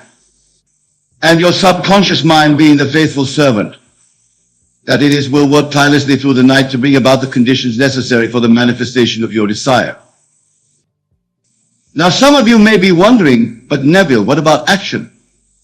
Don't we need to do something to bring about our desires? And to this I say, inspired action will come naturally as you live in the state of the wish fulfilled. You see, when you truly believe that your desire is already yours, when you live from that state of completion, you will naturally be moved to take the actions that are in alignment with the fulfillment of your desire. But remember, these actions are not the cause of your desire's fulfillment. They are the effect. They are the bridge of incidents that your subconscious mind constructs to lead you to the physical realization of your imagined state. Your job is not to figure out how your desire will come about. Your job is simply to persist in the assumption that it's already done. Trust in divine timing, my friends, for the universe, which is nothing more than the outpicturing of your own wonderful human imagination, knows the perfect segmentation and perfect way to bring your desires into entity. Your desires are already fulfilled in the spiritual realm. They are already yours, and they are making their way to you through the medium of time and space. But let us delve even deeper into this concept of divine timing. You see, my dear friends, time as we perceive it in our physical reality is but an illusion. In the realm of spirit, in the realm of your imagination, all times exist simultaneously. The past, the present, and the future are one. This is why when you imagine your desire fulfilled, when you step into the feeling of the wish fulfilled, you are experiencing it now. This understanding is crucial, for it liberates you from the anxious waiting, from the constant checking to see if your desire has manifested. When you truly grasp that your desire is already yours in the spiritual realm, you can relax into the knowing that its physical manifestation is inevitable. You can trust in the perfect unfolding of events that will bring it into your experience. Consider for a moment the growth of a tree. When you plant a seed, do you dig it up every day to see if it has sprouted? Of course not. You trust in the natural process of growth. You water it, you ensure it has sunlight. And you wait patiently, knowing that in due time the tree will emerge. The same is true for the seeds of your desires that you plant in your imagination. Your job is to plant the seed through your imaginal act, to water it with your persistent assumption, and to trust in the natural process of growth and manifestation. Just as you would not rush a tree to grow faster, you cannot rush the manifestation of your desires. Divine timing knows the perfect moment for your desire to come into fruition. Some of you may be thinking, but Neville, what if I'm climbing something that seems impossible? What if the circumstances of my life seem to contradict my desire? And to this I say circumstances do not matter. Your imagination is creating reality. The circumstances you see now are nothing more than the flashbacks of your past imagining. As you change your imagining, as you persist in the new state, the circumstances of your life will inevitably change to conform to your new mental state. Remember the words of Scripture, with God all things are possible. And who is this God? It is your own wonderful human imagination. There is no limit to what you can be, do, or have when you harness the creative power of your imagination. The only limits that exist are those you place upon yourself through your beliefs and assumptions. So I urge you, my dear friend, to dare to imagine greatly. Dare to step into your wish fulfilled, no matter how impossible it may seem from your current standpoint. For as you do this, as you persist in this new state, you are literally rearranging the entire universe to bring about the fulfillment of your desire. But remember, persistence is key. You must not waver in your assumption. You must not be moved by the evidence of your physical senses. For what you see now is the result of your past thinking. It is the harvest of seeds planted in the past. As you persist in your new state, as you continue to live from the end, you are planting new seeds that will inevitably bear fruit in your physical reality. Let me share with you a powerful practice to help you maintain a state of persistence.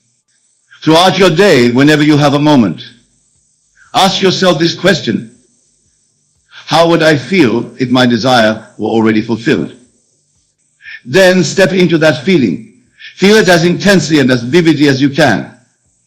Feel the joy, the satisfaction, the gratitude of having your desire fulfilled.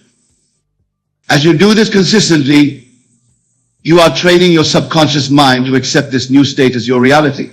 And remember, your subconscious mind does not distinguish between what is imagined and what is physically real. It accepts as true whatever you impress upon it with feeling. So as you persist in feeling the reality of your desire fulfilled, your subconscious mind accepts this as fact and begins to work tirelessly to bring it into your physical experience. Now let us address another aspect of divine timing that is often misunderstood. Many people believe that divine timing means sitting back passively and waiting for their desires to manifest. But this is not the case at all. Divine timing is not about inaction. It is about inspired action. You see, when you are living from the end, when you are truly dwelling in the state of the wish fulfilled, you will be naturally moved to take actions that are in alignment with the fulfillment of your desire. These actions will not feel forced or strained.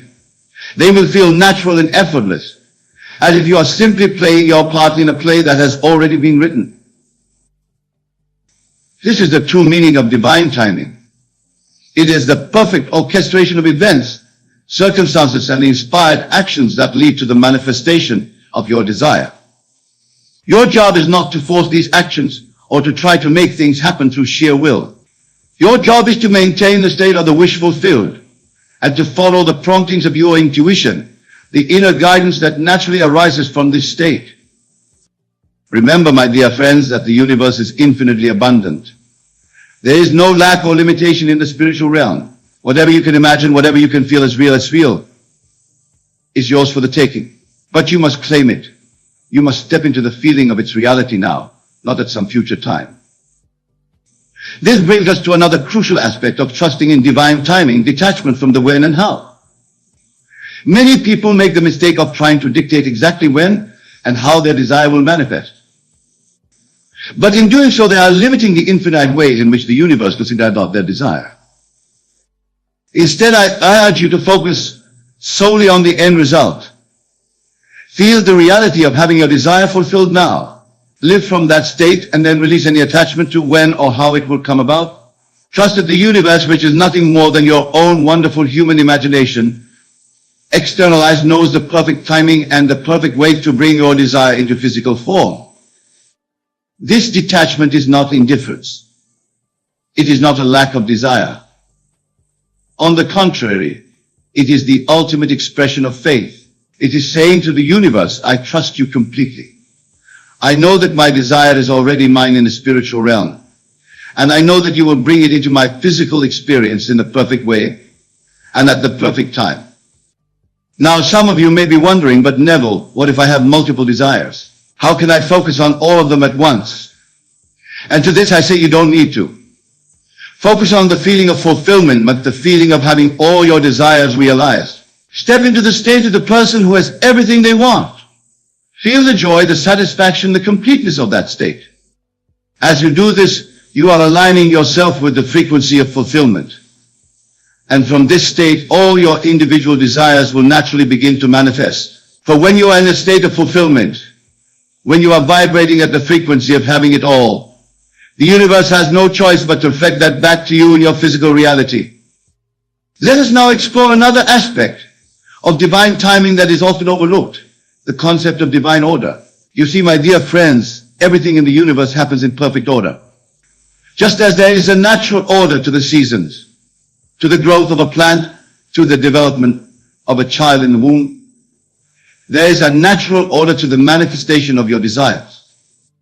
Sometimes, certain things need to fall into place before your desire can manifest in its fullness.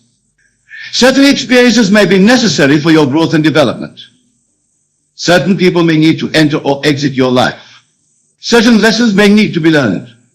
All of this is part of the perfect unfolding of your desire. This is why it's crucial to trust in divine timing. For what may seem like a delay or a setback from your limited human perspective may actually be a necessary step in the perfect unfoldment of your desire. Every experience, every circumstance, and every person you encounter is playing a role in bringing you to the full realization of your desire. So instead of becoming frustrated or discouraged when things don't seem to be moving as quickly as you'd like, I urge you to cultivate an attitude of curiosity and wonder. Look for the lessons, the growth opportunities, the hidden blessings in every situation. Trust that everything is working together for your good, even if you can't see how in the moment. Remember the words of Scripture. All things work together for good to them that love God. And again, who is this God? It is your own wonderful human imagination, when you love your imagination, when you trust in its power to create your reality, everything in your life begins to work together for your good. Now let us address a question that often arises when discussing divine timing, the concept of resistance. Many people believe that if they are experiencing resistance or challenges, it means they are doing something wrong or that their desire is not meant to be. But this is not the case at all. Resistance is a natural part of the creative process. It is the universe's way of strengthening you, of preparing you for the fulfillment of your desire. Just as a muscle must encounter resistance to grow stronger, you too must encounter and overcome resistance to grow into the person who can embody and maintain the state of your wish fulfilled. So when you encounter resistance, do not be discouraged. Instead, see it as a sign that you are on the right path. See it as an opportunity to strengthen your faith, to deepen your commitment to your desire. Use it as a chance to practice living from the end, to persist in your assumption, even in the face of contrary evidence. Remember, the circumstances you see now are nothing more than the fruit of your past imagining. As you persist in your new state, as you continue to live from the client despite the seeming resistance, you are planting new seeds that will inevitably bear fruit in your physical reality. This brings us to another crucial aspect of trusting in divine timing, the importance of being in gratitude. Gratitude is not just a feeling, it is a state of being. When you are truly grateful, you are acknowledging that you already have what you desire. You are aligning yourself with the frequency of abundance and fulfillment.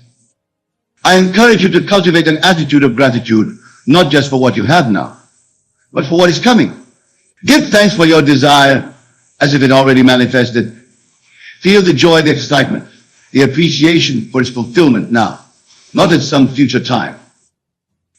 As you do this, you are sending a powerful message to the universe. You are saying, I trust you completely.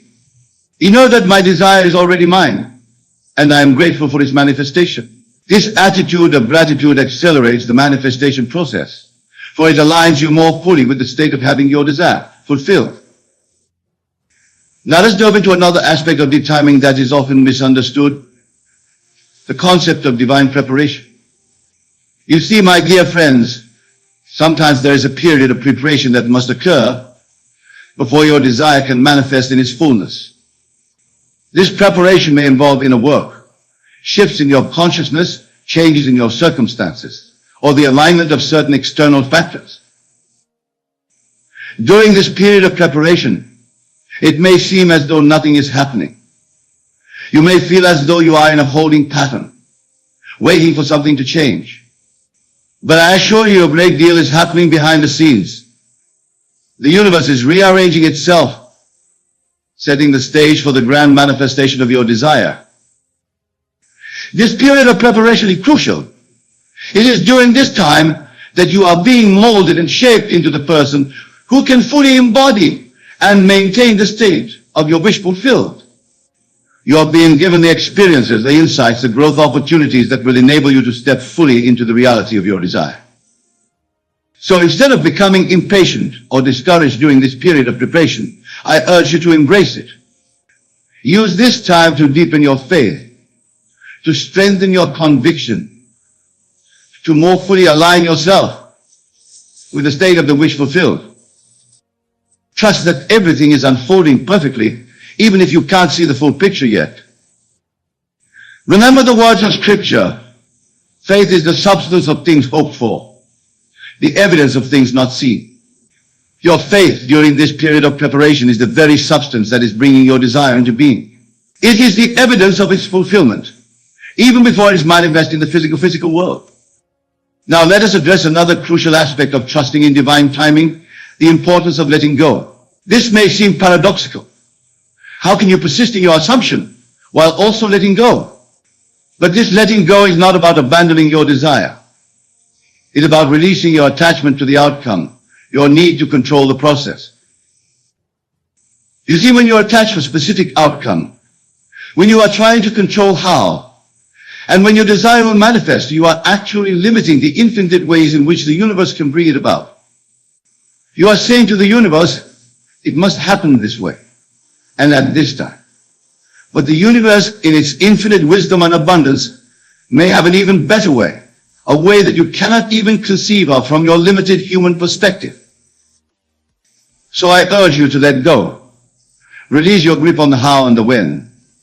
Trust that the universe knows the perfect timing and the perfect way to bring your desire into physical form.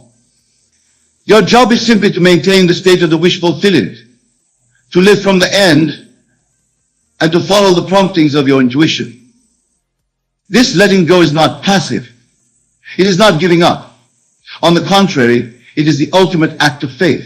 It is saying to the universe, I trust you completely. I know that my desire is already mine in the spiritual realm, and I know that you will bring it into my physical experience in the most perfect way and at the most perfect time. As you practice this letting go, you will find that a great sense of peace and ease comes over you. The anxiety, the constant checking to see if your desire has manifested falls away. You can relax into the knowing that it is done, that it is coming, that divine timing is at work. Now, let us explore another aspect of divine timing that is often overlooked, the concept of divine alignment. You see, my dear friends, sometimes the delay in the manifestation of your desire is not a delay at all. It's just the universe aligning all the necessary elements to bring about your desire in its fullest and most magnificent form. Think of it like a grand symphony. Each instrument must come in at precisely the right moment for the music to be harmonic and beautiful. If even one instrument is out of time, the entire piece is affected.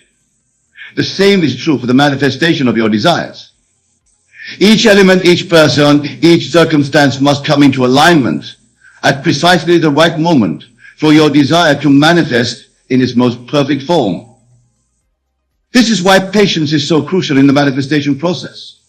Not a passive patience that sits back and waits, but an active patience that continues to live from that continues to align with the frequency of the wish fulfilled, even as you wait for all elements to come into perfect alignment.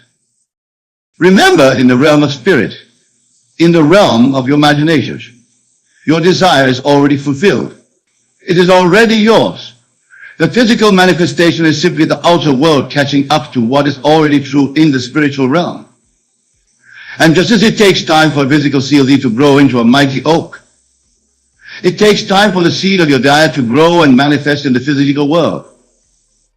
But make no mistake, my dear friends, it is coming. Your desire is on its way to you. Divine timing is at work, orchestrating all the elements necessary for its perfect manifestation.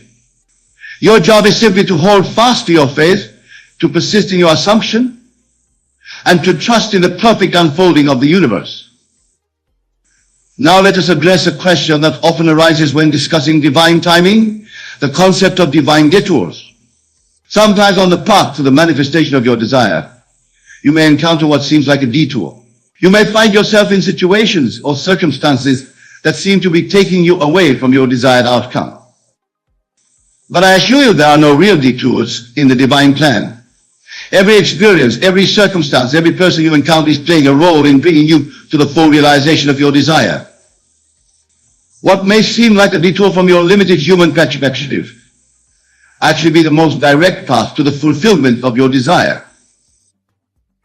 These seeming detours often provide invaluable lessons, experiences, or connections that are necessary for the full manifestation of your desire.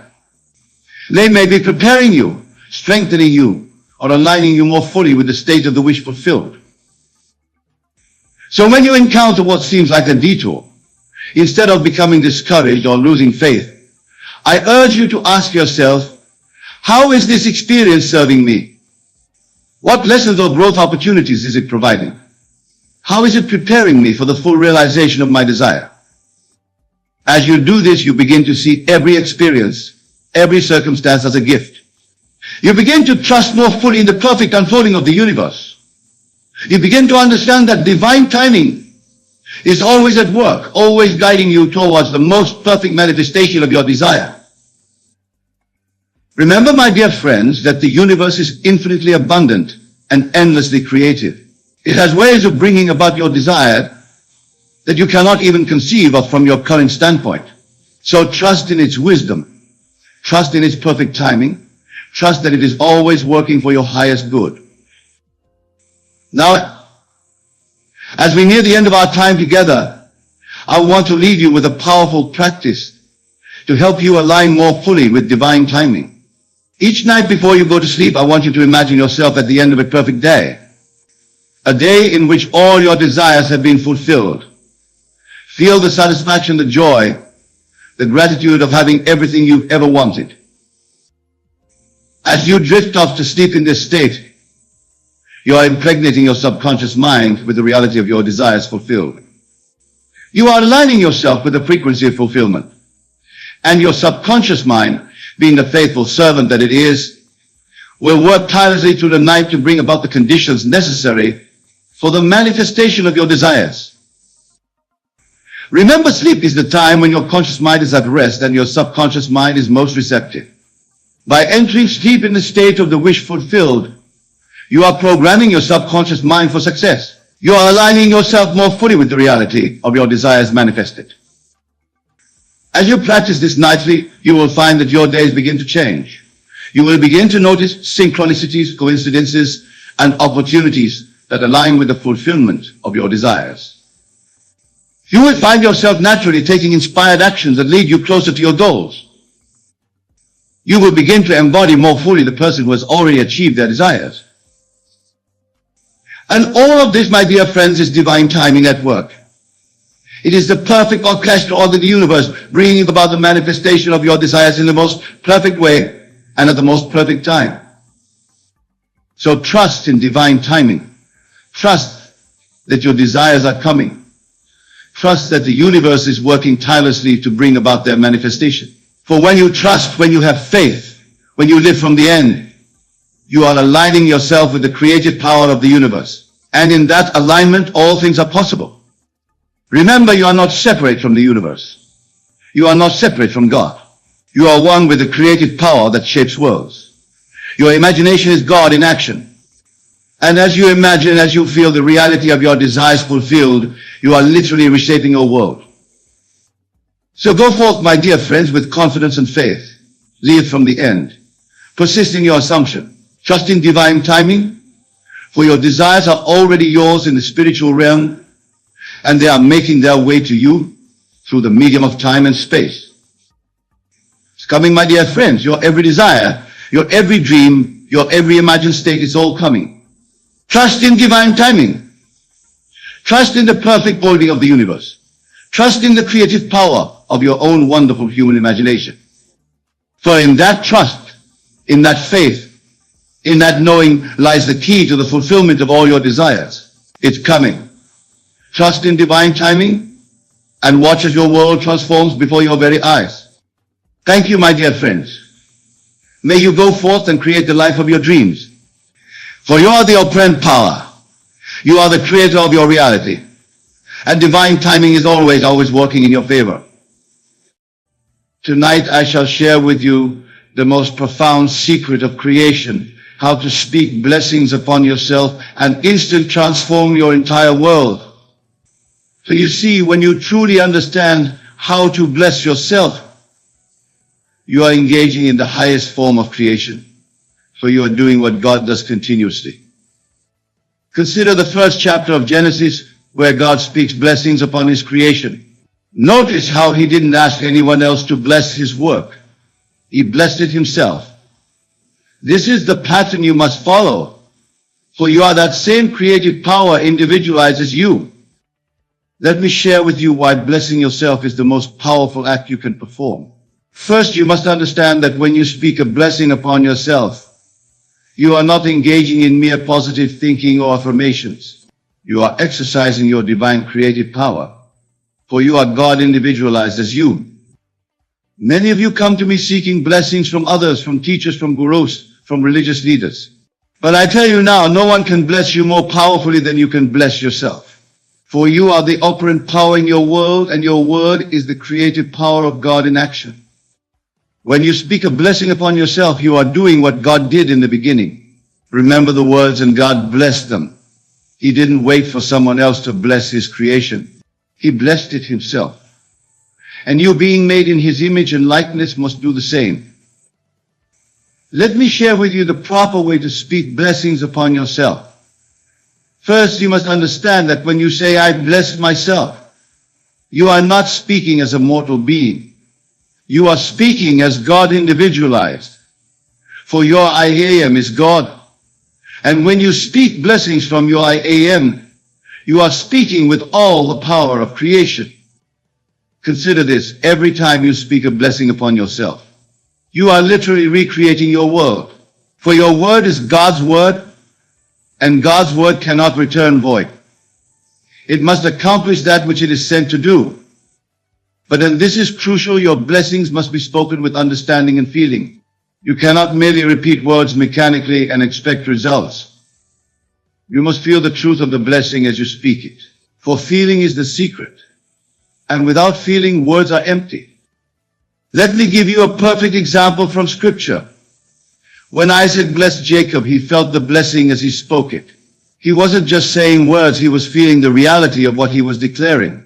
And this is exactly how you must speak blessings upon yourself. Many of you might be thinking, but Neville, isn't it selfish to bless myself? Let me tell you something, it is the most unselfish thing you can do. For when you bless yourself, truly understanding that you are God individualized, you are blessing all of creation.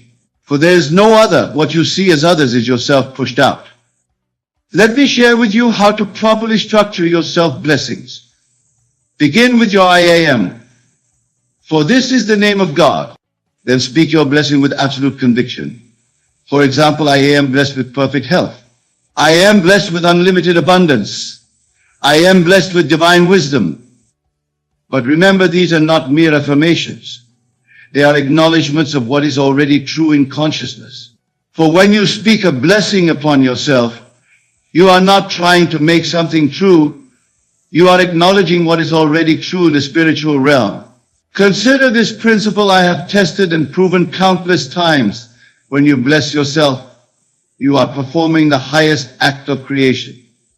For in blessing yourself, you are acknowledging your divine nature, and what you acknowledge must manifest in your experience. Let me share with you the 3 aspects of effective self-blessing. First, there is recognition. When you bless yourself, you must recognize that you speak as God individualized. Not as a mortal being hoping for good, but as the divine creator declaring what is. Second, there is feeling. Your blessings must be accompanied by the feeling of their fulfillment. When you say, I am blessed with perfect health, you must feel the vitality, the strength, the well-being that this blessing implies. For feeling is the secret of creation. Third, there is acceptance. You must accept that your blessing is already fulfilled in consciousness. Not that it will be, not that it might be, but that it is. For consciousness is the only reality, and what you accept in consciousness must externalize itself in your world. Many of you make the mistake of blessing yourself while looking at your current circumstances, but I tell you now, circumstances have no power over your blessings unless you give them that power. Your blessings create circumstances, not the other way around. Let me share with you a profound truth about self-blessing that most of the world has missed. When you bless yourself, you are not asking for something to be given to you. You are acknowledging what is already yours by divine right. For all blessings already exist in consciousness, waiting to be acknowledged and claimed. Consider the words of Scripture before they call. I will answer. This means that every blessing you could ever speak upon yourself already exists in consciousness. Your speaking of the blessing is not creating it. It is acknowledging and claiming what already is. Let me share with you how to maintain the consciousness of your self-blessings throughout your day. Most people speak a blessing and then return to their old patterns of thought. But I tell you now, your blessing must become your constant inner conversation. I think about this carefully. Every time you speak a blessing upon yourself, you are literally rearranging the entire spiritual substance of your universe. For your consciousness is God, and what God blesses must manifest. Let me give you some specific blessings that I have found particularly powerful. First, I am blessed with perfect understanding of my own divine nature. This blessing opens the door to all other blessings, for when you truly understand your divine nature, all things become possible. Second, I am blessed with the constant awareness of my creative power. This blessing keeps you mindful of your true identity as God individualized. For you see, most people forget their divine nature and slip back into mortal thinking. Third, I am blessed with the ability to see past appearances to the truth of being. This blessing helps you maintain your focus on the reality of consciousness rather than the shadows of circumstances. Consider how these blessings work together. Each one strengthens the others, creating a powerful foundation for all your other blessings. For when you truly understand your divine nature, are aware of your creative power, and can see past appearances, you become a master of conscious creation.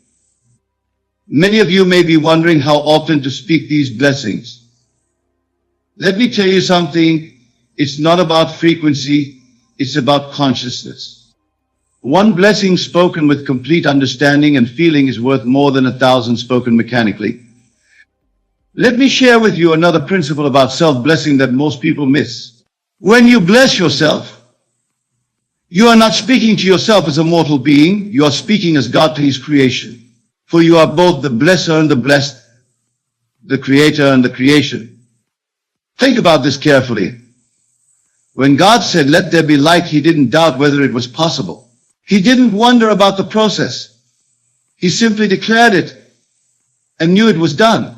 This is exactly how you must speak your blessings upon yourself. Consider the power in this understanding.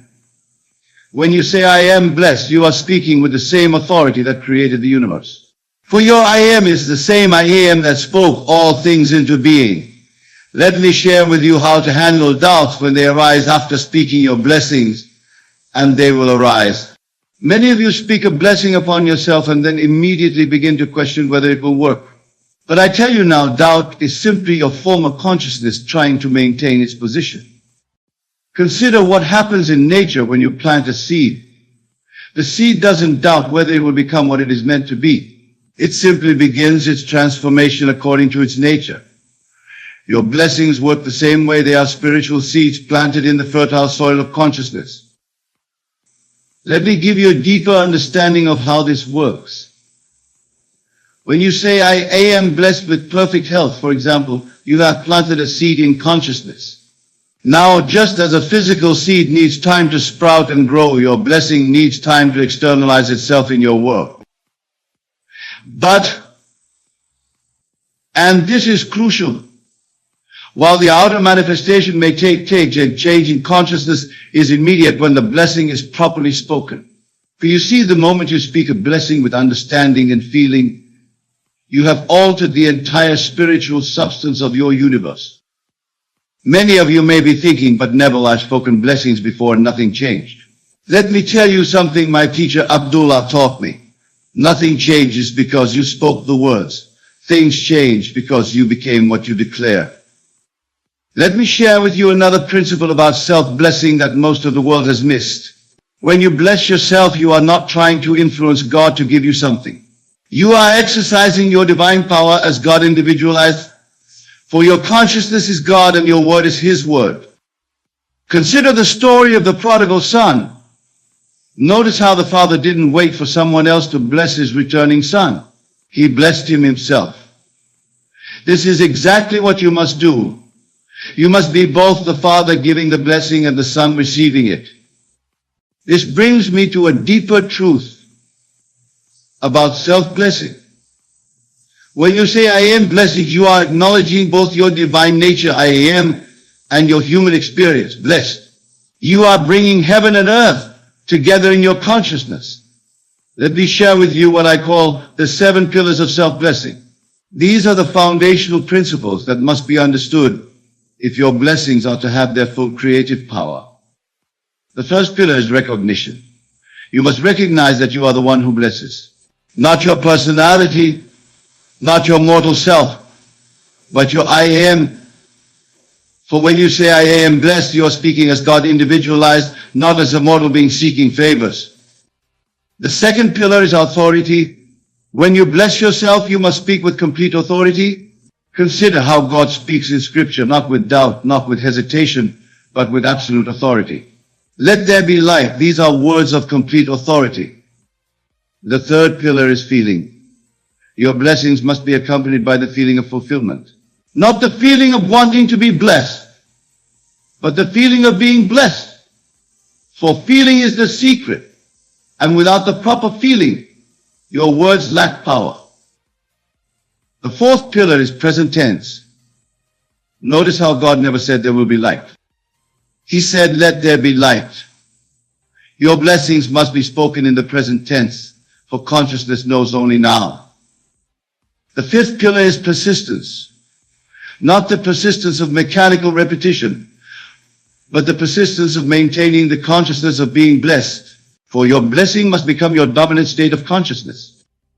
The sixth pillar is understanding. You must understand that your blessing is not creating something new. It is acknowledging what already exists in consciousness. For all blessings already exist in the spiritual realm, waiting to be claimed. And the seventh pillar is gratitude. When you bless yourself, you must feel grateful not for what will come, but for what already is. For gratitude is the evidence of faith, and faith is the substance of things hoped for. Let me share with you how these 7 pillars work together.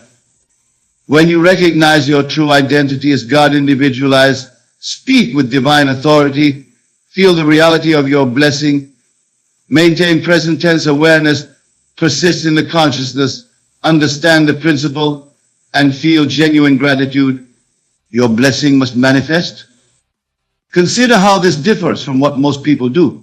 Most people speak blessings from their mortal consciousness, with doubt in their voice, feeling the lack rather than the fulfillment, thinking of future fulfillment, giving up at the first sign of delay, lacking understanding of the principle, and feeling no gratitude until they see results. Let me share with you what I call the 3 stages of self-blessing manifestation. Most people don't understand these stages, and that's why they often give up before their blessings manifest. The first stage is spiritual. This happens instantly when you speak your blessing with understanding and feeling. In this stage, you have literally rearranged the spiritual substance of your universe. This is the most crucial stage, for it is the only stage where real creation takes place. The second stage is mental. This is where your mind begins to align with your blessing. You start to think differently, see opportunities differently, and respond to life differently. Many people mistake this for mere positive thinking, but I tell you now, it is far more than that. It is your consciousness reorganizing itself according to your blessing. The third stage is physical. This is where your outer world begins to reflect your blessing. Now, here's what's fascinating about these stages. They must occur in this order. You cannot skip the spiritual stage and go straight to the physical. You cannot bypass the mental stage and expect outer results. Consider the words of Scripture, first the blade, then the ear, after that the full corn in the ear. This is describing these 3 stages. The blade is the spiritual acceptance. The ear is the mental alignment. And the full corn is the physical manifestation. Let me share with you how to recognize when you're in each stage. In the spiritual stage, you feel an inner knowing, a deep peace about your blessing. There might be no outer evidence yet, but you know it is done. In the mental stage, you begin to think thoughts that align with your blessing naturally, without effort. If you've blessed yourself with abundance, for example, you naturally begin to think abundant thoughts. If you've blessed yourself with health, you naturally begin to think healthy thoughts. In the physical stage, your outer world begins to rearrange itself to match your blessing. But, and this is crucial, by the time you reach this stage, you're no longer anxious about it. For you see, you've already experienced the reality of reality in consciousness. Let me give you a deeper understanding of how these stages work together. When you say, I am blessed with perfect health, you instantly create this reality in the spiritual realm. This is stage 1. Then your mind begins to align with this new reality. You begin to think like a healthy person, act like a healthy person, make decisions like a healthy person. This is stage 2. Finally, your body and circumstances begin to reflect this new reality. But by this time, you're no longer desperate to happen, because you've been living in the Kapinic conscious, both perfect teachers 1 and 2. Many of you make the mistake of looking for physical evidence before you've allowed the spiritual and mental stages to complete their work. But I tell you now, this is like digging up a seed to see if it's growing. You must allow each stage to unfold in its perfect timing. Let me share with you what I call the 4 states of consciousness in self-blessing. Understanding these states is crucial, for your blessing will manifest according to the state from which you speak it. The first state is the state of desire. This is where most people begin. They speak blessings from a consciousness of wanting, of needing, of lacking. But I tell you now, this state cannot produce results, for it perpetuates the very lack it seeks to overcome. The second state is the state of hope. This is better than desire, but still not powerful enough. When you speak blessings from hope, you are acknowledging that fulfillment is possible, but you haven't yet accepted it as fact in consciousness. The third state is the state of faith. Now we're moving into creative power. When you speak blessings from faith, you are speaking with conviction, with certainty, with knowing. But there's an even higher state. The fourth state is the state of knowing. This is the highest state, the state from which God creates. When you speak blessings from this state, you are speaking as God individualized, knowing that what you declare must manifest. Consider how these states progress. In the state of desire, you say, I want to be blessed. In the state of hope, you say, I might be blessed. In the state of faith, you say, I will be blessed. But in the state of knowing, you simply say, I am blessed. Let me share with you how to move from one state to another. The movement from desire to hope happens naturally as you study and understand the law. The movement from hope to faith happens through testing the law and seeing results. But the movement from faith to knowing, this is the crucial transition. The state of knowing comes when you fully realize your own divine nature. When you understand that you are God individualized, that your consciousness is the only reality, that your word is God's word, then you naturally speak blessings from the state of knowing. Many of you may be wondering how to achieve this state of knowing. Let me tell you something, it's not achieved. It's recognized. It's not something you become, it's something you already are. Your task is to remove the veils that hide this truth from your awareness. Let me share with you what I call the 5 proofs of effective self-blessing. These are the signs that tell you your blessing is taking root in consciousness and must therefore manifest in your world. The first proof is peace. When you've spoken a blessing effectively, you feel a deep peace about it. Not the peace of resignation, but the peace of knowing. For you see, when you truly know something is done in consciousness, all anxiety about it disappears. The second proof is naturalness. Your blessing begins to feel natural to you. You no longer have to convince yourself of it. It becomes as natural as breathing, as natural as your own name. The third proof is indifference to appearances. You find yourself unmoved by contradictory circumstances. Not because you're practicing positive thinking, but because you know the reality exists in consciousness, not in appearance. The fourth proof is changed inner conversation. Your habitual thoughts and internal dialogue naturally align with your blessing. You don't have to force it, it happens spontaneously because consciousness always produces thoughts that match its state. The fifth proof is inspired action. You find yourself naturally taking actions that align with your blessing, not from effort or planning, but from an inner prompting that feels completely natural. Remember, dear friends, that speaking blessings upon yourself is not an act of egotism. It is an acknowledgement of your divine nature. For you are God individualized, and your word has all the creative power of the universe behind it when spoken from that understanding. Let the truth of this sink deep into your consciousness. You are blessed, not because someone else blessed you, but because you have recognized and claimed your divine inherent through the power of self-blessing. That's the message I want to leave with you tonight. Not because it's comfortable, but because it's true. Not because it's what you expected to hear, but because it's what you needed to hear. Remember, your blessings create your reality when spoken from the consciousness of who you really are. And isn't that worth thinking about? Now, let me share with you a principle so profound, yet so simple, that it will completely revolutionize your understanding of manifestation. The words you speak to yourself, those intimate conversations that fill your consciousness day and night, are not mere thoughts floating in the void. They are the very substance of creation itself. You see, while the world teaches you to speak affirmations as though they were magical incantations, you are being awakened to the truth that it is not the words themselves that hold power, but the consciousness from which they spring. Every word you speak to yourself is either accepting or rejecting your desires and consciousness. Consider this eternal principle. When you speak to yourself, you are not merely engaging in idle mental chatter. You are declaring the state of consciousness you occupy. And since consciousness is the only reality, these declarations become the blueprint of your manifested world.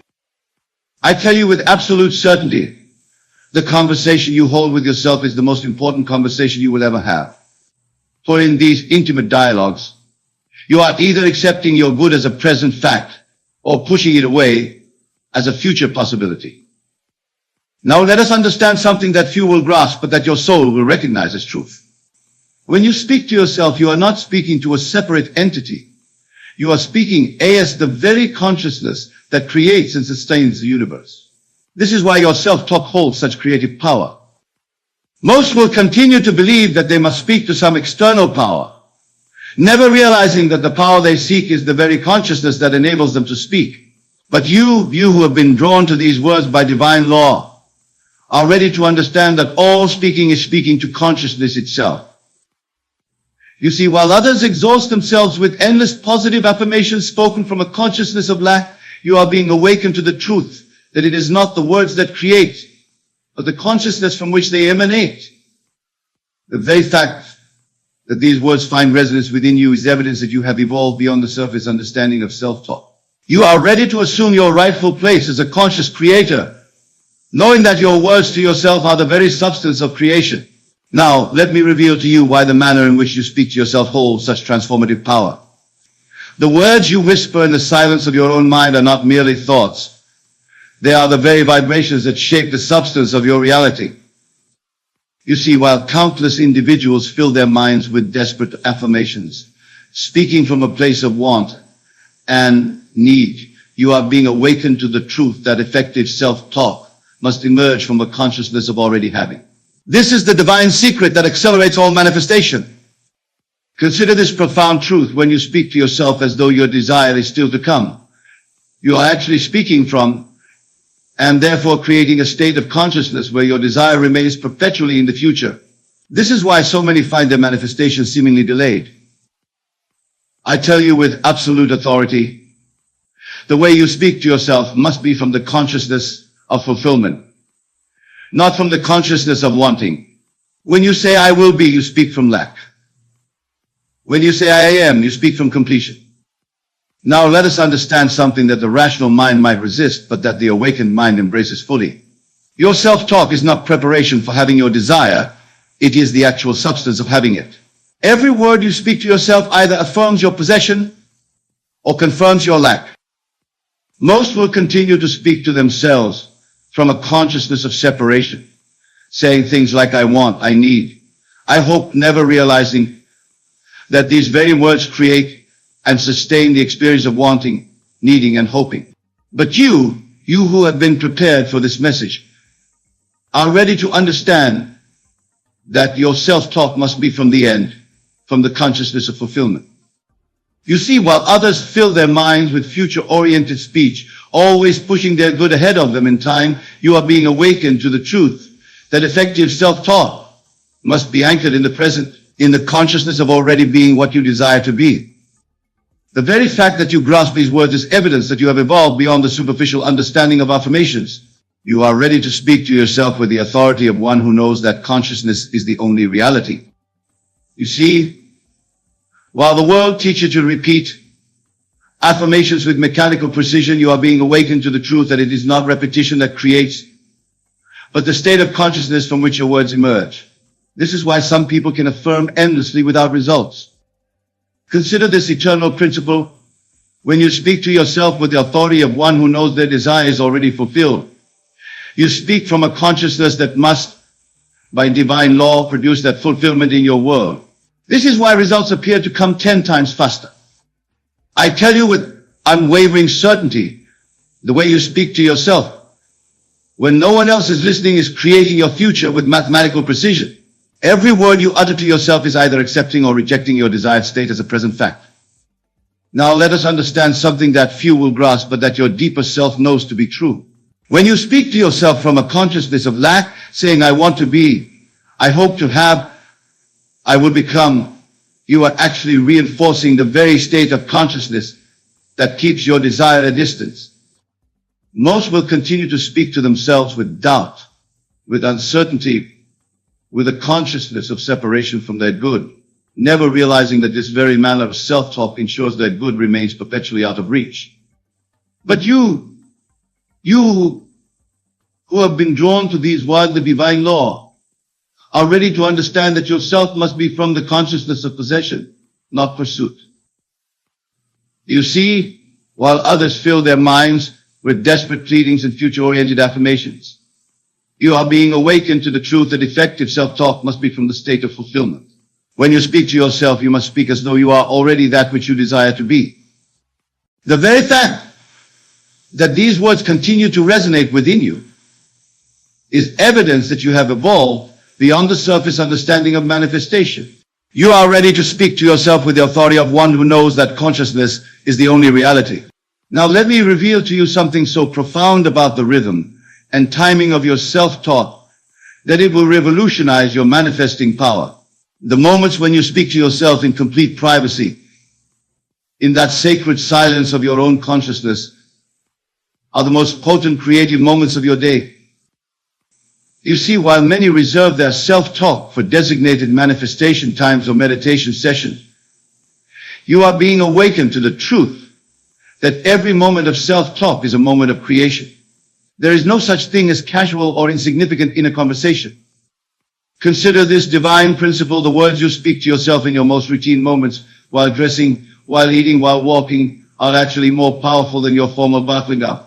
For these natural, spontaneous conversations reveal and create your true state of consciousness. I tell you with absolute conviction, when you learn to speak to yourself throughout the day as though you are already the person you desire to be, you accelerate manifestation tenfold.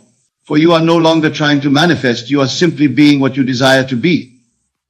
Now let us understand something that the logical mind might resist, but that the awakened mind embraces fully. Every time you catch yourself in negative self-talk and consciously shift to speaking from the end, you are actually compressing time in consciousness. This is why manifestation appears to happen faster. Most will continue to separate their manifestation practice from their daily life, never realizing that every moment of self-talk is either affirming or denying their desired state. But you who have been prepared for this message, are ready to understand that all self-talk is creative self-talk. You see, while others reserve their powerful words for special occasions, you are being awakened to the truth that it is the constant, natural flow of your self-talk that shapes your world. The casual remarks you make to yourself about your life, your circumstances, your future, these are the true creators of your experience. The very fact that you can grasp these principles is evidence that you have evolved beyond the basic understanding of manifestation. You are ready to assume your place as a conscious creator who knows that every word spoken to self is a brick in the foundation of your reality. You see, while many attempt to force manifestation through sheer volume of affirmations, you are being awakened to the truth that it is not the quantity of your self-talk that matters, but its quality, the state of consciousness from which it springs. This is the key to tenfold acceleration. Consider this eternal principle. When your inner conversation naturally flows from the consciousness of your wish fulfilled, you no longer need to wait for time to bridge a gap, because in consciousness there is no gap to bridge. This is why some manifest instantly while others wait endlessly. I tell you with absolute authority, the difference between instant manifestation and delayed manifestation lies not in external conditions, but in the degree to which your self-talk naturally assumes the tone of your desire fulfilled. When this assumption is complete, manifestation appears instantaneous. Now let us understand something that few will grasp, but that your soul will recognize as truth. The very act of speaking to yourself as though waiting for your desire creates the experience of waiting.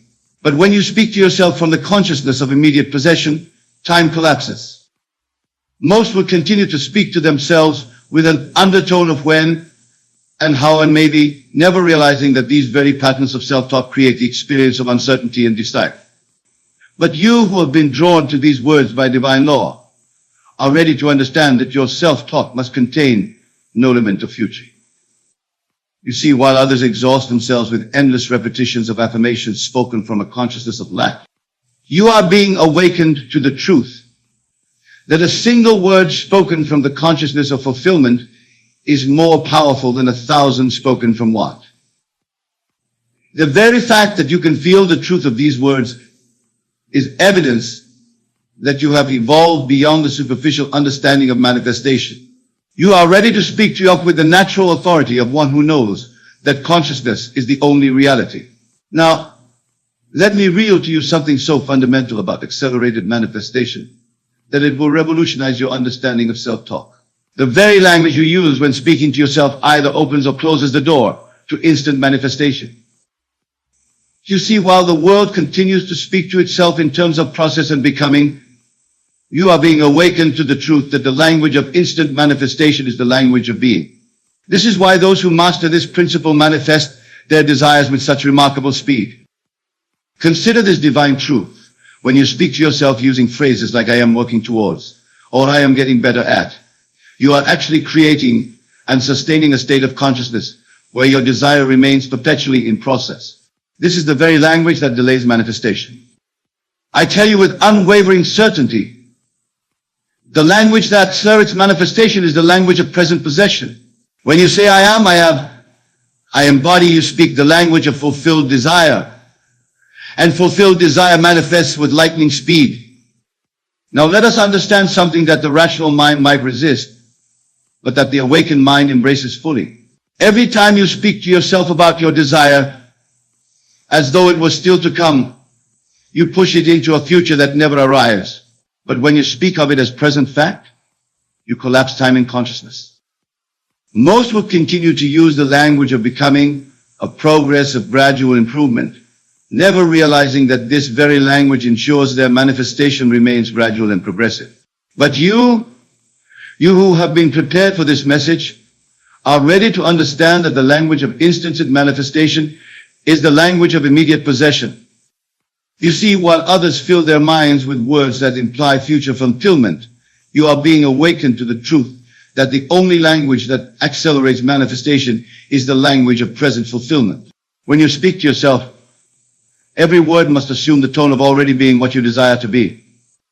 The very fact that these words find such resonance within you is evidence that you have evolved beyond the basic understanding of manifestation. You are ready to speak to yourself with the natural authority of one who knows that consciousness is the only reality. You see, while many believe they must set aside specific times for their manifestation practice, you are being awakened to the truth that every moment of self-talk is a moment of creation.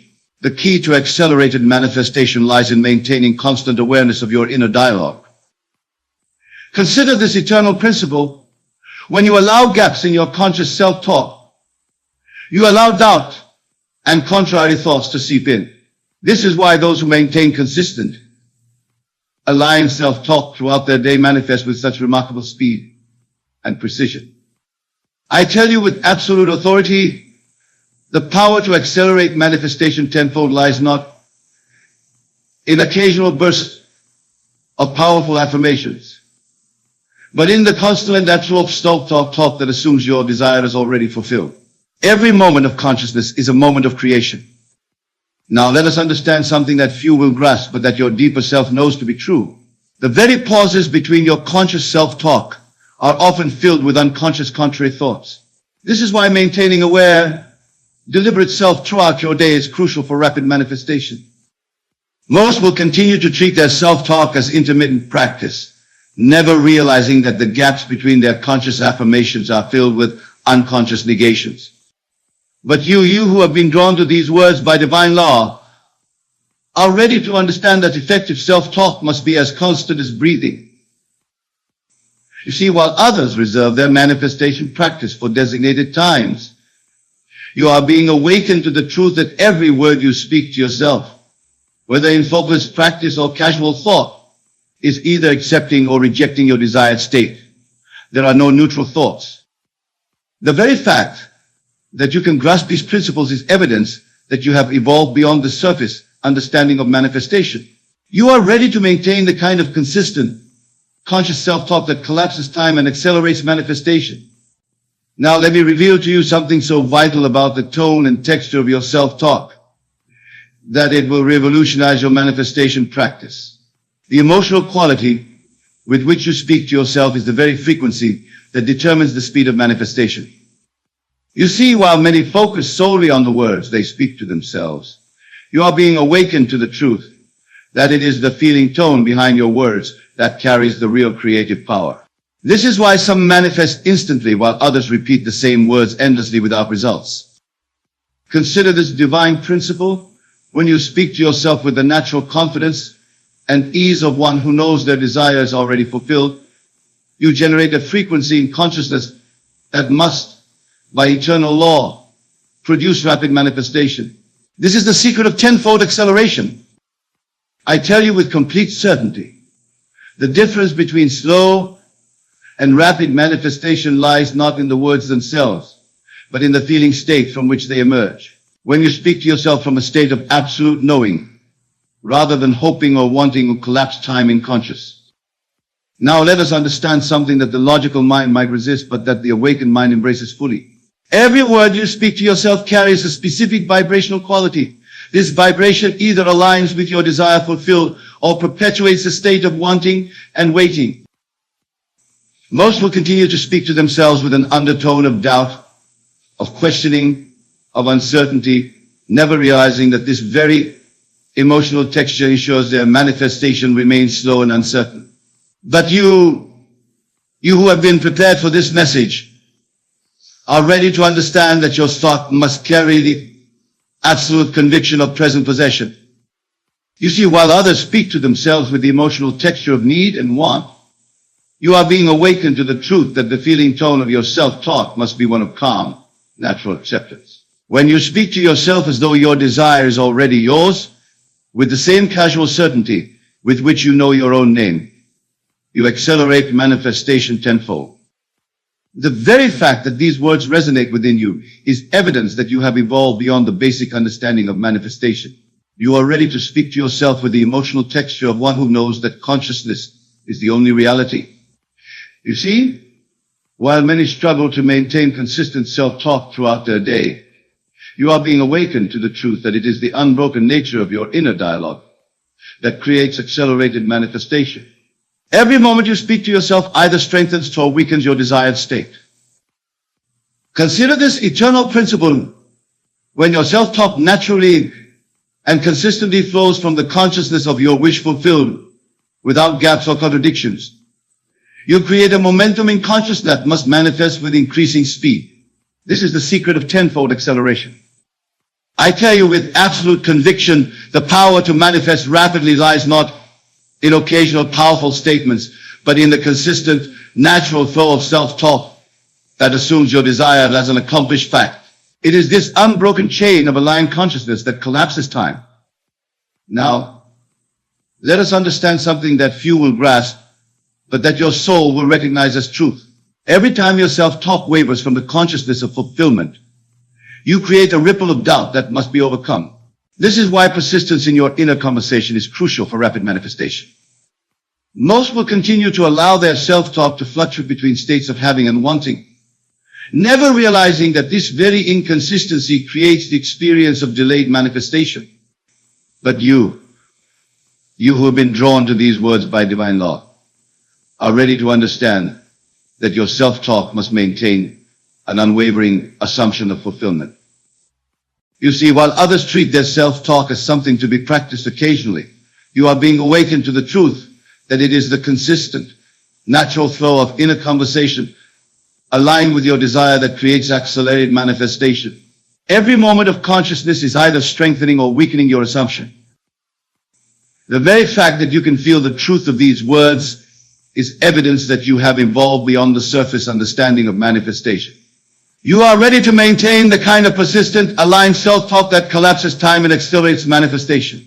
Now, as we bring these eternal principles to their culmination, let me share with you the final and perhaps most crucial truth about accelerated manifestation through self-talk. The very consciousness from which you speak these final words must be the same consciousness from which you will continue to speak to yourself. You see, while many will leave this message and return to their old patterns of self-talk, you are being awakened to the truth that this moment marks not an ending, but a beginning, the beginning of a new way of speaking to yourself that must, by eternal law, accelerate all manifestation. Consider this final principle. The very fact that you have remained attentive through these revelations proves that you are ready to maintain the kind of self-talk that creates rapid, consistent manifestation. Your consciousness has been prepared for this transformation. I tell you with absolute finality, the words you speak to yourself from this moment forward must carry the same authority, the same conviction, the same consciousness of fulfillment that you have felt while receiving these truths. For this is the self-talk that manifests desires tenfold faster. Now understand this ultimate truth that binds all we have discussed. Your self-talk is not preparation for having your desire. It is the very substance of having it. Every word you speak to yourself from this moment forward must emerge from the consciousness of fulfilled desire. Most will leave such teachings and gradually slip back into their old patterns of self-talk. But you who have been prepared by divine law to receive these words, are ready to maintain this new pattern of inner conversation that assumes the tone and texture of desires fulfilled. You see, while others may treat these principles as mere information to be remembered, you are being awakened to the truth that they must become the very foundation of your inner dialogue.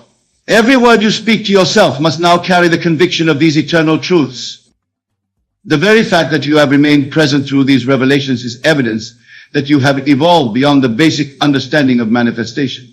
You are ready to speak to yourself with the natural authority of one who knows that consciousness is the only reality. Remember, from this moment forward, your self-talk must maintain the same quality of conscious assumption that you have felt while receiving these truths. For in doing so, you collapse time and accelerate manifestation tenfold.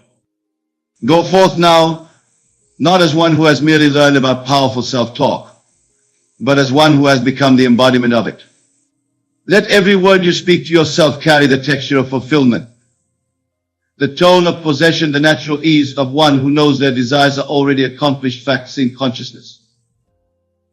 For you have not just received information about how to speak to yourself, you have been awakened to the consciousness from which effective self-talk must flow. Let every word you speak to yourself from this moment and forward emerge from the same consciousness of fulfillment. And know this with unwavering certainty, the very consciousness that allowed you to receive these words is the consciousness from which you must now speak to yourself. For this is not the end of a teaching, but the beginning of a new way of being, a way that manifests desires with the speed of thought itself. For consciousness is the only reality, and the consciousness from which you speak to yourself is the consciousness that creates your world. Go forth now and speak to yourself with the authority of one who knows that their words are the pure thoughts, but the very substance of creation itself. To choose yourself is not an act of selfishness or ego as some might believe. No, it is the recognition of your true self, the acknowledgement of the God within you. When you choose yourself, you are aligning with the creative force of the universe, the very essence of being that flows through all things. Consider for a moment the great masters and teachers throughout history. Did they not first choose themselves, recognizing their divine nature and unique purpose before they could offer the gifts to the world? Jesus himself proclaimed, "I and the Father are one." This was not a statement of arrogance, but a profound recognition of his true identity, an identity that each of you shares. When you choose yourself, you are declaring to the universe, "I am." You are stepping into the role of creator in your own life, assuming the state of the wish fulfilled. This, my friends, is the cornerstone of manifestation, the foundation upon which all desires are built. But what does it mean to truly choose yourself? It means to love yourself unconditionally, to honor your dreams and aspirations, to trust your intuition, and to nurture your unique gifts. It means to stand firm in your convictions, even when the world seems to stand against you. Imagine for a moment that you are a brilliant light like beacon of divine radiance. Would you cover this light with a bushel, hiding it from the world? Of course not. You would let it shine forth, illuminating not only your own path, but the path of what is around you. This is what it means to choose yourself, to let your light shine without apology or hesitation. Now, some of you may be thinking, but Neville, I have made mistakes. I have flaws and imperfections. How can I choose myself when I feel unworthy? To this I say, your perceived flaws and mistakes are but illusions, shadows cast by the light of your true self. They are not who you are, but experiences you have had in your journey of self-discovery. Remember, my dear friends, that the God within you is perfect, whole, and complete. When you choose yourself, you are choosing this divine perfection, this eternal and unchanging essence of your being. You are not choosing your past actions or your future potential, but the ever-present I am that exists beyond time and space. As you begin to truly choose yourself, you will notice a remarkable shift in your reality. The world around you will begin to reflect this choice, mirroring back to you the love, respect, and honor that you have given to yourself. This is the law of assumption in action, the principle that your outer world is a reflection of your inner state of being. But choosing yourself is not a one-time event, my friends. It is a continuous practice, a moment-by-moment decision to align with your highest self. Each day upon waking, affirm to yourself, I choose myself. I honor my divine nature. I trust in the wisdom of my inner being. Let these words sink deep into your consciousness, becoming the foundation of your thoughts, emotions, and actions. As you move through your day, be mindful of the choices you make. Are they in alignment with your true self? Or are they based on fear, doubt, or the expectations of others? When faced with a decision, ask yourself, what would the highest version of myself choose in this moment? Then have the courage to make that choice, regardless of what others may think or say. Now let us turn our attention to the second part of our topic, then choose who chooses you. This, my dear friends, is equally important in the dance of manifestation and self-realization. For just as you must choose yourself, you must also be discerning in who you allow into your inner circle, who you give your energy and attention to. When you have truly chosen yourself, when you have aligned with your divine nature and let your light shine, you attract others. Others who recognize and appreciate your radiance. These are the people who choose you, not for what you can do for them, but for who you truly are. But here's the crucial point. You must still choose them in return. Just because someone chooses you does not mean they automatically deserve a place in your life. You must exercise your divine right of discernment, choosing to surround yourself with those who uplift, support, and inspire you on your journey of self-realization. Think of it this way: you are the custodian of a sacred temple, the temple of your own being. Would you allow just anyone to enter this temple? Of course not. You would carefully consider who is worthy of crossing that threshold, who will honor the sanctity of your inner space.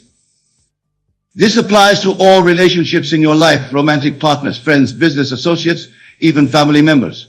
While we cannot choose our blood relations, we can choose the nature and extent of our interactions with them.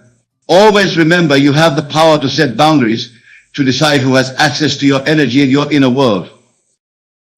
Now, some of you may be thinking, but Neville, isn't it selfish? Shouldn't we love everyone unconditionally? To this I say, loving someone does not mean you must allow them unrestricted access to your life. You can love someone from a distance, wish them well, and still choose not to have them in your inner circle. True unconditional love begins with loving yourself unconditionally. From this wellspring of self-love, you can then extend love to others in a way that honors both them and yourself. It is not about exclusion, but about conscious inclusion, about creating a harmonious environment that supports your growth and the growth of those around you. As you begin to choose who chooses you, you may find that some relationships in your life naturally fall away. This is not a cause for sadness or regret, but a sign that you are aligning more fully with your true self. Trust in this process, for as these connections dissolve, new ones will form, connections that are more in harmony with your elevated state of being. Remember the words of Jesus, for many are called, but few are chosen. In the context of our discussion, we can interpret this to mean that while many may be drawn to your light, only those who truly resonate with your higher self should be chosen to be part of your inner circle. This process of choosing who chooses you is not about judgment or superiority. It is about energetic alignment and mutual growth. The people you choose to surround yourself with should be those who inspire you to be your best self, who challenge you to grow, who support your dreams and aspirations. Imagine for a moment that you are a grand piano, finely tuned and capable of producing the most beautiful music. The people you choose to have in your life should be like skilled musicians who know how to play you, bringing out your best notes, creating harmonies that elevate both you and them. They should not be those who bash at your keys discordantly or try to change your tune to suit their own preferences. As you practice choosing who chooses you, you will find that your relationships become deeper, more authentic, and more fulfilling. You will no longer waste energy on connections that drain you or hold you back. Instead, you will cultivate a circle of individuals who reflect and amplify your own divine nature. But let me caution you, my friends, this process of choosing who chooses you is not about creating an echo chamber of yes men and sycophants. The people you choose should also be those who are not afraid to speak their truth, to challenge you when necessary, to hold up a mirror to your blind spots. For it is through these interactions that we grow and evolve. Think of the great friendships throughout history, David and Jonathan, Ruth and Naomi, Emerson and Thoreau. These were individuals who chose each other, who recognized the divine spark in one another and nurtured it. They challenged each other, supported each other, and in doing so, they both grew into the fullness of their potential. Now, as we delve deeper into this concept, I want you to understand that choosing who choose you is not a one-time decision. Just as choosing yourself is an ongoing practice, so too is the discernment of who you allow into your inner circle. It requires constant awareness and periodic assessment. People change, circumstances change, and you yourself are constantly evolving. A relationship that once served your highest good may no longer do so. It is your responsibility to recognize when this happens and to have the courage to make the necessary adjustments. This does not mean you should discard people at the first sign of difficulty or disagreement. No, it means that you should be aware of the overall energy of your relationships. Do they predominantly uplift and inspire you, or do they drain and diminish you? Are they based on mutual respect and growth, or on codependency and limitation? As you engage in this practice of choosing who chooses you, you may find that some people in your life resist this change. They may be accustomed to having unrestricted access to your energy and attention, and they may push back against your newfound boundaries. This is where your commitment to choosing yourself will be tested. Remember, my dear friends, that you are not responsible for other people's reactions to your growth. Your only responsibility is to be true to yourself, to honor your divine nature, and to create an environment that supports your highest good. In these moments of resistance, return to your inner knowing. Reconnect with the God within you. Feel the strength and certainty of your I am presence. From this place of inner alignment, you will know how to respond with love and firmness, maintaining your boundaries while still honoring the dignity of others. As you continue on this journey of choosing yourself and then choosing who chooses you, you will begin to notice a remarkable transformation in your life. Your relationships will become more authentic, more supportive, more aligned with your true self. You will find yourself surrounded by individuals who inspire you, challenge you, and celebrate your growth. But more than that, you will notice a shift in how you perceive yourself and your place in the world. By consistently choosing yourself, you affirm your worthiness, your divine nature, your right to exist fully and unapologetically as who you truly are. This self-affirmation becomes a powerful force of manifestation, attracting experiences and opportunities that align with your highest vision for yourself. And by choosing who chooses you, you create a supportive ecosystem for your growth and self-realization. You surround yourself with mirrors that reflect back to you your own divine nature, amplifying your light and inspiring you to shine even brighter. This, my dear friends, is how you create heaven on earth. For what is heaven but a state of perfect alignment with your true self, surrounded by souls who recognize and celebrate your divine nature? Now, I want to address a common misconception that may arise as you embark on this journey. Some may interpret the idea of choosing yourself as a license for narcissism or self-centeredness. Nothing could be further from the truth. When you truly choose your highest self, your divine nature, you naturally become more compassionate, more generous, more loving towards others. Why is this so? Because when you recognize the God within yourself, you cannot help but see it in others as well. You begin to understand that we are all interconnected, all expressions of the same divine consciousness. Your self expands to include all of humanity, all of creation. From this expanded sense of self, your choices become aligned with the highest good of all. You choose yourself not at the expense of others, but in a way that uplifts everyone around you. And when you choose who chooses you, you do so with the understanding that these relationships are not just for your benefit, but for the benefit of all. Consider the great leaders and visionaries throughout history. They chose themselves first. They believed in their vision, their purpose, their divine calling. Then they chose who chose them. They surrounded themselves with individuals who believed in their vision and could help bring it to fruition. In doing so, they changed the world, benefiting not just themselves, but all of humanity. You, my dear friends, have the same potential within you. You are here to make a unique contribution to the world, to express a facet of the divine that only you can express. By choosing yourself and then choosing who chooses you, you are creating the optimal conditions for this expression to manifest. As we near the conclusion of our discourse, I want to leave you with a practical exercise, a way to embody this principle in your daily life. Each morning as you wake, take a few moments to connect with your inner being. Feel the presence of the God within you. Affirm to yourself, I choose myself. I honor my divine nature. I trust in the wisdom of my inner being. Then, as you move through your day, be mindful of your interactions with others. Before engaging in any significant exchange or making any important decision, pause for a moment and ask yourself, is this choice aligned with my highest self? Is this person or situation supporting my growth and self-realization? If the answer is yes, proceed with confidence and gratitude. If the answer is no, have the courage to redirect your energy, to set boundaries, to choose differently.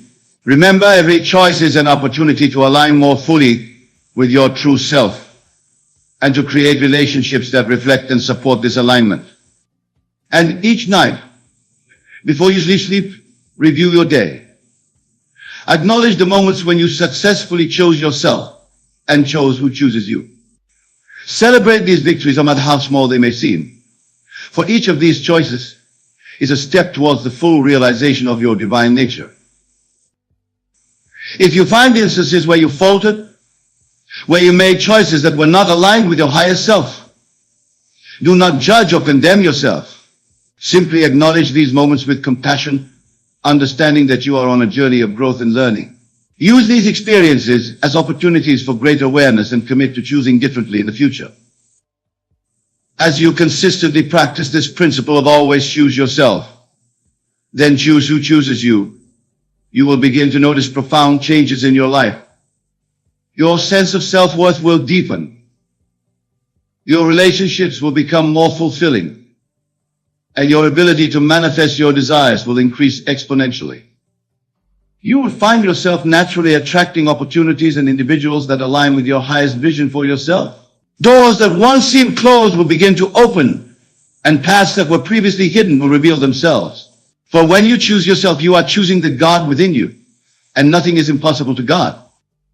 Remember, my dear friends, that you are not alone on this journey. The entire universe is conspiring to support your growth and self-realization.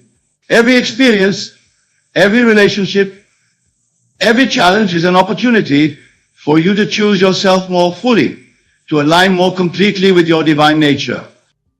And as you choose who chooses you, you are creating a community of like-minded souls, a support system that will uplift and inspire you on your path. These individuals will be your cheerleaders, your collaborators, your mirrors, reflecting back to you your own innate divinity and infinite potential. In closing, I want to remind you of the immense power that lies within you. You are not just a physical being having a spiritual experience, but a spiritual being having a physical experience. You are a unique expression of the divine with gifts and talents that only you can bring to the world. By choosing yourself, you are honoring this truth. You are stepping into your power as a co-creator with the universe. And by choosing who chooses you, you are creating an environment that nurtures and supports this divine expression. So go forth, my dear friends, with the knowledge that you are worthy of choosing yourself. You are worthy of surrounding yourself with those who recognize and celebrate your true nature. You are worthy of living a life that is a full and complete expression of the God within you. Choose yourself, then choose who chooses you. In doing so, you are not just transforming your own life, but you are contributing to the transformation of the entire world. For as you align with your highest self and surround yourself with those who do the same, you become a beacon of light, inspiring others to do the same. This is how we create heaven on earth, one choice at a time. This is how we fulfill our divine purpose and become living expressions of love, joy, and infinite possibility. This is how we honor the God within us and within all of creation.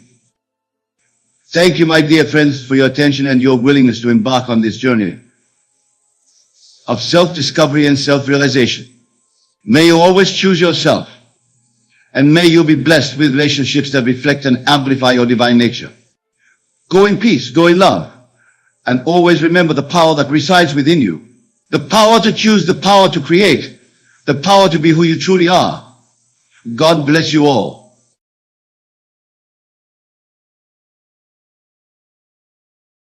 Now, let me share with you a principle so profound, yet so simple, that it will completely revolutionize your understanding of manifestation. The words you speak to yourself, those intimate conversations that fill your consciousness day and night, are not mere thoughts floating in the void. They are the very substance of creation itself. You see, while the world teaches you to speak affirmations as though they were magical incantations, you are being awakened to the truth that it is not the words themselves that hold power, but the consciousness from which they spring. Every word you speak to yourself is either accepting or rejecting your desires and consciousness. Consider this eternal principle. When you speak to yourself, you are not merely engaging in idle mental chatter. You are declaring the state of consciousness you occupy. And since consciousness is the only reality, these declarations become the blueprint of your manifested world. I tell you with absolute certainty, the conversation you hold with yourself is the most important conversation you will ever have. For in these intimate dialogues, you are either accepting your good as a present fact or pushing it away as a future possibility. Now let us understand something that few will grasp, but that your soul will recognize as truth. When you speak to yourself, you are not speaking to a separate entity. You are speaking as the very consciousness that creates and sustains the universe. This is why your self-talk holds such creative power. Most will continue to believe that they must speak to some external power, never realizing that the power they seek is the very consciousness that enables them to speak. But you who have been drawn to these words by divine law, are ready to understand that all speaking is speaking to consciousness itself. You see, while others exhaust themselves with endless positive affirmations spoken from a consciousness of lack, you are being awakened to the truth that it is not the words that create, but the consciousness from which they emanate. The very fact that these words find resonance within you is evidence that you have evolved beyond the surface understanding of self-talk. You are ready to assume your rightful place as a conscious creator, knowing that your words to yourself are the very substance of creation. Now, let me reveal to you why the manner in which you speak to yourself holds such transformative power. The words you whisper in the silence of your own mind are not merely thoughts. They are the very vibrations that shape the substance of your reality. You see, while countless individuals fill their minds with desperate affirmations, speaking from a place of want and need, you are being awakened to the truth that effective self-talk must emerge from a consciousness of already having. This is the divine secret that accelerates all manifestation. Consider this profound truth when you speak to yourself as though your desire is still to come. You are actually speaking from and therefore creating a state of consciousness where your desire remains perpetually in the future. This is why so many find their manifestation seemingly delayed. I tell you with absolute authority, the way you speak to yourself must be from the consciousness of fulfillment, not from the consciousness of wanting. When you say I will be, you speak from lack. When you say I am, you speak from completion. Now let us understand something that the rational mind might resist, but that the awakened mind embraces fully. Your self-talk is not preparation for having your desire. It is the actual substance of having it. Every word you speak to yourself either affirms your possession or confirms your lack. Most will continue to speak to themselves from a consciousness of separation, saying things like I want, I need, I hope, never realizing that these very words create and sustain the experience of wanting, needing, and hoping. But you who have been prepared for this message, are ready to understand that your self-talk must be from the end, from the consciousness of fulfillment. You see, while others fill their minds with future-oriented speech, always pushing their good ahead of them in time, you are being awakened to the truth that effective self-talk must be anchored in the present, in the consciousness of already being what you desire to be. The very fact that you grasp these words is evidence that you have evolved beyond the superficial understanding of affirmations. You are ready to speak to yourself with the authority of one who knows that consciousness is the only reality. You see, while the world teaches you to repeat affirmations with mechanical precision, you are being awakened to the truth that it is not repetition that creates, but the state of consciousness from which your words emerge. This is why some people can affirm endlessly without results. Consider this eternal principle when you speak to yourself with the authority of one who knows their desire is already fulfilled. You speak from a consciousness that must, by divine law, produce that fulfillment in your world. This is why results appear to come 10 times faster.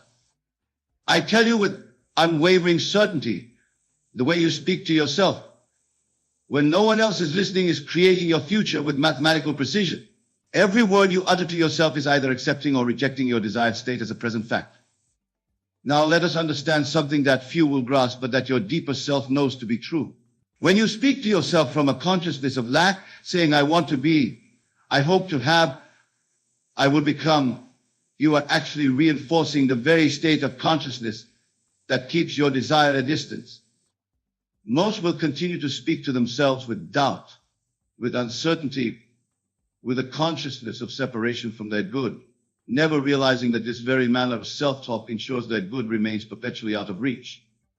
But you who have been drawn to these words of divine law, are ready to understand that yourself must be from the consciousness of possession, not pursuit. You see, while others fill their minds with desperate pleadings and future-oriented affirmations, you are being awakened to the truth that effective self-talk must be from the state of fulfillment. When you speak to yourself, you must speak as though you are already that which you desire to be. The very fact that these words continue to resonate within you is evidence that you have evolved beyond the surface understanding of manifestation. You are ready to speak to yourself with the authority of one who knows that consciousness is the only reality. Now let me reveal to you something so profound about the rhythm and timing of your self-talk that it will revolutionize your manifesting power. The moments when you speak to yourself in complete privacy, in that sacred silence of your own consciousness, are the most potent creative moments of your day. You see, while many reserve their self-talk for designated manifestation times or meditation sessions, you are being awakened to the truth that every moment of self-talk is a moment of creation. There is no such thing as casual or insignificant inner conversation. Consider this divine principle: the words you speak to yourself in your most routine moments, while dressing, while eating, while walking, are actually more powerful than your formal battling up. For these natural, spontaneous conversations reveal and create your true state of consciousness. I tell you with absolute conviction, when you learn to speak to yourself throughout the day as though you are already the person you desire to be, you accelerate manifestation tenfold, for you are no longer trying to manifest, you are simply being what you desire to be. Now let us understand something that the logical mind might resist, but that the awakened mind embraces fully. Every time you catch yourself in negative self-talk and consciously shift to speaking from the end, you are actually compressing time in consciousness. This is why manifestation appears to happen faster. Most will continue to separate their manifestation practice from their daily life, never realizing that every moment of self-talk is either affirming or denying their desired state. But you who have been prepared for this message, are ready to understand that all self-talk is creative self-talk. You see, while others reserve their powerful words for special occasions, you are being awakened to the truth that it is the constant, natural flow of your self-talk that shapes your world. The casual remarks you make to yourself about your life, your circumstances, your future, these are the true creators of your experience. The very fact that you can grasp these principles is evidence that you have evolved beyond the basic understanding of manifestation. You are ready to assume your place as a conscious creator who knows that every word spoken to self is a brick in the foundation of your reality. You see, while many attempt to force manifestation through sheer volume of affirmations, you are being awakened to the truth that it is not the quantity of your self-talk that matters, but its quality, the state of consciousness from which it springs. This is the key to tenfold acceleration. Consider this eternal principle. When your inner conversation naturally flows from the consciousness of your wish fulfilled, you no longer need to wait for time to bridge a gap, because in consciousness there is no gap to bridge. This is why some manifest instantly while others wait endlessly. I tell you with absolute authority, the difference between instant manifestation and delayed manifestation lies not in external conditions, but in the degree to which your self-talk naturally assumes the tone of your desire fulfilled. When this assumption is complete, manifestation appears instantaneous. Now let us understand something that few will grasp, but that your soul will recognize as truth. The very act of speaking to yourself as though waiting for your desire creates the experience of waiting. But when you speak to yourself from the consciousness of immediate possession, time collapses. Most will continue to speak to themselves with an undertone of when and how and maybe, never realizing that these very patterns of self-talk create the experience of uncertainty and desire. But you who have been drawn to these words by divine law are ready to understand that your self-talk must contain no element of future. You see, while others exhaust themselves with endless repetitions of affirmations spoken from a consciousness of lack, you are being awakened to the truth that a single word spoken from the consciousness of fulfillment is more powerful than 1,000 spoken from want. The very fact that you can feel the truth of these words is evidence that you have evolved beyond the superficial understanding of manifestation. You are ready to speak to yourself with the natural authority of one who knows that consciousness is the only reality. Now, let me reveal to you something so fundamental about accelerated manifestation that it will revolutionize your understanding of self-talk. The very language you use when speaking to yourself either opens or closes the door to instant manifestation. You see, while the world continues to speak to itself in terms of process and becoming, You are being awakened to the truth that the language of instant manifestation is the language of being. This is why those who master this principle manifest their desires with such remarkable speed. Consider this divine truth when you speak to yourself using phrases like I am working towards or I am getting better at. You are actually creating and sustaining a state of consciousness where your desire remains perpetually in process. This is the very language that delays manifestation. I tell you with unwavering certainty, the language that serves its manifestation is the language of present possession. When you say I embody, you speak the language of fulfilled desire. And fulfilled desire manifests with lightning speed.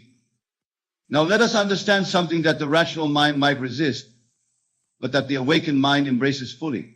Every time you speak to yourself about your desire, as though it was still to come, you push it into a future that never arrives. But when you speak of it as present fact, you collapse time in consciousness. Most will continue to use the language of becoming, of progress, of gradual improvement, never realizing that this very language ensures their manifestation remains gradual and progressive. But you who have been prepared for this message, are ready to understand that the language of instant manifestation is the language of immediate possession. You see, while others fill their minds with words that imply future fulfillment, you are being awakened to the truth that the only language that accelerates manifestation is the language of present fulfillment. When you speak to yourself, every word must assume the tone of already being what you desire to be. The very fact that these words find such resonance within you is evidence that you have evolved beyond the basic understanding of manifestation. You are ready to speak to yourself with the natural authority of one who knows that consciousness is the only reality. You see, while many believe they must set aside specific times for their manifestation practice, you are being awakened to the truth that every moment of self-talk is a moment of creation. The key to accelerated manifestation lies in maintaining constant awareness of your inner dialogue. Consider this eternal principle.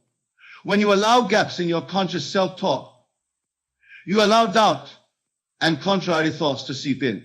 This is why those who maintain consistent, aligned self-talk throughout their day manifest with such remarkable speed and precision. I tell you with absolute authority, the power to accelerate manifestation tenfold lies not in occasional bursts of powerful affirmations, but in the constant and natural self-talk that assumes your desire is already fulfilled. Every moment of consciousness is a moment of creation. Now let us understand something that few will grasp, but that your deeper self knows to be true. The very pauses between your conscious self-talk are often filled with unconscious contrary thoughts. This is why maintaining aware, deliberate self throughout your day is crucial for rapid manifestation. Most will continue to treat their self-talk as intermittent practice, never realizing that the gaps between their conscious affirmations are filled with unconscious negations. But you who have been drawn to these words by divine law, are ready to understand that effective self-talk must be as constant as breathing. You see, while others reserve their manifestation practice for designated times, you are being awakened to the truth that every word you speak to yourself, whether in focused practice or casual thought, is either accepting or rejecting your desired state. There are no neutral thoughts. The very fact that you can grasp these principles is evidence that you have evolved beyond the surface understanding of manifestation. You are ready to maintain the kind of consistent, conscious self-talk that collapses time and accelerates manifestation. Now let me reveal to you something so vital about the tone and texture of your self-talk that it will revolutionize your manifestation practice. The emotional quality with which you speak to yourself is the very frequency that determines the speed of manifestation. You see, while many focus solely on the words they speak to themselves, you are being awakened to the truth that it is the feeling tone behind your words that carries the real creative power. This is why some manifest instantly while others repeat the same words endlessly without results. Consider this divine principle when you speak to yourself with the natural confidence and ease of one who knows their desire is already fulfilled. You generate a frequency in consciousness that must, by eternal law, produce rapid manifestation. This is the secret of tenfold acceleration. I tell you with complete certainty, The difference between slow and rapid manifestation lies not in the words themselves, but in the feeling state from which they emerge. When you speak to yourself from a state of absolute knowing, rather than hoping or wanting or collapsed time in conscious. Now let us understand something that the logical mind might resist, but that the awakened mind embraces fully. Every word you speak to yourself carries a specific vibrational quality. This vibration either aligns with your desire fulfilled or perpetuates a state of wanting and waiting. Most will continue to speak to themselves with an undertone of doubt, of questioning, of uncertainty, never realizing that this very emotional texture ensures their manifestation remains slow and uncertain. But you who have been prepared for this message are ready to understand that your thought must carry the absolute conviction of present possession.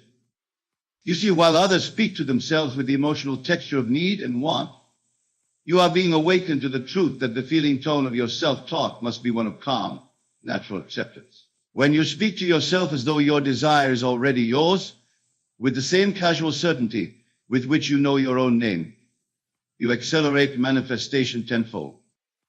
The very fact that these words resonate within you is evidence that you have evolved beyond the basic understanding of manifestation.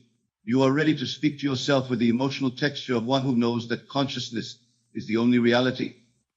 You see, while many struggle to maintain consistent self-talk throughout their day, you are being awakened to the truth that it is the unbroken nature of your inner dialogue that creates accelerated manifestation. Every moment you speak to yourself either strengthens or weakens your desired state. Consider this eternal principle. When your self-talk naturally and consistently flows from the consciousness of your wish fulfilled without gaps or contradictions, you create a momentum in consciousness that must manifest with increasing speed. This is the secret of tenfold acceleration. I tell you with absolute conviction, the power to manifest rapidly lies not in occasional powerful statements, but in the consistent, natural flow of self-talk that assumes your desire as an accomplished fact. It is this unbroken chain of aligned consciousness that collapses time. Now, let us understand something that few will grasp, but that your soul will recognize as truth. Every time your self-talk wavers from the consciousness of fulfillment, you create a ripple of doubt that must be overcome. This is why persistence in your inner conversation is crucial for rapid manifestation. Most will continue to allow their self-talk to fluctuate between states of having and wanting, never realizing that this very inconsistency creates the experience of delayed manifestation. But you who have been drawn to these words by divine law, are ready to understand that your self-talk must maintain an unwavering assumption of fulfillment. You see, while others treat their self-talk as something to be practiced occasionally, you are being awakened to the truth that it is the consistent, natural flow of inner conversation aligned with your desire that creates accelerated manifestation. Every moment of consciousness is either strengthening or weakening your assumption. The very fact that you can feel the truth of these words is evidence that you have evolved beyond the surface understanding of manifestation. You are ready to maintain the kind of persistent, aligned self-talk that collapses time and accelerates manifestation. Now, as we bring these eternal principles to their culmination, let me share with you the final and perhaps most crucial truth about accelerated manifestation through self-talk. The very consciousness from which you speak these final words must be the same consciousness from which you will continue to speak to yourself. You see, while many will leave this message and return to their old patterns of self-talk, you are being awakened to the truth that this moment marks not an ending, but a beginning, the beginning of a new way of speaking to yourself that must, by eternal law, accelerate all manifestation. Consider this final principle.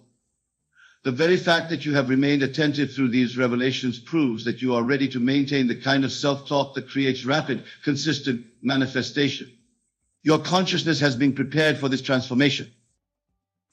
I tell you with absolute finality, the words you speak to yourself from this moment forward must carry the same authority, the same conviction, the same consciousness of fulfillment that you have felt while receiving these truths. For this is the self-talk that manifests desires tenfold faster. Now understand this ultimate truth that binds all we have discussed. Your self-talk is not preparation for having your desire. It is the very substance of having it. Every word you speak to yourself from this moment forward must emerge from the consciousness of fulfilled desire. Most will leave such teachings and gradually slip back into their old patterns of self-talk. But you who have been prepared by divine law to receive these words, are ready to maintain this new pattern of inner conversation that assumes the tone and texture of desires fulfilled. You see, while others may treat these principles as mere information to be remembered, you are being awakened to the truth that they must become the very foundation of your inner dialogue. Every word you speak to yourself must now carry the conviction of these eternal truths. The very fact that you have remained present through these revelations is evidence that you have evolved beyond the basic understanding of manifestation. You are ready to speak to yourself with the natural authority of one who knows that consciousness is the only reality. Remember, from this moment forward, your self-talk must maintain the same quality of conscious assumption that you have felt while receiving these truths. For in doing so, you collapse time and accelerate manifestation tenfold. Go forth now, not as one who has merely learned about powerful self-talk, but as one who has become the embodiment of it. Let every word you speak to yourself carry the texture of fulfillment, the tone of possession, the natural ease of one who knows their desires are already accomplished facts in consciousness. For you have not just received information about how to speak to yourself, you have been awakened to the consciousness from which effective self-talk must flow. Let every word you speak to yourself from this moment and forward emerge from the same consciousness of fulfillment. And know this with unwavering certainty, the very consciousness that allowed you to receive these words is the consciousness from which you must now speak to yourself. For this is not the end of a teaching, but the beginning of a new way of being, a way that manifests desires with the speed of thought itself. For consciousness is the only reality, and the consciousness from which you speak to yourself is the consciousness that creates your world. Go forth now and speak to yourself with the authority of one who knows that their words are the pure thoughts, but the very substance of creation itself. My dear friends, imagine yourself seated here, in this very moment, fully aware of the immense power that resides within you. Can you feel it? That gentle stirring in your heart, that whisper in your mind telling you that you are more than what you see in the mirror. That, my dear, is the voice of your true self, the God within you, urging you to awaken to your divine nature. Tonight we shall embark on a journey of self-discovery, a journey that will lead you to the realization that the only person truly worthy of your undivided attention is yourself. For in focusing on yourself, you unlock the door to infinite possibilities and step into the realm of your desires made manifest. Let us begin by understanding a fundamental truth. The world you see around you is nothing but a reflection of your inner state. Every person, every circumstance, every triumph, and every setback is but a mirror showing you the contents of your own consciousness. When you waste your time focusing on external matters, on the actions of others, on the opinions of the world, you are merely chasing shadows, my friends. You are looking at the reflection and forgetting the source. But I say unto you, turn your gaze inward, for it is within that you will find the wellspring of all creation. The kingdom of heaven is within you, and it is time you claimed your rightful place on that throne. Now some of you might be thinking, but Neville, how can focusing on myself be the answer? Isn't that selfish to you? I say this, there is no greater act of love, no greater service to the world than to realize the God within you. For when you focus on yourself, truly focus on your inner being, you are focusing on God. And in doing so, you elevate not just yourself, but all of creation. Consider for a moment the amount of time you spend each day worrying about things beyond your control. The hours wasted in idle gossip, in comparing yourself to others, in fretting over what might be. Can you see now how this is a misuse of your divine creative power? Every moment spent in such futile pursuits is a moment stolen from your true purpose to imagine and create the life you desire. My friends, the time has come to stop this wasteful behavior. The time has come to redirect your attention to where it truly belongs, to your imagination, to your inner world, to the God within you. For it is only by doing so that you can hope to change your outer world. Let me share with you a profound truth. Your imagination is the very workshop of God. It is the place where all things are conceived before they are born into the physical world. When you focus on yourself, on your inner world, you are essentially focusing on this divine workshop. You are learning to use the tools of creation that have been bestowed upon you. Imagine for a moment that you are a skilled craftsman. Would you waste your time watching others work, criticizing their techniques, or worrying about their output? Of course not. You would focus on your own craft, owning your skills, perfecting your art. This is exactly what I am asking you to do in your life. Your life, my dear friends, is your craft. Your consciousness is your workshop. Your imagination is your most potent tool and the product of your craft. It is nothing less than the reality you experience. So I ask you, why waste your precious time and energy on anything else? Why dilute your focus with trivial matters when you have the power to shape your entire existence? Now, some of you might be wondering, but Neville, how do I begin this journey of self-focus? How do I stop wasting my time? The answer, my friends, is simpler than you might think. It begins with a shift in your awareness, a conscious decision to turn your attention inward. Start by becoming aware of your thoughts. Notice how often your mind wanders to external concerns, to what others are doing, into past regrets or future anxieties. Each time you catch yourself in such thoughts, gently but firmly bring your attention back to yourself, to the present moment, to your inner world. This practice, simple as it may seem, is the foundation of all change. For you see, your outer world can only change when your inner world changes first. And your inner world can only change when you give it your undivided attention. As you begin to focus more on yourself, you will start to notice the immense power that has always been within you. You will begin to see that the circumstances of your life are not random occurrences, but direct manifestations of your inner state. This realization, my friends, is the key to unlocking your true potential. For when you understand that your inner world creates your outer world, you will naturally want to spend more time cultivating your inner garden. You will want to focus on yourself, not out of selfishness, but out of a deep understanding that this is the most effective way to create positive change in your life and in the world around you. Now let us delve deeper into what it truly means to focus on yourself. It is not, as some might believe, about indulging in every whim or desire. It is not about becoming self-centered in the negative sense of the word. No, focusing on yourself is about becoming intimately acquainted with your true nature, with the God within you. It is about understanding that you are not separate from the creative power of the universe, but an integral part of it. It is about recognizing that the same force that creates worlds and moves planets flows through you, waiting to be directed by your conscious mind. When you truly focus on yourself, you begin to see that your desires are not random or trivial. They are divine impulses, urging you towards the full expression of your true self. Each desire is a seed planted in your consciousness by God, waiting for you to nurture it with your attention and bring it to fruition. So I say to you, stop wasting your time on frivolous pursuits. Stop squandering your divine creative power on worry, doubt, and fear. Instead, turn your focus inward and tend to these seeds of desire within you. Water them with your imagination, nourish them with your faith, and watch as they grow into the beautiful reality you have always dreamed of. Remember, my dear friends, that time is the most precious resource you have. Each moment is a gift, an opportunity to create, to grow, to become more of who you truly are. When you waste your time focusing on external matters, on things you cannot control, you are essentially rejecting this gift. You are saying to the universe, I do not value this opportunity you have given me.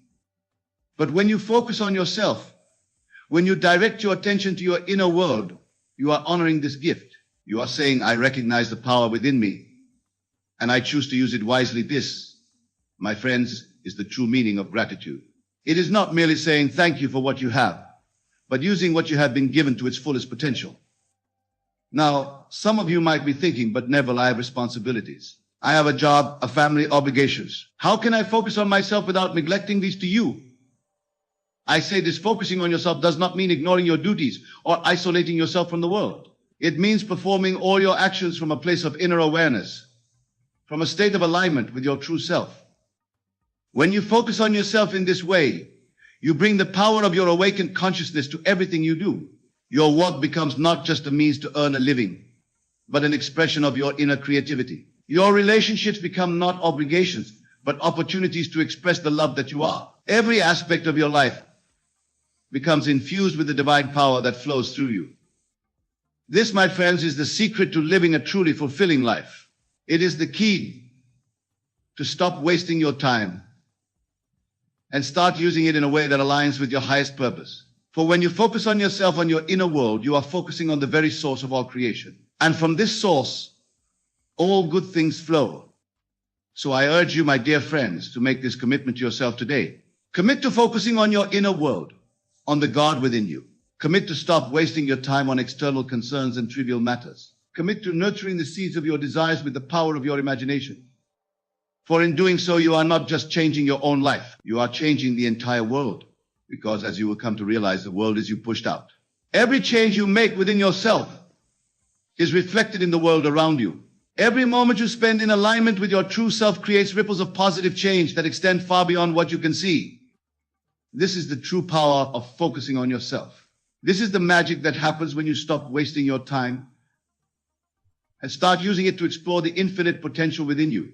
This is the miracle of living from the state of the wish fulfilled, of knowing that what you desire is already yours in the realm of imagination. My friends, the time for change is now. The power is within you. The choice is yours. Will you continue to waste your time on external concerns, on worry and doubt? Or will you turn your focus inward to the God within you and begin to create the life you truly desire? I say to you, choose wisely, for in this choice lies the key to your freedom, to your happiness, to the full expression of your divine nature. Choose to focus on yourself, not out of selfishness, but out of a deep understanding that this is the most powerful way to serve the world. For when you focus on yourself, when you align with the God within you, you become a beacon of light in this world. You become a living example of what is possible when one recognizes their true nature. You become a channel through which the infinite creativity of the universe can flow. And in doing so, you inspire others to do the same. You show them, through your own transformed life, that they too have this power within them. You become a living testament to the truth that I have been sharing with you tonight. So, my dear friends, I implore you, focus on yourself. Stop wasting your time on things that do not serve your highest good. Redirect your attention to your inner world, to your imagination, to the God within you. For it is here, in this inner realm, that all things are possible. Remember, the outer world is but a shadow, a reflection of your inner state. By focusing on yourself, by cultivating your inner garden, you are creating the most beautiful, the most abundant, the most loving outer world possible. This is not selfish.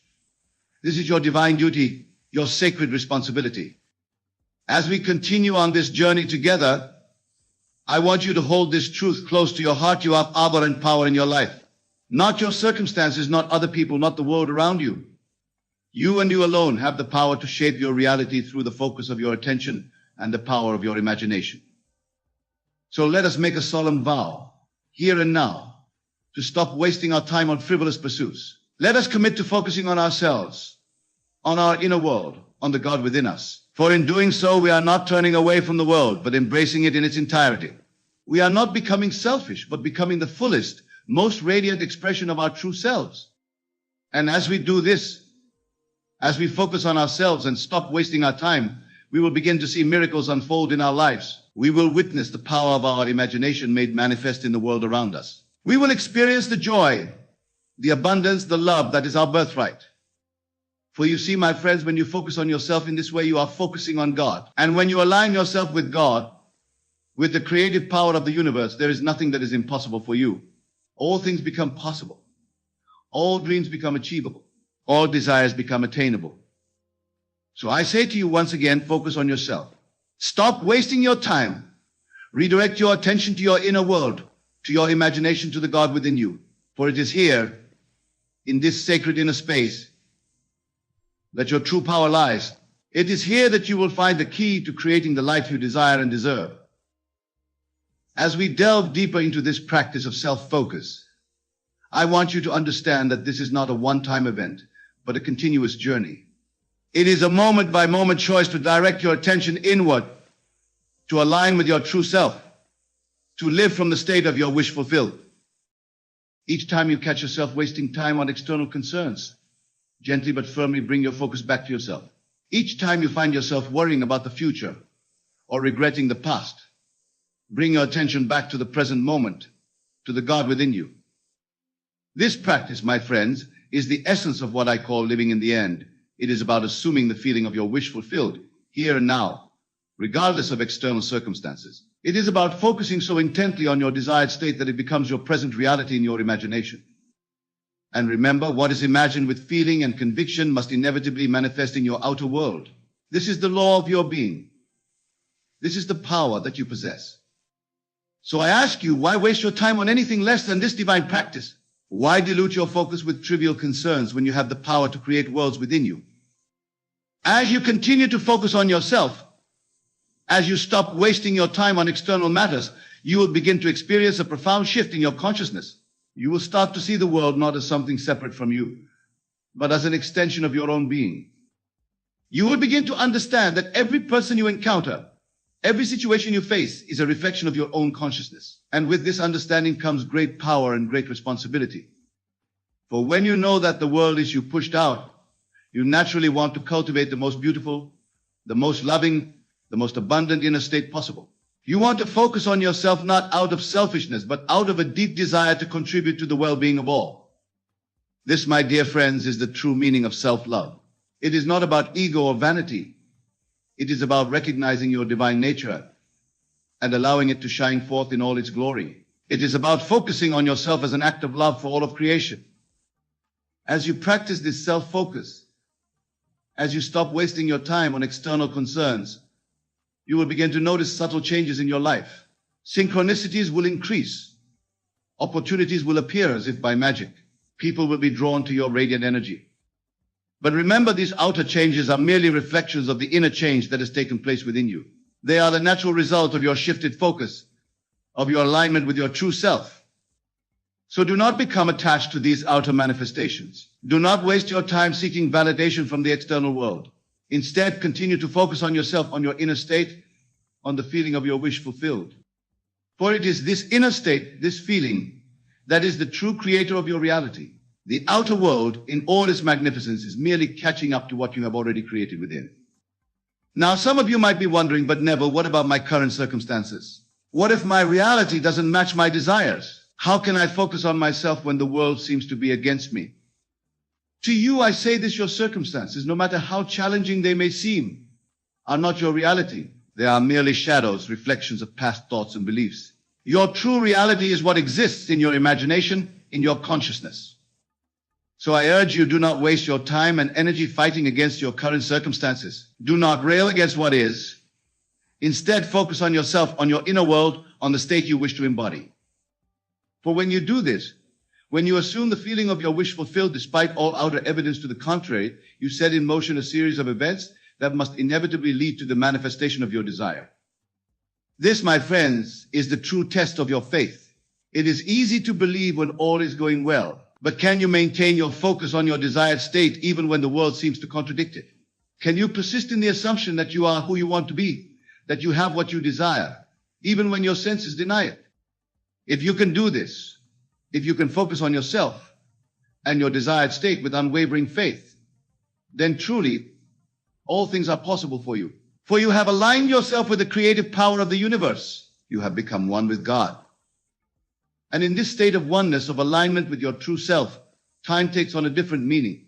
You no longer waste time worrying about the future or regretting the past. You no longer squander your energy on trivial pursuits or external validations. Instead, you live fully in the present moment, aware that this moment contains within it all possibilities. You focus on yourself, on your inner state, knowing that this is the point of power from which all creation springs. My dear friends, can you see now the immense power that lies within you? Can you grasp the profound implications of this practice of self-focus? Can you understand why I implore you to stop wasting your time on anything less than this divine work? For when you focus on yourself in this way, when you align with the God within you, you are not just changing your own life, you are changing the entire world. You are fulfilling your divine purpose. You are becoming who you were always meant to be. So I say to you once again, focus on yourself. Stop wasting your time. Direct your attention to your inner world, to your imagination, to the God within you. For it is here, in this sacred inner space, that miracles are born. As we near the end of our time together, I want to leave you with a powerful exercise, a practical way to implement this practice of self-focus in your daily life. Each night, as you lay in your bed just before you drift off to sleep, I want you to focus your attention inward.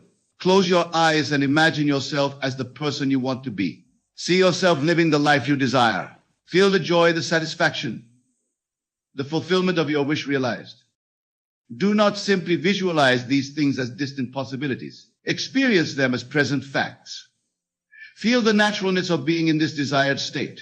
Let every cell of your body vibrate with the conviction that this is who you are now. As you fall asleep in this state, you are impressing these images, these feelings upon your subconscious mind. You are planting seeds in the fertile soil of your consciousness, seeds that must inevitably grow into the reality of your waking life. And when you wake in the morning, before you engage with the outer world, take a few moments to recall this state. Feel once again the naturalness of being the person you want to be, of living the life you desire. Carry this feeling with you throughout your day. This, my friends, is how you focus on yourself. This is how you stop wasting your time on external concerns and trivial matters. This is how you align with the God within you and become the conscious creator of your life. Remember, your imagination is the workshop of God. It is the place where all things are conceived before they are born into the physical world. By focusing on yourself, on your inner world, you are essentially working in this divine workshop. You are using the tools of creation that have been bestowed upon you. So use these tools wisely. Use them with love, with joy, with unwavering faith. For as you do, you will begin to see your outer world transform in ways you never thought possible.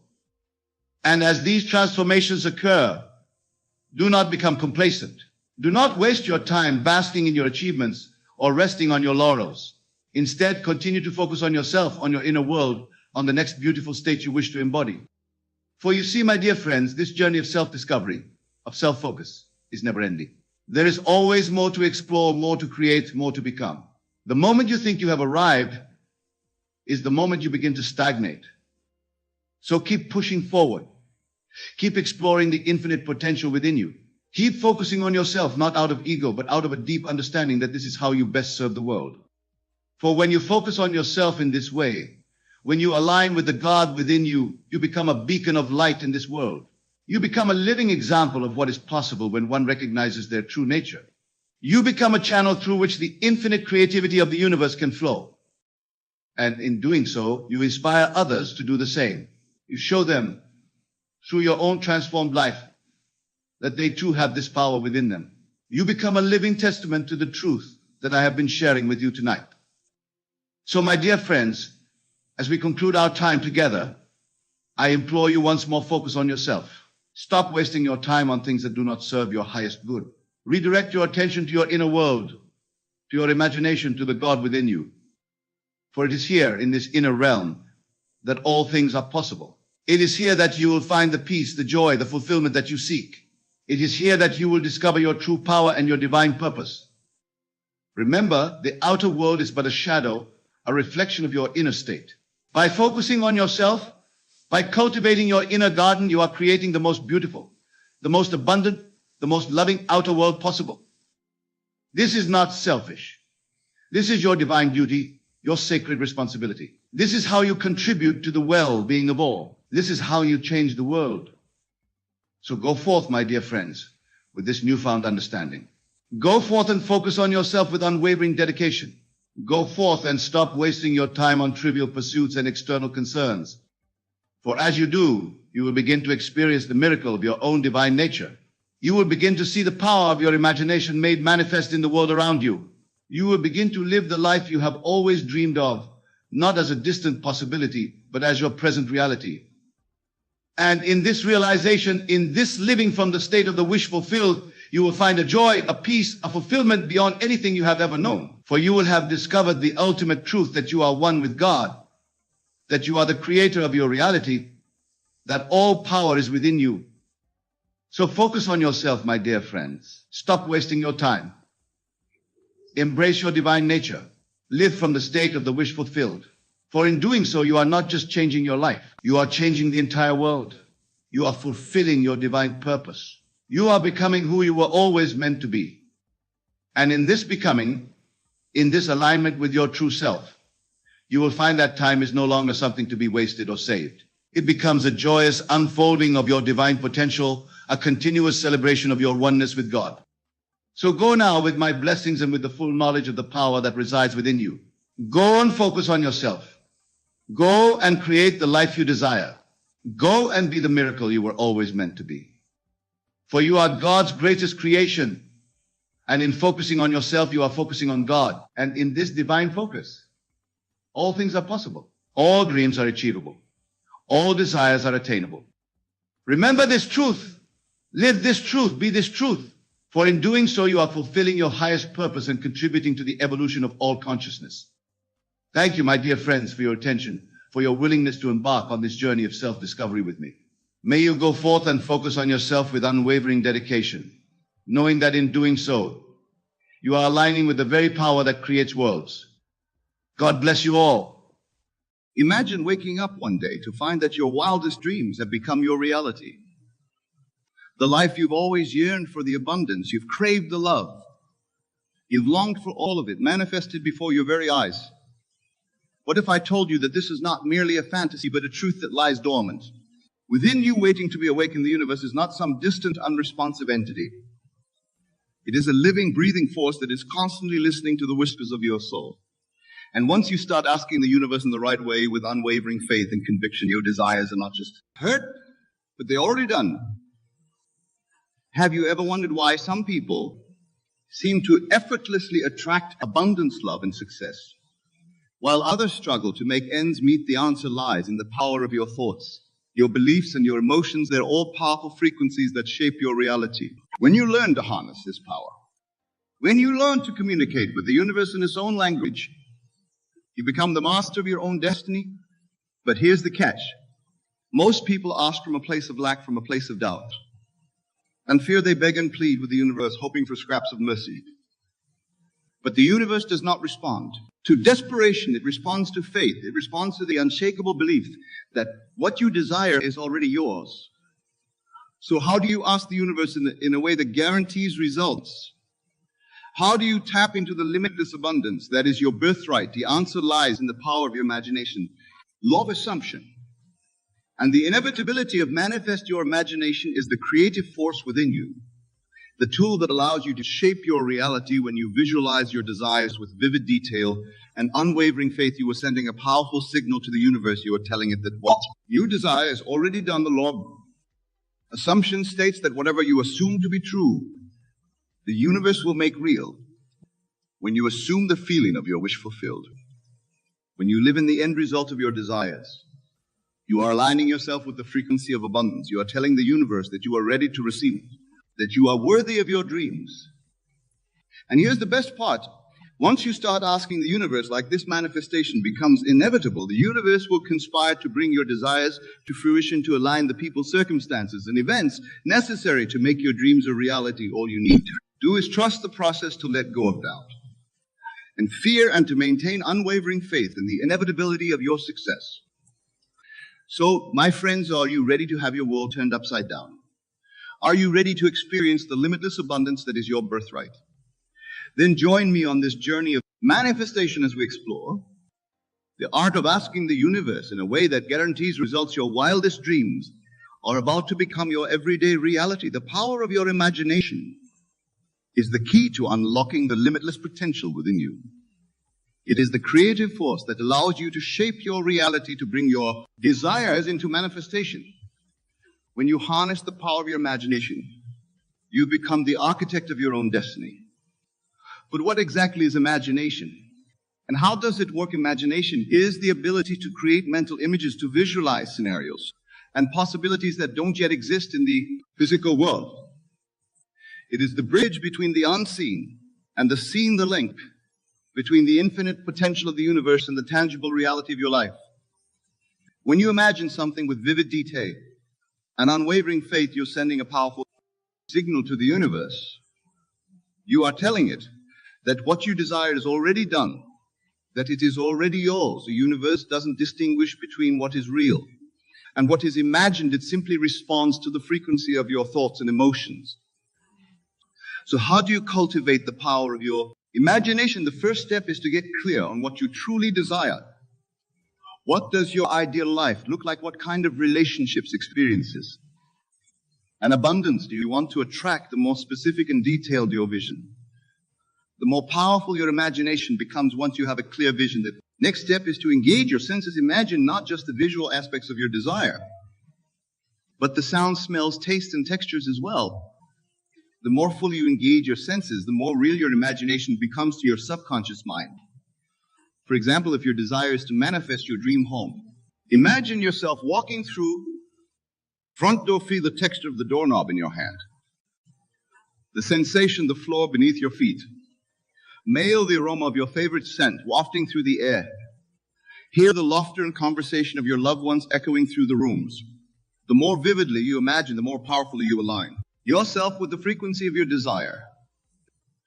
But the power of imagination goes beyond just visualizing your desires.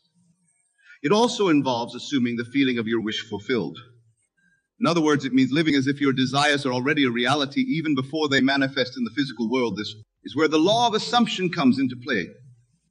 The law of assumption states that whatever you assume to be true, the universe will make real when you assume the feeling of your wish fulfilled. You are aligning yourself with the frequency of abundance, love, and success. You are telling the universe that you are ready to receive, that you are worthy of your dream. So how do you assume the feeling of your wish fulfilled? One powerful technique is to practice gratitude in advance. Instead of waiting for your desires to manifest before you feel grateful, start expressing gratitude.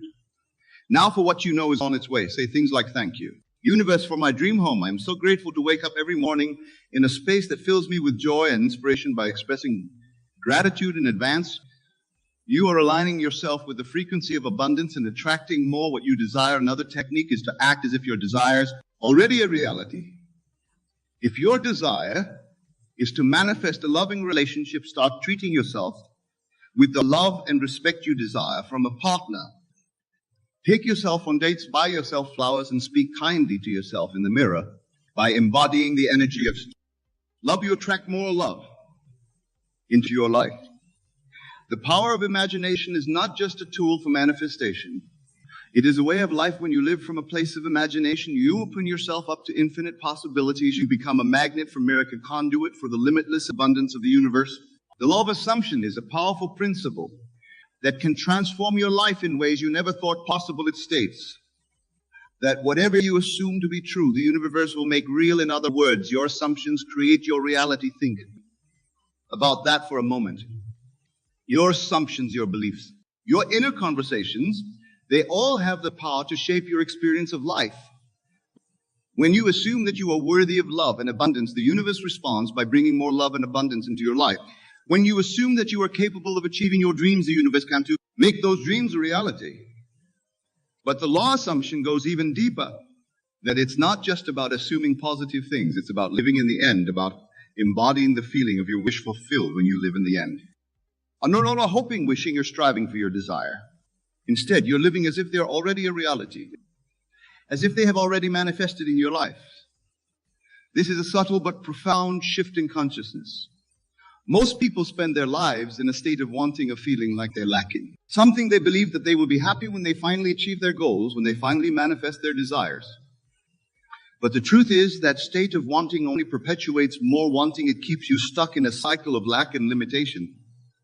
The law of assumption, you to break free from that cycle, to step into the reality of your desires right now.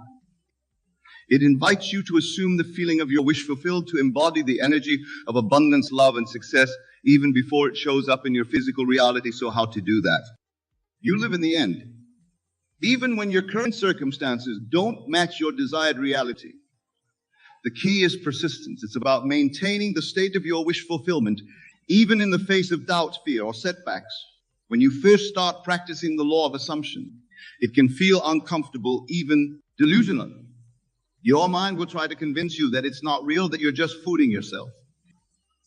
But the more you persist in maintaining the state of your wish fulfilled, the more natural it becomes. You start to see evidence of your desired manifesting in your life, and your faith grows stronger. One powerful way to maintain the state of yours fulfilled is through affirmations. Affirmations are positive statements that you repeat to yourself, either out loud or silently, that reinforce your desired reality. For example, if your desire is to manifest financial abundance, You might repeat affirmations like, I am a magnet, for money abundance flows to me easily and effortlessly. I'm worthy of all the wealth and prosperity I desire. By repeating these affirmations consistently, you are reprogrammed in your subconscious mind to align with the reality of your desires. You're shifting your assumptions, your beliefs, and your inner conversations to match the frequency of abundance. Another way to maintain the state of your wish fulfilled.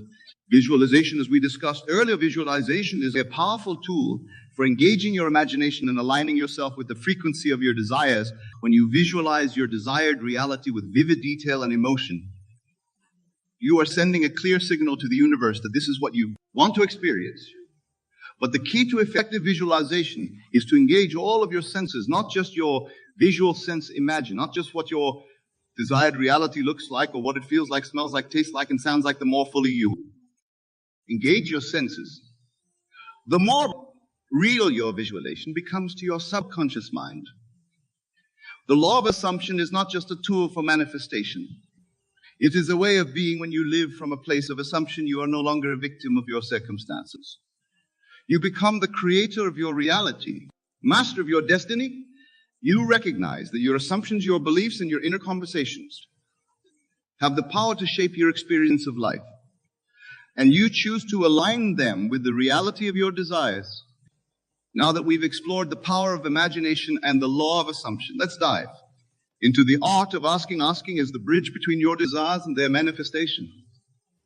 It's the way you communicate with the universe, the way you declare your intentions and set the wheels of creation in motion. But here's the thing, most people don't know how to ask. They ask from a place of lack of desperation or fear. They beg and plead with the universe, hoping for scraps of mercy. But the universe doesn't respond to desperation. It responds to faith. It responds to the unwavering conviction that what you desire is already your soul. How do you ask in a way that guarantees results? The first step is to ask with faith. Faith is the substance of things hoped for, the evidence of things not seen. When you ask with faith, you're not hoping or wishing for your desires to manifest. You are declaring that they are already done. You are aligning yourself with the reality of your desires even before they show up in your physical world. This kind of faith requires a deep trust in the universe and knowing that your desires are not just possible, but inevitable. It requires you to release your attachment to the how and when of manifestation and to surrender to the perfect timing and unfolding of the universe. The second step in the art of asking is to ask with conviction. Conviction is the unshakable belief in the truth of your desires, is the inner knowing that what you want is already yours, that it's your divine right to experience abundance, love. When you ask with conviction, you are not just making a request, you are making a command. You are telling the universe that this is what you expect, that this is what you demand. You are not asking for permission. You are claiming your birthright. But conviction isn't just about the words you speak, it's about the energy behind those words. It's about the feeling of certainty, of unwavering faith that infuses every cell of your being. When you ask with conviction, you're not just speaking your desires. You're becoming the vibrational match for what you want to experience. The third step in the art of asking is to let go of doubt and fear. Doubt and fear are the enemies of manifestation. They are the voices in your head that tell you it's not possible, that you're not worthy, that you'll never have what you want. They are the limiting beliefs that keep you stuck in a cycle of lack and limitation. But here's the thing. Doubt and fear are just thoughts. They're not the truth of who you are. Or you have the power to choose your thoughts, to choose your beliefs, to choose your assumptions. When you let go of doubt and fear, you create space for faith and conviction to take root. One powerful way to let go of doubt and fears through the practice of surrender is the act of releasing your attachment to the outcome, of trusting that the universe has your back. Even when you can't see the way forward, when you surrender, you're not giving up on your desires, giving them to a higher power, to the infinite wisdom of the universe. Surrender requires a deep level of trust, a willingness to let go of control and allow the universe to guide you. It requires you to release your grip on the how and when of manifestation, and to trust that everything is unfolding in perfect divine timing. The final step in the art of asking is to align your thoughts and actions with your desires. Manifestation is not just about asking, it's about becoming coming. It's about aligning every aspect of your being with the reality you want to create. This means thinking thoughts that match your desires, speaking words that affirm your worth, abundance, and taking actions that move you closer to your goals. It means living as if your desires are already a reality, even before they manifest in your physical world. When you align your thoughts and actions with your desires, you become a magnet for miracles. You attract people, circumstances, opportunities that support your vision. You create a life that is a living testament to the power of your faith and conviction. So, my friends, I invite you to master the art of asking. Ask with faith, with conviction, and with unwavering belief in the truth of your desires. Let go of without and feared, and surrender to the perfect timing and unfolding of the universe. Align your thoughts and actions with your desires and become the vibrational match for the reality you want to create. When you do, miracles become commonplace. The universe conspires to bring your desires into manifestation. Life becomes a living testament to the power of your asking. Master the art of asking and watch as your wildest dreams become your everyday reality. When you master the art of asking, when you align your thoughts, beliefs, and actions with the reality of your desires, manifestation becomes inevitable. It's not a question of if your desires will manifest, but when the universe is always listening, always responding to the vibration you are offering. And when you offer a vibration of faith, conviction, and unwavering belief, the universe has no choice but to deliver. But how exactly does manifestation work? How does the universe take your desires and turn them into physical reality? The answer lies in the concept of the bridge of incidents. The bridge of incidents is the series of events, people, and circumstances that the universe orchestrates to bring your desires into manifestation. It's the way the universe connects the dots, aligns the pieces of the puzzle, and creates the perfect conditions for your desires to come to fruition. When you ask for something, the universe immediately begins to arrange the bridge of incidents. It starts to move people and circumstances into place to create opportunities and open doors that will lead you to your desired out. It's like a cosm game of dominoes where each piece falls perfectly into place, creating a chain reaction of manifestation. But here's the thing, the bridge of incidents doesn't always look the way you expect it to sometimes. It takes you on a journey that seems unrelated to your desires. Sometimes it brings you challenges and obstacles that you must overcome. Sometimes it requires you to take leaps of faith and trust in the unknown. But every step along the bridge of incidents